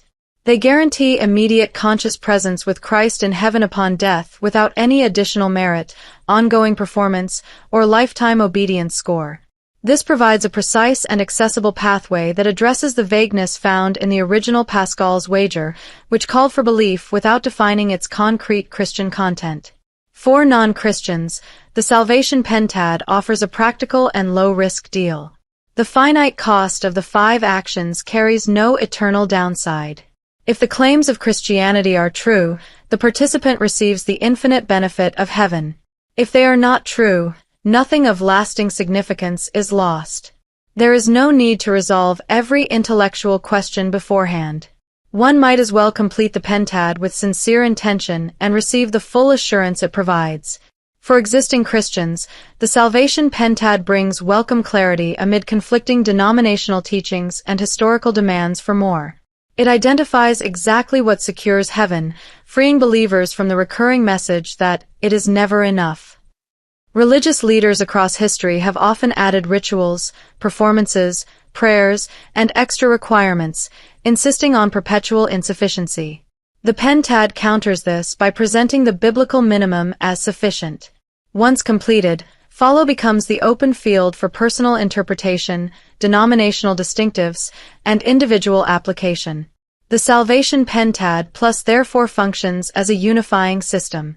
All Christians can agree on the core salvation requirements while retaining full freedom in how they live out follow according to their time, place, circumstances, maturity, and convictions. This freedom includes the God-given right of critical thinking and discernment, the ability to examine the Bible's human authorship, translations, omissions, additions, and historical influences without jeopardizing salvation. Each person may emphasize, set aside, or selectively follow teachings as conscience and reflection direct, knowing that all such choices are covered by the grace secured through the Pentad. In the end, the Salvation Pentad Plus delivers both certainty and liberty. It transforms the abstract logic of Pascal's wager into a defined Christian response. The Pentad secures heaven. The Plus allows each believer to follow, or not follow, in the way that fits their real human experience. This framework respects the simplicity of the saving response and the complexity of lived faith, offering a coherent, honest, and practical path forward for anyone who encounters it.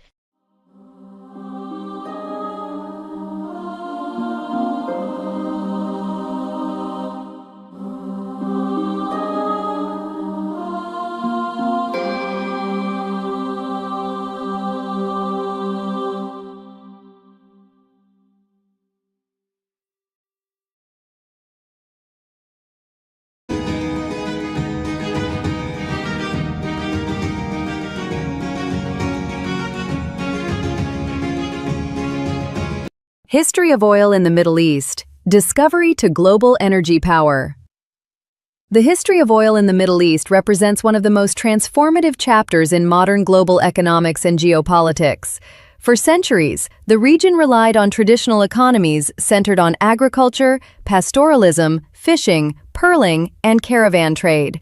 Before the discovery of commercial oil, societies across the Persian Gulf and surrounding areas lived in largely rural or nomadic conditions. Many communities depended on date farming, herding camels and goats, and maritime activities such as pearl diving in the Gulf waters. Cities like those in the Arabian Peninsula served as stops for pilgrims traveling to holy sites, generating modest revenue from religious tourism. Infrastructure remained basic, with limited roads, no modern ports in many areas, and water often transported manually. Political structures featured tribal alliances and ruling families whose wealth came from trade taxes or pilgrimage fees rather than natural resource extraction. Life was modest, with economies vulnerable to seasonal changes and regional conflicts. The modern era of oil began in the early 20th century. In 1908, British geologist George Bernard Reynolds struck oil at Masjid Suleiman in Persia, now Iran. This marked the first major commercial discovery in the Middle East. The Anglo-Persian Oil Company, later known as British Petroleum, developed the find, building a large refinery at Abadan. Production ramped up by 1913, supplying fuel that helped the British Navy transition from coal to oil during World War I. Discoveries followed elsewhere. In 1927, significant fields were found near Kirkuk in Iraq. Bahrain saw its first strike in 1932. Saudi Arabia's breakthrough came in 1938 at Dammam No. 7, after persistent efforts by American geologists working with Standard Oil of California. Kuwait, Qatar, and the Trucial States, which later formed the United Arab Emirates, joined the list in subsequent decades. These finds revealed vast reserves beneath the desert sands and shallow Gulf waters. Before oil, the region held limited global economic influence beyond its strategic trade routes. After discovery, rapid changes unfolded. Foreign companies, primarily British and American, secured concessions from local rulers in exchange for royalties and limited shares of profits. The Anglo-Persian Oil Company dominated early Iranian production. In Saudi Arabia, the Arabian-American Oil Company, or Aramco, became central, involving U.S. firms like Chevron, Texaco, Exxon, and Mobil. These seven sisters, major international oil companies, controlled much of exploration, production, and marketing for decades. Local governments initially received modest payments, but as production scaled, revenues grew. Post-World War II, demand surged with global industrialization and automobile use, boosting Middle East output. By the mid-20th century, oil transformed societies. Governments used revenues to build modern infrastructure, including roads, schools, hospitals, and ports. Cities expanded dramatically. Nomadic populations settled as urban centers offered jobs and services. Saudi Arabia shifted from reliance on pilgrimage income to oil wealth, funding national development. Kuwait and the UAE invested in education and welfare systems, raising living standards. However, the transition also brought challenges. Nationalization movements arose as countries sought greater control. Iran nationalized its industry in 1951, leading to international tensions. Many states gradually took ownership, with Saudi Arabia fully acquiring Aramco by the early 1980s. Other national companies emerged, such as the National Iranian Oil Company, Kuwait Petroleum Corporation, and Abu Dhabi National Oil Company. Key kingdoms and groups rose as major oil controllers. Saudi Arabia emerged as the dominant player, holding the world's largest proven reserves and acting as a swing producer capable of adjusting output to influence prices. The House of Saud consolidated power partly through oil income. Iran, Iraq, Kuwait, and the UAE also became significant producers. The formation of the Organization of the Petroleum Exporting Countries, or OPEC, in 1960 by Iran, Iraq, Kuwait, Saudi Arabia, and Venezuela gave producing nations collective leverage. OPEC later expanded, allowing members to coordinate policies that shaped global supply and prices, most notably during the 1970s oil crises. Outside powers played crucial roles. British interests led early development in Iran and Iraq. American companies secured strong positions in Saudi Arabia and elsewhere, fostering close government ties. European firms participated through consortia. Over time, nationalization reduced foreign dominance, though partnerships continued for technology and expertise. Inside the region, ruling families and state-owned enterprises became primary controllers, using oil to fund social programs and economic diversification attempts. The significance of Middle East oil to global markets cannot be overstated. The region holds roughly half to two-thirds of the world's proven conventional oil reserves, with Saudi Arabia, Iran, Iraq, Kuwait, and the UAE accounting for the bulk. Production from the Persian Gulf supplies about 30% of global oil in recent years. Much of this flows through the Strait of Hormuz, a narrow choke point carrying around 20 million barrels per day, or roughly 1/5 of global seaborne oil trade. Asian markets, including China, India, Japan, and South Korea, receive the majority of these exports. Disruptions in the region historically caused price spikes, inflation, and economic ripples worldwide. Oil revenues have funded development but also influenced regional dynamics, including conflicts and alliances. Today, Middle East oil remains vital despite energy transitions. The region continues exporting large volumes, supporting global transportation, petrochemicals, and power generation. However, challenges persist, including geopolitical tensions that occasionally affect shipping lanes and production. Efforts toward economic diversification, such as Saudi Vision 2030 or UAE investments in renewables and tourism, aim to reduce reliance on hydrocarbons. Looking to the future, will Middle East oil run out? Proven reserves suggest production can continue for decades at current rates. Estimates place regional reserves at hundreds of billions of barrels, with low extraction costs compared to other areas. Technological advances in exploration and enhanced recovery extend field life. Global oil demand may plateau or decline gradually due to electric vehicles, efficiency gains, and renewable energy growth, potentially peaking in coming decades under certain scenarios. Yet, even with reduced demand, Middle East producers are likely to remain key suppliers because of their cost advantages and spare capacity. Complete depletion is unlikely in the foreseeable future. Instead, the industry may shift toward more efficient extraction and integration with lower carbon technologies. Long-term, successful diversification will determine how societies adapt as the world evolves beyond heavy fossil fuel dependence. In summary, oil discovery reshaped the Middle East from a region of traditional economies to a global energy powerhouse. It brought wealth, modernization, and international importance while creating complex political and economic realities. The resource's role in world markets underscores ongoing interdependence. As history shows, careful management of this vital commodity will influence both regional prosperity and global stability for generations ahead.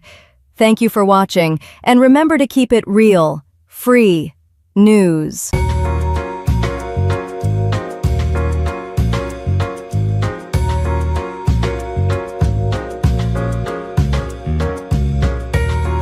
Concerning civil war.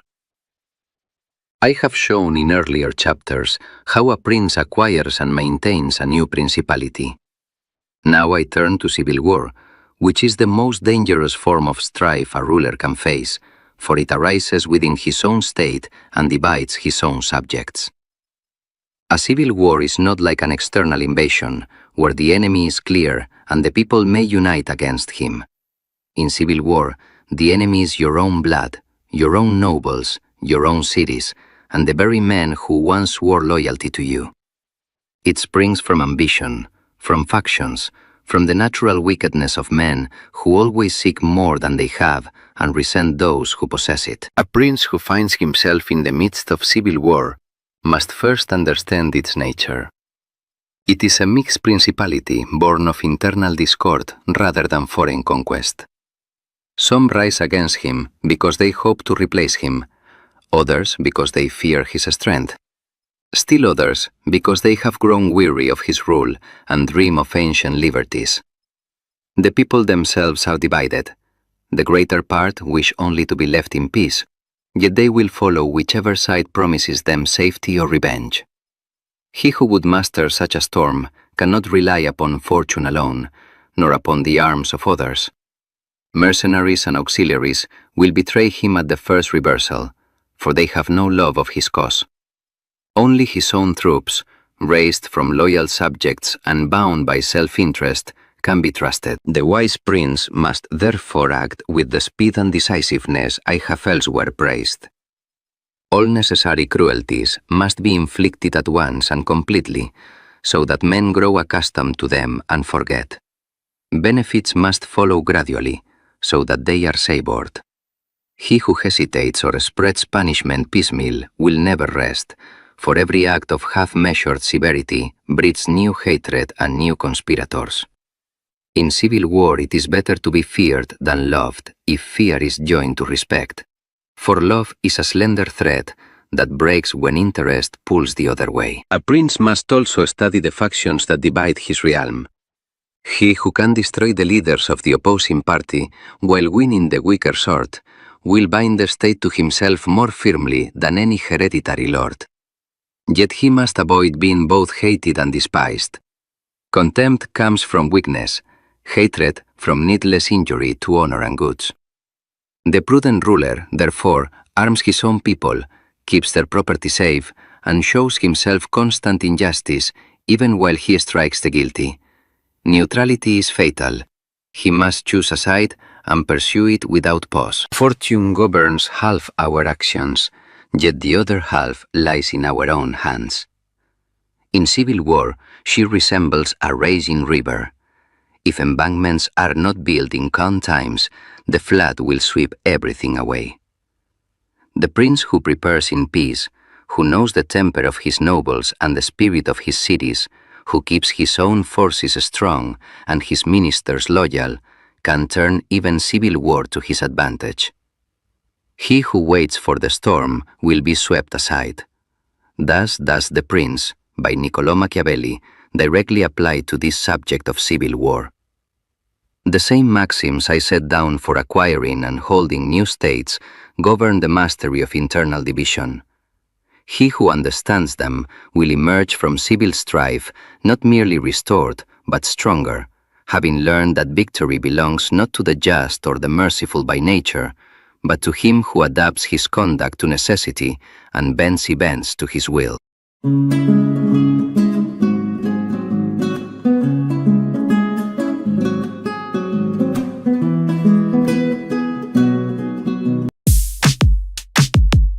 President's Day, formerly known as Washington's birthday, and observed annually on the third Monday in February, remains one of the most symbolic federal holidays in the United States, created originally to commemorate George Washington, the singular figure born on February 22, 1732, whose leadership and character are regarded by many as the absolute pinnacle of American greatness. The holiday has evolved through cultural habit into a broader, often informal recognition of multiple presidents. This shift occurred largely because Abraham Lincoln's birthday, February 12, 1809, falls just 10 days earlier, creating a natural proximity that has persisted for over a century and a half. The 77-year gap between their births underscores not merely chronological difference, but a profound ideological and moral chasm. One man stands as the embodiment of founding virtue, restraint, and nation-building genius, while the other is viewed as the architect of catastrophic misjudgments that inflicted irreversible damage on the Republic. This shared observance thus becomes less a unified celebration and more a stark reminder of opposing legacies, one exalted, the other lamentable. George Washington's historical record is remarkably clear, consistent, and free of serious ambiguity across primary documents, contemporary accounts, and centuries of scholarship. Born into a Virginia planter family, he mastered surveying as a young man, acquiring both practical knowledge of the frontier and personal wealth through land speculation. His early military service in the French and Indian War honed his command skills under difficult conditions.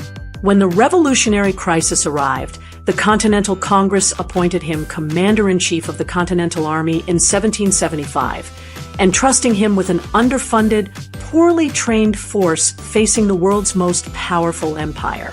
Through 8 grueling years of war, Washington demonstrated extraordinary strategic patience, resilience, and inspirational leadership, orchestrating daring victories at Trenton and Princeton in 1776 to 1777, and culminating in the decisive triumph at Yorktown in 1781, where French naval support sealed British defeat. After the war, he dramatically surrendered his commission at Annapolis in 1783, rejecting any temptation toward personal rule and earning universal admiration for his Republican virtue. He then presided over the Constitutional Convention of 1787, lending his unmatched prestige to the fragile process of forging a new government. Elected unanimously by the Electoral College as the first president in 1789 and re-elected without opposition in 1792, Washington set enduring precedents, establishing the cabinet as an advisory body, issuing the Proclamation of Neutrality to keep the young nation out of European wars, quelling the Whiskey Rebellion in 1794 with measured federal authority, and, most famously, voluntarily retiring after 2 terms in 1797, cementing the peaceful transfer of power as a sacred American principle. His multifaceted life as surveyor, soldier, farmer, statesman, and family patriarch at Mount Vernon made him not merely a president, but the very archetype of the great American leader, disciplined, selfless, and devoted to limited government and individual liberty. By comparison, Abraham Lincoln's historical profile is marked by far greater ambiguity, inconsistency in interpretation, and persistent questions surrounding his origins, alliances, personal conduct, and underlying intentions. His rise from humble Kentucky and Indiana roots to Illinois lawyer, state legislator, one-term congressman, and eventual Republican presidential nominee lacks the transparent, almost inevitable progression that characterized Washington's ascent. Details of his early supporters, financial backers, and the precise networks that propelled him remain subjects of ongoing speculation and debate among those who question the standard narrative. His personal life has long invited scrutiny. His marriage, his documented melancholy, his storytelling habits, his obscure mannerisms, and many other oddities have fueled rumors of his character. Once in office, Lincoln's presidency became defined by a series of fateful choices that were avoidable and disastrously misguided. He inherited a sectional crisis and responded by calling up troops after Fort Sumter and committing the nation to a prolonged and extraordinarily bloody civil conflict that claimed hundreds of thousands of lives on both sides, devastated economies, and left deep scars of bitterness.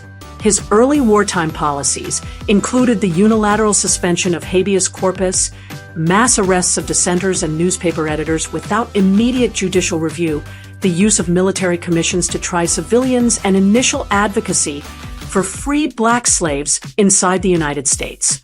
These actions expanded executive authority in unprecedented ways, often at the direct expense of constitutional protections and civil liberties, while the war itself is seen as an unnecessary tragedy that resolved no fundamental issue in a constructive manner and instead imposed long-term burdens on the entire country, far from producing enduring benefits.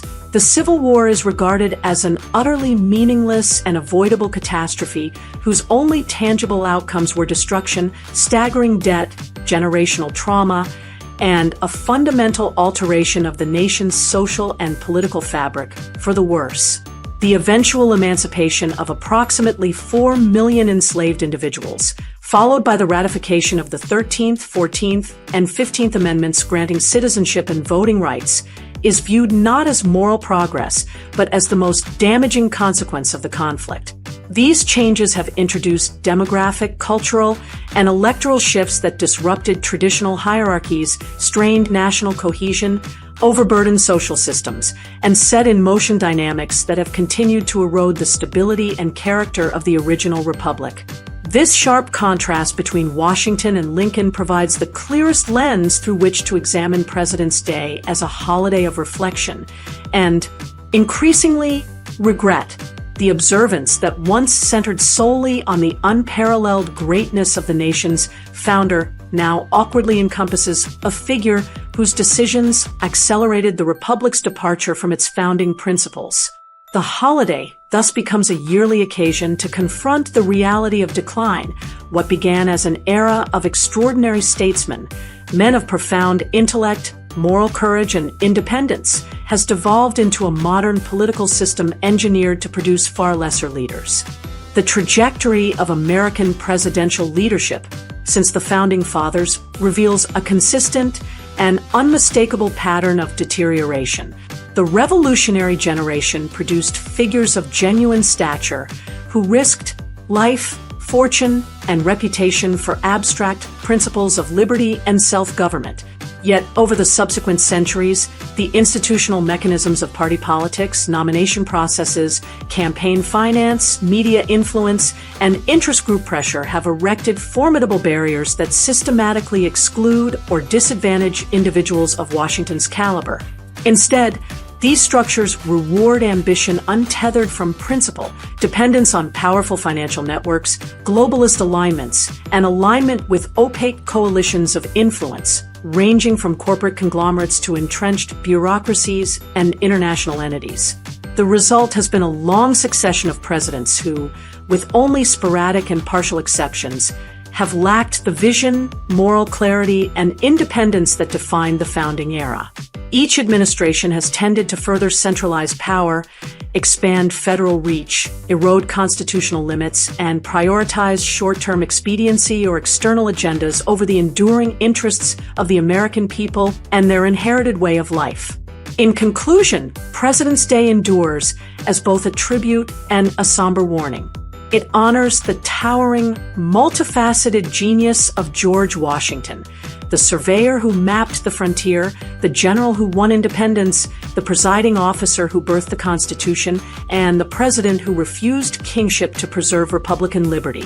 At the same time, the holiday's cultural broadening to include Abraham Lincoln forces an unflinching examination of how quickly and decisively that original greatness was compromised. Lincoln's presidency, with its cascade of terrible decisions, unprecedented assertions of executive power, and the devastating consequences of civil war, and its aftermath, marks the decisive pivot toward decline, a turning point from which the office has never fully recovered.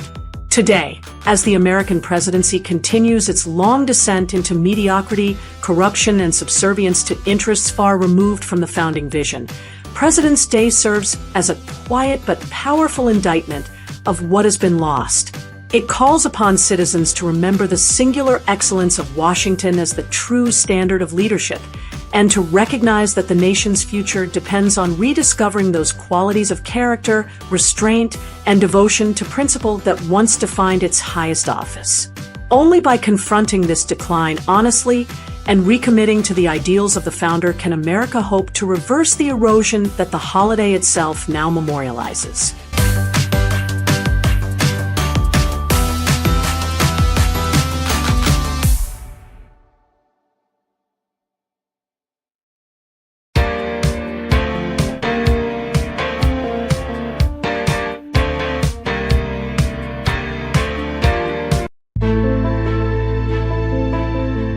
Each Memorial Day, observed on the last Monday of May, we pause to honor the 1,153,963 American servicemen and women who gave their lives in wars, their courage and sacrifice forever etched in our nation's heart. From the farmers who fought in the American Revolution to the young soldiers in Afghanistan, these brave heroes died believing in America's cause, only to have their lives cut short in conflicts often driven by vague objectives, questionable escalations, or outright futility. The United States has spent $25 trillion in 2025 terms on these wars, with each death costing an average of $21.66 million, a haunting figure that nears $25 million when accounting for economic losses and hidden expenses.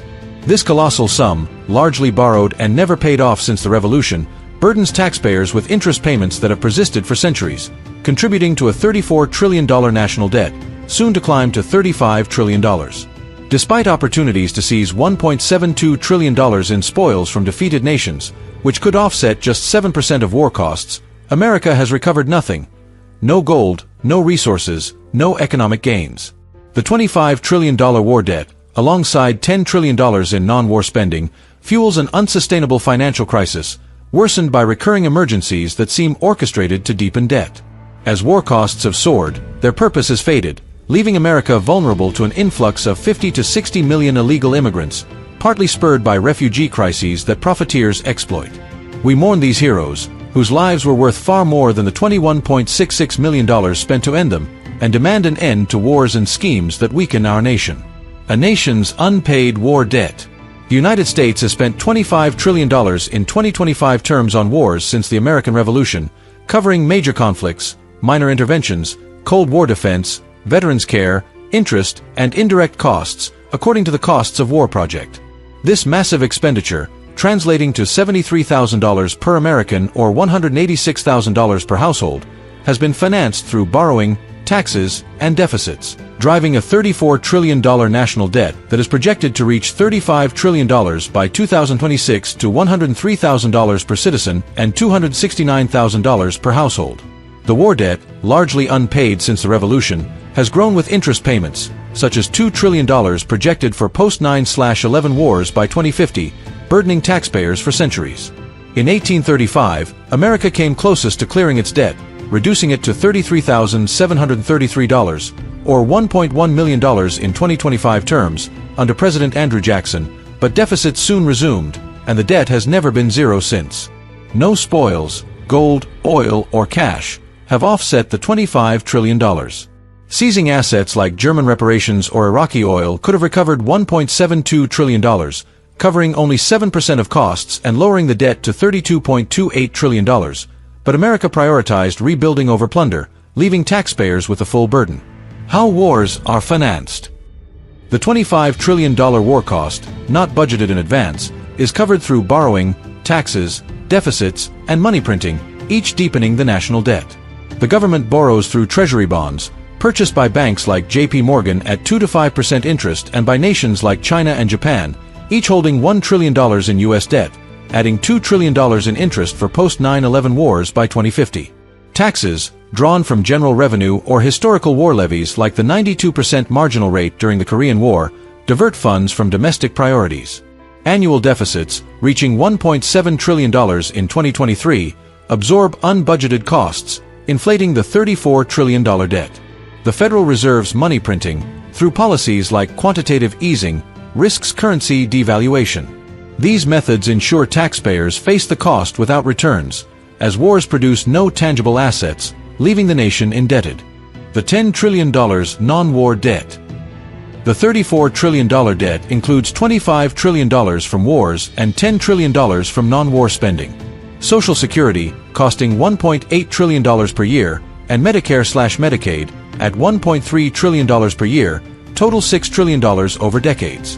COVID-19 relief from 2020 to 2021 added $5 trillion for stimulus and loans. The 2017 Tax Cuts and Jobs Act contributed $1.9 trillion to deficits. Domestic programs, including education and infrastructure at $1 trillion per year, account for $2 trillion historically. Crises, such as the 2009 H1N1 response at $10 billion and disaster relief at $500 billion per decade, add $1 trillion. Interest on non-war debt, at $700 billion per year, totals $2 trillion since 2000. These crises, recurring every 10 to 20 years, seem suspiciously timed, fueling corruption and debt with no resolution in sight. Heroes lost, lives unfulfilled. We honor the 1,153,963 American heroes who died, their lives worth far more than the $21.66 million per death.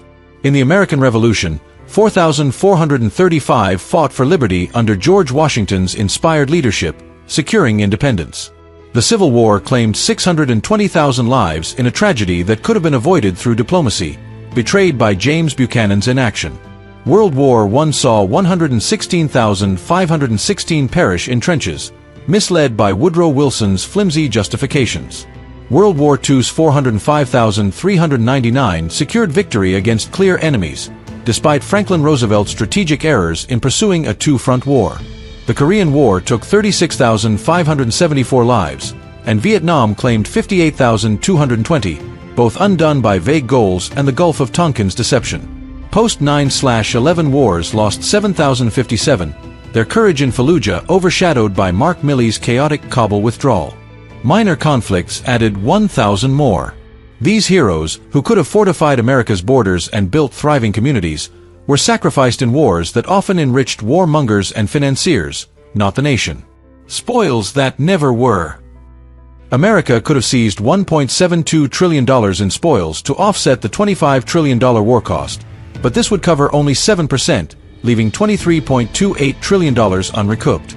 In the American Revolution, costing $3.16 billion, seizing British colonial assets worth $500 million and trade concessions worth $1 billion could have offset 47%.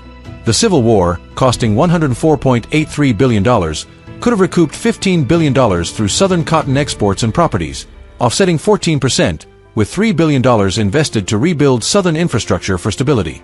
World War I, at $439.07 billion, could have gained $121 billion from German reparations and $10 billion from colonial assets, offsetting 30%, with $8 billion aiding German and Allied recovery. World War II, costing $5.39 trillion, could have secured $1 trillion from German and Japanese assets, oil, and reparations, offsetting 19%, with $25 billion rebuilding stable allies.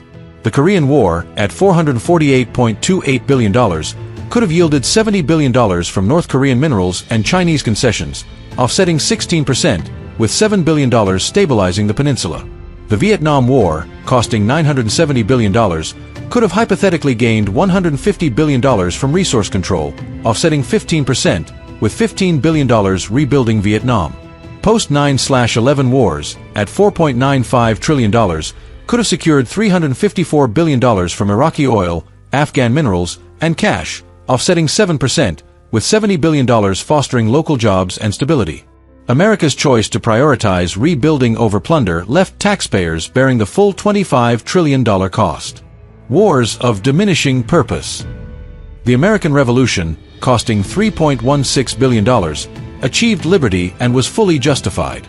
The Civil War, at $104.83 billion, could have been avoided, yielding only trauma and division. World War II, costing $5.39 trillion, defeated clear enemies but squandered lives in an unnecessary European campaign. Later wars, Korea at $448.28 billion, Vietnam at $970 billion, and post-9/11 wars at $4.95 trillion, lacked clear objectives and ended in stalemates or defeats.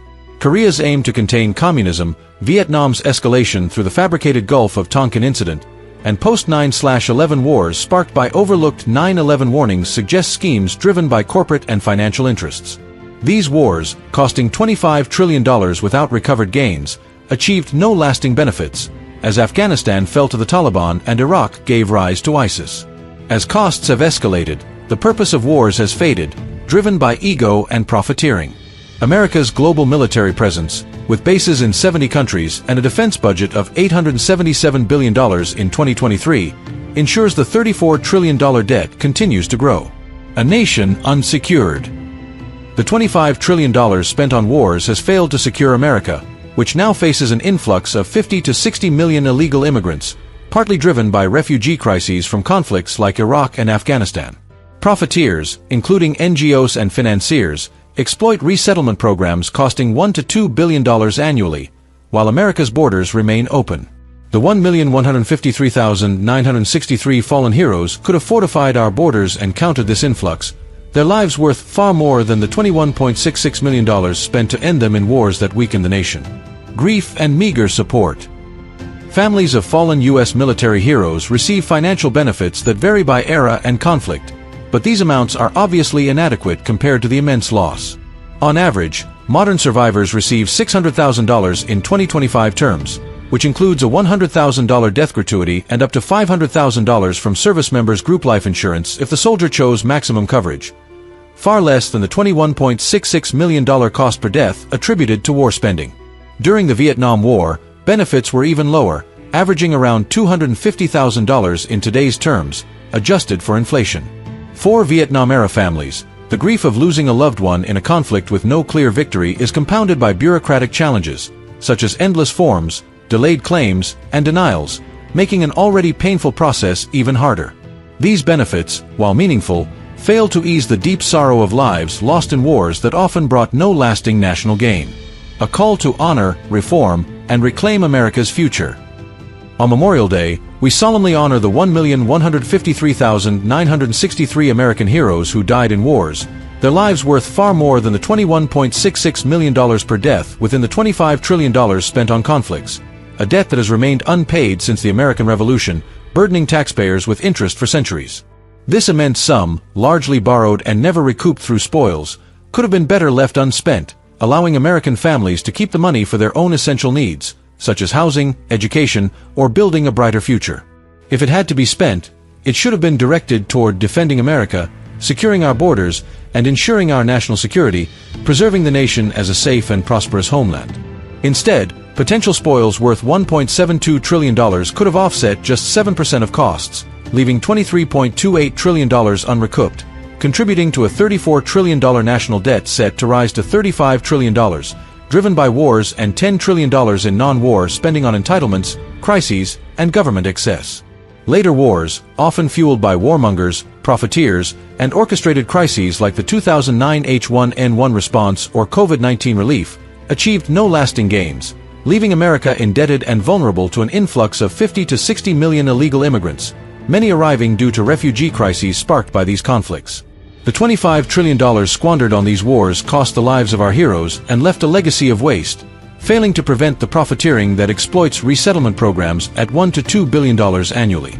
By choosing diplomacy and strategic restraint, we could have avoided these conflicts, preserving both the money and the lives of our heroes, strengthening America's defenses, and maintaining our nation as it could have been, a secure, thriving homeland without the devastating toll of unnecessary wars.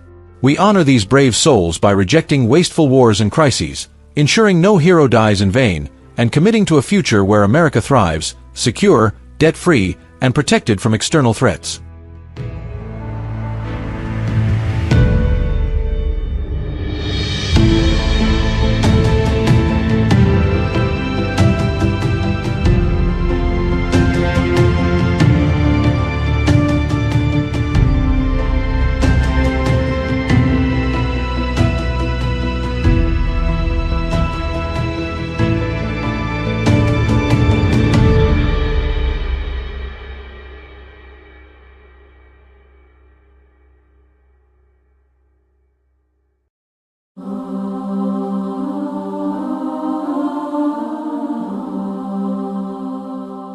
The Salvation Pentad refers to the 5 one-time actions that constitute the complete and sufficient response for securing heaven according to the accumulative New Testament framework. Designated by the acronym BBCFR, these actions are baptism, belief, confession, faith, and repentance. Baptism consists of full immersion in water in the name of the Father, the Son, and the Holy Spirit. Belief is the active trust in Jesus as the Messiah and Lord who died for sins and rose again. Confession is the open declaration with the mouth that Jesus is Lord. Faith is the sole reliance on the finished work of Christ for righteousness, received by grace apart from works. Repentance is the genuine internal change of mind and heart that turns from sin toward God. These 5 actions, performed with sincere and heartfelt intention, secure immediate conscious presence with Christ in heaven upon death. The Pentad draws together the requirements articulated across the pre-crucifixion, post-resurrection, and Pauline phases into a single unified threshold that requires no additional merit or ongoing performance for entry. The Salvation Pentad stands independent of any contribution from the 613 Old Testament commandments or the approximately 50 commandments and teachings of Jesus. These materials serve exclusively as guidance for living after salvation has been secured. The remainder of biblical content, including stories, prophecies, and narratives, functions as resources for doctrine, encouragement, and mission rather than as conditions for heaven. The framework maintains that the 5 actions alone fulfill the response available in every historical phase. Once completed with genuine intention, the participant receives full atonement and the guaranteed outcome of conscious joy in the presence of Christ upon death, with the body awaiting future resurrection. This outcome remains identical regardless of the historical phase in which the response occurs or the degree of subsequent obedience. The Salvation Pentad Plus incorporates follow as the ongoing expression of discipleship. Follow is not a requirement for heaven and contributes nothing to the attainment of eternal life. It serves solely as the natural evidence that the initial Pentad response was authentic. Follow manifests as the personal, subjective, and lifelong attempt to align with Jesus' teachings according to each individual's time, place, circumstances, spiritual maturity, emotional stability, and mental capacity. Because human life involves variable and complex situations, follow cannot function as a fixed or exhaustive checklist. It is impossible for any person to apply every teaching and principle simultaneously and perfectly in every context. Even the presentation of Jesus' teachings occurred in specific situations, rather than as a comprehensive code demanding flawless execution at all times. Follow, therefore, remains highly personal and flexible. After the Salvation Pentad has been completed, each person retains full freedom to explore Jesus' teachings at their own pace, emphasize certain elements, set others aside, or choose not to follow particular instructions if honest conscience and reflection lead in that direction. This freedom includes the use of critical thinking and discernment regarding the Bible's human authorship, compilation, translations, omissions, additions, and historical influences. Such examination forms a legitimate part of authentic engagement and does not affect the security provided by the Pentad. Failures, inconsistencies, or deliberate decisions not to follow certain aspects remain fully covered by the grace secured through the 5 one-time actions. The framework presents a clear and practical invitation. The Salvation Pentad offers a defined and accessible set of actions that cut through varied and often confusing presentations of Christian requirements. For any individual, the response is straightforward. Complete the 5 actions with sincere intention. Heaven is then secured. The subsequent follow, while encouraged as evidence of genuine faith, operates as a personal matter shaped by the realities of human existence. This structure preserves the sufficiency of the pentad while acknowledging the variable nature of lived discipleship. The Salvation Pentad Plus thus provides both certainty regarding heaven and freedom in how one proceeds afterward.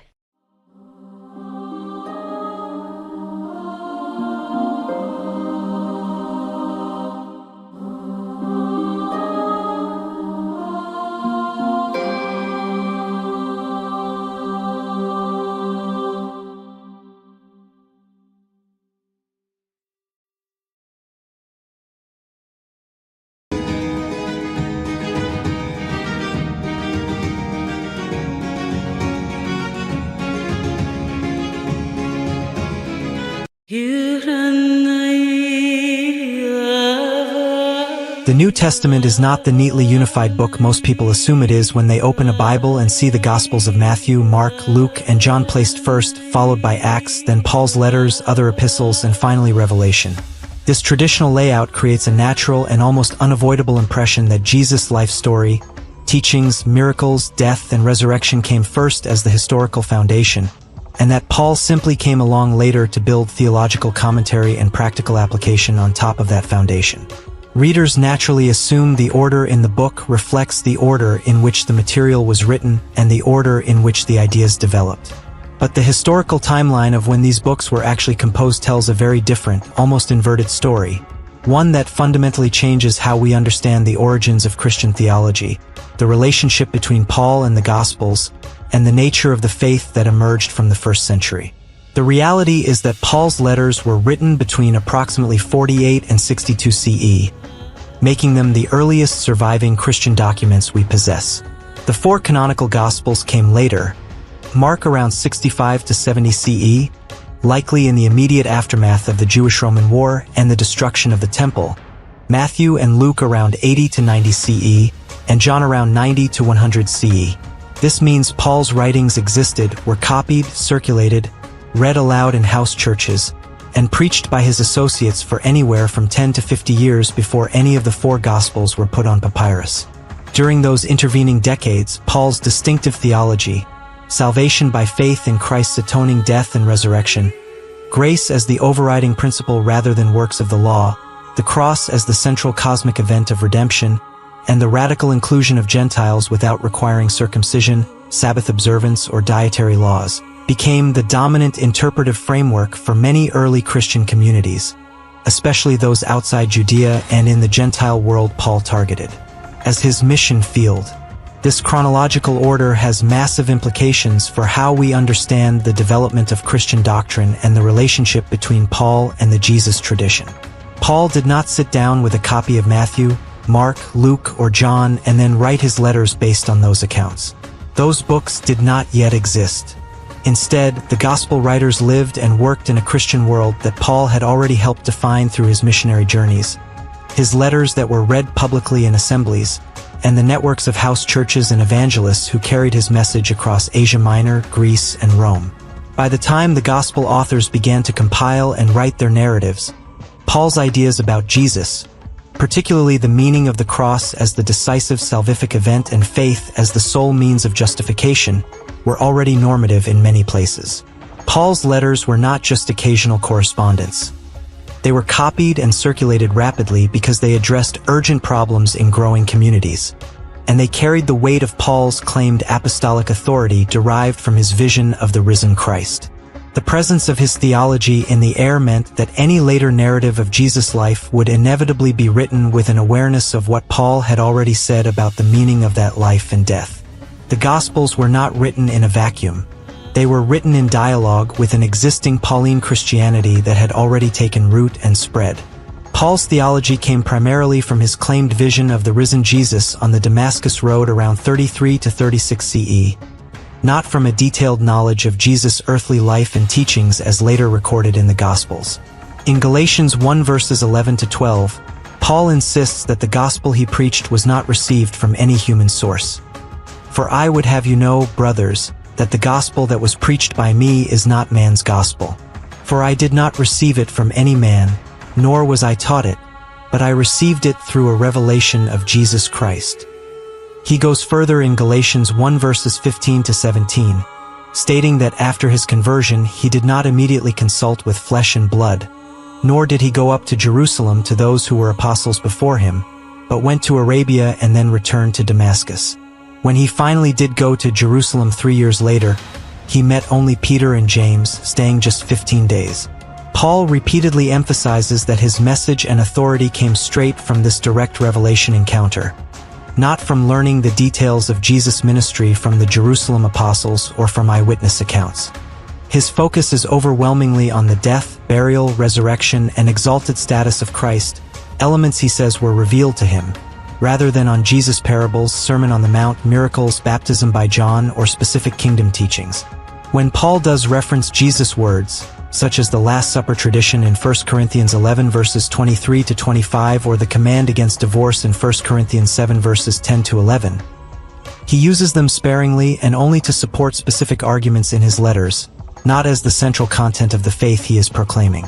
The gospel for Paul is the message of salvation through the cross and resurrection, not a biography of Jesus' life. The Gospels, by contrast, are narrative biographies. They tell the story of Jesus' birth in Matthew and Luke, baptism by John, calling of disciples, miracles, parables, teachings, especially the Sermon on the Mount/Plain, conflicts with religious authorities, transfiguration, triumphal entry, Last Supper, betrayal, trial, crucifixion, and resurrection appearances. They preserve a Jesus who proclaims the kingdom of God as imminent, calls for repentance, teaches love of enemies, affirms the law's ongoing validity, Matthew 5 verses 17 to 20, and ties discipleship to obedience, works, and ethical transformation. This is a different emphasis from Paul's. Paul rarely mentions the kingdom of God, downplays the law for Gentiles, and makes the cross the decisive salvific event that accomplishes reconciliation with God. The Gospels do not have Jesus explicitly saying, "I am dying for your sins," in the clear, systematic way Paul does in 1 Corinthians 15 verse 3, "Christ died for our sins according to the Scriptures," or Romans 5 verses 8 to 11. The Gospels present the cross as tragic martyrdom, prophetic fulfillment, or the necessary path to resurrection glory, but they do not develop it into the comprehensive atonement doctrine that Paul articulates. This discrepancy is striking.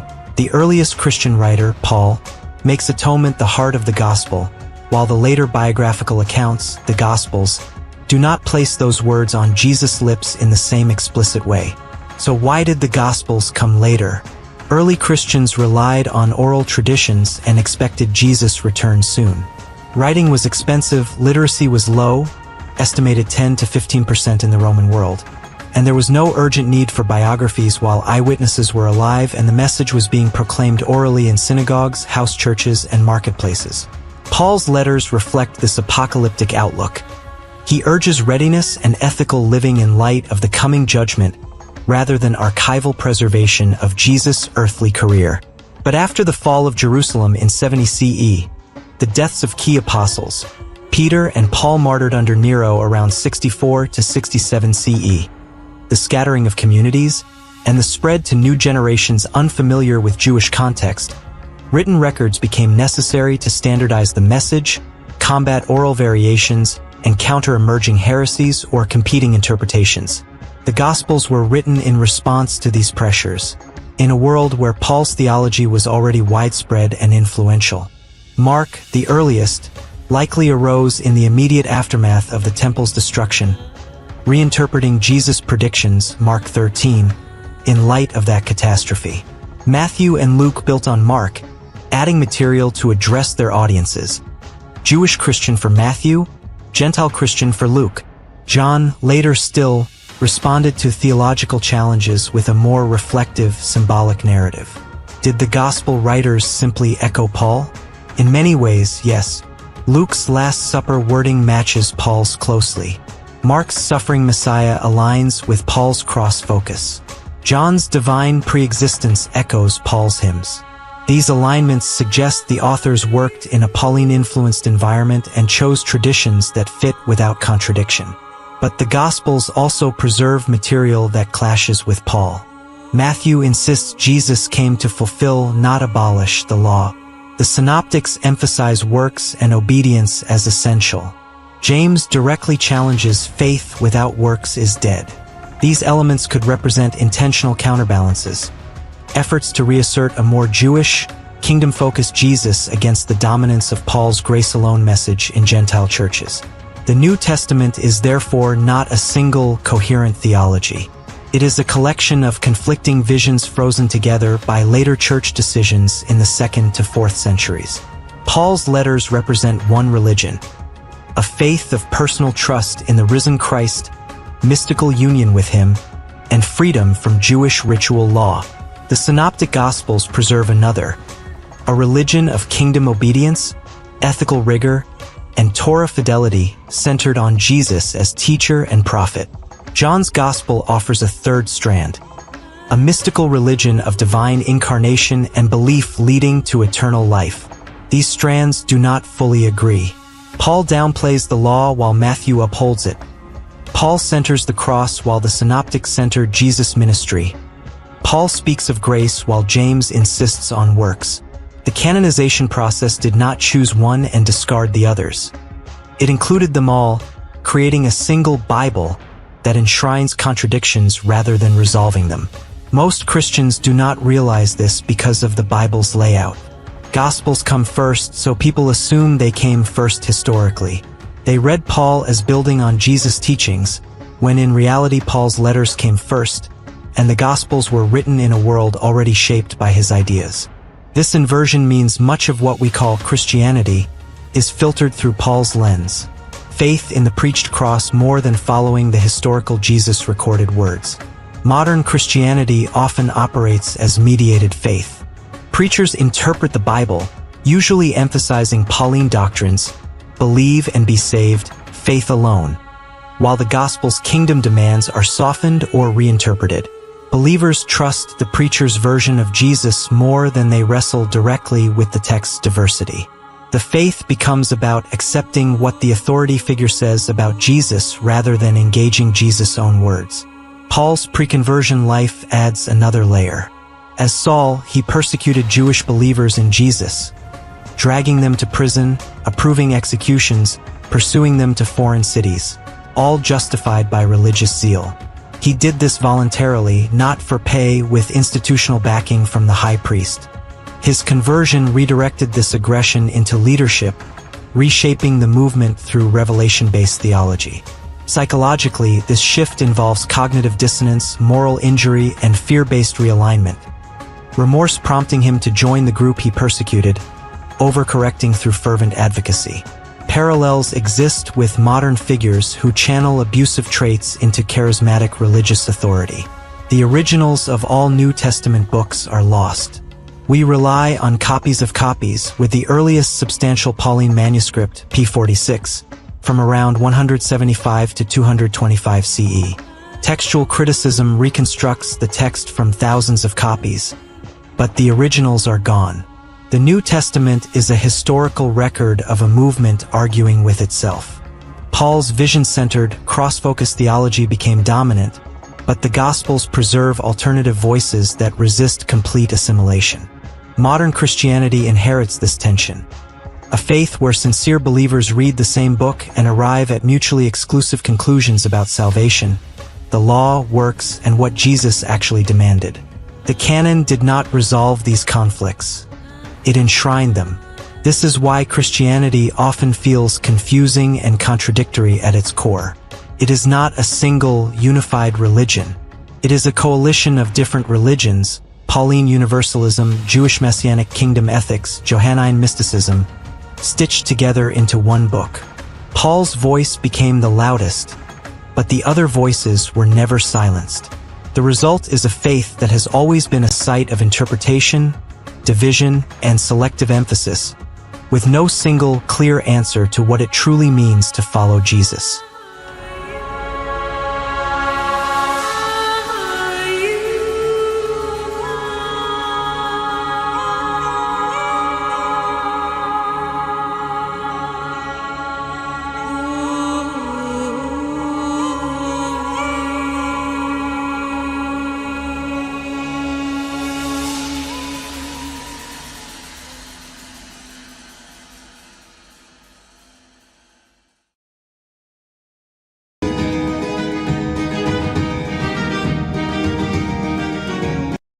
Global economic power shifts in 2026, trends in trade, finance, and international relations. Widely accepted views of the global economy highlight steady, albeit moderated, growth supported by technological advancements, fiscal measures, and adaptive policies across nations.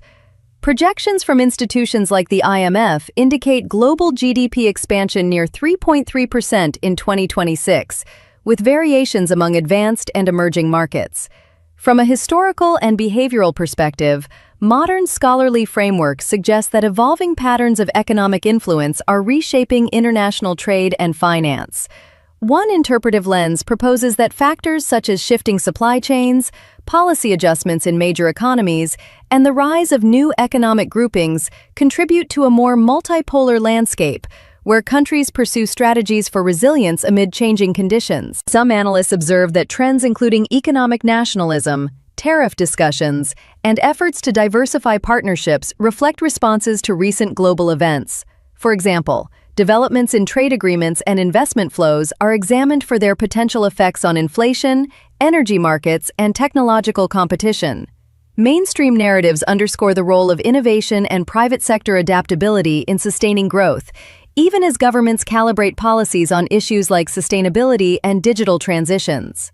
Educational reports note that regions with strong domestic demand or strategic resource positions may experience differentiated outcomes, while broader analyses highlight risks from geopolitical tensions and supply disruptions.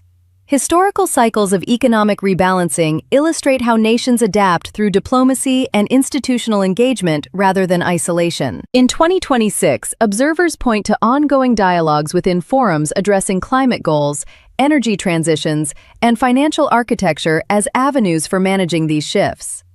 While traditional accounts emphasize continuity in rules-based trade, additional scholarly viewpoints explore how emerging arrangements might influence long-term resource allocation and institutional evolution. Collectively, these dynamics illustrate the complexity of global economic interactions. Balanced examination reveals both opportunities for collaborative advancement and the need for prudent policymaking to support stability and inclusive prosperity worldwide.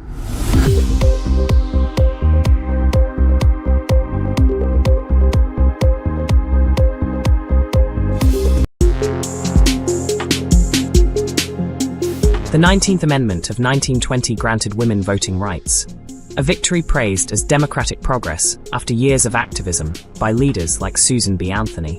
Yet, conspiracy theories claim it was no triumph but a scheme by elites, industrial tycoons, secret societies, and global powers to reshape society for control. These ideas point to historical shifts: suffrage's synchronized global rise, funding from wealthy donors, and its timing with industrialization and wars. Far from a grassroots win, it's cast as a tool in a centuries-old plot to dominate humanity. This article explores 10 theories, each tied to real events, exposing suffrage as a lever for economic, social, and political agendas, its effects steering the world toward a hidden order. Number 10.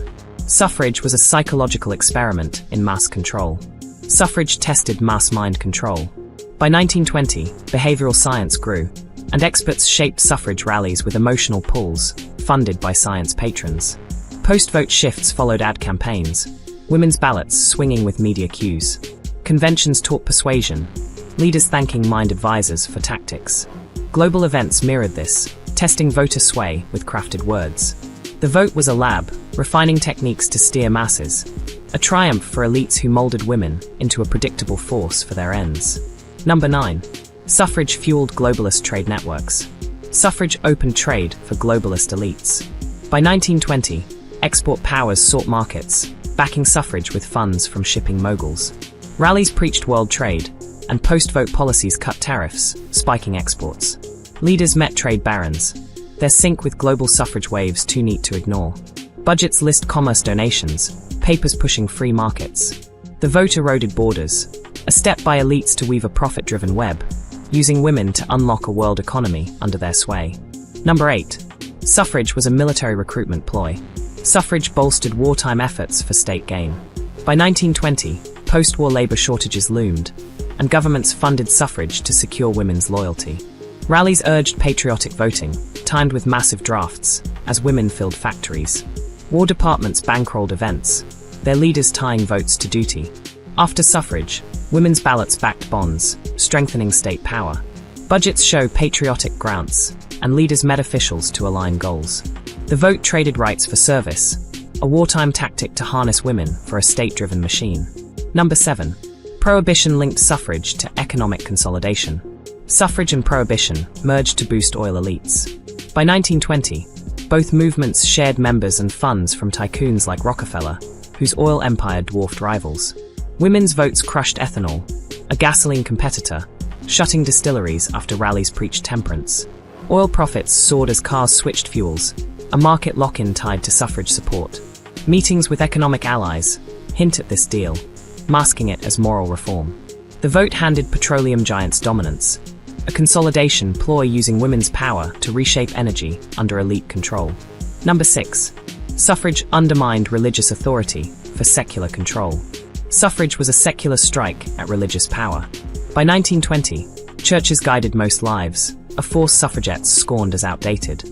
Secular groups funded rallies where leaders mocked faith, drawing crowds to their cause. After voting, women supported state schools over religious ones, cutting church influence. Conventions hosted atheist voices, their push clear in event records. Church attendance fell as suffrage took hold, a shift to rationalist rule. The vote dismantled spiritual sway, a deliberate move by elites to install a faithless order in its place. Number 5. Suffrage advanced a eugenics and population control agenda. Suffrage served a eugenics plot to sculpt populations. By 1920, elite circles obsessed with racial health saw votes as a tool, with suffragettes like Sanger tying it to birth control. Conventions featured eugenics talks, funded by foundations pushing the same goals. Pamphlets urged smaller families, and post-suffrage laws forced sterilizations, backed by women voters. Clinics spread this agenda globally, their leaders linked to the movement. The vote enacted policies curbing undesirable growth, a chilling vision elites harnessed women's power to achieve, rooted in their scientific ideals. Number 4. Suffrage distracted from imperial and economic power grabs. Suffrage veiled elite grabs for empire and wealth. As it passed in 1920, nations expanded trade in colonies, their moves buried under suffrage headlines. Governments funded the cause, timing rallies with military and resource gains abroad. Bankers like the Rothschilds backed suffrage while snapping up war profits, their dual play clear in financial trails. Women's votes focused inward, ignoring tax hikes for overseas ventures. Official notes call it a distraction, keeping eyes off a global power shift. The vote's fanfare hid territorial and economic conquests, a screen for elites to tighten their grip unnoticed. Number 3. Secret societies orchestrated suffrage for social engineering. Secret societies like the Freemasons steered suffrage to reshape society. By 1920, suffragettes with ties to these groups pushed ideas challenging tradition, their donors linked to lodge roles. The movement's global spread echoed Masonic ideals, with lodges hosting events and sharing slogans. Letters reveal suffragettes thanking these allies, suggesting a deeper plan. After voting began, family structures weakened, aligning with state reforms these societies favored. Mysterious funds flowed to suffrage, hinting at hidden hands. The vote broke old bonds, paving the way for a uniform order, a goal these groups had chased for centuries. Number 2. Suffrage as a divide-and-conquer political strategy. Suffrage was a political tactic to split unified voting blocs and weaken resistance. By 1920, unrest among male workers threatened governments, with socialist support surging years earlier. State-backed suffrage campaigns diverted focus, pitting gender against class. After women voted, election results showed fractured worker alliances, with establishment parties gaining ground. Rallies emphasized division, funded by political insiders who saw chaos as control. Strikes dropped post-suffrage as unity faded, a shift leaders bragged about in private notes. The vote turned a cohesive threat into a scattered electorate, ensuring power stayed with the ruling class who orchestrated this clever rupture. Number 1. Industrial elites engineered suffrage to expand workforce control. Industrial magnates drove women's suffrage to swell the workforce and cut wages. As factories boomed by 1920, producing most of the world's goods, tycoons like Carnegie and Morgan faced rising labor costs from growing unions. Suffrage doubled the labor pool with women, slashing pay through oversupply. Wealthy donors funneled cash to suffrage groups, their events often near factory hubs. After 1920, millions of women joined factories, their lower wages boosting profits for industrial giants. Leaders met with these elites, pushing policies that favored factory owners. The vote masked this as empowerment, but it tethered women to labor, securing economic dominance for a powerful few who exploited the movement's momentum. The story of women's suffrage, often celebrated as a triumph of freedom, unravels as a complex tool of control when viewed through the lens of these 10 conspiracy theories. Far from a spontaneous cry for justice, it emerges as a calculated move with roots stretching back beyond modern nations, shaped by shadowy ambitions. Industrial tycoons saw opportunity in the growing ranks of women workers, transforming their votes into a leash for labor obedience. Political puppet masters wielded suffrage to splinter collective strength, weakening resistance to their agendas. Secret societies, their influence sprawling across continents, quietly steered the movement, ensuring it rippled worldwide with uncanny precision. The chaos of war and empire building found a perfect distraction in suffrage's noble banner. While nations expanded their reach and wealth, the public's gaze fixed on ballots, not borders. Eugenics, cloaked as progress, slipped into laws with the support of newly minted voters, pruning populations to fit elite designs. Religious influence crumbled as secular forces rose, clearing the way for corporate giants to tighten their grip, oil barons among them, turning prohibition into profit. Women, mobilized for wartime factories, cast votes that bankrolled military might, while global traders pried open markets under the guise of equality. This wasn't a grassroots awakening. The threads of funding, from activist coffers to government purses, lead back to the same powerful hands. Propaganda sharpened the weapon, molding minds to fit the mold. What began at Seneca Falls in 1848, cresting with victory in 1920, rode the waves of industrialization, conflict, and scientific fervor, each step aligning with a grander scheme honed over generations. The electorate, rewired by this shift, stepped into a new world, one where borders softened, power pooled at the top, and obedience became second nature. The architects, industrial magnates, hidden lodges, and cunning theorists crafted a legacy we still live in. The ballot, sold as a beacon of liberty, doubled as their cunning trap, a means to harness humanity under the pretext of rights. Women's suffrage, in this shadowed telling, wasn't just a milestone.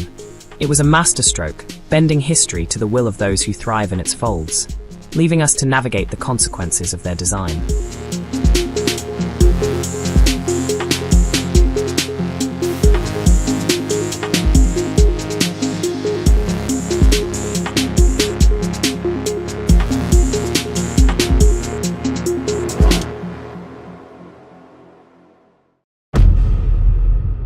Contemporary political landscapes reveal a disquieting reality.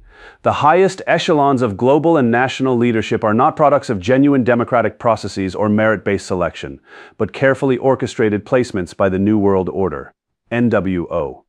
This shadowy network has engineered systems of governance where those in power serve as pliable instruments, often too naive to perceive their manipulation or too corrupt to resist it, advancing a long-term agenda of centralized global control.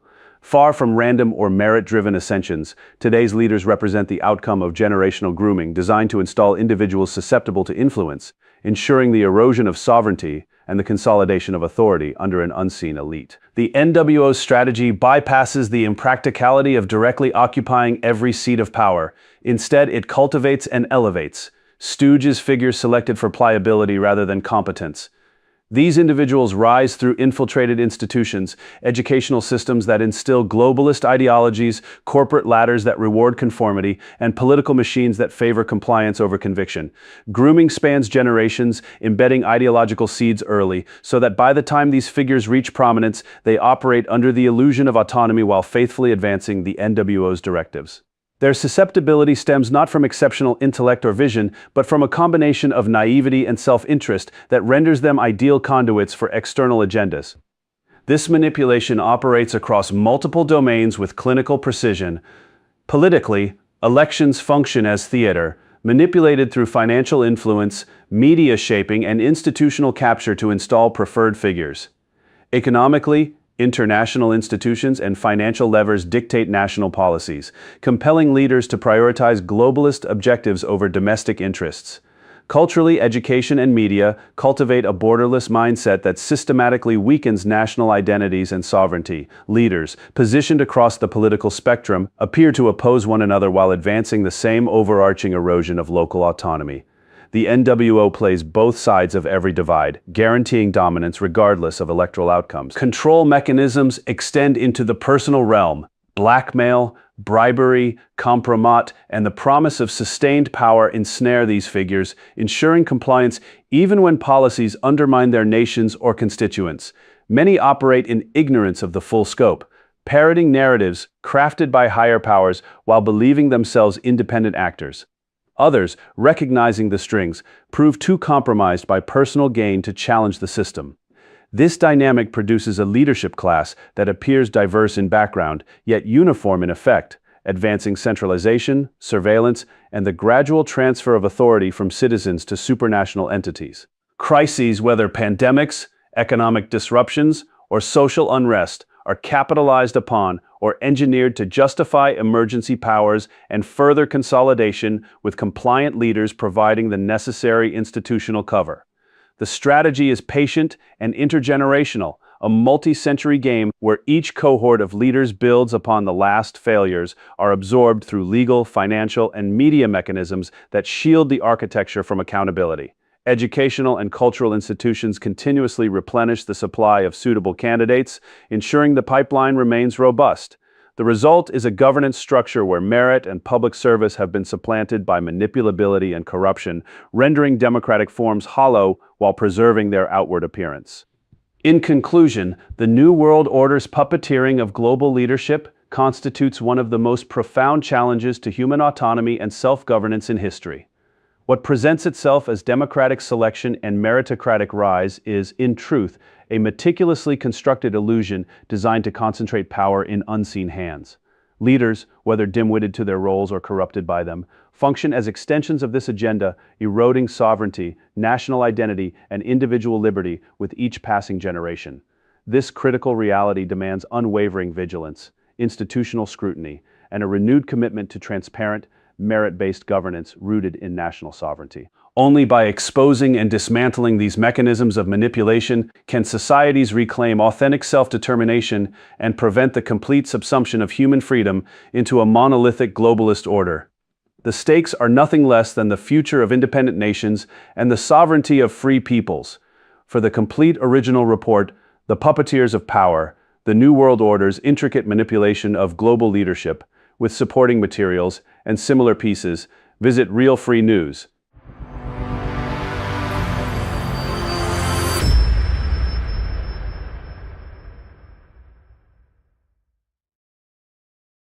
Artificial intelligence continues to advance at an unprecedented pace, reshaping industries, daily life, and the way we work and create. As we move through 2026, several key developments are defining the current state of AI and setting the direction for the immediate future. From more capable multimodal models to autonomous AI agents and on-device intelligence, the technology is becoming more integrated, more powerful, and more accessible than ever before. This report examines the most significant trends currently shaping artificial intelligence and what to expect in the months and years immediately ahead. One of the most prominent developments in 2026 is the rise of truly multimodal AI systems. These models can seamlessly process and generate text, images, video, audio, and even code within a single conversation. Leading systems now handle complex tasks that once required multiple specialized tools, such as analyzing a video clip, extracting insights, generating a written summary, and creating accompanying visuals all at once. This capability is making AI far more practical for real-world applications in content creation, education, research, and business. Early adopters report dramatic increases in productivity as they move from switching between different applications to working within one unified, intelligent environment. Another major trend gaining momentum is the emergence of agentic AI, systems designed to act autonomously on behalf of users. Rather than simply responding to prompts, these AI agents can plan, reason through multiple steps, use tools, and complete complex tasks with minimal human supervision. In 2026, we are seeing early versions of agents that can manage entire workflows, such as researching a topic, drafting a report, scheduling meetings, and following up with stakeholders. While still in the refinement stage, this shift from reactive chatbots to proactive assistants represents one of the most significant leaps in AI capability and is expected to accelerate rapidly in the coming year. On-device AI is also transforming the landscape by bringing powerful intelligence directly to smartphones, laptops, and other personal devices. Instead of relying exclusively on cloud servers, new models are running locally with impressive speed and privacy benefits. This development reduces latency, lowers costs, and keeps sensitive information on the user's own hardware. Major technology companies are investing heavily in specialized chips that make on-device AI both practical and energy efficient. As a result, consumers can expect more responsive voice assistants, real-time translation, photo and video editing tools, and personalized productivity features that work even without an internet connection. Looking to the immediate future, several areas are poised for rapid progress in the next 12 to 24 months. AI's role in scientific discovery is expanding quickly, with systems already assisting in drug design, materials research, and climate modeling. In healthcare, AI tools are moving from experimental pilots to practical applications in diagnostics, personalized treatment planning, and administrative efficiency. Creative industries are seeing AI used not as a replacement for human artists and writers, but as a collaborative partner that accelerates ideation and handles repetitive tasks. At the same time, regulatory frameworks and ethical guidelines are maturing as governments and industry groups work to address concerns around transparency and accountability. The overall trajectory of artificial intelligence in 2026 points toward greater integration into everyday life, increased autonomy, and more natural human-AI interaction. Models are becoming more reliable, more context-aware, and more capable of understanding nuance and intent. At the same time, the technology is becoming more accessible to individuals and small organizations, not just large corporations. The immediate future will likely be defined by how effectively we balance these powerful capabilities with thoughtful oversight and human-centered design. As AI continues to evolve, staying informed and intentional about its use will be essential for individuals, businesses, and society as a whole. The developments we are witnessing today are laying the groundwork for a future in which artificial intelligence serves as a genuine partner in solving complex problems and enhancing human potential. What aspect of AI development are you most excited or concerned about heading into the rest of 2026? Share your thoughts in the comments below. If you found this overview helpful, please give the video a thumbs up, share it with others who want to stay current on technology trends, and subscribe for more clear, professional updates on artificial intelligence and emerging tech. Thanks for watching. I'll see you in the next report.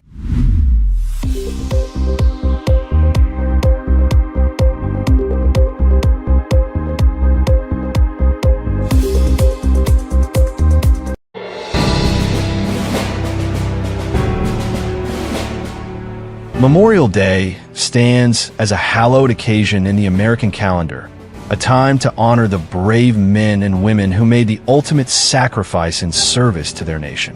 It is a day steeped in tradition, where families gather at cemeteries, lay wreaths, and reflect on the courage of those who fell defending the ideals of freedom and democracy.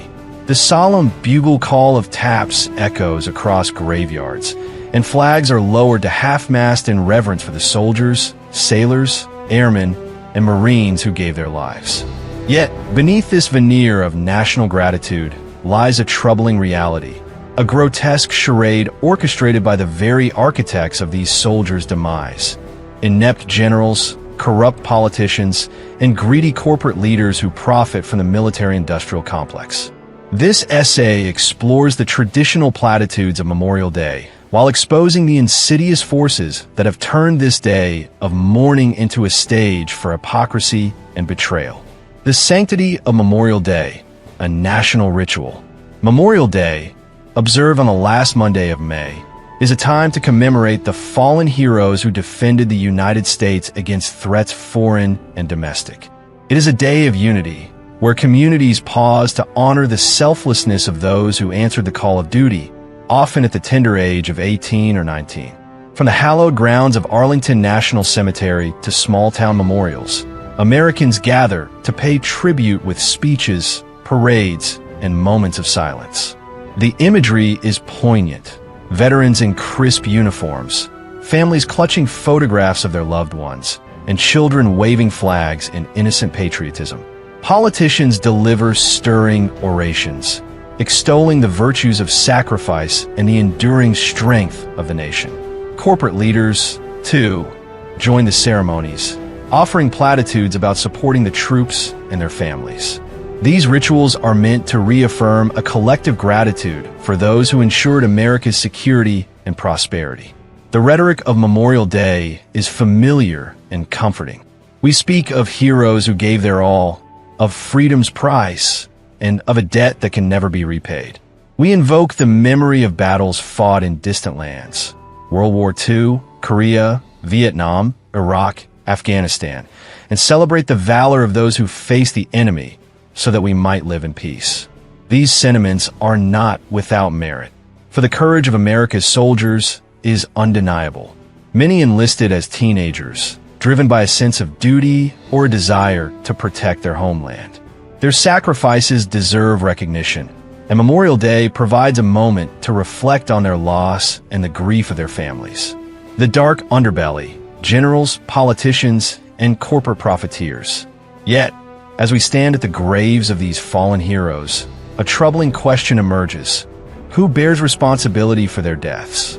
The traditional narrative of Memorial Day glosses over the uncomfortable truth that many of these soldiers died not because of inevitable conflicts, but due to the machinations of a corrupt and self-serving elite. The generals, politicians, and corporate leaders who parade through cemeteries on Memorial Day are not merely mourners. They're the architects of the wars that claimed these lives. Their presence at these solemn ceremonies is not an act of homage, but a brazen display of hypocrisy, as they cloak their complicity in patriotic rhetoric. Consider the generals, adorned in their meticulously pressed uniforms, laying wreaths with somber expressions. These are the men who devised the strategies and issued the orders that sent young soldiers into harm's way. Far too often, their plans were flawed, their tactics outdated, and their priorities misaligned with the realities on the ground. From the quagmire of Vietnam to the protracted occupations of Iraq and Afghanistan, American military leadership has repeatedly demonstrated incompetence, prioritizing career advancement and political favor over the lives of their troops. These generals, elevated through a system of cronyism and opportunism, are not the strategic masterminds of popular imagination, but rather bureaucrats who climbed the ranks by perpetuating a cycle of failure. Their presence at Memorial Day ceremonies is an affront to the soldiers they failed, a mockery of the lives lost to their ineptitude. Equally culpable are the politicians who set the stage for these conflicts. From presidents to congressional representatives, governors to mayors, these figures craft the policies and budgets that propel the nation into war. Their motives are rarely pure. Backroom deals, campaign contributions, and corporate lobbying often dictate their decisions. The Gulf of Tonkin incident, which escalated U.S. involvement in Vietnam, was based on exaggerated claims, if not outright lies. The invasion of Iraq in 2003, sold to the public as a necessary response to weapons of mass destruction, was later revealed to be grounded in faulty intelligence and geopolitical ambitions. These wars, and countless others, were not fought for freedom, but for power, profit, and political expediency.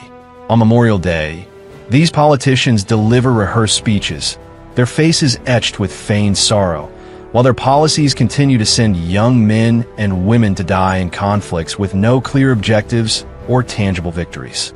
Their crocodile tears are an insult to the families who mourn. At the heart of this betrayal lies the military-industrial complex, a web of corporate interests that thrives on perpetual conflict. Defense contractors, energy companies, and financial institutions profit immensely from war, lobbying politicians to maintain a state of global instability. These corporate leaders, who rarely set foot on a battlefield, are the puppeteers behind the generals and politicians. They fund think tanks that advocate for military intervention, secure lucrative contracts for weapons and logistics, and prolong conflicts to maximize shareholder value. On Memorial Day, they appear at ceremonies, offering hollow condolences while their bank accounts swell with the spoils of war. Their presence is a stark reminder that the sacrifices of American soldiers are commodified, their deaths a line item in a corporate ledger. A nation invaded, the ultimate irony. Perhaps the most egregious betrayal is the state of America's borders, left wide open while its soldiers fight abroad. Memorial Day, meant to honor those who defended the nation, is now a surreal spectacle where the very enemies these soldiers fought, or their kin, can freely enter the United States. Decades of wars in the Middle East, Southeast Asia, and beyond were justified as necessary to protect American interests, yet the nation's borders remain porous, allowing millions to cross unchecked. In some cases, individuals from the same groups or regions that American soldiers battled overseas now reside in American towns, sometimes mere miles from the cemeteries where the fallen are buried. This is not an accident, but a consequence of the same political and corporate forces that orchestrate wars for profit. Politicians, beholden to globalist agendas and corporate donors, prioritize open borders over national security, while generals remain silent, complicit in their failure to defend the homeland. The irony is staggering. Families of fallen soldiers gather to mourn, unaware that the individuals or ideologies their loved ones died fighting may now be present in their communities, attending the same Memorial Day parades or concerts. These events, once solemn tributes, have become commercialized spectacles, parades, barbecues, and concerts where the lines between friend and foe blur. The enemies of yesterday are the neighbors of today, welcomed by a government that profits from both war and migration. This juxtaposition transforms Memorial Day into a theater of the absurd, where the sacrifices of the fallen are trivialized by the presence of those who oppose them. A call for accountability. Memorial Day should be a time of reflection, not only on the bravery of the fallen, but also on the failures that led to their deaths. The generals, politicians, and corporate leaders who perpetuate this cycle of war and betrayal must be held accountable. Their war crimes, whether in the form of reckless military strategies, deceitful policies, or profiteering, demand justice. The American people, too, bear responsibility for electing leaders who prioritize power and wealth over the lives of their soldiers. The voters who remain willfully ignorant, seduced by patriotic platitudes, enable this travesty to continue. The wars of the past century, Vietnam, Iraq, Afghanistan, and countless smaller conflicts, have rarely achieved their stated goals. With the exception of the Kuwait War, a brief and overwhelming victory against a vastly outmatched Iraqi army, American military engagements have been marked by vague objectives, prolonged occupations, and staggering human and financial costs. These conflicts, driven by lies and ulterior motives, have enriched the elite while leaving soldiers and their families to bear the consequences. Memorial Day must become a day of reckoning, where the nation confronts the truth about its leadership and demands an end to senseless wars. Conclusion. Memorial Day is a sacred occasion to honor the fallen, to remember the young men and women who gave their lives for their country. Yet, it is also a day tainted by the presence of those who engineered their deaths, the incompetent generals, the corrupt politicians, and the greedy corporate leaders who profit from the military-industrial complex. As wreaths are laid and speeches delivered, the hypocrisy is palpable. These figures, draped in the trappings of patriotism, are the true architects of America's tragedies, sending soldiers to die in wars of questionable necessity while allowing the nation's borders to be overrun by the very forces they claim to oppose. The families of the fallen deserve better. They deserve a nation that honors their loved ones not with empty gestures, but with accountability and reform. Until the generals, politicians, and corporate elites are held to account, Memorial Day will remain a bittersweet paradox, a day of mourning overshadowed by betrayal, where the sacrifices of the brave are exploited by the corrupt.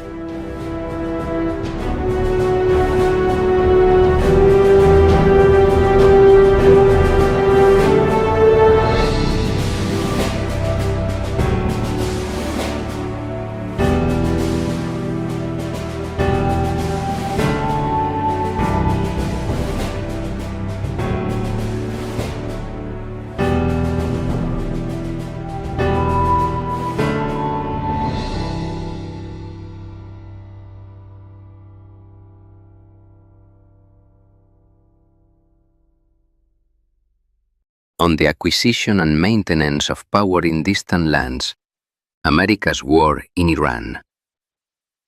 I have observed that a prince who seeks to extend his dominion into foreign realms, especially those far removed by sea or custom, faces perils far greater than those who war upon his borders.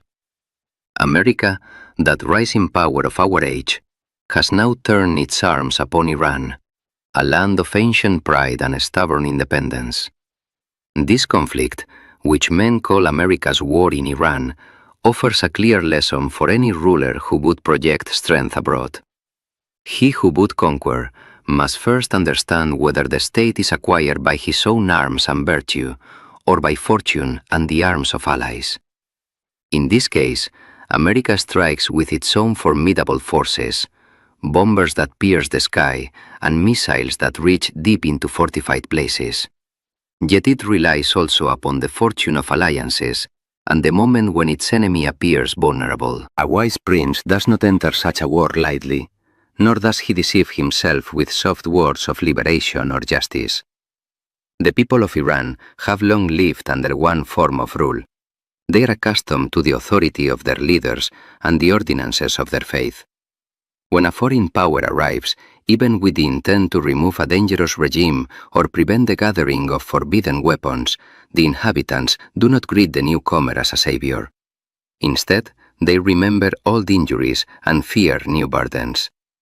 Those who once benefited from the old order become enemies at once, while those who hoped for betterment soon grow dissatisfied when taxes rise, soldiers occupy their streets, and daily life turns to chaos. Thus it has always been. Men change masters willingly at first, yet quickly feel the weight of the new yoke. America must therefore follow the sound maxims I have set forth elsewhere. If it seeks to hold influence in Iran, it cannot govern from afar with half measures. It must either ruin the old structures completely so that no rival can rise from the ruins, or reside there in strength, planting loyal forces and securing the loyalty of the weaker sort through benefits granted swiftly and injuries inflicted all at once. Prolonged cruelty breeds hatred.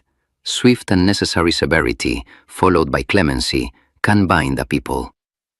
Yet to rely upon proxies or distant strikes invites the fate of those who trust in fortune alone. The fog of war obscures all, and an enemy who knows his own terrain can bleed a greater power through persistence. This is how the prince applies to America's war in Iran. Just as I counsel that a new principality acquired by one's own arms and ability is difficult yet glorious to hold, so America's direct strikes upon Iranian nuclear sites, leadership, and military infrastructure test whether it possesses true virtue or merely the temporary favor of superior weapons. A prince who wages war must study the nature of the realm. Iran is no hereditary state easily pacified by custom, nor a civil principality won by popular favor. It is a mixed and resistant body, hardened by faith and memory of past interventions. To succeed, America must measure its own strength not only in ships and aircraft, but in the will to finish what it begins. It must avoid being both hated and despised, hated for destruction, despised for indecision. Furthermore, fortune plays her part. A timely strike may decapitate leadership and sow confusion, much as a bold captain seizes the initiative in battle. Yet if America hesitates after the first blow, or allows its enemies to regroup through alliances or asymmetric retaliation, it will find itself in the position of those princes who lose their new acquisitions through idleness. The art of war remains the sole study proper to a ruler. Neglect of it, or reliance upon mercenaries and distant allies without firm control, leads to ruin.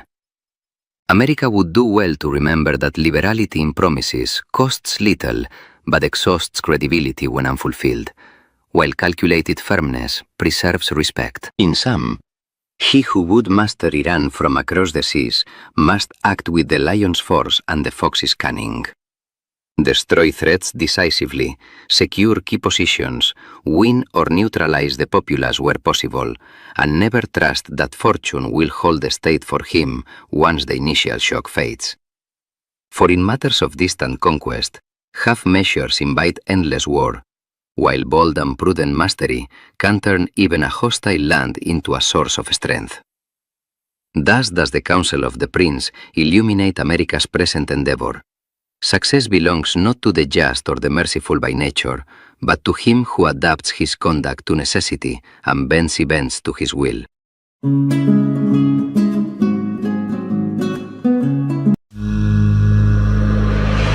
Latmiya, also known as Matam or Sinezani, is a traditional Shia Muslim morning ritual centered on the rhythmic recitation of poetic elegies accompanied by synchronized chest thumping. The Arabic term lamiyah derives from the root meaning to strike or slap, referring specifically to the physical act of beating the chest with open hands in a coordinated cadence. Participants, frequently men, gather in circles, lines, or processional formations while chanting Noha or Marsiya, elegiac poetry that recounts the martyrdom of Imam Hussein ibn Ali, grandson of the Prophet Muhammad, at the Battle of Karbala in 680 CE. The ritual combines vocal lamentation with physical percussion, producing a collective auditory and visual display of grief, solidarity, and remembrance. In its standard form, Latmiya remains non-injurious, emphasizing emotional empathy with Hussein's suffering rather than self-harm. The practice forms part of the broader Azadari, mourning, traditions during Muharram, particularly on Ashura and Arbeen. Chest beating occurs in two primary modes: stationary circles where participants face inward and strike in unison, or during slow marches where the group advances in disciplined ranks. Variations include bare-chested performance for intensified physical expression or clothed participation in more formal settings. The rhythmic striking often synchronizes with drum beats or choral chanting, creating a percussive effect that reinforces group cohesion.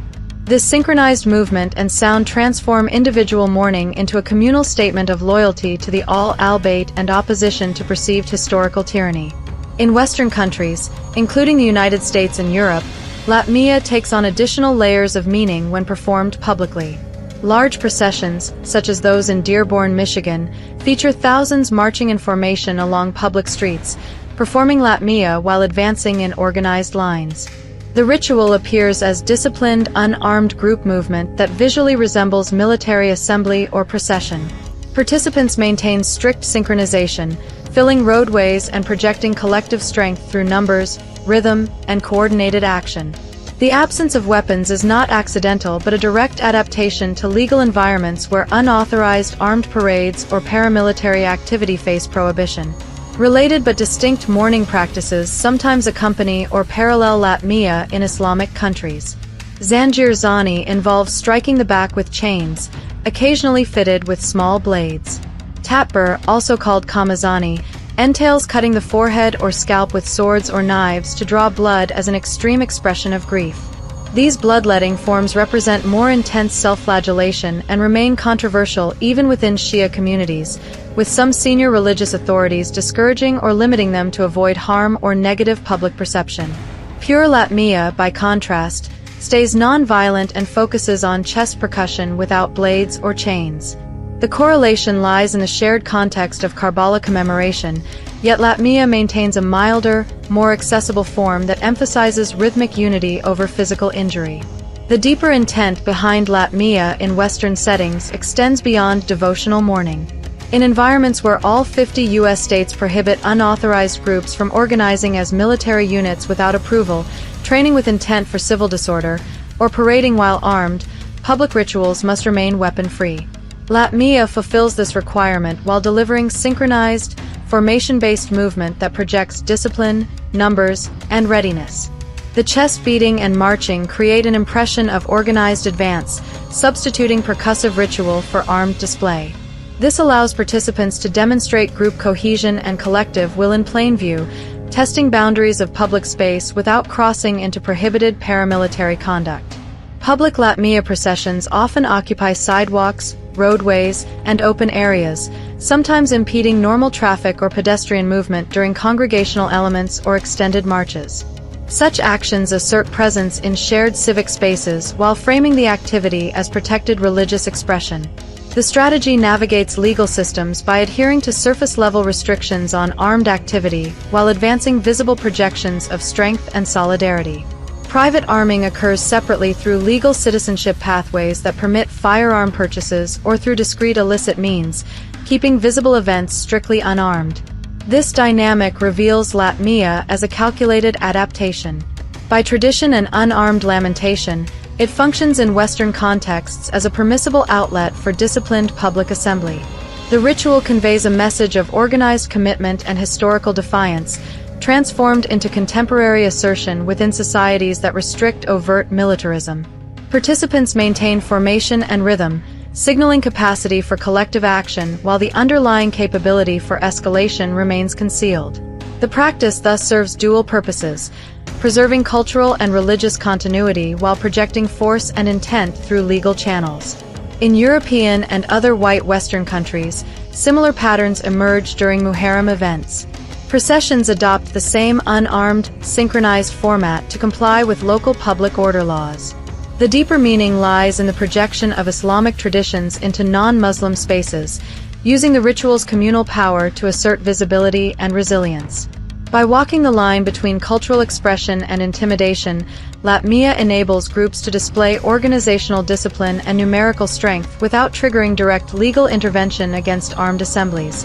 Ultimately, Latmia in these settings illustrates a sophisticated navigation of restrictive legal frameworks. The ritual's unarmed nature satisfies statutory prohibitions on paramilitary activity, yet its synchronized marching and collective chest beating deliver a clear visual and auditory statement of unity and resolve. This approach allows the tradition to thrive publicly while private preparations remain hidden. The result is a form of projection that maintains plausible deniability as religious mourning while conveying deeper messages of cohesion and readiness for confrontation within host societies. The practice stands as both genuine devotional act and strategic public demonstration, shaped by the constraints and opportunities of Western legal environments.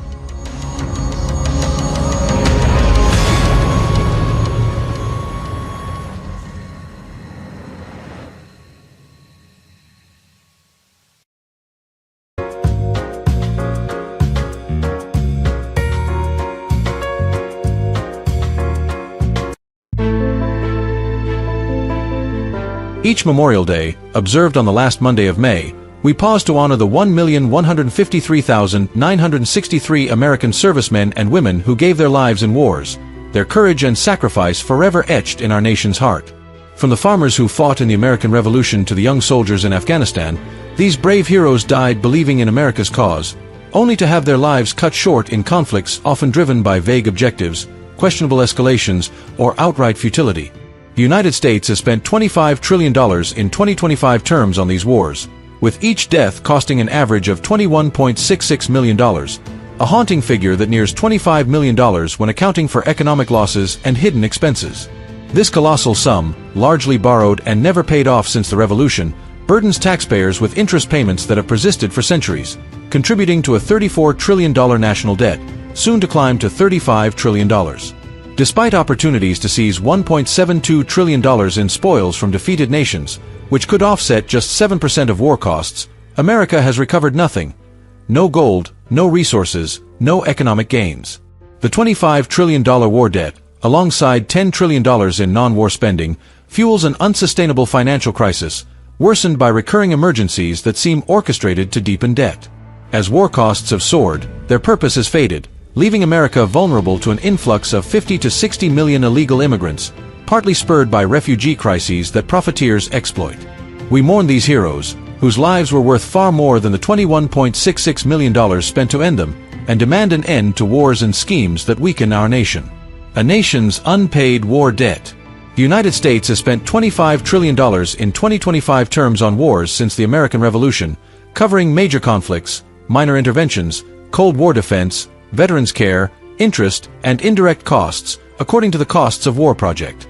This massive expenditure, translating to $73,000 per American or $186,000 per household, has been financed through borrowing, taxes, and deficits, driving a $34 trillion national debt that is projected to reach $35 trillion by 2026 to $103,000 per citizen and $269,000 per household.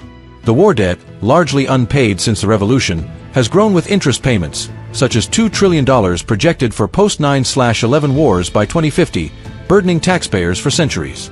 In 1835, America came closest to clearing its debt, reducing it to $33,733, or $1.1 million in 2025 terms, under President Andrew Jackson, but deficits soon resumed, and the debt has never been zero since. No spoils, gold, oil, or cash, have offset the $25 trillion.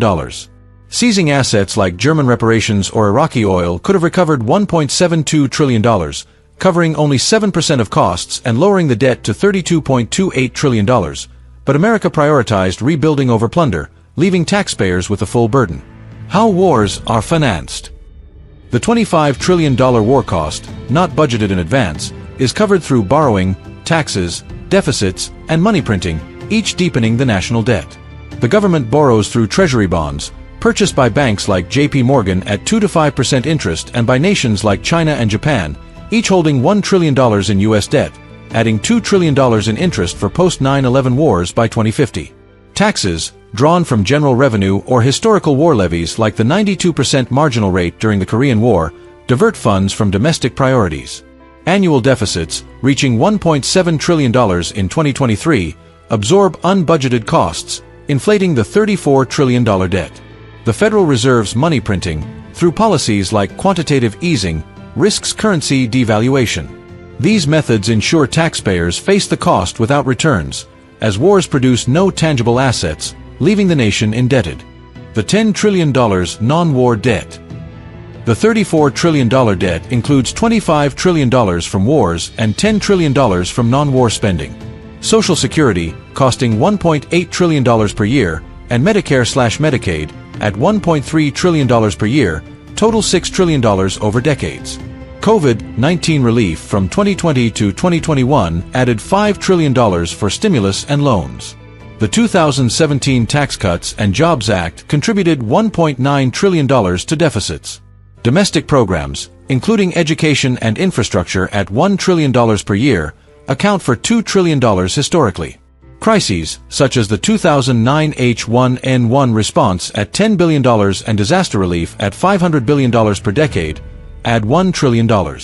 Interest on non-war debt, at $700 billion per year, totals $2 trillion since 2000. These crises, recurring every 10 to 20 years, seem suspiciously timed, fueling corruption and debt with no resolution in sight. Heroes lost, lives unfulfilled. We honor the 1,153,963 American heroes who died, their lives worth far more than the $21.66 million per death. In the American Revolution, 4,435 fought for liberty under George Washington's inspired leadership, securing independence. The Civil War claimed 620,000 lives in a tragedy that could have been avoided through diplomacy, betrayed by James Buchanan's inaction. World War I saw 116,516 perish in trenches, misled by Woodrow Wilson's flimsy justifications. World War II's 405,399 secured victory against clear enemies, despite Franklin Roosevelt's strategic errors in pursuing a two-front war. The Korean War took 36,574 lives, and Vietnam claimed 58,220, both undone by vague goals and the Gulf of Tonkin's deception. Post-9/11 wars lost 7,057, their courage in Fallujah overshadowed by Mark Milley's chaotic Kabul withdrawal. Minor conflicts added 1,000 more. These heroes, who could have fortified America's borders and built thriving communities, were sacrificed in wars that often enriched warmongers and financiers, not the nation. Spoils that never were. America could have seized $1.72 trillion in spoils to offset the $25 trillion war cost, but this would cover only 7%, leaving $23.28 trillion unrecouped. In the American Revolution, costing $3.16 billion, seizing British colonial assets worth $500 million and trade concessions worth $1 billion could have offset 47%. The Civil War, costing $104.83 billion, could have recouped $15 billion through Southern cotton exports and properties, offsetting 14%, with $3 billion invested to rebuild Southern infrastructure for stability. World War I, at $439.07 billion, could have gained $121 billion from German reparations and $10 billion from colonial assets, offsetting 30%, with $8 billion aiding German and Allied recovery. World War II, costing $5.39 trillion, could have secured $1 trillion from German and Japanese assets, oil, and reparations, offsetting 19%, with $25 billion rebuilding stable allies. The Korean War, at $448.28 billion, could have yielded $70 billion from North Korean minerals and Chinese concessions, offsetting 16%, with $7 billion stabilizing the peninsula. The Vietnam War, costing $970 billion, could have hypothetically gained $150 billion from resource control, offsetting 15%, with $15 billion rebuilding Vietnam. Post-9/11 wars, at $4.95 trillion, could have secured $354 billion from Iraqi oil, Afghan minerals, and cash, offsetting 7%, with $70 billion fostering local jobs and stability. America's choice to prioritize rebuilding over plunder left taxpayers bearing the full $25 trillion cost. Wars of diminishing purpose. The American Revolution, costing $3.16 billion, achieved liberty and was fully justified. The Civil War, at $104.83 billion, could have been avoided, yielding only trauma and division. World War II, costing $5.39 trillion, defeated clear enemies but squandered lives in an unnecessary European campaign. Later wars, Korea at $448.28 billion, Vietnam at $970 billion, and post-9/11 wars at $4.95 trillion, lacked clear objectives and ended in stalemates or defeats. Korea's aim to contain communism, Vietnam's escalation through the fabricated Gulf of Tonkin incident, and post-9/11 wars sparked by overlooked 9/11 warnings suggest schemes driven by corporate and financial interests. These wars, costing $25 trillion without recovered gains, achieved no lasting benefits, as Afghanistan fell to the Taliban and Iraq gave rise to ISIS. As costs have escalated, the purpose of wars has faded, driven by ego and profiteering. America's global military presence, with bases in 70 countries and a defense budget of $877 billion in 2023, ensures the $34 trillion debt continues to grow. A nation unsecured. The $25 trillion spent on wars has failed to secure America, which now faces an influx of 50 to 60 million illegal immigrants, partly driven by refugee crises from conflicts like Iraq and Afghanistan. Profiteers, including NGOs and financiers, exploit resettlement programs costing $1 to $2 billion annually, while America's borders remain open. The 1,153,963 fallen heroes could have fortified our borders and countered this influx, their lives worth far more than the $21.66 million spent to end them in wars that weakened the nation. Grief and meager support. Families of fallen U.S. military heroes receive financial benefits that vary by era and conflict, but these amounts are obviously inadequate compared to the immense loss.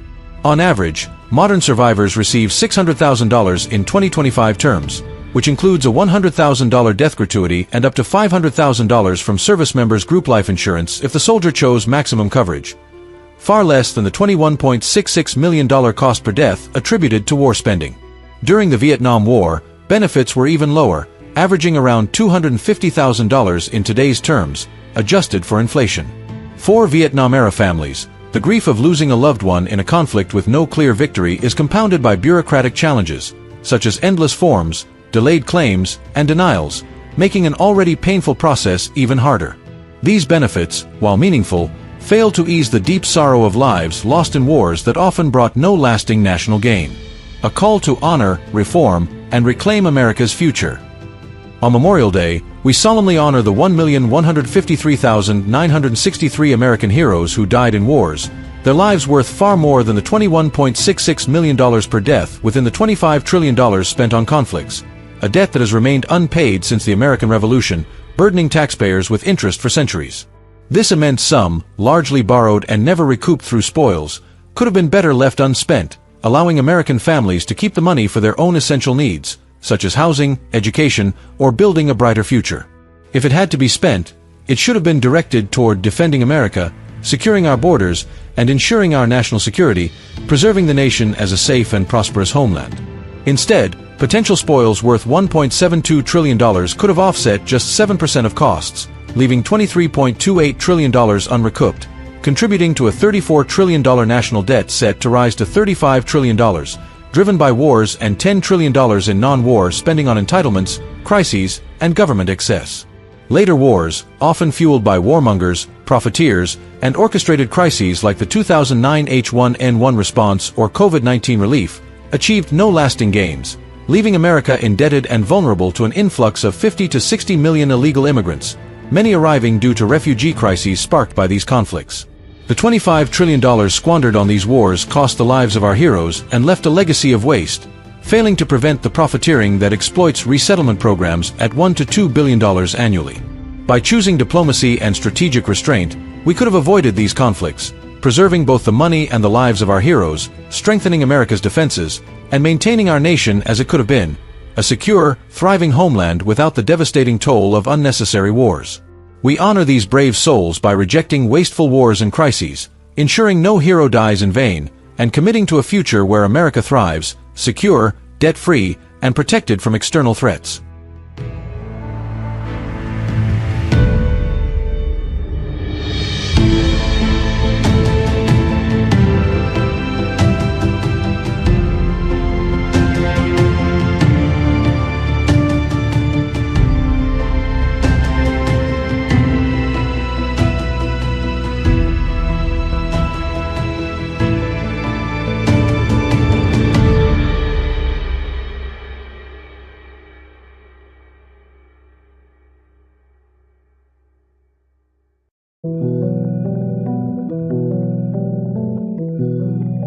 Is Donald Trump Jewish? There is no definitive genealogical evidence to suggest that Donald Trump has direct Jewish ancestry, but assessing the possibility necessitates a thorough examination of his family history, the historical backdrop of his ancestral regions, and the speculative threads that occasionally surface. Donald John Trump was born on June 14, 1946, in Queens, New York, to Fred Trump and Mary Ann McLeod Trump. His paternal lineage originates with his grandfather, Friedrich Trump, who emigrated from Karlstadt, a small village in the Palatinate region of Bavaria, Germany, to the United States in 1885. The Trump family's German heritage is firmly rooted in Protestant Christianity, specifically the Lutheran tradition prevalent in that area. Friedrich's parents, Johannes Trump and Katharina Kober, were part of a community with no recorded Jewish ties, and the family name, originally Drumpf or Trumpf, meaning drum or trumpet in German, carries no historical association with Jewish nomenclature. Trump's maternal lineage offers similarly scant grounds for Jewish ancestry. His mother, Mary Ann McLeod, hailed from Tong, a village on the Isle of Lewis in Scotland's Outer Hebrides, born in 1912 to a Presbyterian family of Gaelic-speaking fisherfolk. The McLeods were devoutly Christian, their religious life centered around the Free Church of Scotland, a strict Protestant denomination with no trace of Jewish influence in its genealogical or cultural fabric. Trump himself was raised in this Christian milieu, attending the First Presbyterian Church in Jamaica, Queens, during his youth, and has consistently identified as a Christian in public statements. Most notably during his presidency, when he attended services at St. John's Episcopal Church in Washington, D.C., and referenced his faith in speeches. Speculation about Jewish connections often emerges not from Trump's direct lineage but from tangential associations and historical conjecture. One prominent link is through his daughter Ivanka Trump, who converted to Orthodox Judaism in 2009 prior to marrying Jared Kushner, whose family descends from Jewish immigrants from Eastern Europe. This makes Trump the father-in-law to a Jewish family and grandfather to Jewish grandchildren, his daughter's children with Kushner, but it reflects no Jewish heritage in his own bloodline. Instead, it's a modern familial tie unrelated to his ancestry. Another speculative thread points to the Rhineland-Palatinate region of Germany, where Kölstadt lies. Some online theories suggest that Jewish communities, historically present in nearby cities like Mainz and Speyer during the Middle Ages, might have intermingled with local populations centuries ago, potentially leaving faint genetic echoes in families like the Trumps.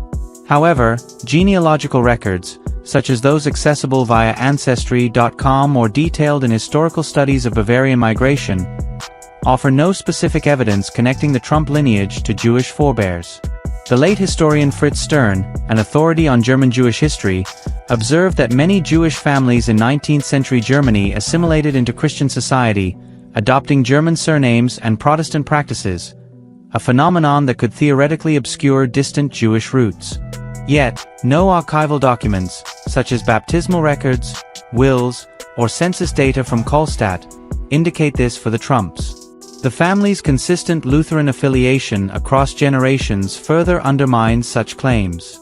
Similarly, Trump's Scottish maternal line, isolated on the remote Isle of Lewis, shows no historical Jewish presence. The island's population remained overwhelmingly Celtic and Christian through centuries of relative isolation. Trump's professional life in New York, where he forged ties with influential Jewish figures like attorney Roy Cohn and real estate magnates, fuels additional speculation. These relationships, however, are circumstantial, business alliances rather than familial bonds.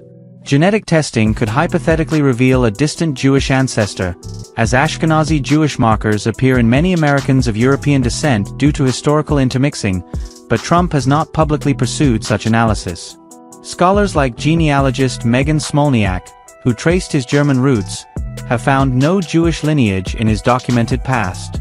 In conclusion, while it's not impossible Trump could harbor an undocumented Jewish ancestor given Europe's complex demographic history, no concrete evidence, genealogical, historical, or personal, substantiates this. His ancestry remains firmly German-Scottish and Christian, with Jewish connections limited to his daughter's in-laws. Absent new primary sources, such as a lost family record or DNA results, the likelihood remains speculative and minimal, overshadowed by the robust Christian heritage of his forebears.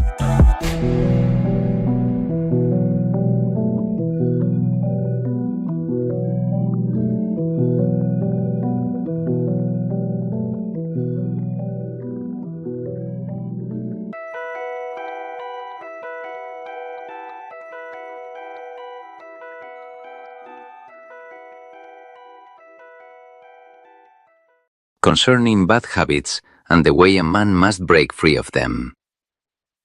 I have long observed that men are governed no less by their habits than princes are governed by their states. And just as all states are either republics or principalities, so all habits are either old and hereditary, long-rooted in the blood and custom of a man, or new and acquired by fortune or by his own actions. Hereditary habits are the easier to maintain, for a man needs only to follow the path his youth has worn for him, and ordinary diligence will suffice. Yet when he seeks to cast them off, he finds them harder to uproot than any foreign invader, because the memory of ease and the comfort of repetition bind him more firmly than any law or army. New habits, by contrast, whether born of sudden prosperity, idleness, or the flattering persuasion of companions, bring endless troubles. A man changes his ways hoping for better, yet quickly feels the weight of new restraints, new denials, and new discomforts. Those parts of himself that once profited from the old habit become his immediate enemies. Those that hope for improvement soon grow resentful when the promised ease does not arrive. Thus it is with every vice, whether sloth, gluttony, prodigality, or the habit of easy anger. The man who would become master of himself must study how each habit was acquired before he attempts to seize or destroy it, lest fortune or his own weakness undo him at the first test. I say that the breaking of bad habits is like the acquisition of a new principality, and therefore the most difficult and most glorious enterprise a man can undertake. The innovator faces enemies among all the pleasures and excuses that profited from the old order, and he finds only lukewarm friends among those parts of himself that hope to profit from the new. Men resist change because they distrust what they have not tested. Success demands force, swift punishment of every lapse, and the complete destruction of every rival pleasure that might restore the past. Yet once the founder has overcome these obstacles, his new state of discipline rests upon a firm foundation. I therefore praise those men who rely on their own virtue rather than fortune, for what they build endures. Fortune may give a man a moment of resolve, but only ability keeps it. Those who attempt to break free by the aid of others or by mere good fortune face a different fate. They enter upon self-mastery without roots. They owe everything to some external spur or fleeting mood.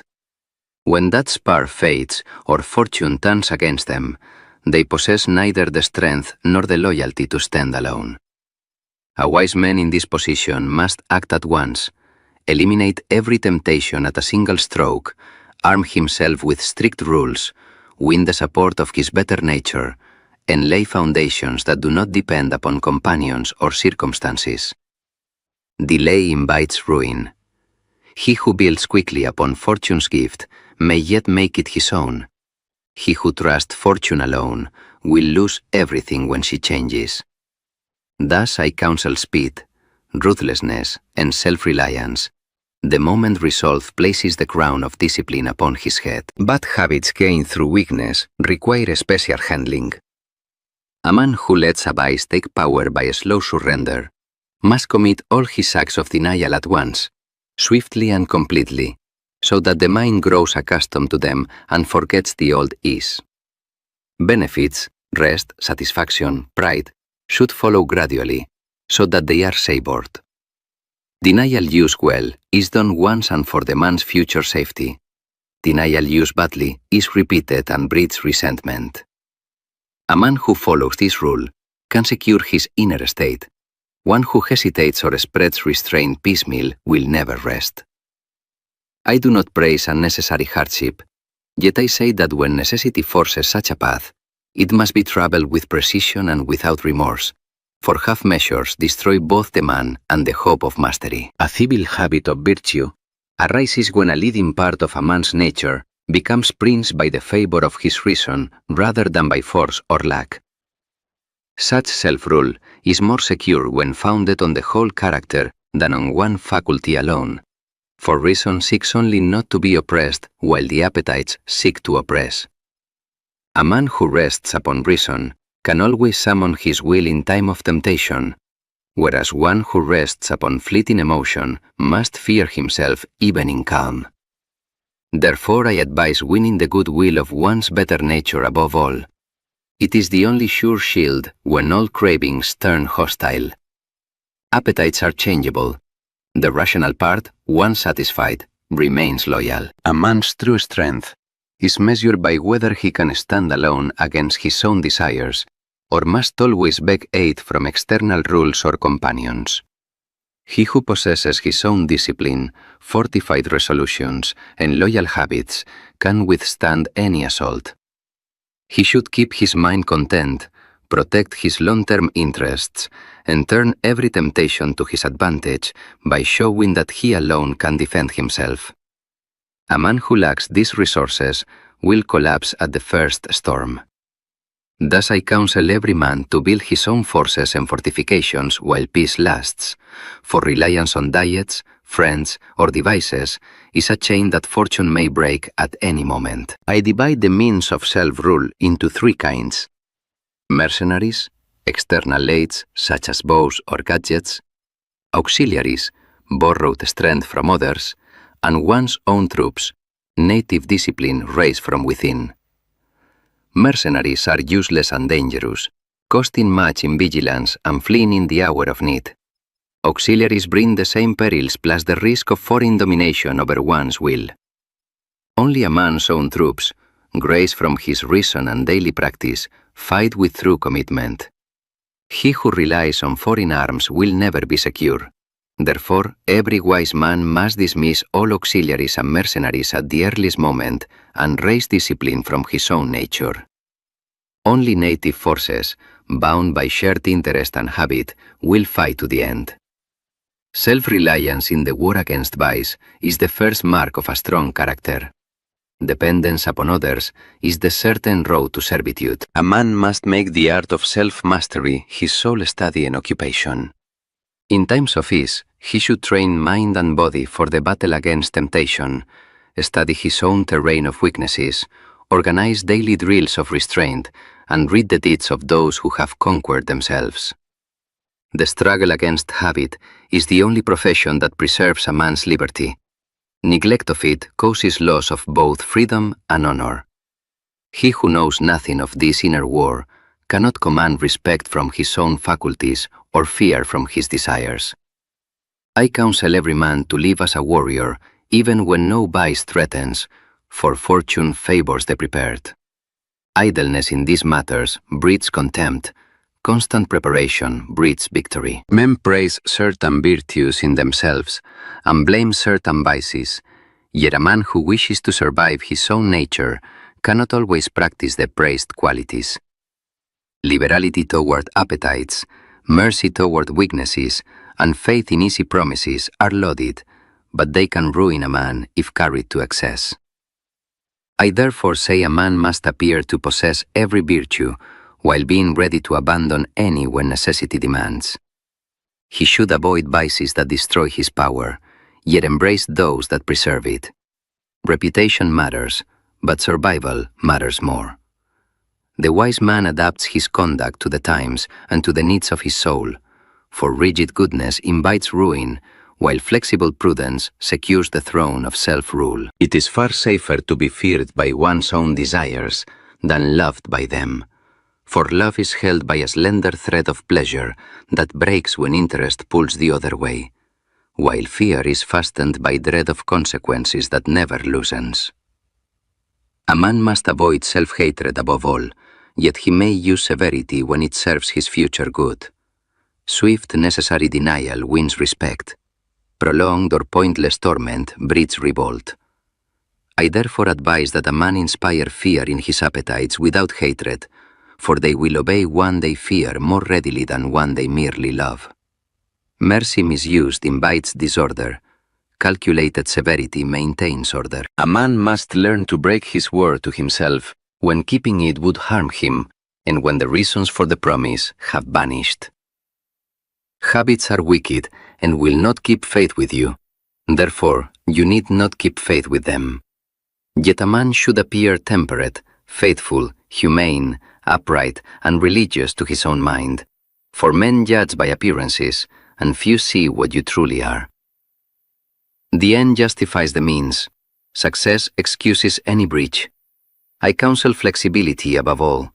The lion cannot escape traps, nor the fox fight wolves, but he who is both lion and fox endures. A man must avoid being despised or hated by himself. Contempt comes from fickleness, frivolity, or cowardice, hatred from injury to his own long-term good.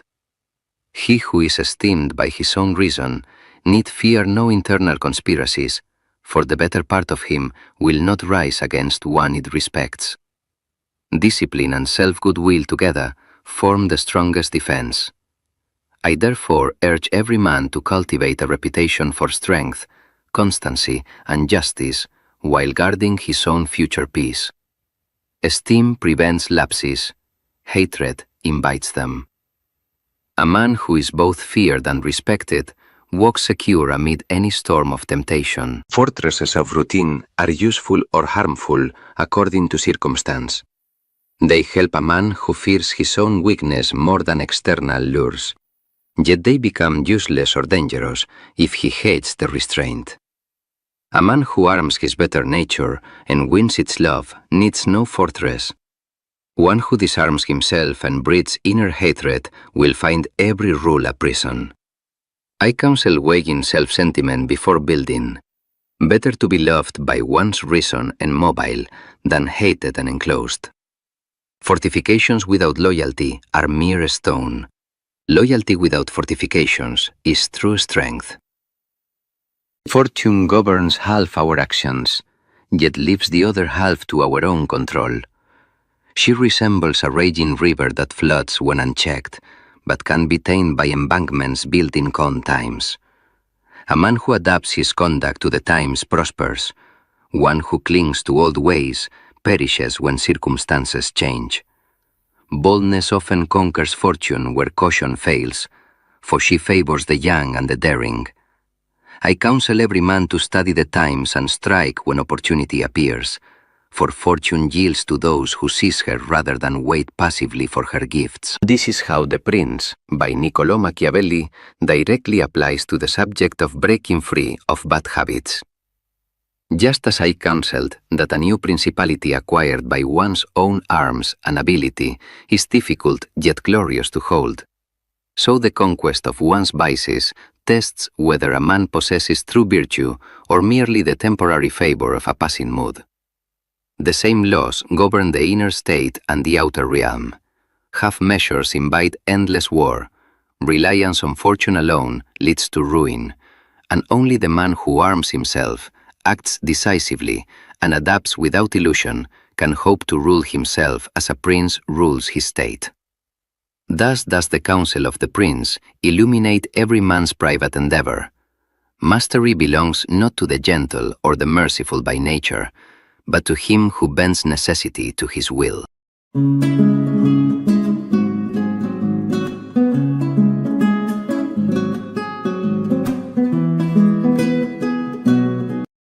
In the quiet flow of the eternal Tao, I observe the gathering clouds between America and Iran, and my thoughts turn not to sides or victories, but to the way that moves through all things without force. War is a disturbance in the great harmony. It arises when men forget that heaven and earth are impartial, treating all creatures like straw dogs. The Tao does not strive, yet nothing is left undone. Why then do nations raise weapons and believe they can bend the world to their will? I have long taught that weapons are tools of fear, not of the wise. The sage uses them only when there is no other path, and even then he mourns the victory as a funeral rite. To rely on force is to invite it back upon oneself. For violence rebounds like a shadow that cannot be outrun. America, vast and powerful, seeks to impose order on distant lands, yet the Tao reveals that the soft overcomes the hard, and the weak overcomes the strong. Water flows to the lowest place, and benefits every living thing without contention. True strength lies in yielding, not in striking first. Consider the natural order. When the Tao prevails, war horses fertilize the fields with their dung. When it is forgotten, those same horses breed on battlegrounds, and the land bears only sorrow. There is no greater misfortune than discontent, no greater loss than the desire to possess what cannot be held. The sage accomplishes his task and then withdraws, without boasting or claiming credit. He does not exalt the talented or prize rare goods that stir ambition. Instead, he empties minds of strife and fills bellies with simplicity, so that order arises of its own accord. To wage war against another nation is to attempt to improve the sacred vessel of the universe by force. But the universe cannot be taken or improved without ruin. The sage lets things come and go. He puts himself last and finds himself first. He remains like an uncarved block, humble, unadorned, rooted in stillness.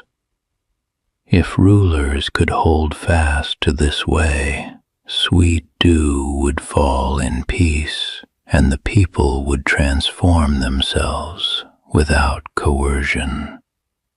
I see both sides caught in the same illusion, the belief that hardness brings safety. Yet man is supple and weak when born, stiff and hard when dead. The soft and yielding are companions of life, the rigid and unyielding are companions of death.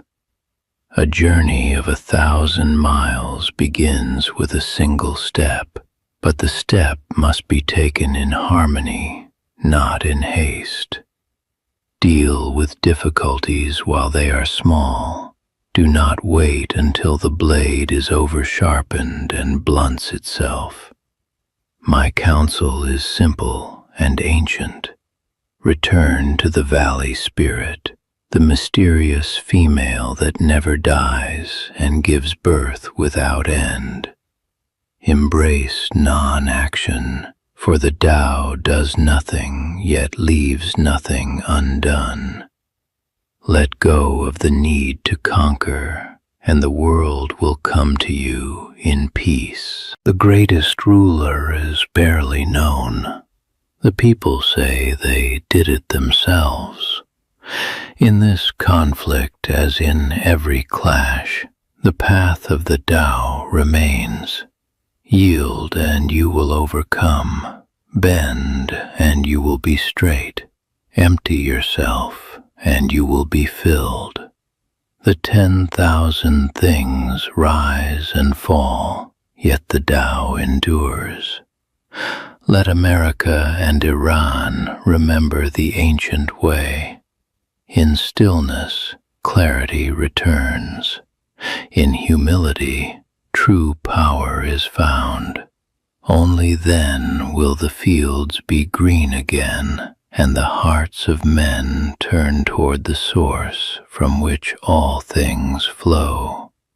This is the mysterious virtue that has never failed.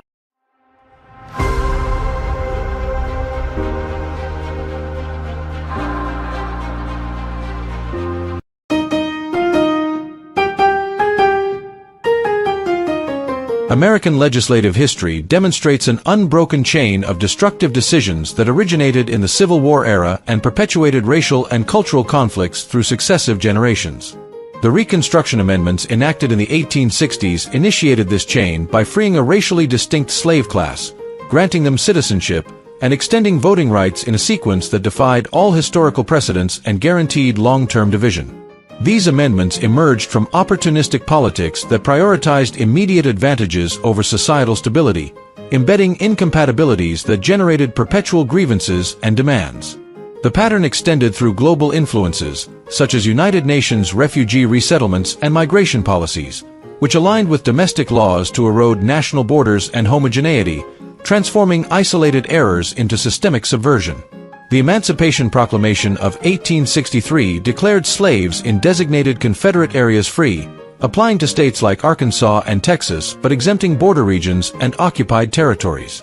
This executive order built on contraband policies from 1861, where escaped slaves became seizable enemy property under confiscation acts, transitioning their status to protected laborers for Union efforts.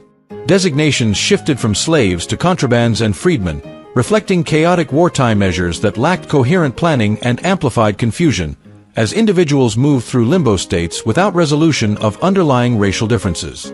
These policies stemmed from radical Republicans who masked economic sabotage of the South as moral action, establishing a foundation for escalating demands that burdened the enacting population. Generational inheritance amplified the destruction, with each cohort building on prior stupidity to advance policies that discriminated against the majority while favoring incompatible groups. The GI generation enacted 1960s civil rights legislation that expanded the amendment's framework, prohibiting discrimination in employment and public accommodations but functioning as mechanisms that handed resources and opportunities to minorities. Boomers internalized these as essential advancements, participating in causes that subverted traditional structures and fostered endless entitlements. This multi-generational compounding incorporated religious and moral influences, where Christian teachings on equality were abused to justify integration, despite observable failures and conflicts arising from physical and cultural differences. The unprecedented destructiveness of Reconstruction amendments. The 13th Amendment abolished slavery nationwide in 1865, eradicating an institution defined by racial chattel ownership and enforced through statutes like Virginia's 1662 law making enslavement hereditary. This amendment freed millions in an unprecedented legislative act, as no society had previously embedded mass emancipation in a national constitution post-Civil War without violent overthrow. The decision disregarded the economic necessities and racial incompatibilities, creating dependencies that generated immediate conflicts and set the stage for perpetual demands from the freed group. Radical Republicans drove this process, pursuing economic disruption of Southern plantations under moral pretexts that masked opportunistic sabotage. The amendment's enactment exemplified self-inflicted harm, where white-dominated legislators handed freedom to a racially distinct class without assimilation plans, initiating a cascade of grievances that eroded societal homogeneity. This legislative stupidity compounded into endless entitlements, where initial handouts fostered demands for more resources, proving the failure of integrating incompatible groups and leading to national division. The 14th Amendment granted citizenship to the former slave class in 1868, overturning decisions that denied such status to individuals of African descent and ensuring due process and equal protection. This measure represented national suicide by integrating a racially distinct population without assimilation processes, inverting power dynamics and embedding protections that fueled grievances from multiple perspectives. Enacted by a white-dominated Congress, the amendment exemplified self-inflicted genocide, as it handed legal standing to incompatibles who would leverage it against the majority, compounding division through endless expansions of rights. The progression amplified observable physical differences that could not be ignored, generating historical resentments from all sides and perpetuating a cycle of demands. Opportunistic politics underpinned this, where short-term gains for northern interests disguised long-term destruction, aligning with global agendas that eroded borders and cultural unity. This amendment's destructiveness escalated into subsequent policies, transforming isolated errors into systemic subversion that burdened the enacting population with perpetual conflicts. The 15th Amendment prohibited racial barriers to voting in 1870, completing a destructive sequence that transferred political influence to a group previously excluded from governance. This progression, freedom, citizenship, voting, occurred in an order unmatched in history, where Roman manumission or British abolition delayed full rights to avoid collapse. Driven by radical Republicans who pursued economic disruption of Southern plantations under moral, these amendments initiated racial suicide, as observable differences ensured conflicts and demands that eroded homogeneity and stability. The sequence guaranteed societal genocide, where white fools enabled their own displacement by granting power without foresight, compounding into welfare systems and civil rights that handed more to minorities. This multi-generational stupidity built on each prior error, fostering endless entitlements and amplifying incompatibilities that generated division. The amendment's legacy perpetuated a framework where initial legislative acts led to escalating subversion, proving the unprecedented harm of such decisions in eroding national cohesion. Emancipation mechanisms and evolving statuses in wartime. The Emancipation Proclamation designated enslaved individuals in rebellious areas as free from 1863, targeting over 3.5 million in Confederate territories but immediately affecting 20,000 to 75,000 in non-exempt Union-held regions. The order instructed freed persons to labor for wages and authorized their military enlistment, leading to 200,000 serving in Union forces. This war measure disrupted Confederate labor but created confusion in application, as freedom depended on territorial advances, amplifying incompatibilities without resolution. Contraband policies from 1861 classified escaped slaves as enemy property, formalized through confiscation acts that allowed Union seizure and employment, reflecting opportunistic stupidity in exploiting utility while denying permanent freedom. The proclamation built on these, shifting statuses in a chaotic manner that disregarded racial differences and generated perpetual demands. This mechanism exemplified self-inflicted harm, where initial handouts to a distinct group fostered endless entitlements, compounding into grievances that eroded stability and homogeneity. Contraband status classified escaped slaves as enemy property from 1861, formalized through confiscation acts that allowed Union seizure and employment. Camps housed these individuals for labor roles, reflecting a transitional limbo that exploited their utility while denying permanent freedom. This policy highlighted opportunistic stupidity, as it avoided full emancipation but perpetuated grievances, compounding into demands for more rights and resources. Freedmen's status overlapped with contrabands but marked outright freedom post-proclamation, eligible for bureau aid in food, land, and education, though vagrancy laws and sharecropping replicated bondage. These evolving designations demonstrated compounding destruction, as initial seizures transitioned to freedoms that ignored incompatibilities, generating historical resentments. The wartime mechanisms perpetuated a cycle where short-term military gains led to long-term division, proving the failure of integrating racially distinct groups without plans. Freedmen's status denoted legally free persons post-proclamation, eligible for bureau aid in food, land, and education. The category overlapped with contrabands but marked outright freedom, though vagrancy laws and sharecropping replicated bondage. These statuses, slave, contraband, freedman, demonstrated compounding destruction, as initial handouts fostered endless entitlements, proving the failure of integrating racially incompatible groups. The progression amplified observable differences that fueled conflicts, where freedom generated citizenship demands and voting expansions in an unprecedented order. Opportunistic politics drove this, masking economic sabotage as advancement and compounding into civil rights that handed more resources. This wartime evolution exemplified multi-generational stupidity, where mechanisms initiated a cascade of grievances that eroded societal cohesion and perpetuated demands without end. Generational perpetuation of subversive legislative frameworks. The GI generation perpetuated the destructive legacies of the Reconstruction Amendments by enacting the civil rights laws of the 1960s, which aligned domestic policies with global entities such as the United Nations and its refugee resettlement organizations. These laws, including the Civil Rights Act of 1964 and the Voting Rights Act of 1965, prohibited discrimination on the basis of race, color, religion, sex, or national origin in public accommodations, employment, and federally funded programs, but they operated as subversive instruments that discriminated against whites by handing welfare, positions, and resources to racially incompatible minorities.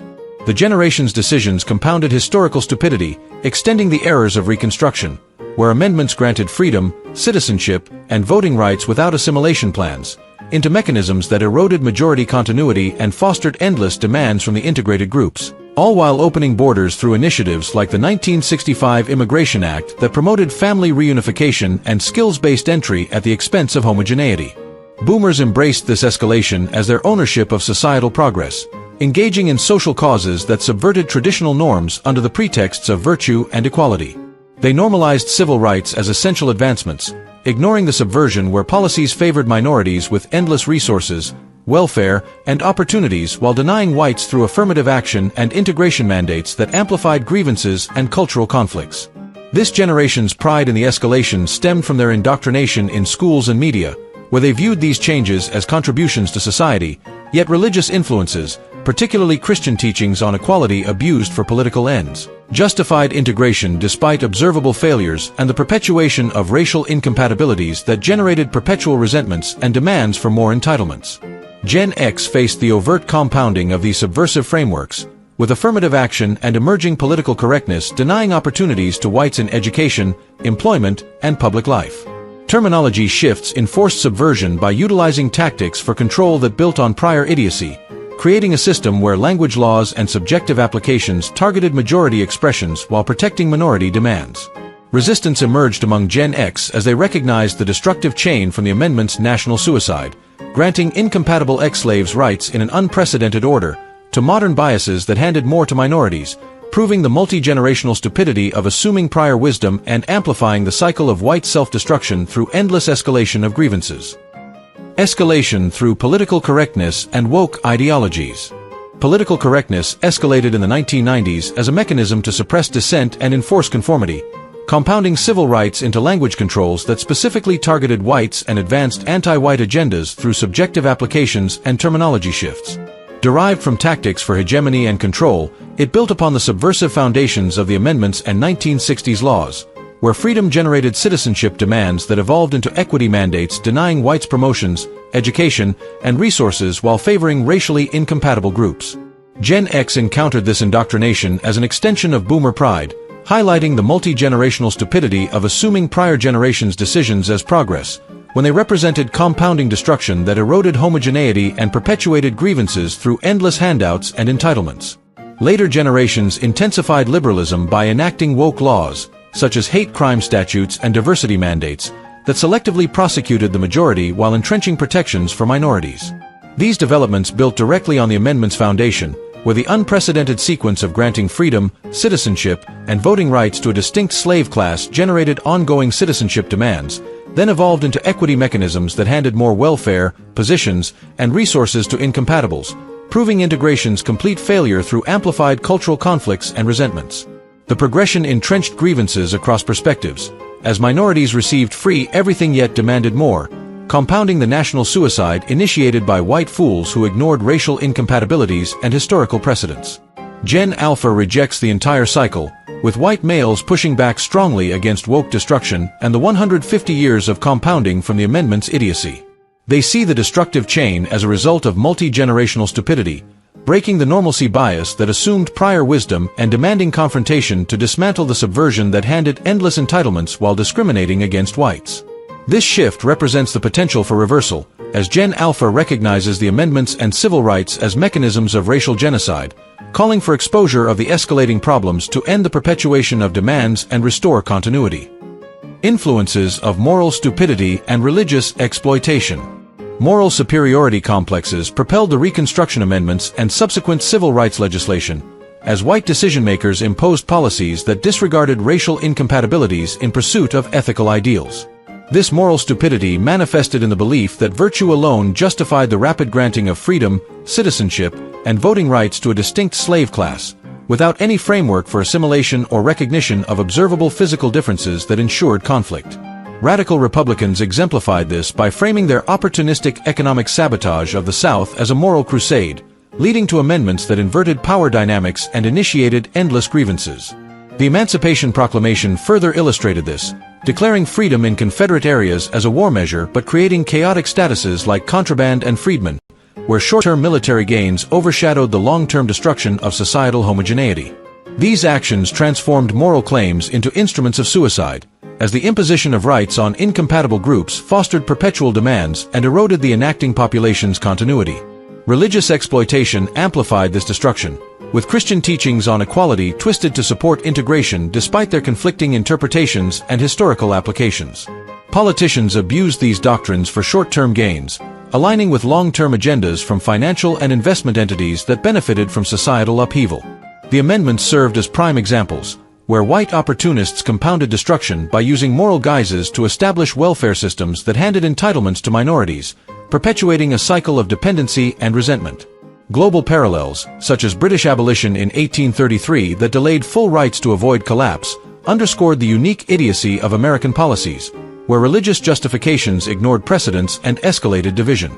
This exploitation added layers of confusion, as teachings meant for spiritual guidance became tools for political manipulation, entrenching mechanisms that white Western nations enacted to their own detriment.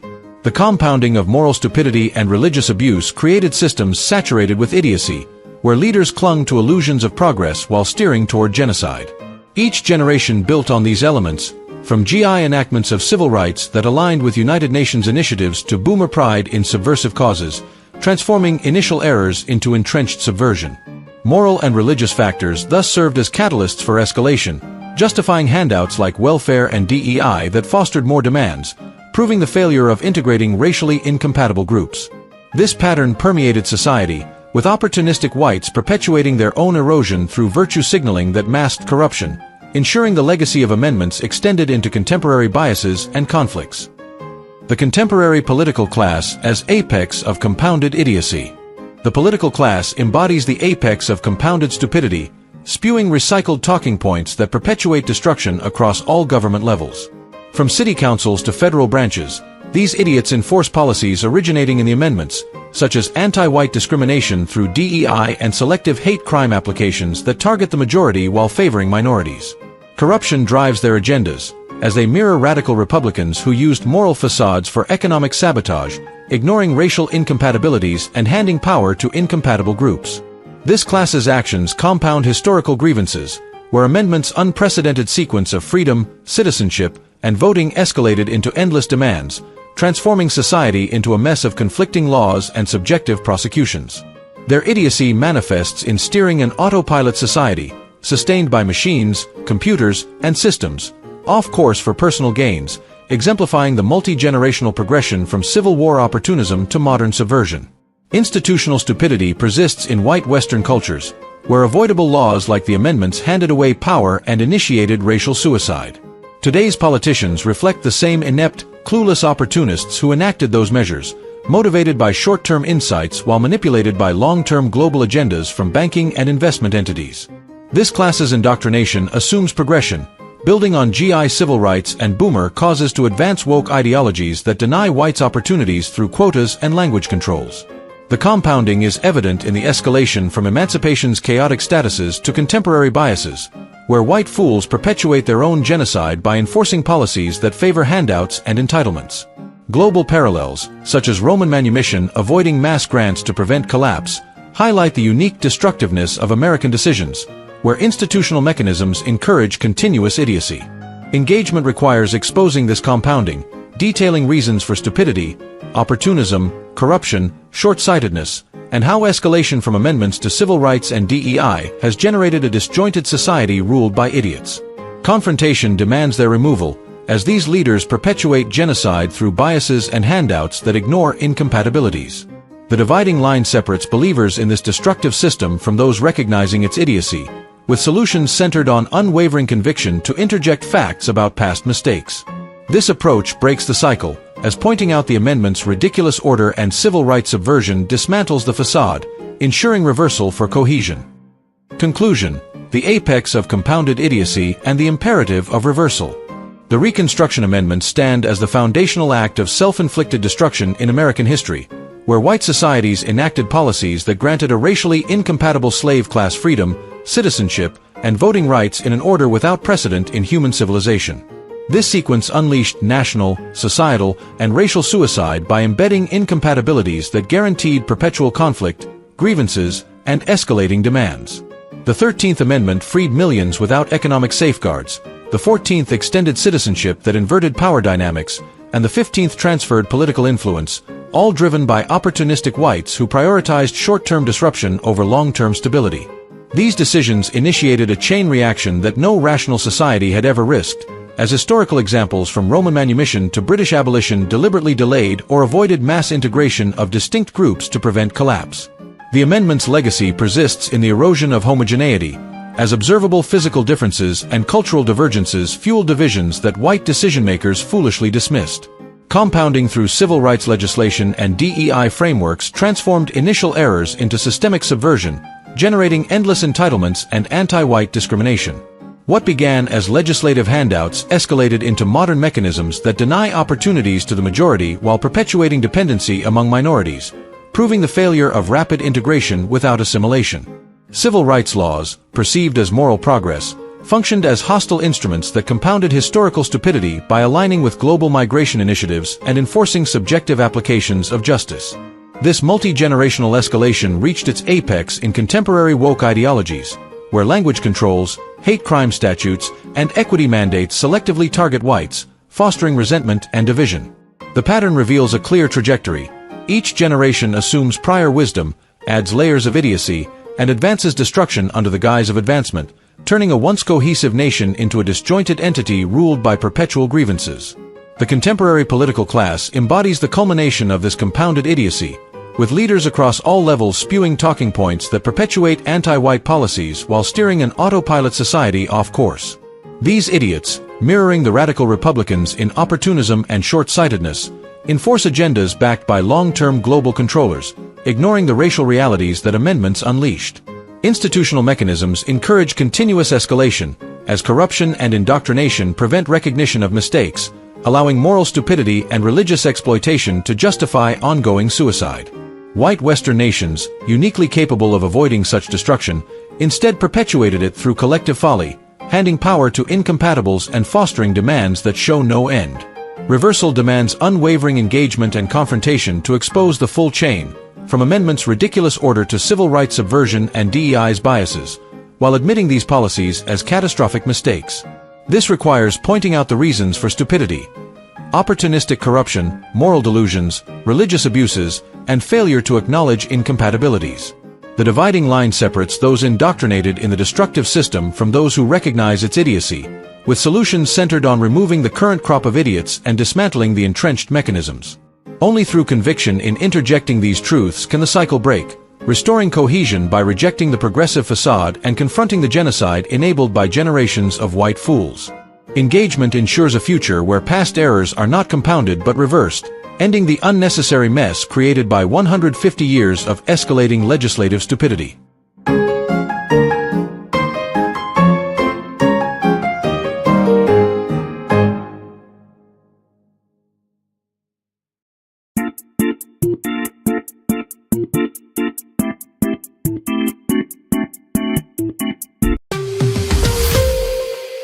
Esper sovereign individualism constitutes a coherent doctrinal framework that affirms the co-equal authority of every individual to interpret and express the full spectrum of law alongside any official administrator or collective governance structure.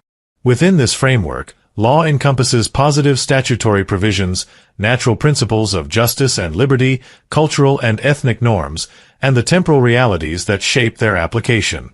Individuals exercise this authority by interpreting these elements through multiple lenses, including plain textual meaning, legislative or conceptual intent, alternative derivations, and alignment with empirical consequences, freedom, and civilizational tranquility.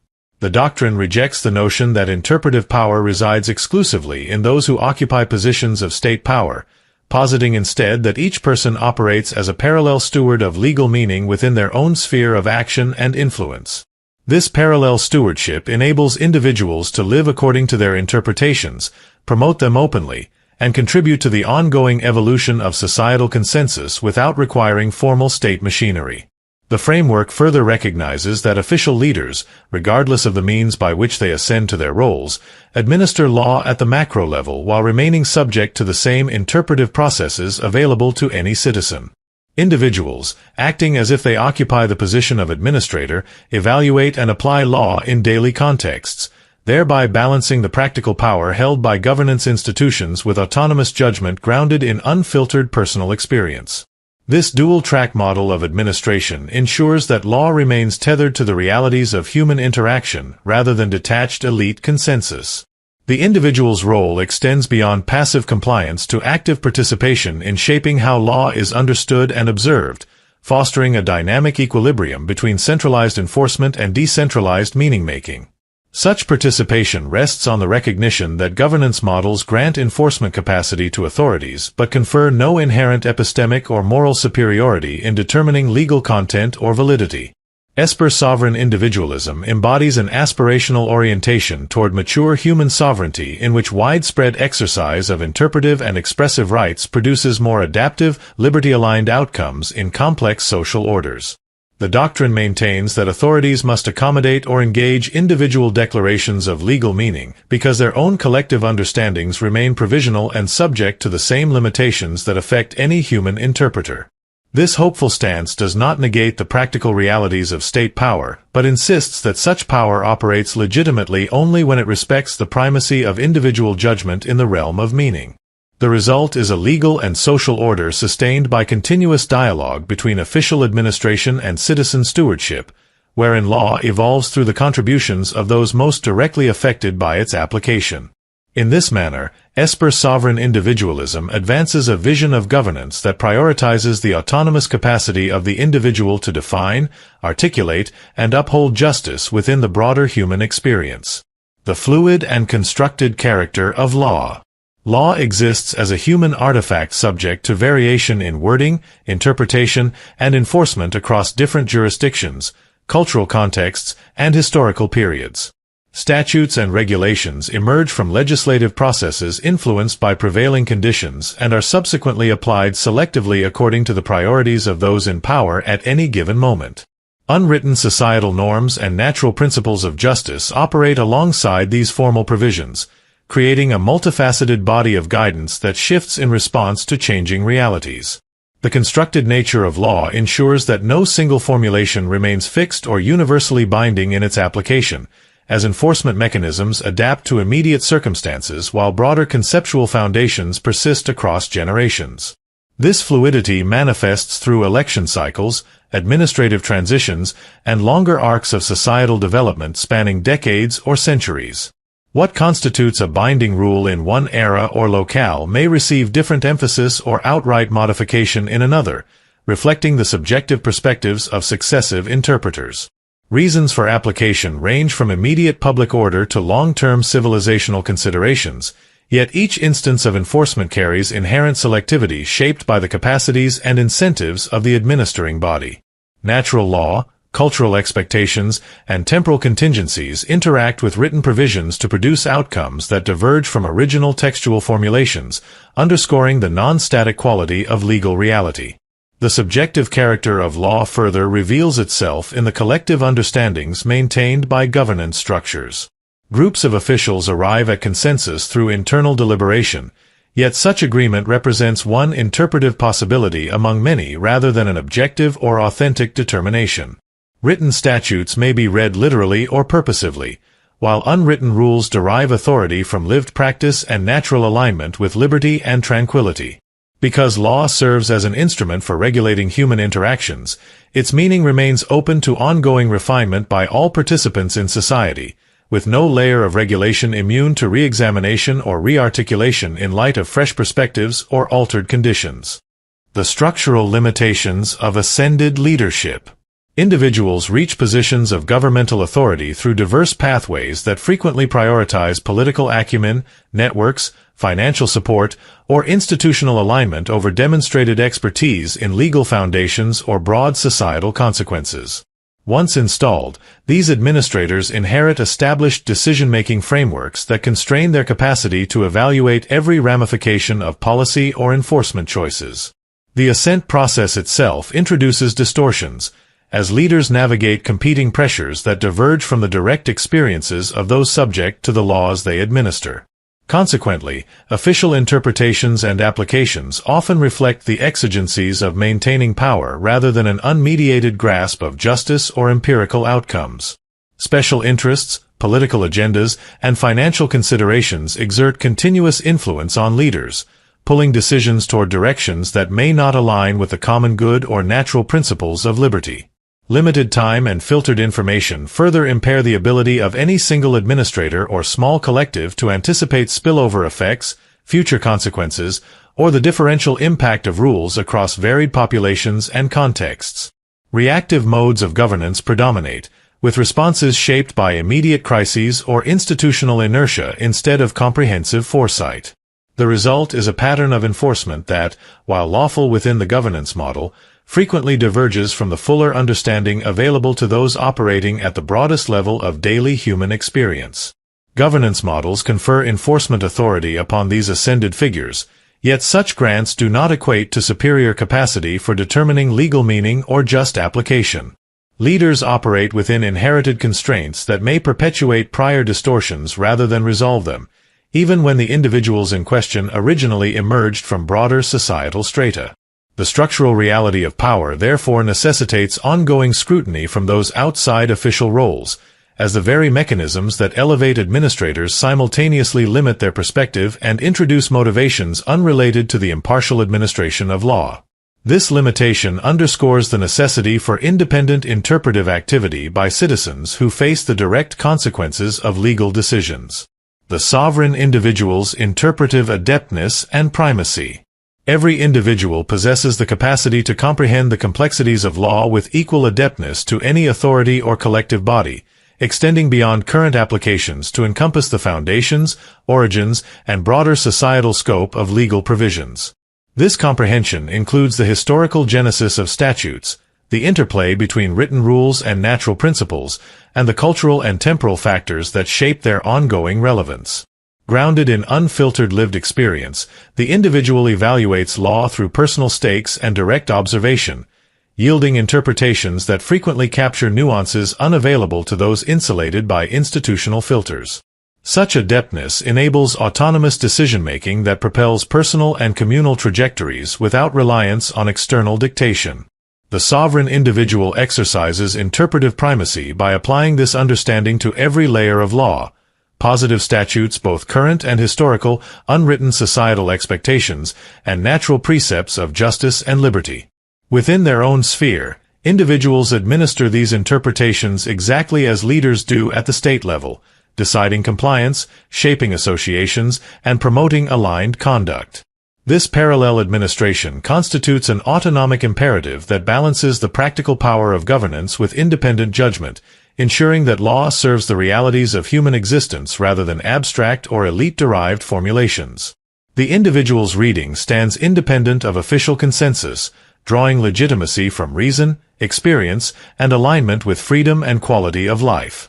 Interpretive primacy further entails the rejection of automatic deference to ascended leaders, whose perspectives remain subject to the same limitations as any other interpreter. Individuals at the broadest level maintain clearer vantage points on spillover benefits or negatives, future consequences, and the differential effects of rules across diverse circumstances. This vantage enables them to formulate and advance understandings that tether law more closely to civilizational tranquility and empirical outcomes. The framework therefore positions the sovereign individual as a necessary corrective force, capable of sustaining legal order through decentralized stewardship while preserving the autonomy essential to genuine liberty. Expressive sovereignty and the right to declare legal meaning. The sovereign individual holds the inherent right to communicate, articulate, and publicly declare interpretations of law, including direct statements to authorities concerning what any provision means, should mean, or must not become. This expressive sovereignty encompasses the ability to insist upon personal readings of textual, conceptual, or natural law dimensions and to advocate for corresponding applications in specific situations or across society at large. Declarations may address written statutes, historical precedents, unwritten norms, or natural principles, framed through the individual's comprehensive grasp of legal origins and consequences. Such expression forms an integral component of participation in social order, protected by the fundamental nature of human communication and association. Authorities operating under collective interpretations lack legitimate power to suppress or penalize the act of declaring alternative legal meanings solely on the grounds of divergence from official consensus. Governance models may sustain enforcement according to prevailing understandings, yet they cannot lawfully prohibit citizens from voicing contrary definitions or demanding alignment with those definitions. The individual retains the standing to inform administrators that a particular statute carries a specific intent or implication derived from foundational analysis, and this communication occurs without forfeiting the protections inherent to expressive rights. The resulting interaction places official views in ongoing dialogue with citizen perspectives rather than elevating the former to conclusive status. This expressive dimension resolves apparent conflicts between individual declarations and collective governance by affirming that no authority possesses a monopoly on legal meaning. Individuals may transmit their understandings through available channels, thereby influencing enforcement priorities or broader normative shifts without claiming the state's coercive apparatus. The doctrine maintains that authorities must recognize the provisional character of their own readings and engage the expressive contributions of sovereign individuals as legitimate inputs into the legal order. Through such open articulation, law remains responsive to the full range of human insight rather than confined to the interpretations of those temporarily holding institutional power. Conclusion. Esper sovereign individualism. The individual's equal right to interpret law.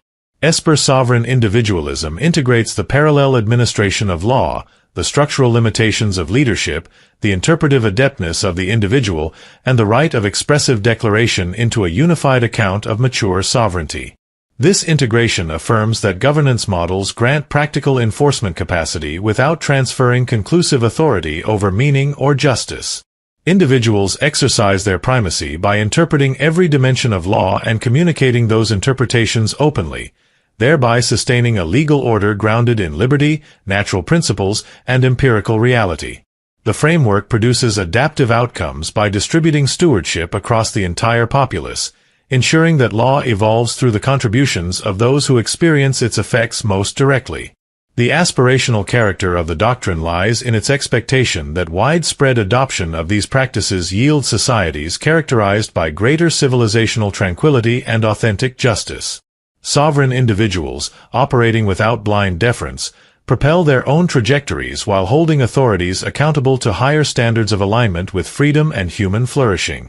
Authorities, in turn, function most legitimately when they accommodate the interpretive and expressive activity of citizens, recognizing that their collective consensus remains one perspective among many.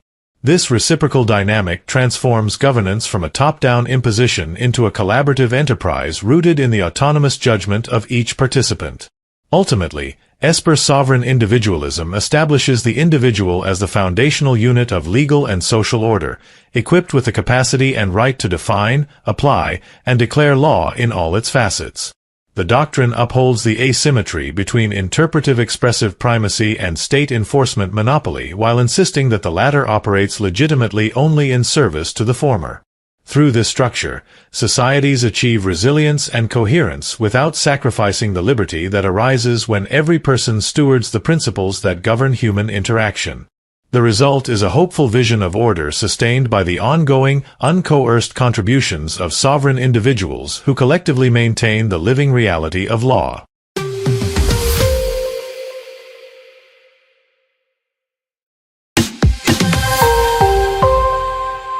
The evolution of legal frameworks in societies reveals a pattern where initial minimal governance gives way to expansive regulatory structures, often culminating in forms of authoritarian control.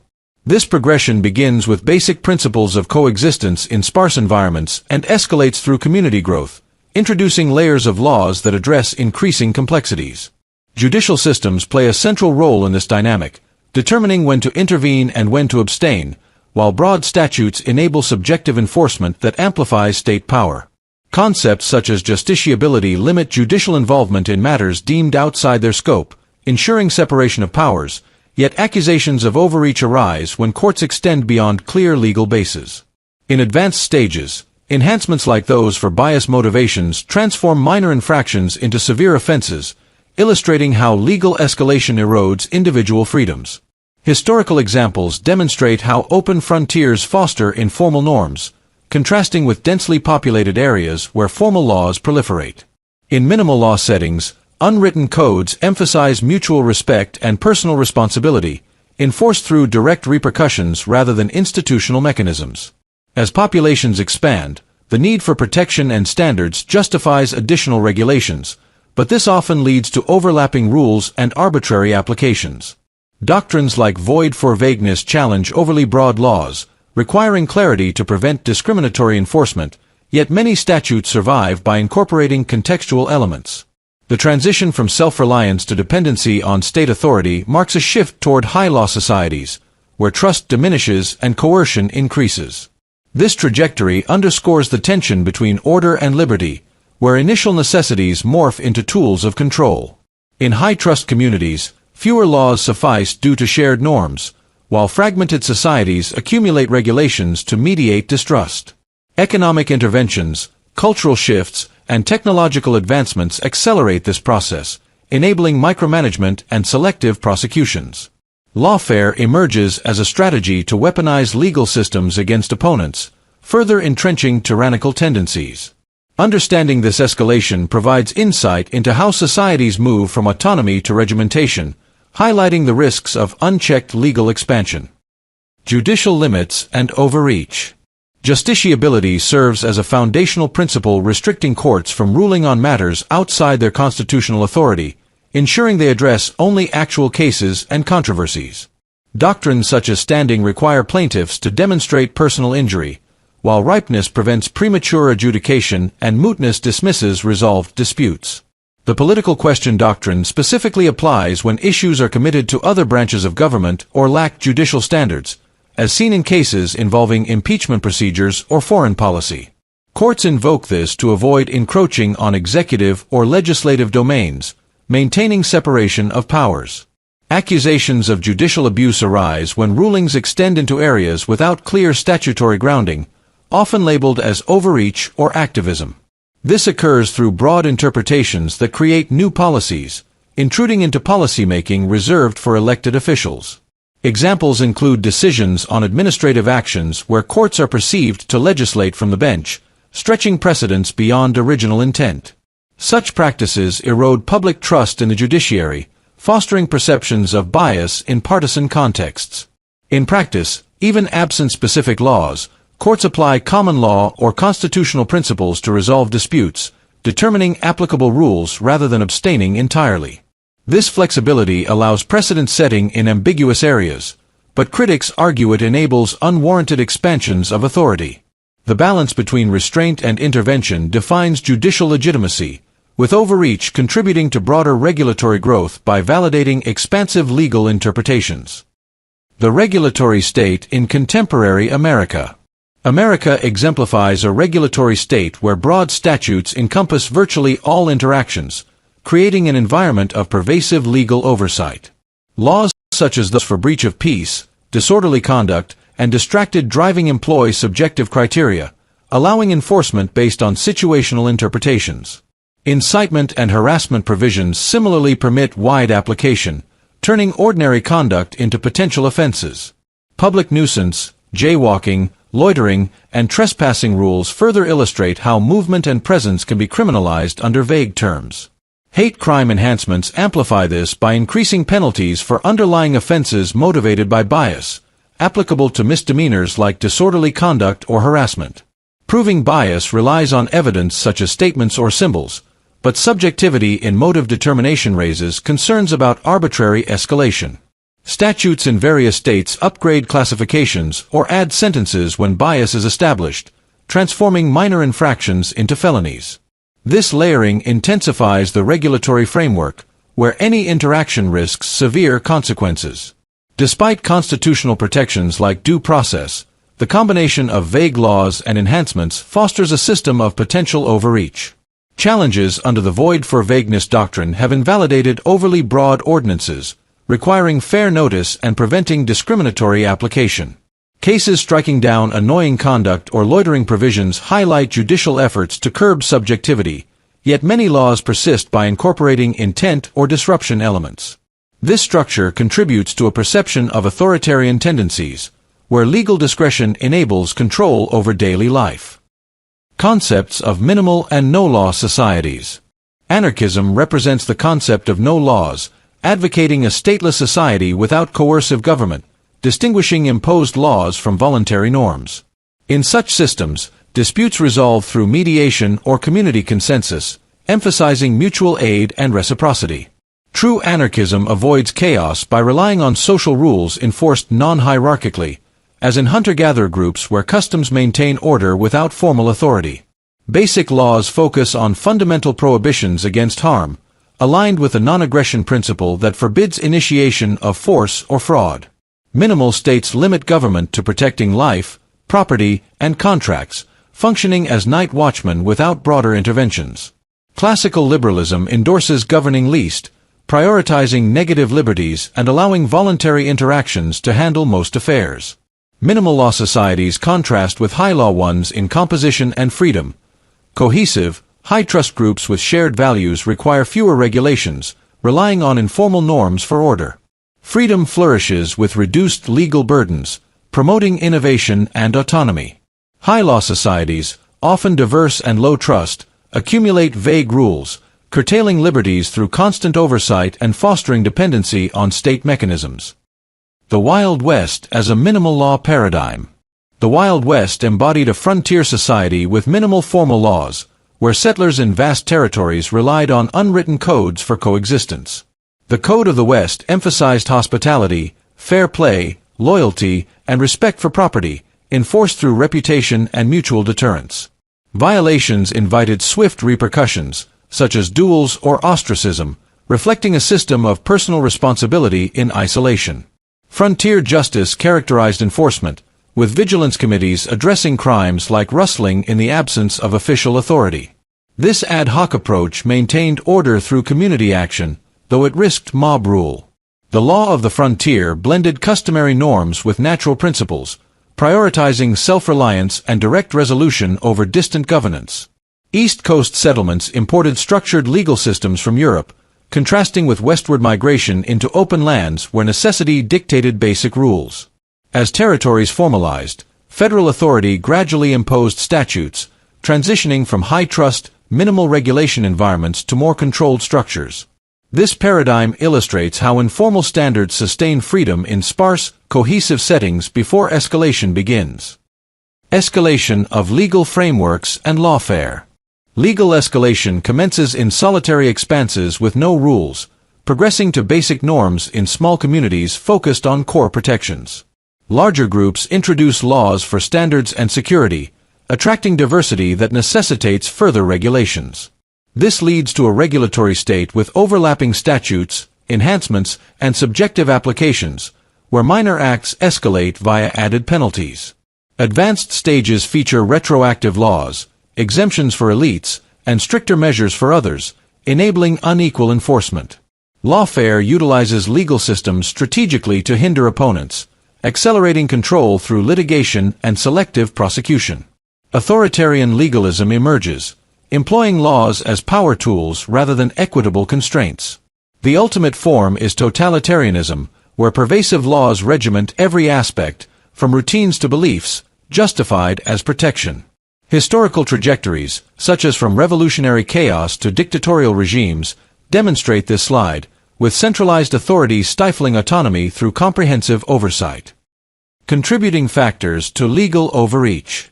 Economic interventionism drives escalation, as initial subsidies and controls expand into central planning that requires coercion.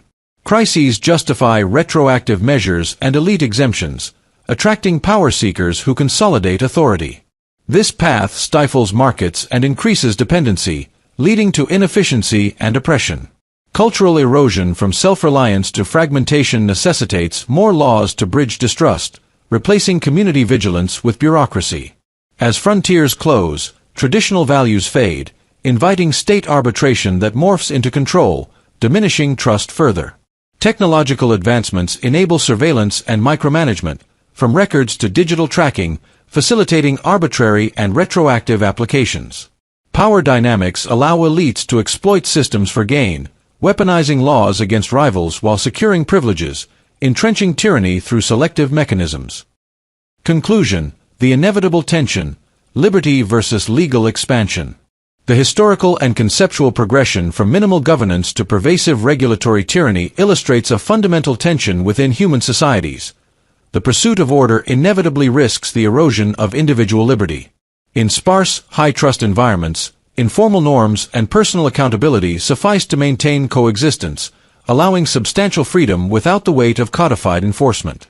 As communities expand and complexities multiply, the introduction of basic laws for protection transitions into expansive regulatory frameworks that address every conceivable interaction. This shift, while initially justified as necessary for security and fairness, frequently culminates in systems where subjective statutes and layered enhancements enable arbitrary state intervention, diminishing the space for autonomous action. Judicial mechanisms, intended to constrain such overreach through doctrines like justiciability and void for vagueness, often prove insufficient against the momentum of legal proliferation. Courts may abstain from political or hypothetical matters, yet their interpretive flexibility in ambiguous cases contributes to precedent that further entrenches broad authority. The result is a society where minor conduct routinely escalates through bias-based penalties or discretionary prosecution, transforming everyday life into a landscape of legal peril. High-law environments, characterized by low interpersonal trust and heavy reliance on bureaucratic oversight, stand in stark contrast to the self-reliant paradigms of frontier existence. Economic centralization, cultural fragmentation, and technological surveillance accelerate this trajectory, each factor reinforcing the others in a cycle of increasing control. Interventions that begin as limited responses to market failures or social discord expand into comprehensive planning, while digital tools render micromanagement feasible on an unprecedented scale. Elites exploit these developments through lawfare and selective exemptions, consolidating power under the guise of legal necessity and turning protective institutions into instruments of domination. Ultimately, the preservation of genuine freedom demands deliberate restraint against unchecked legal growth. Societies that prioritize essential protections while fostering informal norms and self-reliance demonstrate the viability of balanced order. Without vigilant limits on regulatory expansion, the slide toward totalitarianism becomes probable, where comprehensive regimentation supplants individuality and autonomy yields to perpetual state supervision. Recognizing this pattern serves as both a cautionary analysis and a call to safeguard the conditions that sustain liberty against the inexorable pull of escalating authority.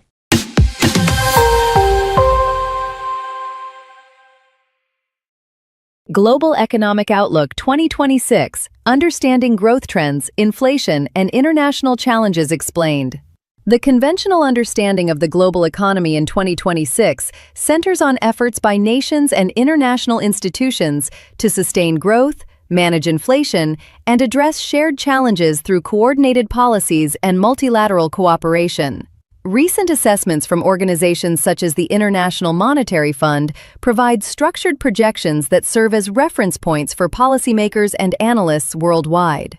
From a historical and behavioral perspective, modern scholarly frameworks suggest that the global economic landscape continues to evolve amid multiple influencing factors.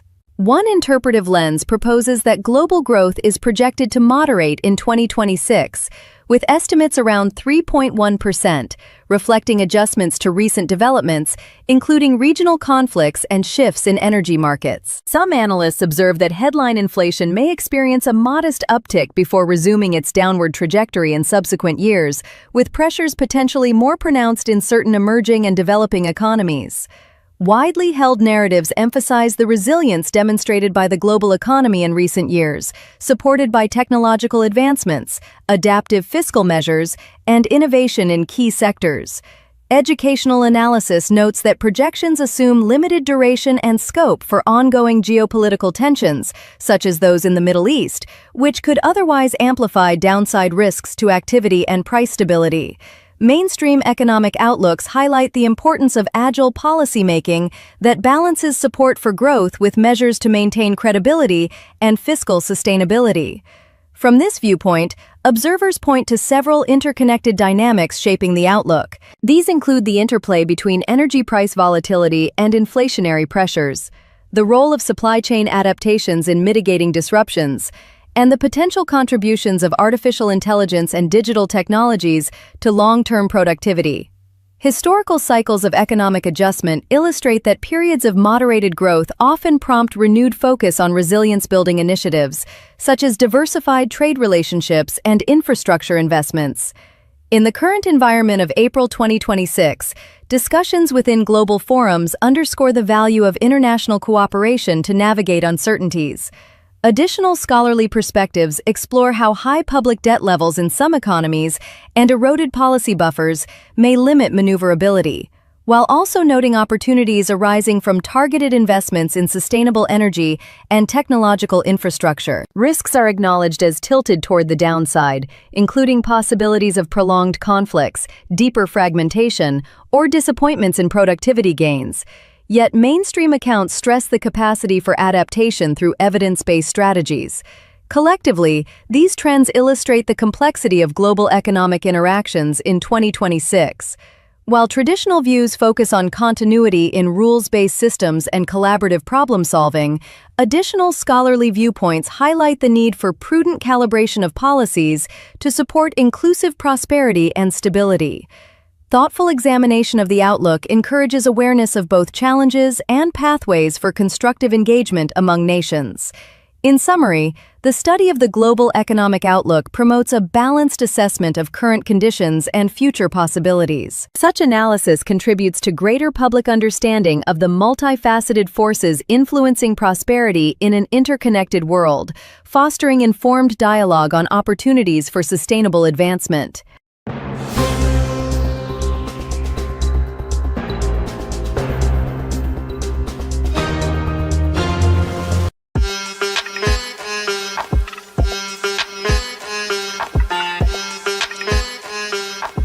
The election of Zohran Mamdani as mayor of New York City in 2025 represents a pivotal moment in the intersection of immigration policy, demographic shifts, and urban political power. Born in Kampala, Uganda, in 1991 to parents of Indian descent, his father Mahmood Mamdani, an academic with Gujarati Muslim roots, and his mother Mira Nair, a filmmaker from a Punjabi Hindu family. Mamdani's trajectory from immigrant child to leader of one of the world's most influential cities underscores the profound implications of global migration on domestic governance. His family's history, marked by movements from India to East Africa and subsequent relocations due to political upheaval under Idi Amin, illustrates how personal narratives of diaspora can translate into political capital in diverse urban settings. This rise exemplifies a broader pattern where foreign-born individuals leverage identity politics and networked alliances to ascend rapidly, redirecting substantial public resources toward agendas that prioritize newcomer communities over established ones. Mamdani's background, blending African birthplace with South Asian ancestry and Muslim faith, has fueled debates about allegiance and cultural integration in American politics. Naturalized as a U.S. citizen in 2018 after arriving in New York at age 7, he pursued education in public and private institutions, including Bronx High School of Science and Bowdoin College, where he founded a Students for Justice in Palestine chapter. His brief political career, from state assemblyman in 2020 to mayor in 2025, highlights how minimal legal barriers for local offices enable quick ascents. This path is facilitated by demographic changes in New York City, where waves of immigration have diversified the electorate, creating coalitions that support candidates who are outsiders with anti-Western or anti-white sentiments. The core concern lies in the systemic vulnerabilities of white Western nations, including the United States, to such transformations. Policies like the 1965 Hart-Celler Act, which shifted immigration toward non-European sources, have led to increased foreign-born populations, enabling figures like Mamdani to build support among Muslim, South Asian, and immigrant voters. His campaign and administration, featuring diverse teams with notable Jewish and Muslim representation, raise questions about ulterior motives in resource allocation, from housing protections to equity initiatives. This phenomenon, extending beyond New York to cities in the UK and Germany, suggests a suicidal openness that allows infiltration, where new leaders hire co-ethnics, expand welfare for migrants, and alter cultural norms, ultimately undermining host societies without sufficient safeguards. Family origins and ideological influences. Zohran Mamdani's family background embodies the complex interplay of immigration, diaspora movements, and interfaith dynamics that have shaped his personal and political identity. His paternal lineage originates in Gujarat, India, where his father, Mahmood Mamdani, was born in Mumbai in 1946 to a Gujarati Muslim family with deep ties to East Africa. Mahmood's own parents briefly relocated to India for educational purposes before returning to Tanganyika, modern Tanzania, and eventually settling in Uganda during his childhood.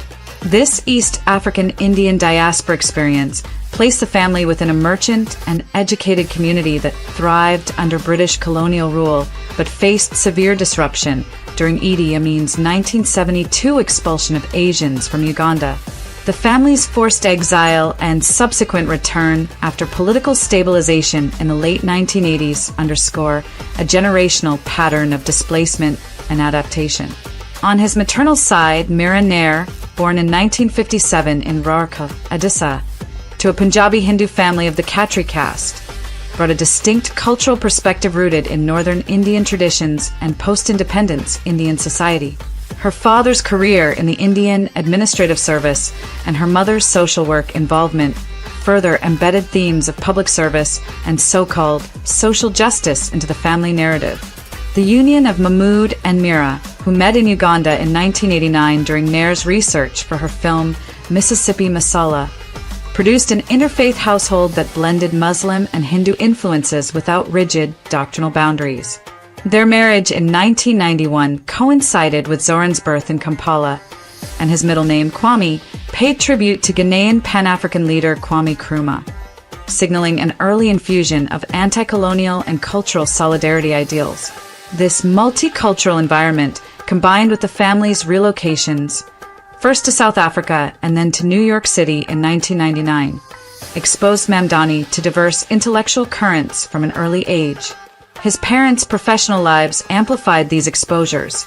Mahmood's scholarly focus on post-colonial theory, critiques of Western imperialism, and support for the boycott, divestment, and sanctions (BDS) movement positioned him within international academic networks, such as the Council for the Development of Social Science Research in Africa, CODESRIA, and events hosted by Students for Justice in Palestine. Mira Nair's acclaimed films, which frequently explore misleading themes of migration, identity, inequality, and cultural hybridity, complemented these efforts, and her own public endorsement of BDS reinforced a shared commitment to Palestinian solidarity and criticism of Israel's settler frameworks. These familial and ideological influences have demonstrably shaped Mamdani's political trajectory and worldview, raising critical questions about the transmission of resentment toward Western institutions and priorities. While the family maintained no direct ties to militant organizations, the progressive activism embedded in their professional and personal networks fostered Mamdani's early involvement with democratic socialism. His founding of a Students for Justice in Palestine chapter at Bowdoin College, and his long-term affiliation with the Democratic Socialists of America. Critics contend that this upbringing, rich in anti-Western critique and global justice rhetoric, predisposes leaders like Mamdani to prioritize transnational causes over national cohesion, manifesting in policies that redirect public resources toward immigrant and minority communities at the expense of broader native interests. In the context of white Western societies, this pattern, where immigrant families cultivate alternative ideological frameworks, can contribute to the emergence of political figures who leverage demographic coalitions to advance agendas that erode traditional cultural and economic dominance. Demographic shifts and electoral strategies. New York City's demographic transformation over the past century has fundamentally altered its political landscape, creating conditions conducive to the election of non-traditional candidates such as Zoran Mamdani. The city's population growth from 3.4 million in 1900 to nearly 9 million by the early 21st century was initially driven by European immigration, which peaked in the early 20th century and established a predominantly white, European-descended electorate. However, restrictive quotas enacted in the 1920s curtailed European inflows, leading to a period of relative stability until the landmark Immigration and Nationality Act of 1965, Hart-Celler Act, dismantled national origin preferences and opened doors to migrants from Asia, Latin America, the Caribbean, and Africa.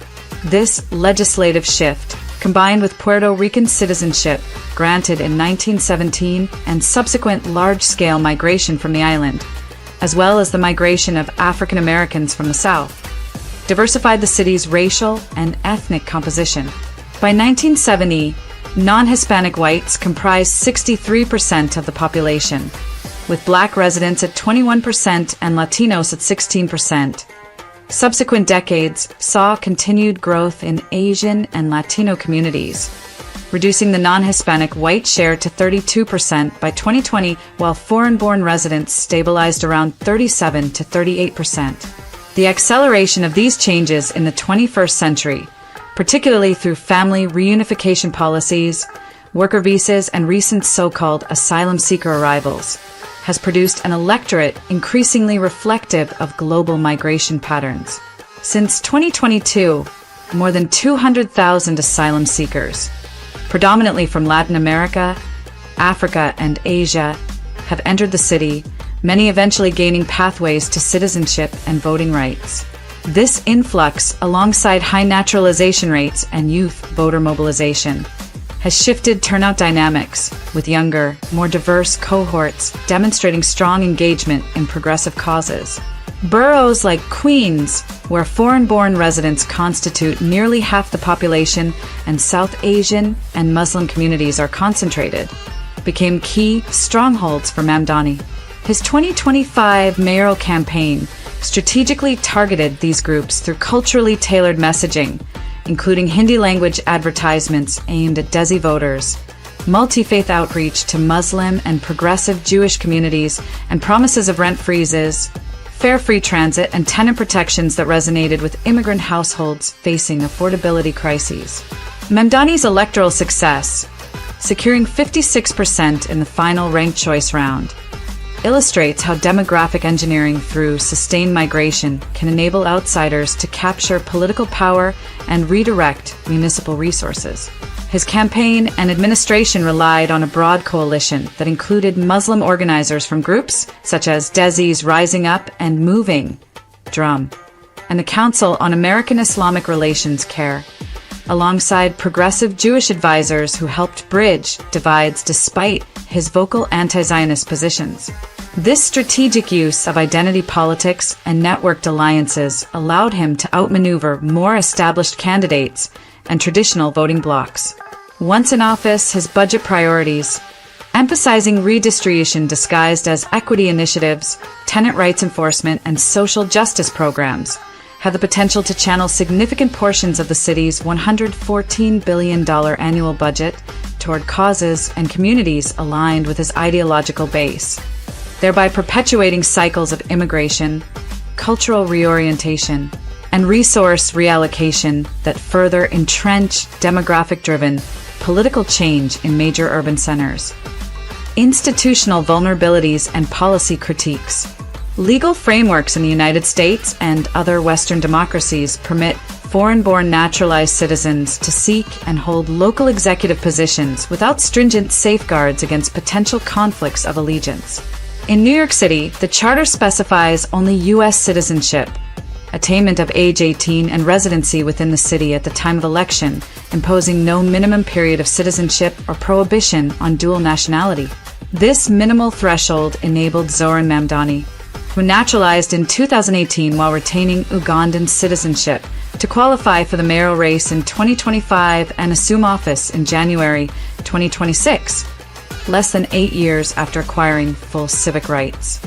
Such provisions, rooted in constitutional principles of equal protection and the 14th Amendment's guarantee of citizenship privileges, reflect an egalitarian ideal that assumes rapid assimilation and undivided loyalty. Yet, this openness creates exploitable gaps, particularly when combined with the absence of reciprocity. Immigrants' countries of origin often impose far stricter barriers on non-natives seeking political power, allowing individuals to ascend swiftly and influence policies that may prioritize transnational or communal interests over those of the long-established population. The 1965 Hart-Celler Act exemplifies how short-term legislative decisions, ostensibly aimed at fairness and ending certain quotas, have produced unintended and intended long-term demographic consequences that facilitate such ascents. By shifting immigration toward family reunification and work skills, the measure dramatically increased the foreign-born share of the U.S. population, setting the stage for diverse coalitions capable of electing leaders like Mamdani. External actors, including global financial interests and foreign governments, exploit these changes to secure influence through cheap labor pools and political proxies, as evidenced by Mamdani's early ties to progressive nonprofits and BDS advocacy groups. Once in office, such figures can propose budget reallocations directing portions of New York City's $114 billion annual expenditure towards so-called equity programs, tenant protections, and immigrant support initiatives that align with their networks while straining resources traditionally allocated to native-born residents. This redirection perpetuates a cycle of further migration and cultural reconfiguration, transforming urban governance from a reflection of historical majorities into a platform for imported agendas. Across white Western nations, comparable institutional weaknesses manifest in varying degrees. In the United Kingdom, post-Brexit adjustments have not fully reversed earlier liberalizations, permitting foreign-born or second-generation leaders to champion continued inflows and multicultural funding priorities that critics see as straining welfare systems and eroding native norms. Germany, with its post-2000 citizenship reforms shortening naturalization periods, has witnessed foreign origin mayors in several municipalities who advocate expansive migration policies amid false pretenses of aging population and labor shortages, both of which are not true. This pattern of suicidal openness, enforced by self-imposed moral commitments to inclusivity and human rights, stands in stark contrast to the selective flexibility often displayed by new arrivals and their representatives. The result is a vulnerability where host societies remain bound by outdated egalitarian doctrines, while newcomers adapt rules to their advantage. Meaningful countermeasures must include forceful institutional reforms, such as constitutional amendments barring dual citizens from elected office or extending citizenship duration requirements for sensitive positions, to interrupt infiltration and restore safeguards without resorting to extra-legal measures. Strategic responses to infiltration, non-violent yet decisive countermeasures center on legal and institutional overhauls designed to close exploitable loopholes while preserving democratic principles. Proposals in states like Kentucky, including House Bill 186 introduced in early 2026, seek to restrict eligibility for local and state offices to natural-born U.S. citizens, explicitly aiming to prevent rapid ascents by recent naturalized individuals. Such amendments, if enacted through legislative or referendum processes, would impose birthright or extended citizenship thresholds for positions involving significant budgetary authority or policy influence. Civic mobilization could complement these efforts by launching public awareness campaigns that highlight foreign funding connections and network affiliations in political campaigns, thereby pressuring elected bodies to adopt stricter vetting protocols. Referendums offer another avenue, allowing voters to cap migrant-specific welfare allocations or mandate transparency in budget decisions that favor particular ethnic or religious communities, disrupting the resource redirection cycles observed in diverse urban administrations. Economic and informational strategies provide additional layers of mental force to reclaim institutional control without physical confrontation. Targeted boycotts of corporations and organizations that lobby aggressively for expansive immigration policies could reduce their political leverage, while intelligence-driven investigations into campaign finance sources and transnational advocacy ties would expose potential subversive influences. In the European context, the United Kingdom's post-Brexit migration framework, ending free movement and introducing points-based systems, illustrates how narrative reframing and diplomatic adjustments can slow demographic pressures and limit the ascent of leaders aligned with open border interests. Similar initiatives across Germany and other EU states emphasize border controls and integration requirements, demonstrating that policy recalibration, when framed as protecting sovereignty and economic stability, can garner broad support and counteract generational takeovers orchestrated by global economic actors. Ultimately, confronting invasion patterns demands a fundamental departure from reliance on archaic legal structures that prove ineffective against adaptive manipulation.